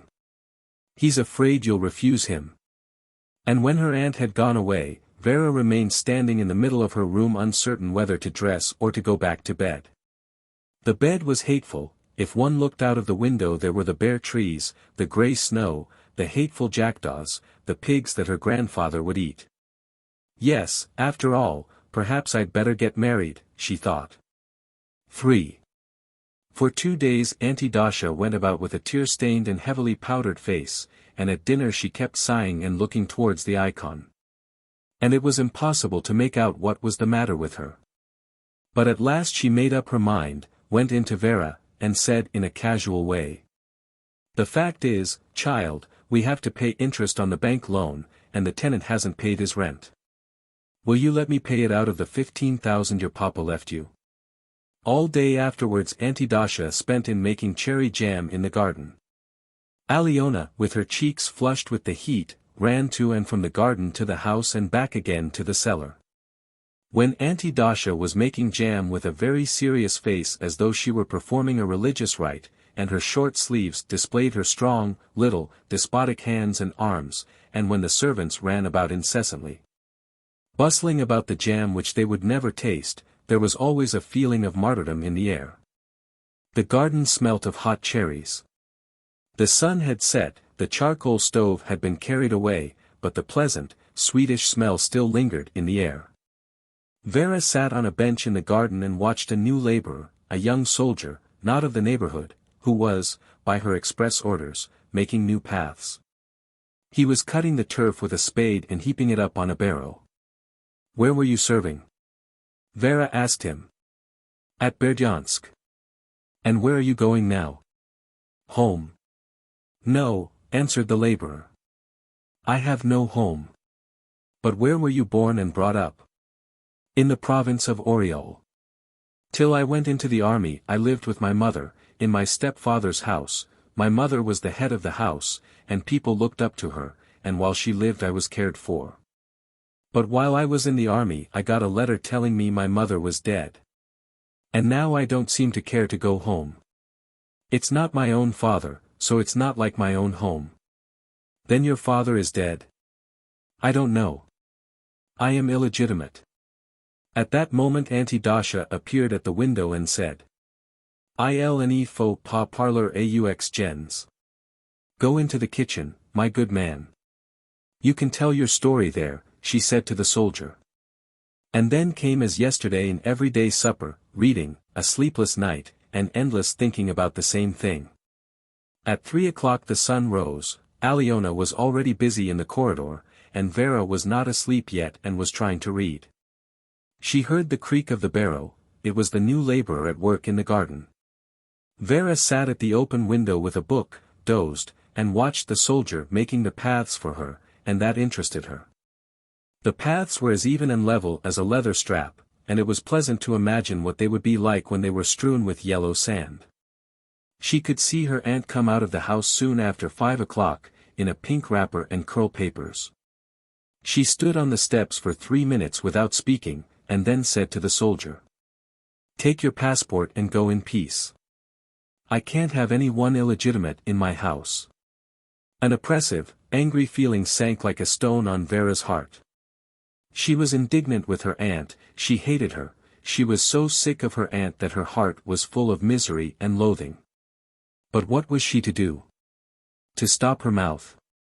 To be rude to her? But what would be the use? Suppose she struggled with her, got rid of her, made her harmless, prevented her grandfather from flourishing his stick, what would be the use of it? It would be like killing one mouse or one snake in the boundless steppe. The vast expanse, the long winters, the monotony and dreariness of life, instill a sense of helplessness. The position seems hopeless, and one wants to do nothing, everything is useless. Alyona came in, and bowing low to Vera, began carrying out the armchairs to beat the dust out of them. "You have chosen a time to clean up," said Vera with annoyance. "Go away." Alyona was overwhelmed, and in her terror could not understand what was wanted of her. She began hurriedly tidying up the dressing table. "Go out of the room, I tell you," Vera shouted, turning cold. She had never had such an oppressive feeling before. "Go away." Alyona uttered a sort of moan, like a bird, and dropped Vera's gold watch on the carpet. "Go away." Vera shrieked in a voice not her own, leaping up and trembling all over. "Send her away, she worries me to death," she went on, walking rapidly after Alyona down the passage, stamping her feet. "Go away. Birch her. Beat her." Then suddenly she came to herself, and just as she was, unwashed, uncombed, in her dressing gown and slippers, she rushed out of the house. She ran to the familiar ravine and hid herself there among the sloe trees, so that she might see no one and be seen by no one. Lying there motionless on the grass, she did not weep, she was not horror-stricken, but gazing at the sky open-eyed. She reflected coldly and clearly that something had happened which she could never forget and for which she could never forgive herself all her life. No, I can't go on like this, she thought. It's time to take myself in hand, or there'll be no end to it. I can't go on like this. At midday Dr. Chekhov drove by the ravine on his way to the house. She saw him and made up her mind that she would begin a new life, and that she would make herself begin it, and this decision calmed her. And following with her eyes the doctor's well-built figure, she said, as though trying to soften the crudity of her decision. He's a nice man. We shall get through life somehow. She returned home. While she was dressing, Auntie Dasha came into the room, and said, Alyona upset you, darling, I've sent her home to the village. Her mother's given her a good beating and has come here, crying. Auntie, said Vera quickly, I'm going to marry Dr. Chekhov. Only talk to him yourself. I can't. And again she went out into the fields. And wandering aimlessly about, she made up her mind that when she was married she would look after the house, doctor the peasants, teach in the school, that she would do all the things that other women of her circle did. And this perpetual dissatisfaction with herself and everyone else, this series of crude mistakes which stand up like a mountain before one whenever one looks back upon one's past, she would accept as her real life to which she was fated. And she would expect nothing better. Of course there was nothing better. Beautiful nature, dreams, music, told one story, but reality another. Evidently truth and happiness existed somewhere outside real life. One must give up one's own life and merge oneself into this luxuriant steppe, boundless and indifferent as eternity, with its flowers, its ancient barrows, and its distant horizon, and then it would be well with one. A month later Vera was living at the works. Expensive lessons. For a cultivated man to be ignorant of foreign languages is a great inconvenience. Vorotov became acutely conscious of it when, after taking his degree, he began upon a piece of research work. It's awful, he said, breathing hard. Although he was only 26 he was fat, heavy, and suffered from shortness of breath. It's awful. Without languages I'm like a bird without wings. I might just as well give up the work. And he made up his mind at all costs to overcome his innate laziness, and to learn French and German, and began to look out for a teacher. One winter noon, as Vorotov was sitting in his study at work, the servant told him that a young lady was inquiring for him. Ask her in, said Vorotov. And the young lady elaborately dressed in the last fashion walked in. She introduced herself as a teacher of French, Alice Osipovna Enquete, and told Vorotov that she had been sent to him by one of his friends. Delighted. Please sit down, said Vorotov, breathing hard and putting his hand over the collar of his nightshirt. To breathe more freely he always wore a nightshirt at work instead of a stiff linen one with collar. It was Pyotr Sergych sent you? Yes, yes. I asked him about it. Delighted. As he talked to Mgli. Enquete he looked at her shyly and with curiosity. She was a genuine Frenchwoman, very elegant and still quite young. Judging from her pale, languid face, her short curly hair, and her unnaturally slim waist, she might have been 18. But looking at her broad, well-developed shoulders, the elegant lines of her back and her severe eyes, Vorotov thought that she was not less than 23 and might be 25. But then again he began to think she was not more than 18. Her face looked as cold and businesslike as the face of a person who has come to speak about money. She did not once smile or frown, and only once a look of perplexity flitted over her face when she learnt that she was not required to teach children, but a stout grown-up man. So, Alice Osipovna, said Vorotov, will have a lesson every evening from 7 to 8. As regards your terms, a rouble a lesson, I've nothing to say against that. By all means let it be a rouble. And he asked her if she would not have some tea or coffee, whether it was a fine day, and with a good-natured smile, stroking the baize of the table, he inquired in a friendly voice who she was, where she had studied, and what she lived on. With a cold, business-like expression, Alice Osipovna answered that she had completed her studies at a private school and had the diploma of a private teacher, that her father had died lately of scarlet fever. That her mother was alive and made artificial flowers. That she, XVIII. Enquête, taught in a private school till dinner time, and after dinner was busy till evening giving lessons in different good families. She went away leaving behind her the faint fragrance of a woman's clothes. For a long time afterwards Voronov could not settle to work, but, sitting at the table stroking its green baize surface, he meditated. It's very pleasant to see a girl working to earn her own living, he thought. On the other hand, it's very unpleasant to think that poverty should not spare such elegant and pretty girls as Alice Osipovna, and that she, too, should have to struggle for existence. It's a sad thing. Having never seen virtuous French women before, he reflected also that this elegantly dressed young lady with her well-developed shoulders and exaggeratedly small waist in all probability followed another calling as well as giving French lessons. The next evening when the clock pointed to 5 minutes to 7, XVIII. Enquête appeared, rosy from the frost. She opened Margot, which she had brought with her, and without introduction began. French grammar has 26 letters. The first letter is called A, the second B. Excuse me, Voronov interrupted, smiling. I must warn you, mademoiselle, that you must change your method a little in my case. You see, I know Russian, Greek, and Latin well. I've studied comparative philology, and I think we might omit Margot and pass straight to reading some author. And he explained to the French girl how grown-up people learn languages. A friend of mine, he said, wanting to learn modern languages, laid before him the French, German, and Latin Gospels, and read them side by side, carefully analyzing each word, and would you believe it, he attained his object in less than a year. Let us do the same. We'll take some author and read him. The French girl looked at him in perplexity. Evidently the suggestion seemed to her very naive and ridiculous.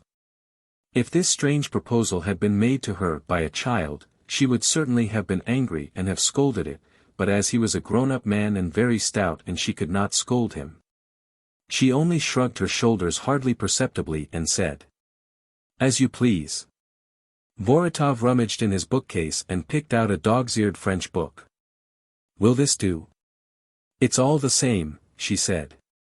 In that case let us begin, and good luck to it. Let's begin with the title. Memoirs.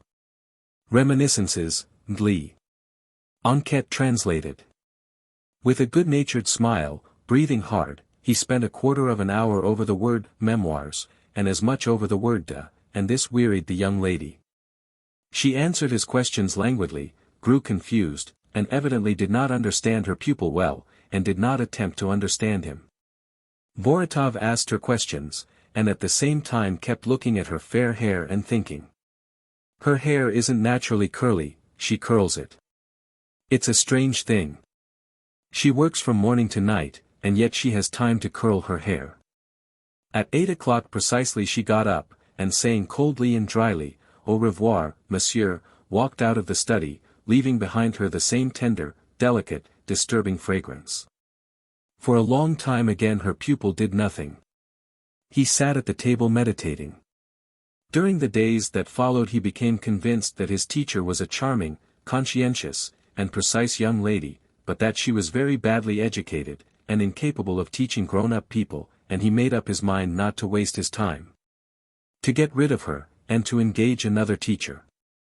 When she came the 7th time he took out of his pocket an envelope with 7 rubles in it, and holding it in his hand, became very confused and began. Excuse me, Alice Osipovna, but I ought to tell you. I'm under painful necessity. Seeing the envelope, the French girl guessed what was meant, and for the first time during their lessons her face quivered and her cold, business-like expression vanished. She colored a little, and dropping her eyes, began nervously fingering her slender gold chain. And Voronov, seeing her perturbation, realized how much a ruble meant to her, and how bitter it would be to her to lose what she was earning. I ought to tell you, he muttered, growing more and more confused, and quavering inwardly. He hurriedly stuffed the envelope into his pocket and went on, "Excuse me, I must leave you for 10 minutes. And trying to appear as though he had not in the least meant to get rid of her, but only to ask her permission to leave her for a short time, he went into the next room and sat there for 10 minutes. And then he returned more embarrassed than ever. It struck him that she might have interpreted his brief absence in some way of her own, and he felt awkward. The lessons began again. Yoratov felt no interest in them. Realizing that he would gain nothing from the lessons, he gave the French girl liberty to do as she liked, asking her nothing and not interrupting her. She translated away as she pleased 10 pages during a lesson, and he did not listen, breathed hard, and having nothing better to do, gazed at her curly head, or her soft white hands or her neck and sniffed the fragrance of her clothes. He caught himself thinking very unsuitable thoughts, and felt ashamed, or he was moved to tenderness, and then he felt vexed and wounded that she was so cold and businesslike with him, and treated him as a pupil. Never smiling and seeming afraid that he might accidentally touch her. He kept wondering how to inspire her with confidence and get to know her better, and to help her, to make her understand how badly she taught, poor thing. One day Enquête came to the lesson in a smart pink dress, slightly décolleté, and surrounded by such a fragrance that she seemed to be wrapped in a cloud, and, if one blew upon her, ready to fly away into the air or melt away like smoke. She apologized and said she could stay only half an hour for the lesson, as she was going straight from the lesson to a dance. He looked at her throat and the back of her bare neck, and thought he understood why French women had the reputation of frivolous creatures easily seduced. He was carried away by this cloud of fragrance, beauty, and bare flesh, while she, unconscious of his thoughts and probably not in the least interested in them, rapidly turned over the pages and translated at full steam. He was walking the street and meeting a gentleman his friend and saying, "Where are you striving to seeing your face so pale it makes me sad?" The memoirs had long been finished, and now Alice was translating some other book. One day she came an hour too early for the lesson, apologizing and saying that she wanted to leave at 7 and go to the little theater. Seeing her out after the lesson, Voronov dressed and went to the theater himself. He went, and fancied that he was going simply for change and amusement, and that he was not thinking about Alice at all. He could not admit that a serious man, preparing for a learned career, lethargic in his habits, could fling up his work and go to the theater simply to meet there a girl he knew very little, who was unintelligent and utterly unintellectual. Yet for some reason his heart was beating during the intervals, and without realizing what he was doing, he raced about the corridors and foyer like a boy impatiently looking for someone, and he was disappointed when the interval was over. And when he saw the familiar pink dress and the handsome shoulders under the tulle, his heart quivered as though with a foretaste of happiness. He smiled joyfully, and for the first time in his life experienced the sensation of jealousy. Alice was walking with 2 unattractive-looking students and an officer. She was laughing, talking loudly, and obviously flirting. Voronov had never seen her like that. She was evidently happy, contented, warm, sincere. What for? Why? Perhaps because these men were her friends and belonged to her own circle. And Voronov felt there was a terrible gulf between himself and that circle. He bowed to his teacher, but she gave him a chilly nod and walked quickly by. She evidently did not care for her friends to know that she had pupils, and that she had to give lessons to earn money. After the meeting at the theater Voronov realized that he was in love. During the subsequent lessons he feasted his eyes on his elegant teacher, and without struggling with himself, gave full rein to his imaginations, pure and impure. Enquête's face did not cease to be cold. Precisely at 8 o'clock every evening she said coldly, "Au revoir, monsieur," and he felt she cared nothing about him, and never would care anything about him, and that his position was hopeless. Sometimes in the middle of a lesson he would begin dreaming, hoping, making plans. He inwardly composed declarations of love, remembered that French women were frivolous and easily won. But it was enough for him to glance at the face of his teacher for his ideas to be extinguished as a candle is blown out when you bring it into the wind on the veranda. Once, overcome, forgetting himself as though in delirium, he could not restrain himself, and barred her way as she was going from the study into the entry after the lesson, and, gasping for breath and stammering, began to declare his love. "You are dear to me. I love you. Allow me to speak." And Alice turned pale, probably from dismay, reflecting that after this declaration she could not come here again and get a rouble a lesson. With a frightened look in her eyes she said in a loud whisper, "Ach, you mustn't. Don't speak, I entreat you. You mustn't." And Voronov did not sleep all night afterwards. He was tortured by shame, he blamed himself and thought intensely. It seemed to him that he had insulted the girl by his declaration, that she would not come to him again. He resolved to find out her address from the address bureau in the morning, and to write her a letter of apology. But Alice came without a letter. For the first minute she felt uncomfortable, then she opened a book and began briskly and rapidly translating as usual. "Oh, young gentleman, don't tear those flowers in my garden which I want to be giving to my ill daughter. She still comes to this day." For books have already been translated, but Voronov knows no French but the word memoirs, and when he is asked about his literary researches, he waves his hand, and without answering, turns the conversation to the weather. The princess. A carriage with 4 fine sleek horses drove in at the big so-called red gate of the N monastery. While it was still at a distance, the priests and monks who were standing in a group round the part of the hostel allotted to the gentry, recognized by the coachman and horses that the lady in the carriage was Princess Vera Gavrilovna, whom they knew very well. An old man in livery jumped off the box and helped the princess to get out of the carriage.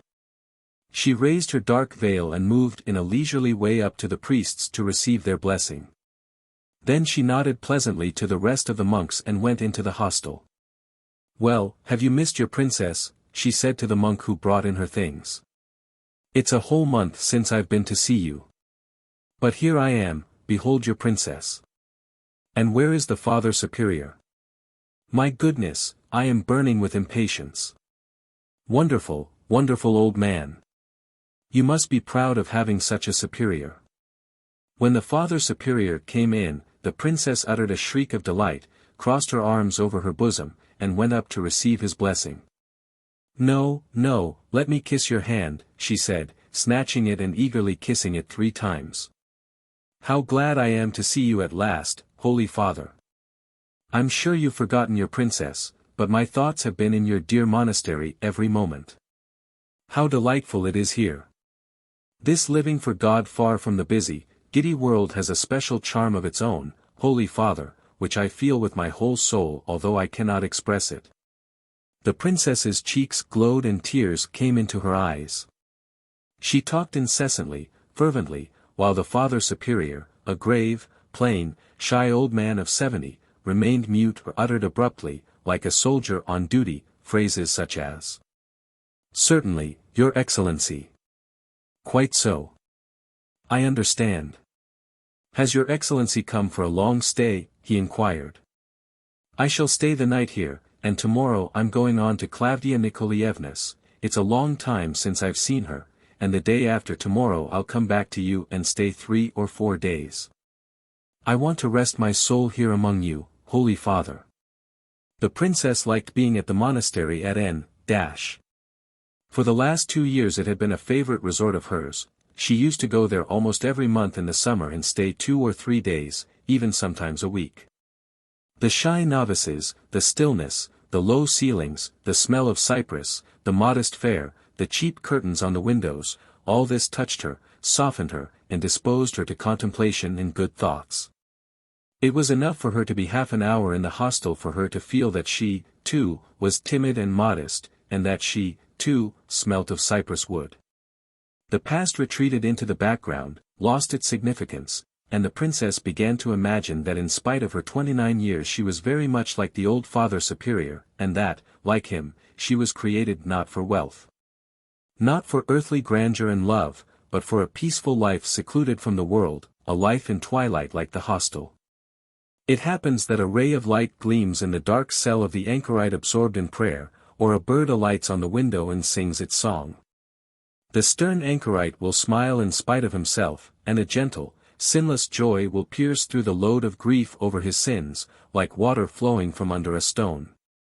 The princess fancied she brought from the outside world just such comfort as the ray of light or the bird. Her gay, friendly smile, her gentle eyes, her voice, her jests, her whole personality, in fact, her little graceful figure always dressed in simple black, must arouse in simple, austere people a feeling of tenderness and joy. Every one, looking at her, must think, God has sent us an angel. And feeling that no one could help thinking this, she smiled still more cordially, and tried to look like a bird. After drinking tea and resting, she went for a walk. The sun was already setting. From the monastery garden came a moist fragrance of freshly watered mignonette, and from the church floated the soft singing of men's voices, which seemed very pleasant and mournful in the distance. It was the evening service. In the dark windows where the little lamps glowed gently, in the shadows, in the figure of the old monk sitting at the church door with a collecting box, there was such unruffled peace that the princess felt moved to tears. Outside the gate, in the walk between the wall and the birch trees where there were benches, it was quite evening. The air grew rapidly darker and darker. The princess went along the walk, sat on a seat, and sank into thought. She thought how good it would be to settle down for her whole life in this monastery where life was as still and unruffled as a summer evening, how good it would be to forget the ungrateful, dissipated prince. To forget her immense estates, the creditors who worried her every day, her misfortunes, her maid Dasha, who had looked at her impertinently that morning. It would be nice to sit here on the bench all her life and watch through the trunks of the birch trees the evening mist gathering in wreaths in the valley below, the rooks flying home in a black cloud like a veil far, far away above the forest. Two novices, one astride a piebald horse, another on foot driving out the horses for the night and rejoicing in their freedom, playing pranks like little children. Their youthful voices rang out musically in the still air, and she could distinguish every word. It is nice to sit and listen to the silence. At one moment the wind blows and stirs the tops of the birch trees, then a frog rustles in last year's leaves, then the clock on the belfry strikes the quarter. One might sit without moving, listen and think, and think. An old woman passed by with a wallet on her back. The princess thought that it would be nice to stop the old woman and to say something friendly and cordial to her, to help her. But the old woman turned the corner without once looking round. Not long afterwards a tall man with a grey beard and a straw hat came along the walk. When he came up to the princess, he took off his hat and bowed. From the bald patch on his head and his sharp, hooked nose the princess recognized him as the doctor, Mikhail Ivanovitch, who had been in her service at Dubovki. She remembered that someone had told her that his wife had died the year before, and she wanted to sympathize with him, to console him. "Doctor, I expect you don't recognize me," she said with an affable smile. "Yes, princess, I recognized you," said the doctor, taking off his hat again. "Oh, thank you, I was afraid that you, too, had forgotten your princess. People only remember their enemies, but they forget their friends. Have you, too, come to pray? I am the doctor here, and I have to spend the night at the monastery every Saturday." "Well, how are you?" said the princess, sighing. "I hear that you have lost your wife. What a calamity!" "Yes, princess, for me it is a great calamity. There's nothing for it. We must bear our troubles with resignation. Not one hair of a man's head is lost without the divine will." "Yes, princess." To the princess's friendly, gentle smile and her sighs the doctor responded coldly and dryly, "Yes, princess." And the expression of his face was cold and dry. What else can I say to him, she wondered. "How long it is since we met," she said. 5 years. How much water has flowed under the bridge, how many changes in that time, it quite frightens one to think of it. You know, I am married. I am not a countess now, but a princess. And by now I am separated from my husband too. Yes, I heard so. God has sent me many trials. No doubt you have heard, too, that I am almost ruined. My Dubovki, Sofiino, and Kiryakovo have all been sold for my unhappy husband's deaths. And I have only Baranovo and Mihaltsevo left. It's terrible to look back, how many changes and misfortunes of all kinds, how many mistakes. Yes, princess, many mistakes. The princess was a little disconcerted. She knew her mistakes. They were all of such a private character that no one but she could think or speak of them. She could not resist asking. What mistakes are you thinking about? You referred to them, so you know them, answered the doctor, and he smiled. Why talk about them? No, tell me, doctor. I shall be very grateful to you. And please don't stand on ceremony with me. I love to hear the truth. I am not your judge, princess. Not my judge. What a tone you take. You must know something about me. Tell me. If you really wish it, very well. Only I regret to say I'm not clever at talking, and people can't always understand me. The doctor thought a moment and began. A lot of mistakes. But the most important of them, in my opinion, was the general spirit that prevailed on all your estates. You see, I don't know how to express myself. I mean chiefly the lack of love, the aversion for people that was felt in absolutely everything. Your whole system of life was built upon that aversion. Aversion for the human voice, for faces, for heads, steps, in fact, for everything that makes up a human being. At all the doors and on the stairs there stand sleek, rude, and lazy grooms in livery to prevent badly dressed persons from entering the house. In the hall there are chairs with high backs so that the footmen waiting there, during balls and receptions, may not soil the walls with their heads. In every room there are thick carpets that no human step may be heard. Every one who comes in is infallibly warned to speak as softly and as little as possible, and to say nothing that might have a disagreeable effect on the nerves or the imagination. And in your room you don't shake hands with anyone or ask him to sit down, just as you didn't shake hands with me or ask me to sit down. By all means, if you like, said the princess, smiling and holding out her hand. Really, to be cross about such trifles. But I am not cross, laughed the doctor, but at once he flushed, took off his hat, and waving it about, began hotly, to be candid, I've long wanted an opportunity to tell you all I think. That is, I want to tell you that you look upon the mass of mankind from the Napoleonic standpoint as food for the cannon.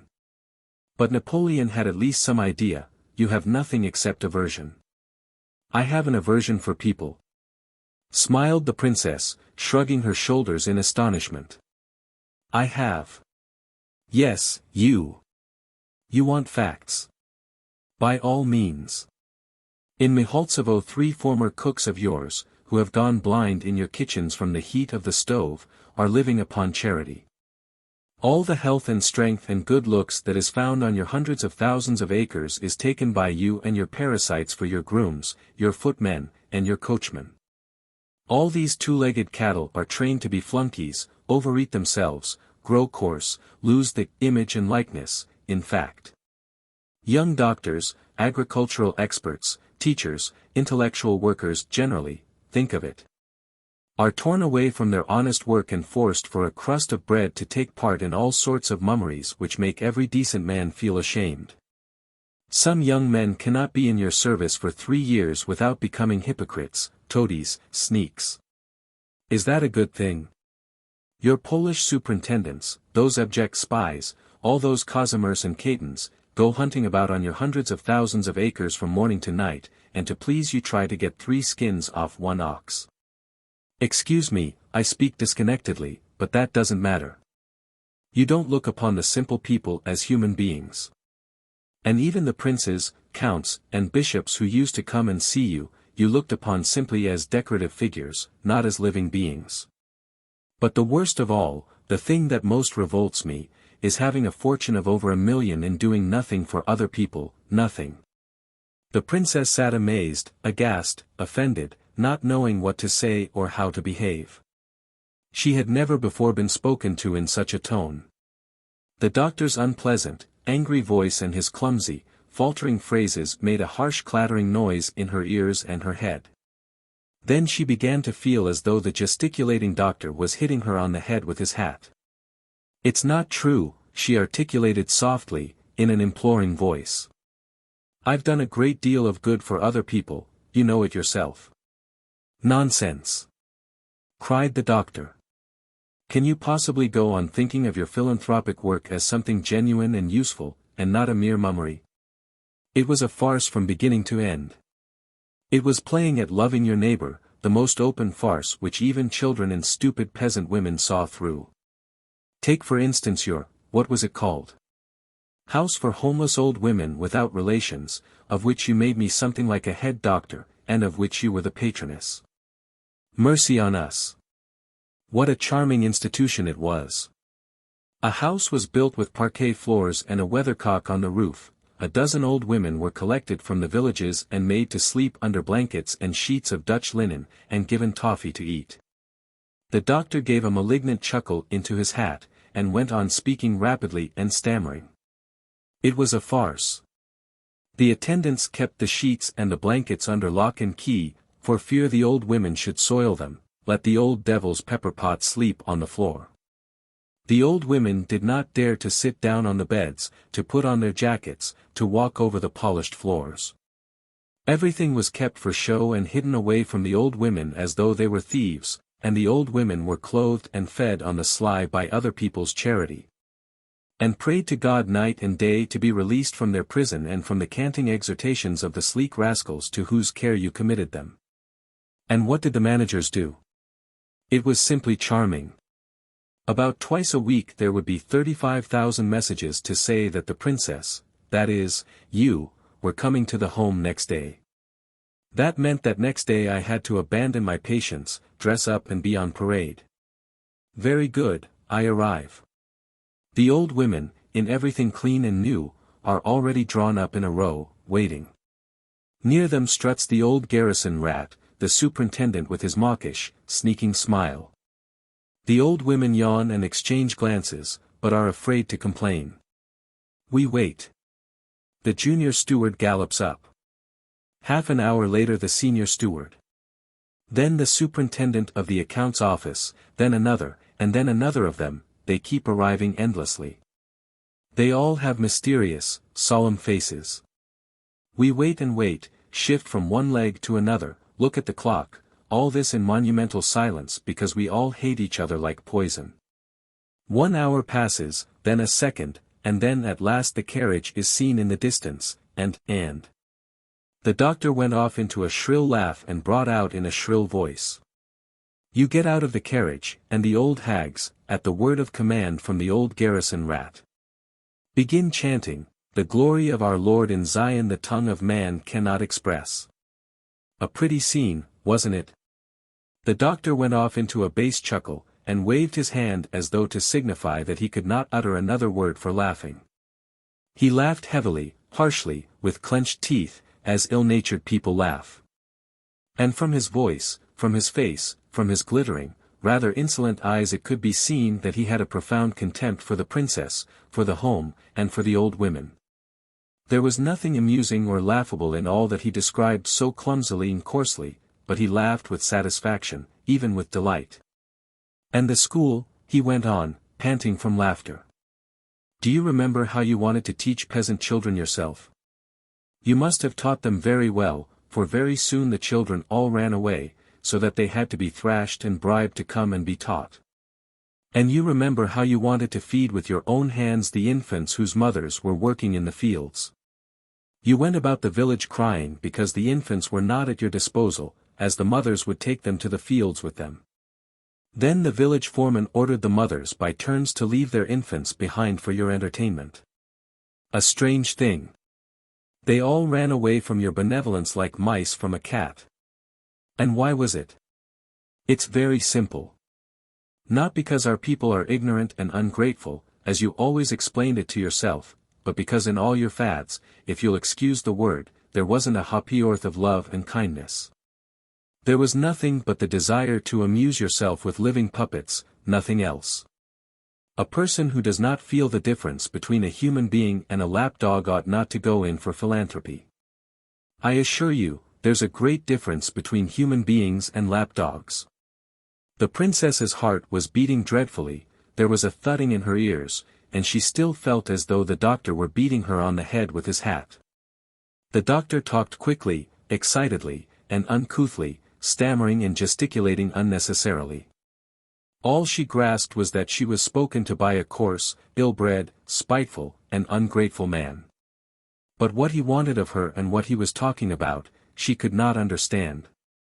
"Go away," she said in a tearful voice, putting up her hands to protect her head from the doctor's hat, "go away. And how you treat your servants," the doctor went on, indignantly. "You treat them as the lowest scoundrels, and don't look upon them as human beings. For example, allow me to ask, why did you dismiss me? For 10 years I worked for your father and afterwards for you, honestly, without vacations or holidays. I gained the love of all for more than 70 miles round, and suddenly one fine day I am informed that I am no longer wanted. What for? I've no idea to this day. I, a doctor of medicine, a gentleman by birth, a student of the Moscow University, father of a family, am such a petty, insignificant insect that you can kick me out without explaining the reason. Why stand on ceremony with me? I heard afterwards that my wife went without my knowledge 3 times to intercede with you for me, you wouldn't receive her. I am told she cried in your hall. And I shall never forgive her for it, never." The doctor paused and clenched his teeth, making an intense effort to think of something more to say, very unpleasant and vindictive. He thought of something, and his cold, frowning face suddenly brightened. "Take your attitude to this monastery," he said with avidity. "You've never spared any one, and the holier the place, the more chance of its suffering from your loving kindness and angelic sweetness. Why do you come here? What do you want with the monks here, allow me to ask you? What is Hecuba to you or you to Hecuba? It's another farce, another amusement for you, another sacrilege against human dignity, and nothing more. Why, you don't believe in the monk's God. You've a God of your own in your heart, whom you've evolved for yourself at spiritualist seances. You look with condescension upon the ritual of the church, you don't go to Mass or Vespers, you sleep till midday. Why do you come here? You come with a God of your own into a monastery you have nothing to do with, and you imagine that the monks look upon it as a very great honor. To be sure they do. You'd better ask, by the way, what your visits cost the monastery. You were graciously pleased to arrive here this evening, and a messenger from your estate arrived on horseback the day before yesterday to warn them of your coming. They were the whole day yesterday getting the rooms ready and expecting you. This morning your advance guard arrived, an insolent maid, who keeps running across the courtyard, rustling her skirts, pestering them with questions, giving orders. I can't endure it. The monks have been on the lookout all day, for if you were not met with due ceremony, there would be trouble. You'd complain to the bishop. The monks don't like me, your holiness, I don't know what I've done to displease them. It's true I'm a great sinner, but I'm so unhappy. Already one monastery has been in hot water over you. The Father Superior is a busy, learned man, he hasn't a free moment, and you keep sending for him to come to your rooms. Not a trace of respect for age or for rank. If at least you were a bountiful giver to the monastery, one wouldn't resent it so much, but all this time the monks have not received 100 rubles from you. Whenever people worried the princess, misunderstood her, or mortified her, and when she did not know what to say or do, she usually began to cry. And on this occasion, too, she ended by hiding her face in her hands and crying aloud in a thin treble like a child. The doctor suddenly stopped and looked at her. His face darkened and grew stern. "Forgive me, princess," he said in a hollow voice. "I've given way to a malicious feeling and forgotten myself. It was not right." And coughing in an embarrassed way, he walked away quickly, without remembering to put his hat on. Stars were already twinkling in the sky. The moon must have been rising on the further side of the monastery, for the sky was clear, soft, and transparent. Bats were flitting noiselessly along the white monastery wall. The clock slowly struck 3/4, probably 9:15. The princess got up and walked slowly to the gate. She felt wounded and was crying, and she felt that the trees and the stars and even the bats were pitying her, and that the clock struck musically only to express its sympathy with her. She cried and thought how nice it would be to go into a monastery for the rest of her life. On still summer evenings she would walk alone through the avenues, insulted, injured, misunderstood by people, and only God and the starry heavens would see the martyr's tears. The evening service was still going on in the church. The princess stopped and listened to the singing. How beautiful the singing sounded in the still darkness. How sweet to weep and suffer to the sound of that singing. Going into her rooms, she looked at her tear-stained face in the glass and powdered it, then she sat down to supper. The monks knew that she liked pickled sturgeon, little mushrooms, malaga and plain honey cakes that left a taste of cypress in the mouth, and every time she came they gave her all these dishes. As she ate the mushrooms and drank the malaga, the princess dreamed of how she would be finally ruined and deserted, how all her stewards, bailiffs, clerks, and maidservants for whom she had done so much, would be false to her. And begin to say rude things. How people all the world over would set upon her, speak ill of her, jeer at her. She would renounce her title, would renounce society and luxury, and would go into a convent without one word of reproach to anyone. She would pray for her enemies, and then they would all understand her and come to beg her forgiveness, but by that time it would be too late. After supper she knelt down in the corner before the icon and read 2 chapters of the Gospel. Then her maid made her bed and she got into it. Stretching herself under the white quilt, she heaved a sweet, deep sigh, as one sighs after crying, closed her eyes, and began to fall asleep. In the morning she waked up and glanced at her watch. It was 9:30. On the carpet near the bed was a bright, narrow streak of sunlight from a ray which came in at the window and dimly lighted up the room. Flies were buzzing behind the black curtain at the window. "It's early," thought the princess, and she closed her eyes. Stretching and lying snug in her bed, she recalled her meeting yesterday with the doctor and all the thoughts with which she had gone to sleep the night before. She remembered she was unhappy. Then she thought of her husband living in Petersburg, her stewards, doctors, neighbors, the officials of her acquaintance. A long procession of familiar masculine faces passed before her imagination. She smiled and thought, if only these people could see into her heart and understand her, they would all be at her feet. At 11:15 she called her maid. "Help me to dress, Dasha," she said languidly. "But go first and tell them to get out the horses. I must set off for Klavdia Nikolaevna's." Going out to get into the carriage, she blinked at the glaring daylight and laughed with pleasure. It was a wonderfully fine day. As she scanned from her half-closed eyes the monks who had gathered round the steps to see her off, she nodded graciously and said, "Goodbye, my friends. Till the day after tomorrow." It was an agreeable surprise to her that the doctor was with the monks by the steps. His face was pale and severe. "Princess," he said with a guilty smile, taking off his hat, "I've been waiting here a long time to see you. Forgive me, for God's sake. I was carried away yesterday by an evil, vindictive feeling and I talked nonsense.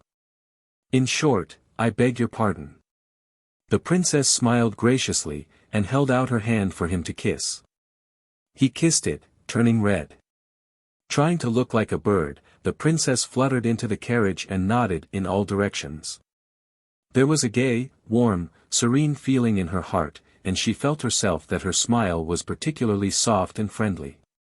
As the carriage rolled towards the gates, and afterwards along the dusty road past huts and gardens, past long trains of wagons and strings of pilgrims on their way to the monastery, she still screwed up her eyes and smiled softly.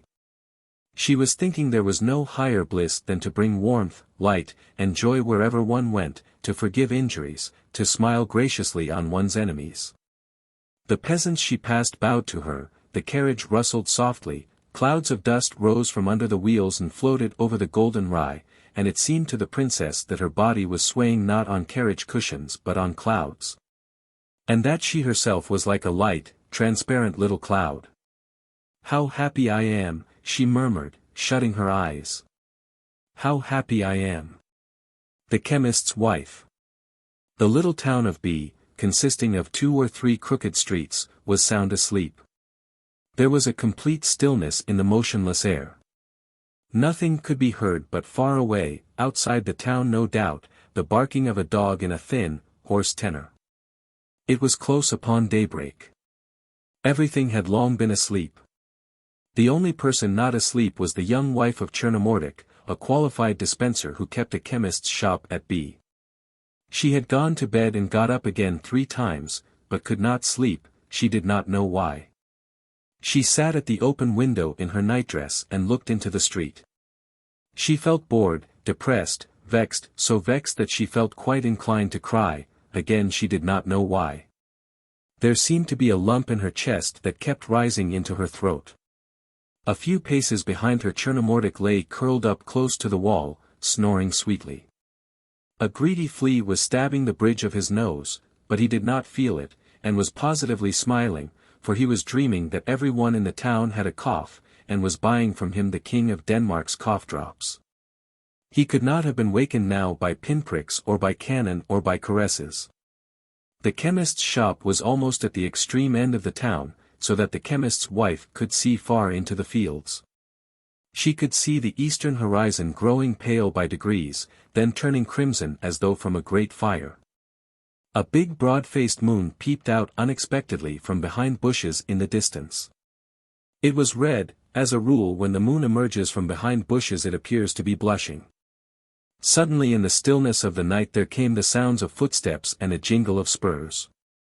She could hear voices. That must be the officers going home to the camp from the police captains, thought the chemist's wife. Soon afterwards 2 figures wearing officers' white tunics came into sight, one big and tall, the other thinner and shorter. They slouched along by the fence, dragging one leg after the other and talking loudly together. As they passed the chemist's shop, they walked more slowly than ever, and glanced up at the windows. "It smells like a chemist's," said the thin one. "And so it is. Ah, I remember. I came here last week to buy some castor oil. There's a chemist here with a sour face and the jawbone of an ass. Such a jawbone, my dear fellow. It must have been a jawbone like that Samson killed the Philistines with." "Mise," said the big one in a bass voice. "The pharmacist is asleep. And his wife is asleep too. She is a pretty woman, Obtyasov. I saw her. I liked her very much. Tell me, doctor, can she possibly love that jawbone of an ass? Can she?" "No, most likely she does not love him," sighed the doctor, speaking as though he were sorry for the chemist. "The little woman is asleep behind the window, Obtyasov, what? Tossing with the heat, her little mouth half open and one little foot hanging out of bed. I bet that fool the chemist doesn't realize what a lucky fellow he is. No doubt he sees no difference between a woman and a bottle of carbolic." "I say, doctor," said the officer, stopping. "Let us go into the shop and buy something. Perhaps we shall see her." "What an idea, in the night." "What of it? They are obliged to serve one even at night. My dear fellow, let us go in. If you like." The chemist's wife, hiding behind the curtain, heard a muffled ring. Looking round at her husband, who was smiling and snoring sweetly as before, she threw on her dress, slid her bare feet into her slippers, and ran to the shop. On the other side of the glass door she could see 2 shadows. The chemist's wife turned up the lamp and hurried to the door to open it, and now she felt neither vexed nor bored nor inclined to cry, though her heart was thumping. The big doctor and the slender Obtyasov walked in. Now she could get a view of them. The doctor was corpulent and swarthy, he wore a beard and was slow in his movements. At the slightest motion his tunic seemed as though it would crack, and perspiration came on to his face. The officer was rosy, clean-shaven, feminine-looking, and as supple as an English whip. "What may I give you?" asked the chemist's wife, holding her dress across her bosom. "Give us, 4 pennyworth of peppermint lozenges."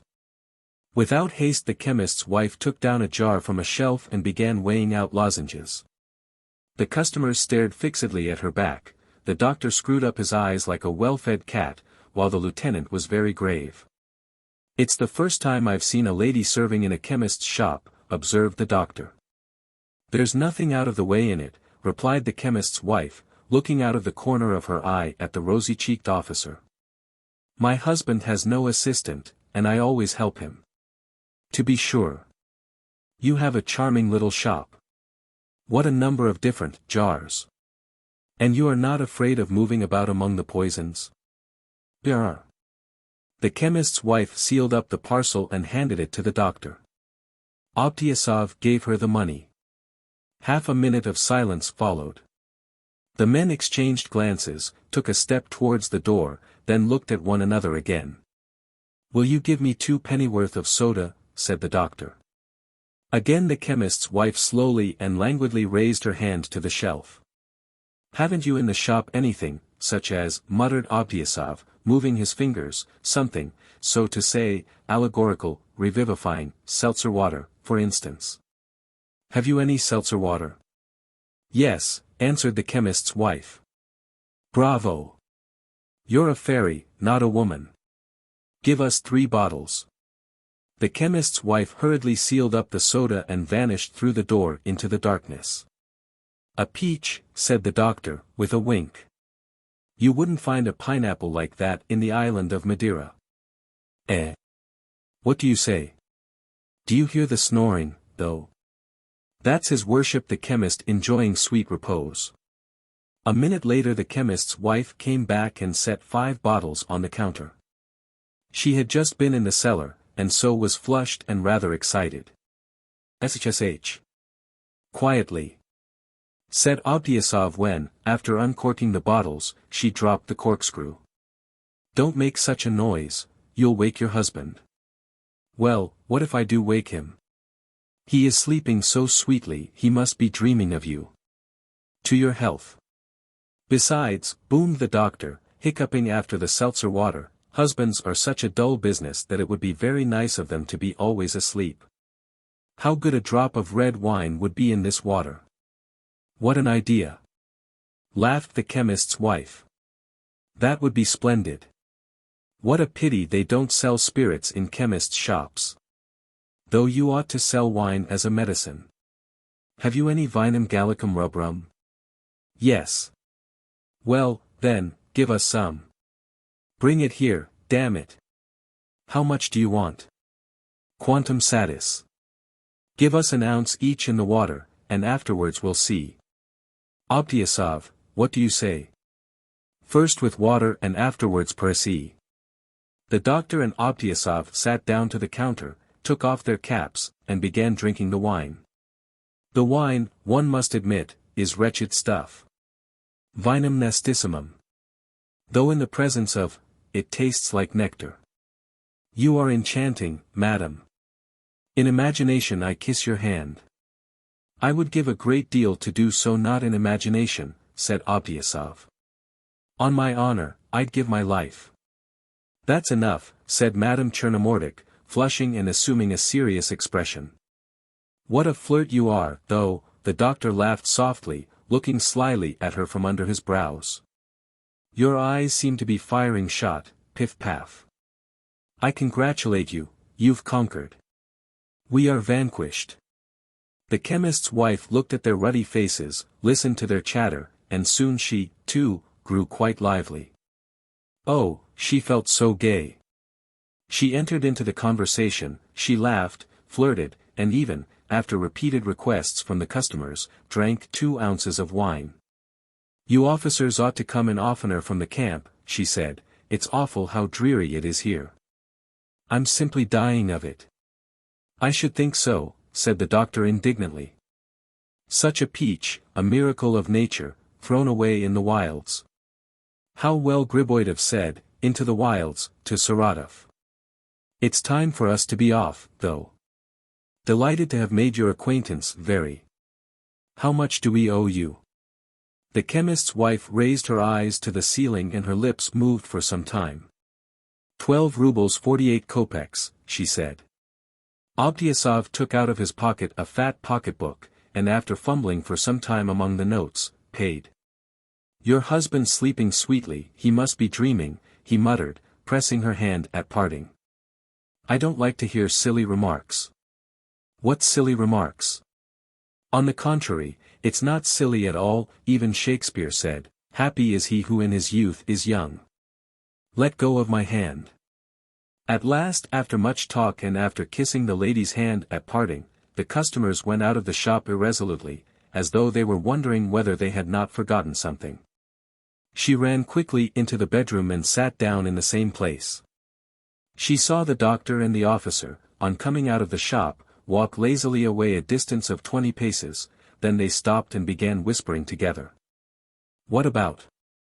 Her heart throbbed, there was a pulsing in her temples, and why she did not know. Her heart beat violently as though those two whispering outside were deciding her fate. 5 minutes later the doctor parted from Obtyasov and walked on, while Obtyasov came back. He walked past the shop once and a second time. He would stop near the door and then take a few steps again. At last the bell tinkled discreetly. What?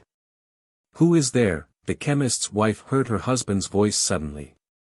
There's a ring at the bell, and you don't hear it, he said severely. Is that the way to do things?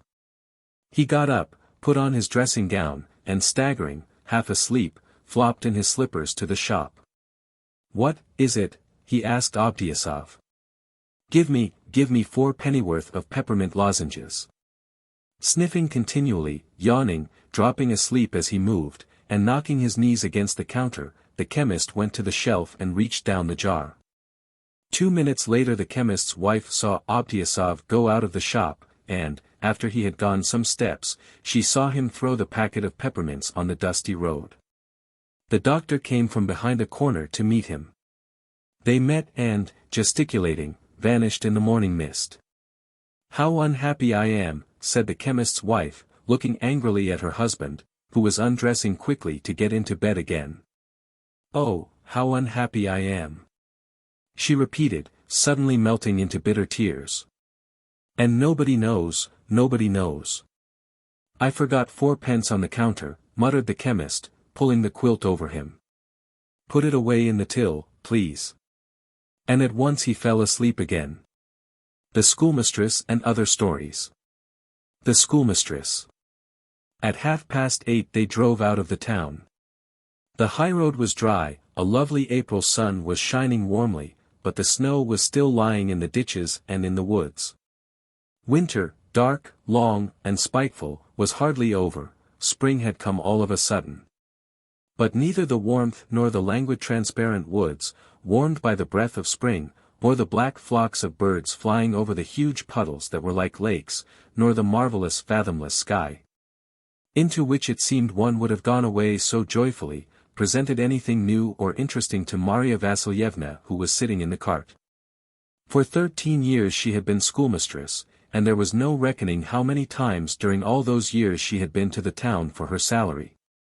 And whether it were spring as now, or a rainy autumn evening, or winter, it was all the same to her, and she always, invariably, longed for one thing only, to get to the end of her journey as quickly as could be. She felt as though she had been living in that part of the country for ages and ages, for 100 years, and it seemed to her that she knew every stone, every tree on the road from the town to her school. Her past was here, her present was here, and she could imagine no other future than the school, the road to the town and back again the school and again the road. She had got out of the habit of thinking of her past before she became a schoolmistress, and had almost forgotten it. She had once had a father and mother. They had lived in Moscow in a big flat near the Red Gate, but of all that life there was left in her memory only something vague and fluid like a dream. Her father had died when she was 10 years old, and her mother had died soon after. She had a brother, an officer, At first they used to write to each other, then her brother had given up answering her letters, he had got out of the way of writing. Of her old belongings, all that was left was a photograph of her mother, but it had grown dim from the dampness of the school, and now nothing could be seen but the hair and the eyebrows. When they had driven a couple of miles, old Semyon, who was driving, turned round and said, "They have caught a government clerk in the town. They have taken him away. The story is that with some Germans he killed XVIII, the mayor, in Moscow." "Who told you that?" "They were reading it in the paper, in Ivan Ionov's tavern." And again they were silent for a long time. Marya Vassilyevna thought of her school, of the examination that was coming soon, and of the girl and 4 boys she was sending up for it. And just as she was thinking about the examination, she was overtaken by a neighboring landowner called Hanov in a carriage with 4 horses, the very man who had been examiner in her school the year before. When he came up to her he recognized her and bowed. "Good morning," he said to her. "You are driving home, I suppose." This Hanov, a man of 40 with a listless expression and a face that showed signs of wear, was beginning to look old, but was still handsome and admired by women. He lived in his big homestead alone, and was not in the service. And people used to say of him that he did nothing at home but walk up and down the room whistling, or play chess with his old footman. People said, too, that he drank heavily. And indeed at the examination the year before the very papers he brought with him smelt of wine and scent. He had been dressed all in new clothes on that occasion, and Marya Vassilyevna thought him very attractive, and all the while she sat beside him she had felt embarrassed. She was accustomed to see frigid and sensible examiners at the school, while this one did not remember a single prayer, or know what to ask questions about, and was exceedingly courteous and delicate, giving nothing but the highest marks. "I am going to visit Bakvist," he went on, addressing Marya Vassilyevna, "but I am told he is not at home." They turned off the highroad into a by-road to the village, Hanov leading the way and Semyon following. The 4 horses moved at a walking pace, with effort dragging the heavy carriage through the mud. Semyon tacked from side to side, keeping to the edge of the road, at one time through a snowdrift, at another through a pool, often jumping out of the cart and helping the horse. Marya Vassilyevna was still thinking about the school, wondering whether the arithmetic questions at the examination would be difficult or easy. And she felt annoyed with the Zemstvo board at which she had found no one the day before. How unbusinesslike. Here she had been asking them for the last 2 years to dismiss the watchman, who did nothing, was rude to her, and hit the schoolboys, but no one paid any attention. It was hard to find the president at the office, and when one did find him he would say with tears in his eyes that he hadn't a moment to spare. The inspector visited the school at most once in 3 years, and knew nothing whatever about his work, as he had been in the excise duties department, and had received the post of school inspector through influence. The school council met very rarely, and there was no knowing where it met. The school guardian was an almost illiterate peasant, the head of a tanning business, unintelligent, rude, and a great friend of the watchman's, and goodness knows to whom she could appeal with complaints or inquiries. "He really is handsome," she thought, glancing at Hanov. The road grew worse and worse. They drove into the wood. Here there was no room to turn round, the wheels sank deeply in, water splashed and gurgled through them, and sharp twigs struck them in the face. "What a road," said Hanov, and he laughed. The schoolmistress looked at him and could not understand why this queer man lived here. What could his money, his interesting appearance, his refined bearing do for him here, in this mud, in this god-forsaken, dreary place? He got no special advantages out of life, and here, like Semyon, was driving at a jog-trot on an appalling road and enduring the same discomforts. Why live here if one could live in Petersburg or abroad? And one would have thought it would be nothing for a rich man like him to make a good road instead of this bad one, to avoid enduring this misery and seeing the despair on the faces of his coachman and Semyon. But he only laughed, and apparently did not mind, and wanted no better life. He was kind, soft, naive, and he did not understand this coarse life, just as at the examination he did not know the prayers.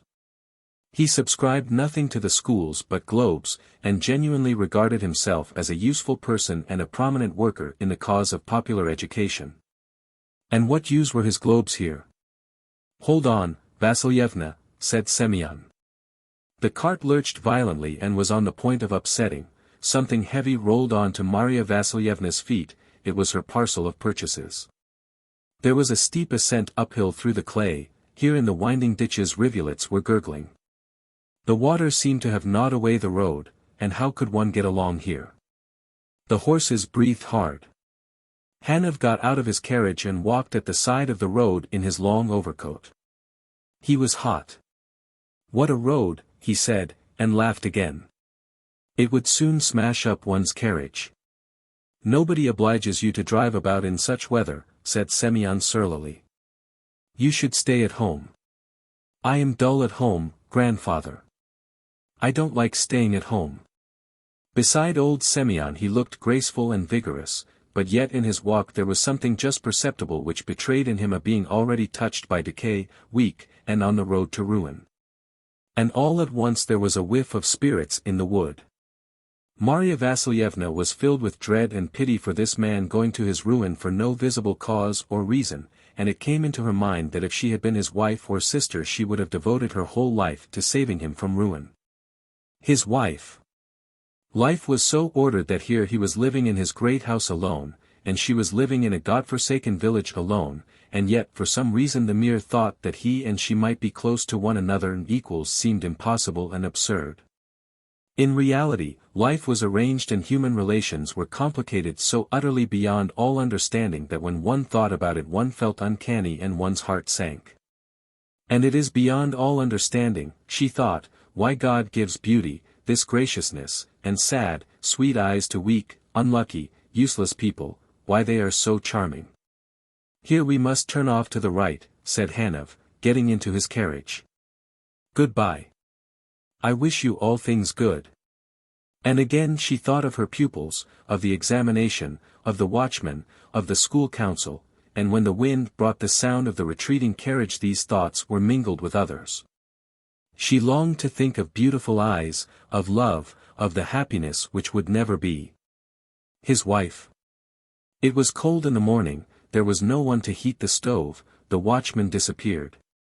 The children came in as soon as it was light, bringing in snow and mud and making a noise. It was all so inconvenient, so comfortless. Her abode consisted of one little room and the kitchen close by. Her head ached every day after her work, and after dinner she had heartburn. She had to collect money from the schoolchildren for wood and for the watchman, and to give it to the school guardian, and then to entreat him, that overfed, insolent peasant, for God's sake to send her wood. And at night she dreamed of examinations, peasants, snowdrifts. And this life was making her grow old and coarse, making her ugly, angular, and awkward, as though she were made of lead. She was always afraid, and she would get up from her seat and not venture to sit down in the presence of a member of the zemstvo or the school guardian. And she used formal, deferential expressions when she spoke of any one of them. And no one thought her attractive, and life was passing drearily, without affection, without friendly sympathy, without interesting acquaintances. How awful it would have been in her position if she had fallen in love. "Hold on, Vassilyevna." Again a sharp ascent uphill.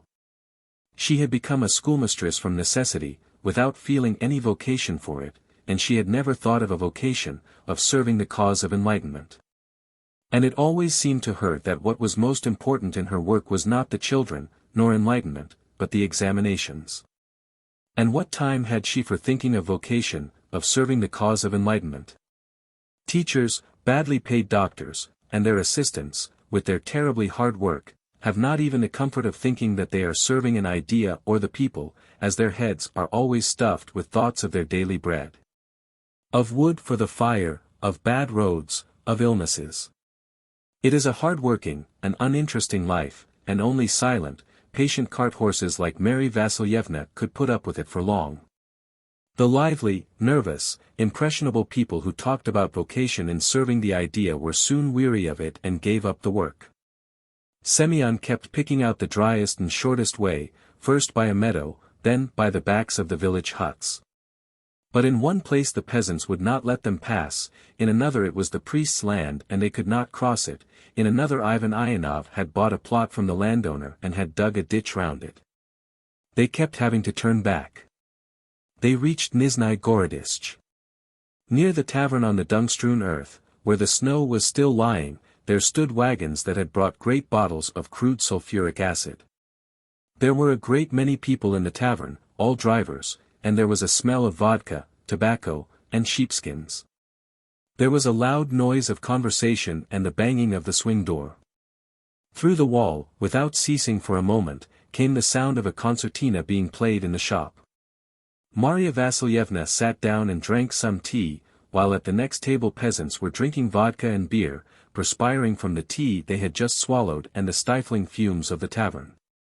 "I say, Kuzma," voices kept shouting in confusion. "What there?" "The Lord bless us. Ivan Dementievich, I can tell you that. Look out, old man." A little pockmarked man with a black beard, who was quite drunk, was suddenly surprised by something and began using bad language. "What are you swearing at, you there?" Semyon, who was sitting some way off, responded angrily. "Don't you see the young lady?" "The young lady," someone mimicked in another corner. "Swinish crow. We meant nothing," said the little man in confusion. "I beg your pardon. We pay with our money and the young lady with hers." "Good morning."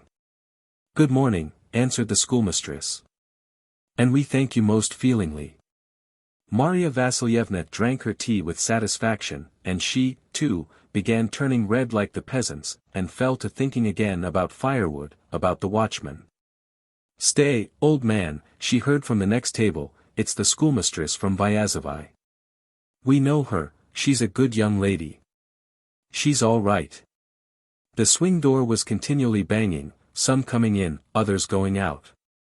Marya Vassilyevna sat on, thinking all the time of the same things, while the concertina went on playing and playing. The patches of sunshine had been on the floor, then they passed to the counter, to the wall, and disappeared altogether. So by the sun it was past midday. The peasants at the next table were getting ready to go. The little man, somewhat unsteadily, went up to Marya Vassilyevna and held out his hand to her. Following his example, the others shook hands, too, at parting, and went out one after another, and the swing door squeaked and slammed 9 times. "Vassilyevna, get ready," Semyon called to her. They set off. And again they went at a walking pace. "A little while back they were building a school here in their Nizhny Gorodistch," said Semyon, turning round. "It was a wicked thing that was done." "Why, what?" "They say the president put 1,000 in his pocket, and the school guardian another 1,000 in his, and the teacher 500. The whole school only cost 1,000. It's wrong to slander people, grandfather. That's all nonsense." "I don't know. I only tell you what folks say."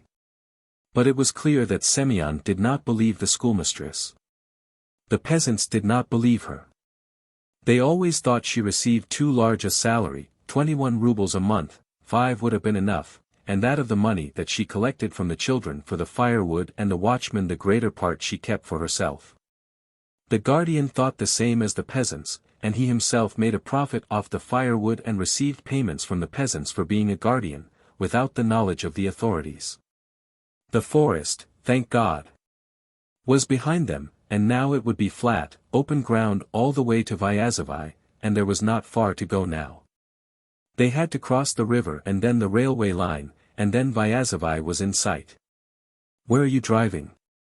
Marya Vassilyevna asked Semyon. "Take the road to the right to the bridge." "Why, we can go this way as well. It's not deep enough to matter. Mind you don't drown the horse." "What?" "Look, Hanov is driving to the bridge," said Marya Vassilyevna, seeing the 4 horses far away to the right. "It is he, I think." "It is. So he didn't find Bakvist at home. What a pig-headed fellow he is. Lord have mercy upon us. He's driven over there, and what for?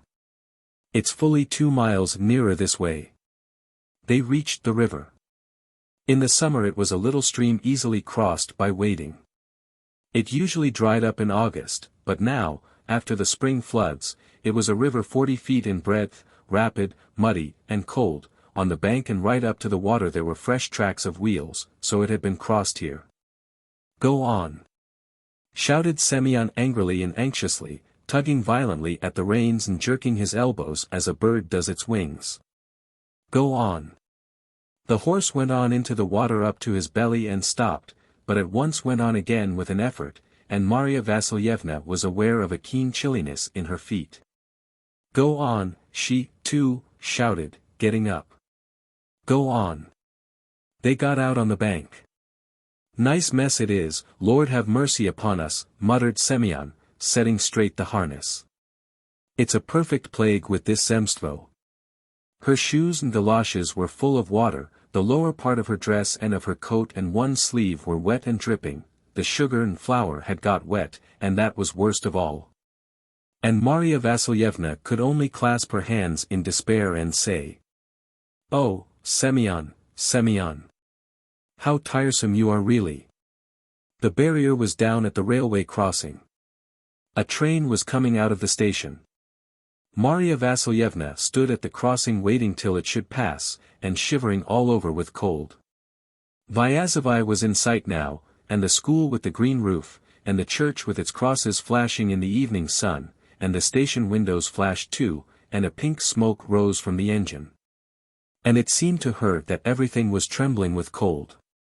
Here was the train, the windows reflected the gleaming light like the crosses on the church, it made her eyes ache to look at them. On the little platform between 2 first-class carriages a lady was standing, and Marya Vassilyevna glanced at her as she passed. Her mother. What a resemblance! Her mother had had just such luxuriant hair, just such a brow and bend of the head.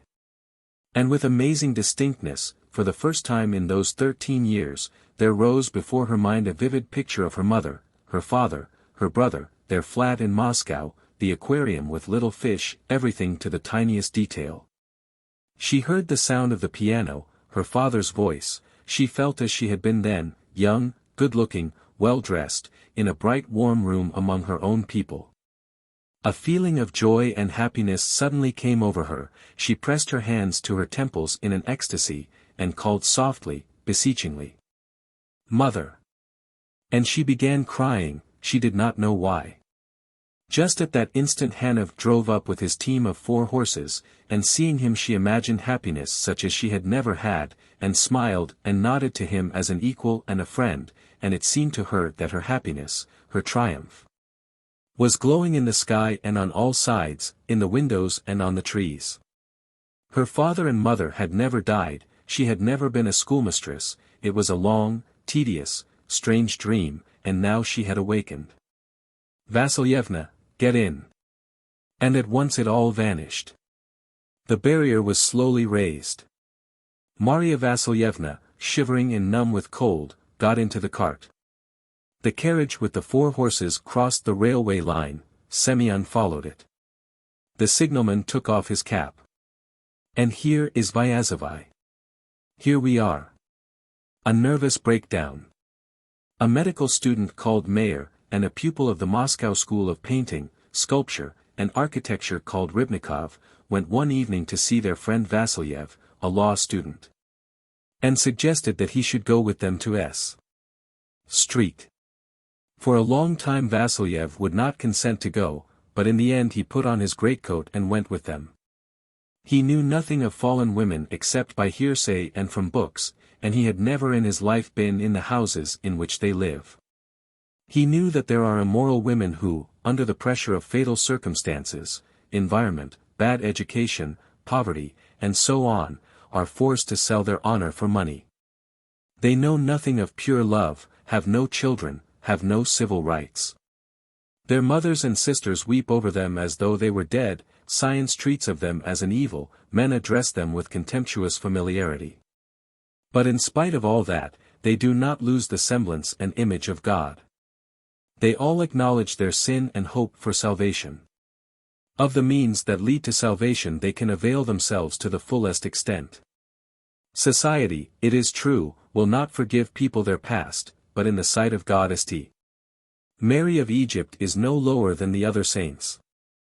When it had happened to Vasilyev in the street to recognize a fallen woman as such, by her dress or her manners, or to see a picture of one in a comic paper, he always remembered a story he had once read. A young man, pure and self-sacrificing, loves a fallen woman and urges her to become his wife.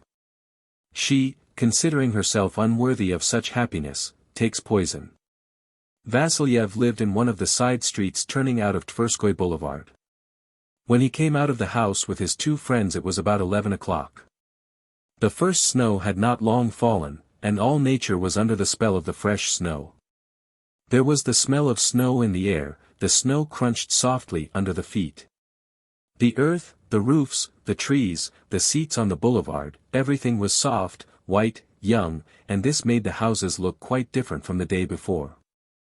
The street lamps burned more brightly, the air was more transparent, the carriages rumbled with a deeper note, and with the fresh, light, frosty air a feeling stirred in the soul akin to the white, youthful, feathery snow. Against my will an unknown force, hummed the medical student in his agreeable tenor, has led me to these mournful shores. Behold the mill. The artist seconded him, in ruins now. Behold the mill. In ruins now, the medical student repeated, raising his eyebrows and shaking his head mournfully. He paused, rubbed his forehead, trying to remember the words, and then sang aloud, so well that passers-by looked round. Here in old days when I was free. Love, free, unfettered, greeted me. The three of them went into a restaurant and, without taking off their greatcoats, drank a couple of glasses of vodka each. Before drinking the second glass, Vasilyev noticed a bit of cork in his vodka, raised the glass to his eyes, and gazed into it for a long time, screwing up his short-sighted eyes. The medical student did not understand his expression, and said, "Come, why look at it? No philosophizing, please. Vodka is given us to be drunk, sturgeon to be eaten, women to be visited, snow to be walked upon. For one evening anyway live like a human being." "But I haven't said anything," said Vasilyev, laughing. "Am I refusing to?" There was a warmth inside him from the vodka. He looked with softened feelings at his friends, admired them and envied them. In these strong, healthy, cheerful people how wonderfully balanced everything is, how finished and smooth is everything in their minds and souls. They sing, and have a passion for the theater, and draw, and talk a great deal, and drink, and they don't have headaches the day after. They are both poetical and debauched, both soft and hard. They can work, too, and be indignant, and laugh without reason, and talk nonsense. They are warm, honest, self-sacrificing, and as men are in no way inferior to himself, Vasilyev, who watched over every step he took and every word he uttered, who was fastidious and cautious, and ready to raise every trifle to the level of a problem.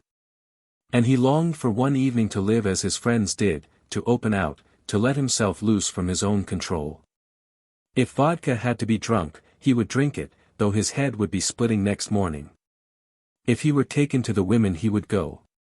He would laugh, play the fool, gaily respond to the passing advances of strangers in the street. He went out of the restaurant laughing.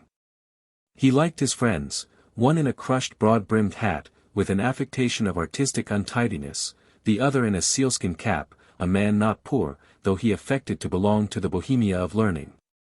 He liked the snow, the pale street lamps, the sharp black tracks left in the first snow by the feet of the passers-by. He liked the air, and especially that limpid, tender, naive, as it were virginal tone, which can be seen in nature only twice in the year, when everything is covered with snow. And in spring on bright days and moonlight evenings when the ice breaks on the river. Against my will an unknown force has led me to these mournful shores. He hummed in an undertone.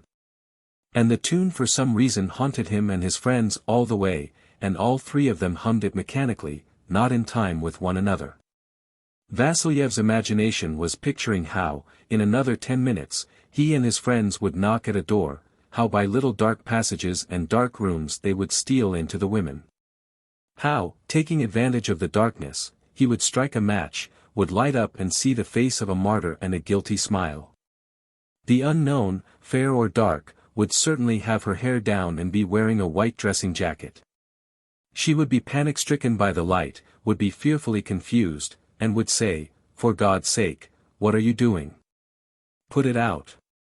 It would all be dreadful, but interesting and new. The friends turned out of Trubnoy Square into Grachevka, and soon reached the side street which Vasilyev only knew by reputation. Seeing 2 rows of houses with brightly lighted windows and wide-open doors, and hearing gay strains of pianos and violins, sounds which floated out from every door and mingled in a strange chaos. As though an unseen orchestra were tuning up in the darkness above the roofs, Vasilyev was surprised and said, "What a lot of houses." "That's nothing," said the medical student. "In London there are 10 times as many. There are about 100,000 such women there." The cabmen were sitting on their boxes as calmly and indifferently as in any other side street. The same passers-by were walking along the pavement as in other streets. No one was hurrying, no one was hiding his face in his coat collar, no one shook his head reproachfully. And in this indifference to the noisy chaos of pianos and violins, to the bright windows and wide-open doors, there was a feeling of something very open, insolent, reckless, and devil-may-care. Probably it was as gay and noisy at the slave markets in their day, and people's faces and movements showed the same indifference. "Let us begin from the beginning," said the artist. The friends went into a narrow passage lighted by a lamp with a reflector. When they opened the door, a man in a black coat, with an unshaven face like a flunkey's, and sleepy-looking eyes, got up lazily from a yellow sofa in the hall. The place smelt like a laundry with an odor of vinegar in addition. A door from the hall led into a brightly lighted room. The medical student and the artist stopped at this door and, craning their necks, peeped into the room. "Buona sera, signori, Rigoletto, Huguenotti, Traviata," began the artist, with a theatrical bow. "Havana, Terracano, Pistolito," said the medical student, pressing his cap to his breast and bowing low. Vasilyev was standing behind them. He would have liked to make a theatrical bow and say something silly, too, but he only smiled, felt an awkwardness that was like shame, and waited impatiently for what would happen next. A little fair girl of 17 or 18, with short hair, in a short light blue frock with a bunch of white ribbon on her bosom, appeared in the doorway. "Why do you stand at the door?" she said. "Take off your coats and come into the drawing room." The medical student and the artist, still talking Italian, went into the drawing room. Vasilyev followed them irresolutely. "Gentlemen, take off your coats," the flunkey said sternly. "You can't go in like that." In the drawing room there was, besides the girl, another woman, very stout and tall, with a foreign face and bare arms. She was sitting near the piano, laying out a game of patience on her lap. She took no notice whatever of the visitors. "Where are the other young ladies?" asked the medical student. "They are having their tea," said the fair girl. "Stepan," she called, "go and tell the young ladies some students have come." A little later a third young lady came into the room. She was wearing a bright red dress with blue stripes. Her face was painted thickly and unskillfully, her brow was hidden under her hair, and there was an unblinking, frightened stare in her eyes. As she came in, she began at once singing some song in a coarse, powerful contralto. After her a fourth appeared, and after her a fifth. In all this Vasilyev saw nothing new or interesting. It seemed to him that that room, the piano, the looking-glass in its cheap gilt frame, the bunch of white ribbon, the dress with the blue stripes, and the blank indifferent faces, he had seen before and more than once. Of the darkness, the silence, the secrecy, the guilty smile, of all that he had expected to meet here and had dreaded, he saw no trace. Everything was ordinary, prosaic, and uninteresting. Only one thing faintly stirred his curiosity, the terrible, as it were intentionally designed, bad taste which was visible in the cornices, in the absurd pictures, in the dresses, in the bunch of ribbons. There was something characteristic and peculiar in this bad taste. How poor and stupid it all is, thought Vasilyev. What is there in all this trumpery I see now that can tempt a normal man and excite him to commit the horrible sin of buying a human being for a ruble?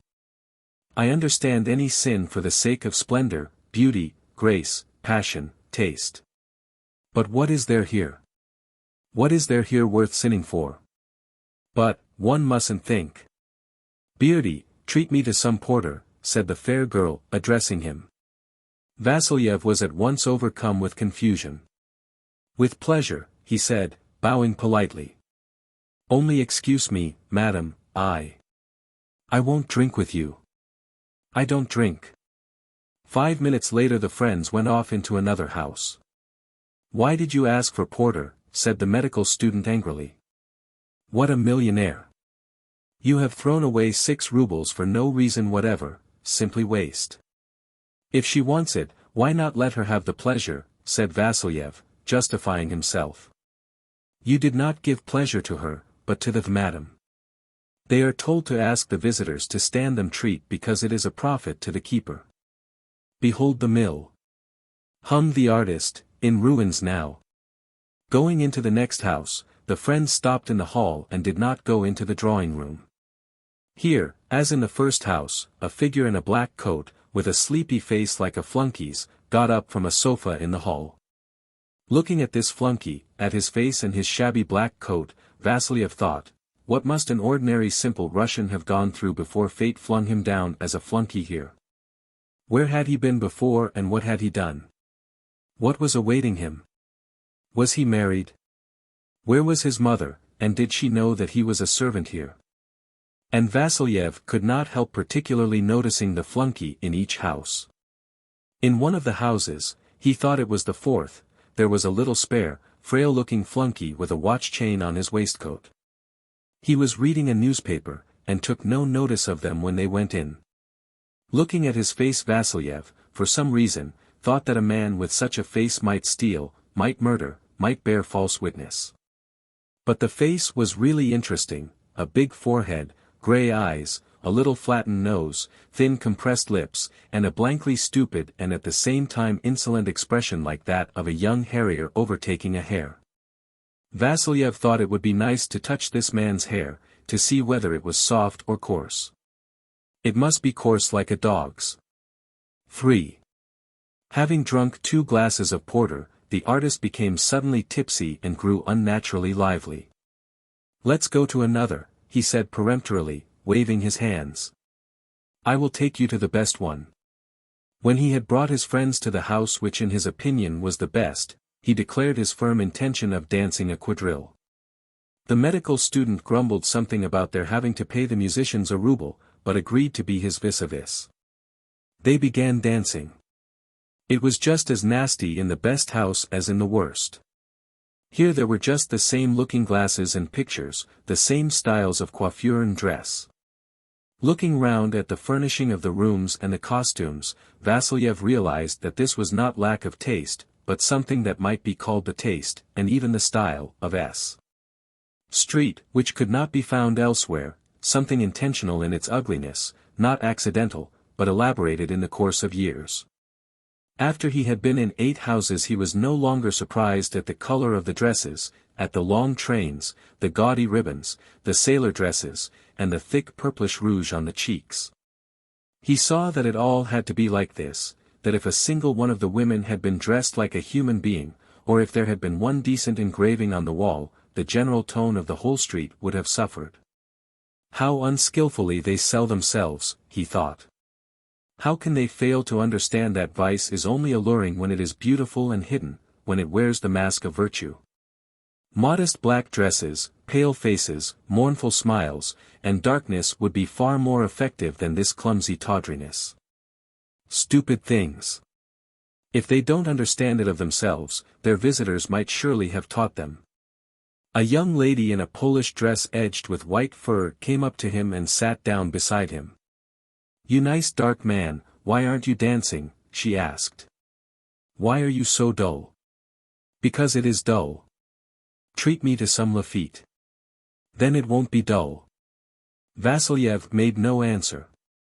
He was silent for a little, and then asked. What time do you get to sleep? At 6 o'clock. And what time do you get up? Sometimes at 2 and sometimes at 3. And what do you do when you get up? We have coffee, and at 6 o'clock we have dinner. And what do you have for dinner? Usually soup, beefsteak, and dessert. Our madam keeps the girls well. But why do you ask all this? Oh, just to talk. Vasilyev longed to talk to the young lady about many things. He felt an intense desire to find out where she came from, whether her parents were living, and whether they knew that she was here, how she had come into this house. Whether she were cheerful and satisfied, or sad and oppressed by gloomy thoughts, whether she hoped some day to get out of her present position. But he could not think how to begin or in what shape to put his questions so as not to seem impertinent. He thought for a long time, and asked. How old are you? 80, the young lady jested, looking with a laugh at the antics of the artist as he danced. All at once she burst out laughing at something, and uttered a long cynical sentence loud enough to be heard by everyone. Vasilyev was aghast, and not knowing how to look, gave a constrained smile. He was the only one who smiled. All the others, his friends, the musicians, the women, did not even glance towards his neighbor, but seemed not to have heard her. Stand me some Lafitte, his neighbor said again. Vasilyev felt a repulsion for her white fur and for her voice, and walked away from her. It seemed to him hot and stifling, and his heart began throbbing slowly but violently, like a hammer. 1, 2, 3. Let us go away, he said, pulling the artist by his sleeve. Wait a little, let me finish. While the artist and the medical student were finishing the quadrille, to avoid looking at the women, Vasilyev scrutinized the musicians. A respectable-looking old man in spectacles, rather like Marshal Bazaine, was playing the piano. A young man with a fair beard, dressed in the latest fashion, was playing the violin. The young man had a face that did not look stupid nor exhausted, but intelligent, youthful, and fresh. He was dressed fancifully and with taste. He played with feeling. It was a mystery how he and the respectable-looking old man had come here. How was it they were not ashamed to sit here? What were they thinking about when they looked at the women? If the violin and the piano had been played by men in rags, looking hungry, gloomy, drunken, with dissipated or stupid faces, then one could have understood their presence, perhaps. As it was, Vasilyev could not understand it at all. He recalled the story of the fallen woman he had once read, and he thought now that that human figure with the guilty smile had nothing in common with what he was seeing now. It seemed to him that he was seeing not fallen women, but some different world quite apart, alien to him and incomprehensible. If he had seen this world before on the stage, or read of it in a book, he would not have believed in it. The woman with the white fur burst out laughing again and uttered a loathsome sentence in a loud voice. A feeling of disgust took possession of him. He flushed crimson and went out of the room. Wait a minute, we are coming too. The artist shouted to him. 4. While we were dancing, said the medical student, as they all three went out into the street, I had a conversation with my partner. We talked about her first romance. He, the hero, was an accountant at Smolensk with a wife and 5 children. She was 17, and she lived with her papa and mama, who sold soap and candles. How did he win her heart? Asked Vasilyev. By spending 50 rubles on underclothes for her. What next? So he knew how to get his partner's story out of her, thought Vasilyev about the medical student. But I don't know how to. I say, I am going home, he said. What for? Because I don't know how to behave here. Besides, I am bored, disgusted. What is there amusing in it? If they were human beings, but they are savages and animals. I am going, do as you like. Come, Grisha, Grigory, darling. Said the artist in a tearful voice, hugging Vasilyev, come along. Let's go to one more together and damnation take them. Please do, Grisha. They persuaded Vasilyev and led him up a staircase. In the carpet and the gilt banisters, in the porter who opened the door, and in the panels that decorated the hall, the same street style was apparent, but carried to a greater perfection, more imposing. I really will go home, said Vasilyev as he was taking off his coat. Come, come, dear boy, said the artist, and he kissed him on the neck. Don't be tiresome. Gree, be a good comrade. We came together, we will go back together. What a beast you are, really. I can wait for you in the street. I think it's loathsome, really. Come, Grisha. If it is loathsome, you can observe it. Do you understand? You can observe. One must take an objective view of things, said the medical student gravely. Vasilyev went into the drawing room and sat down. There were a number of visitors in the room besides him and his friends, 2 infantry officers, a bald, grey-haired gentleman in spectacles, 2 beardless youths from the Institute of Land Surveying, and a very tipsy man who looked like an actor. All the young ladies were taken up with these visitors and paid no attention to Vasilyev. Only one of them, dressed a la Ida, glanced sideways at him, smiled, and said, yawning, "A dark one has come." Vasilyev's heart was throbbing and his face burned.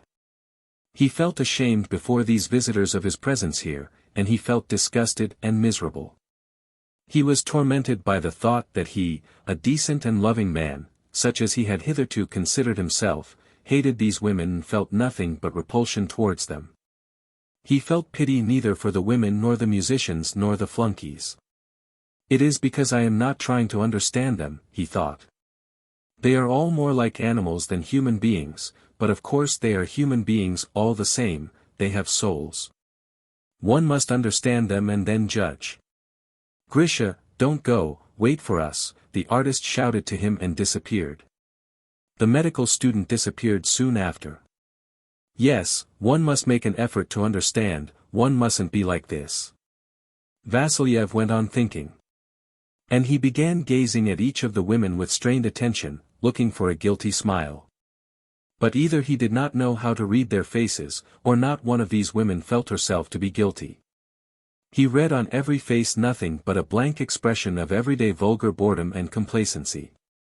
Stupid faces, stupid smiles, harsh, stupid voices, insolent movements, and nothing else. Apparently each of them had in the past a romance with an accountant based on underclothes for 50 rubles, and looked for no other charm in the present but coffee, a dinner of 3 courses, wines, quadrilles.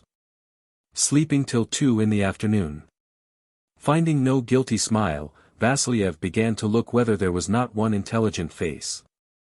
And his attention was caught by one pale, rather sleepy, exhausted-looking face. It was a dark woman, not very young, wearing a dress covered with spangles. She was sitting in an easy chair, looking at the floor lost in thought. Vasilyev walked from one corner of the room to the other, and, as though casually, sat down beside her. I must begin with something trivial, he thought, and pass to what is serious. What a pretty dress you have, and with his finger he touched the gold fringe of her fichu. Oh, is it? Said the dark woman listlessly. What province do you come from? I. From a distance. From Chernigov. A fine province. It's nice there. Any place seems nice when one is not in it. It's a pity I cannot describe nature, thought Vasilyev. I might touch her by a description of nature in Chernigov. No doubt she loves the place if she has been born there. Are you dull here? He asked. Of course I am dull.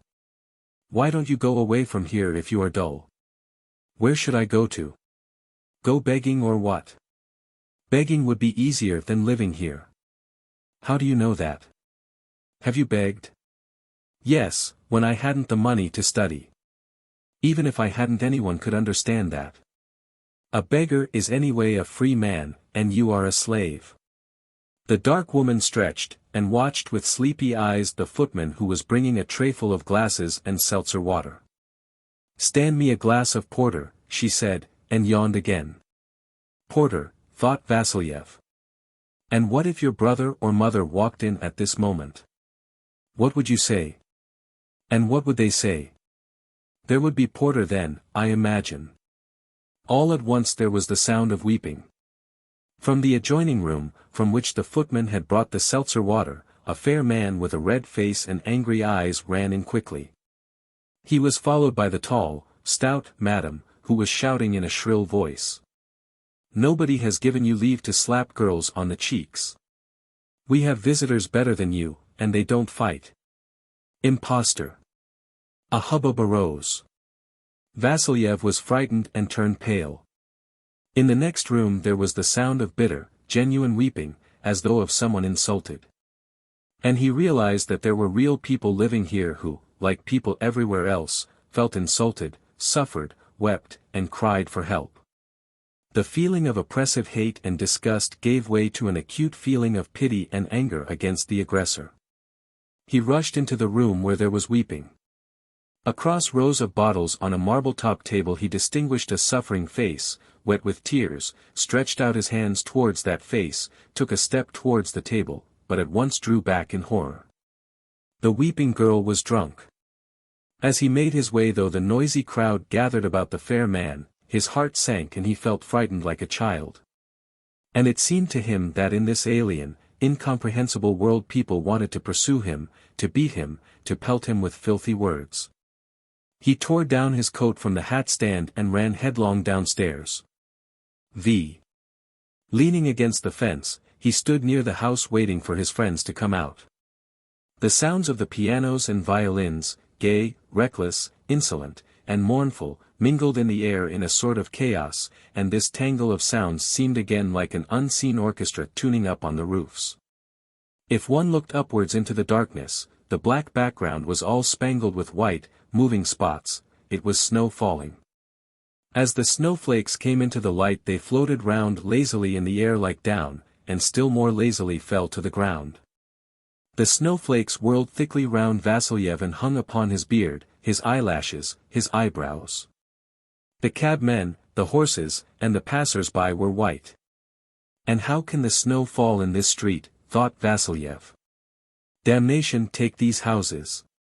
His legs seemed to be giving way from fatigue, simply from having run down the stairs. He gasped for breath as though he had been climbing uphill, his heart beat so loudly that he could hear it. He was consumed by a desire to get out of the street as quickly as possible and to go home, but even stronger was his desire to wait for his companions and vent upon them his oppressive feeling.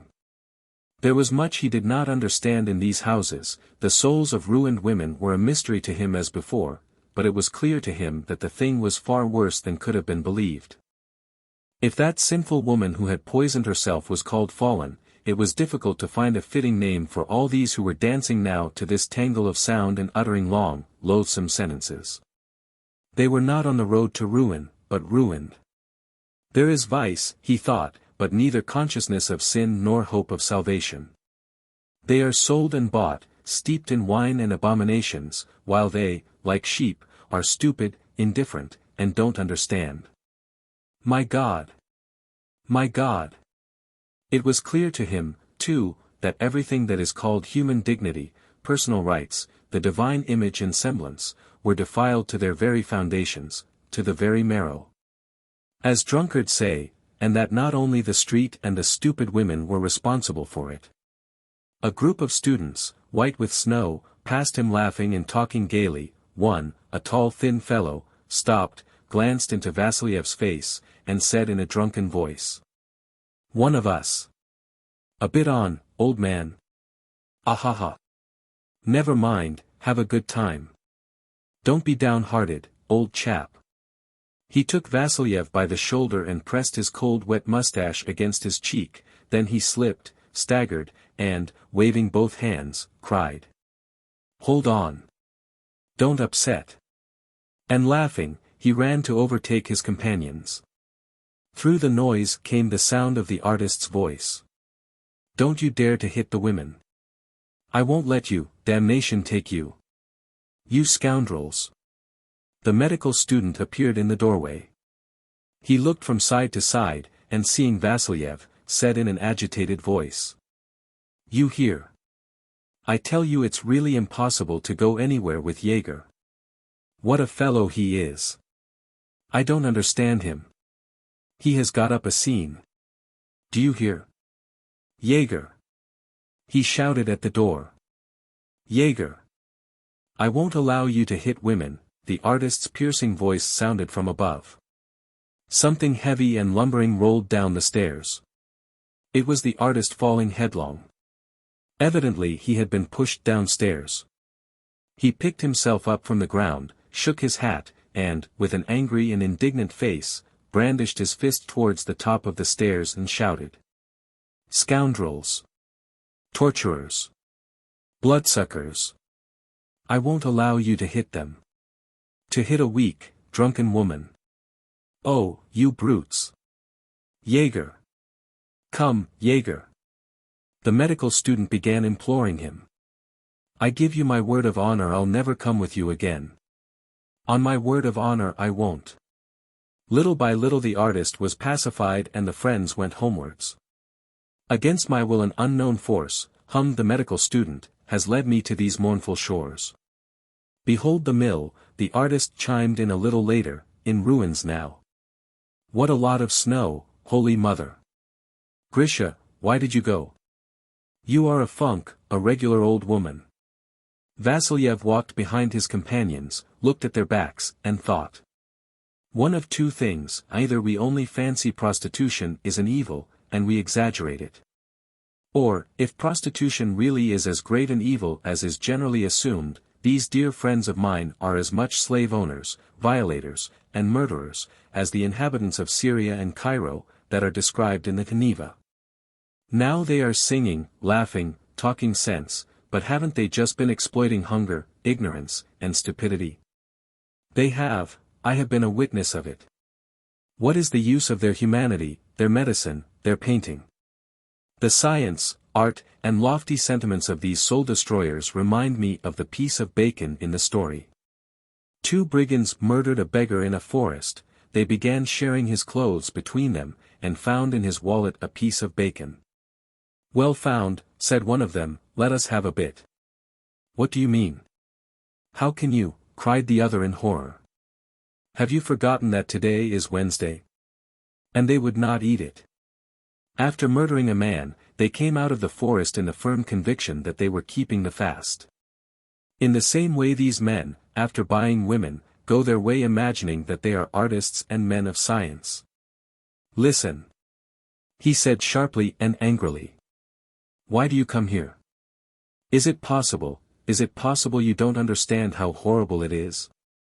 Your medical books tell you that every one of these women dies prematurely of consumption or something. Art tells you that morally they are dead even earlier. Every one of them dies because she has in her time to entertain 500 men on an average, let us say. Each one of them is killed by 500 men. You are among those 500. If each of you in the course of your lives visits this place or others like it 250 times, it follows that one woman is killed for every two of you. Can't you understand that? Isn't it horrible to murder, 2 of you, 3 of you, 5 of you, a foolish, hungry woman? Ah! Isn't it awful, my God? I knew it would end like that, the artist said frowning. We ought not to have gone with this fool and ass. You imagine you have grand notions in your head now, ideas, don't you? No, it's the devil knows what, but not ideas. You are looking at me now with hatred and repulsion, but I tell you it's better you should set up 20 more houses like those than look like that. There's more vice in your expression than in the whole street. Come along, Volodya, let him go to the devil. He's a fool and an ass, and that's all. We human beings do murder each other, said the medical student.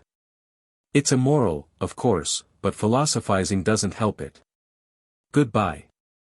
At Trubnoy Square the friends said goodbye and parted. When he was left alone, Vasilyev strode rapidly along the boulevard. He felt frightened of the darkness, of the snow which was falling in heavy flakes on the ground, and seemed as though it would cover up the whole world. He felt frightened of the street lamps shining with pale light through the clouds of snow. His soul was possessed by an unaccountable, faint-hearted terror. Passers-by came towards him from time to time, but he timidly moved to one side. It seemed to him that women, none but women, were coming from all sides and staring at him. It's beginning, he thought, I am going to have a breakdown.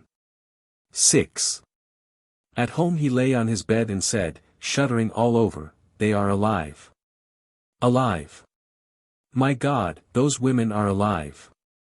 He encouraged his imagination in all sorts of ways to picture himself the brother of a fallen woman, or her father, then a fallen woman herself, with her painted cheeks, and it all moved him to horror. It seemed to him that he must settle the question at once at all costs, and that this question was not one that did not concern him, but was his own personal problem.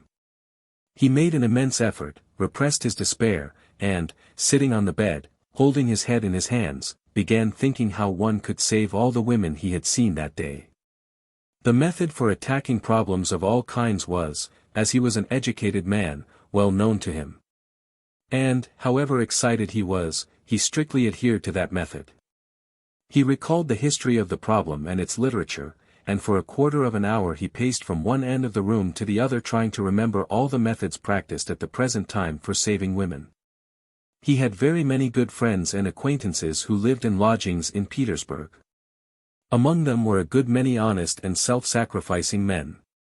Some of them had attempted to save women.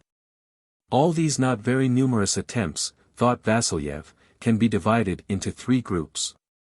Some, after buying the woman out of the brothel, took a room for her, bought her a sewing machine, and she became a sempstress. And whether he wanted to or not, after having bought her out he made her his mistress, then when he had taken his degree, he went away and handed her into the keeping of some other decent man as though she were a thing. And the fallen woman remained a fallen woman. Others, after buying her out, took a lodging apart for her, bought the inevitable sewing machine, and tried teaching her to read, preaching at her and giving her books. The woman lived and sewed as long as it was interesting and a novelty to her, then getting bored, began receiving men on the sly, or ran away and went back where she could sleep till 3 o'clock, drink coffee, and have good dinners. The third class, the most ardent and self-sacrificing, had taken a bold, resolute step. They had married them. And when the insolent and spoilt, or stupid and crushed animal became a wife, the head of a household, and afterwards a mother, it turned her whole existence and attitude to life upside down. So that it was hard to recognize the fallen woman afterwards in the wife and the mother. Yes, marriage was the best and perhaps the only means. But it is impossible. Vasilyev said aloud, and he sank upon his bed. I, to begin with, could not marry one. To do that one must be a saint and be unable to feel hatred or repulsion.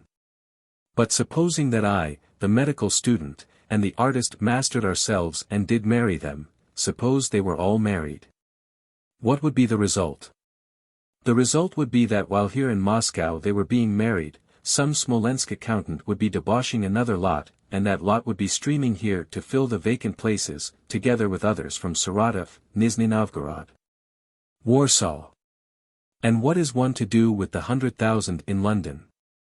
What's one to do with those in Hamburg? The lamp in which the oil had burnt down began to smoke. Vasilyev did not notice it. He began pacing to and fro again, still thinking. Now he put the question differently, what must be done that fallen women should not be needed? For that, it was essential that the men who buy them and do them to death should feel all the immorality of their share in enslaving them and should be horrified. One must save the men. One won't do anything by art and science, that is clear. Thought Vasilyev. The only way out of it is missionary work. And he began to dream how he would the next evening stand at the corner of the street and say to every passerby, "Where are you going and what for? Have some fear of God." He would turn to the apathetic cabmen and say to them, "Why are you staying here?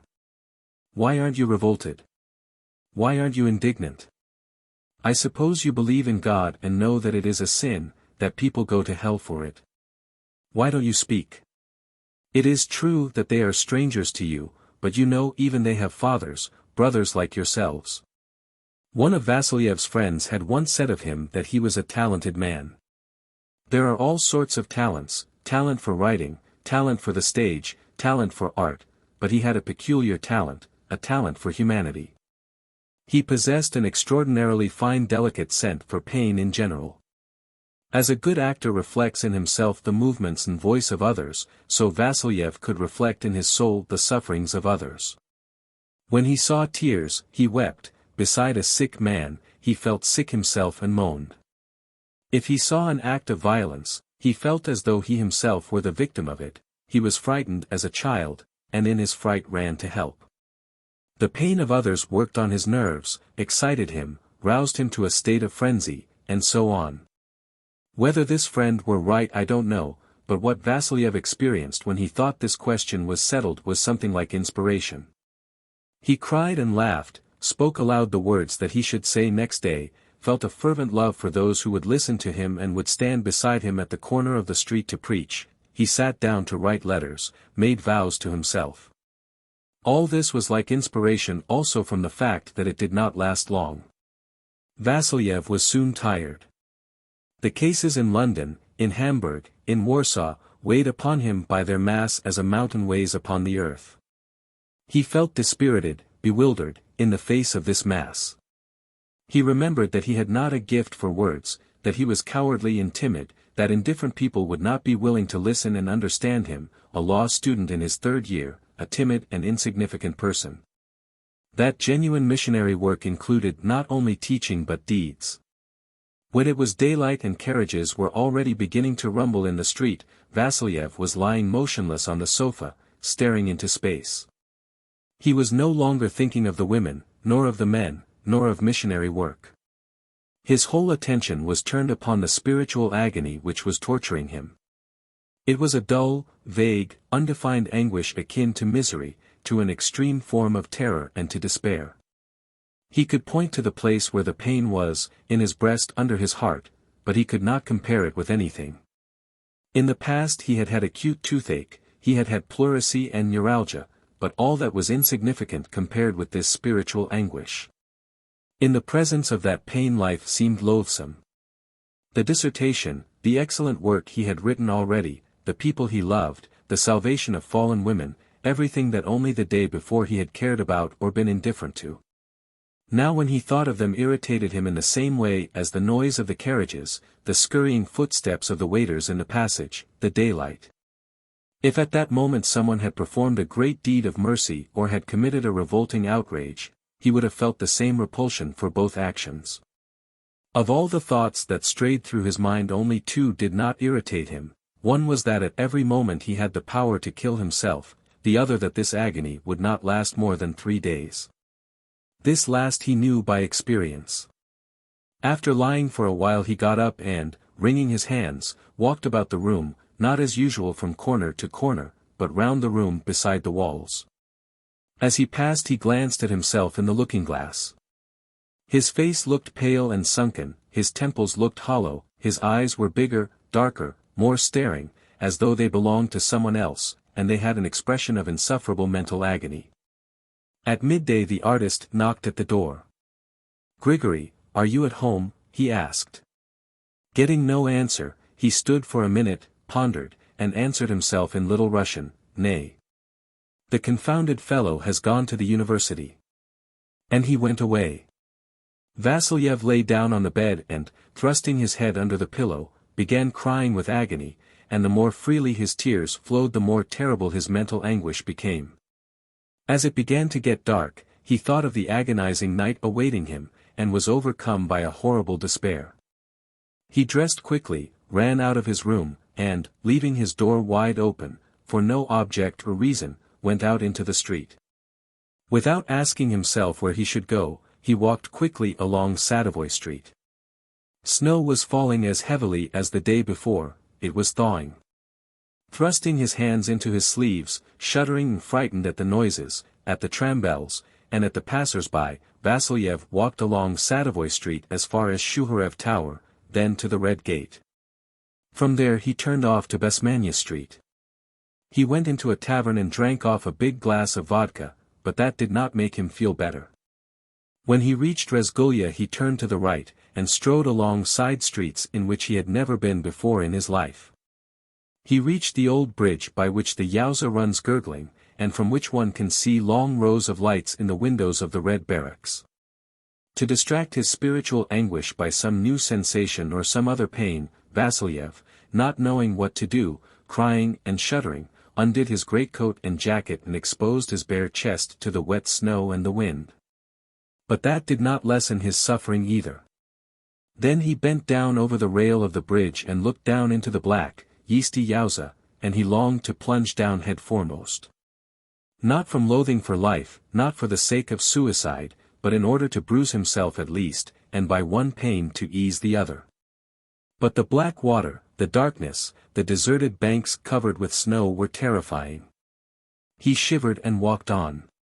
He walked up and down by the Red Barracks, then turned back and went down to a copse, from the copse back to the bridge again.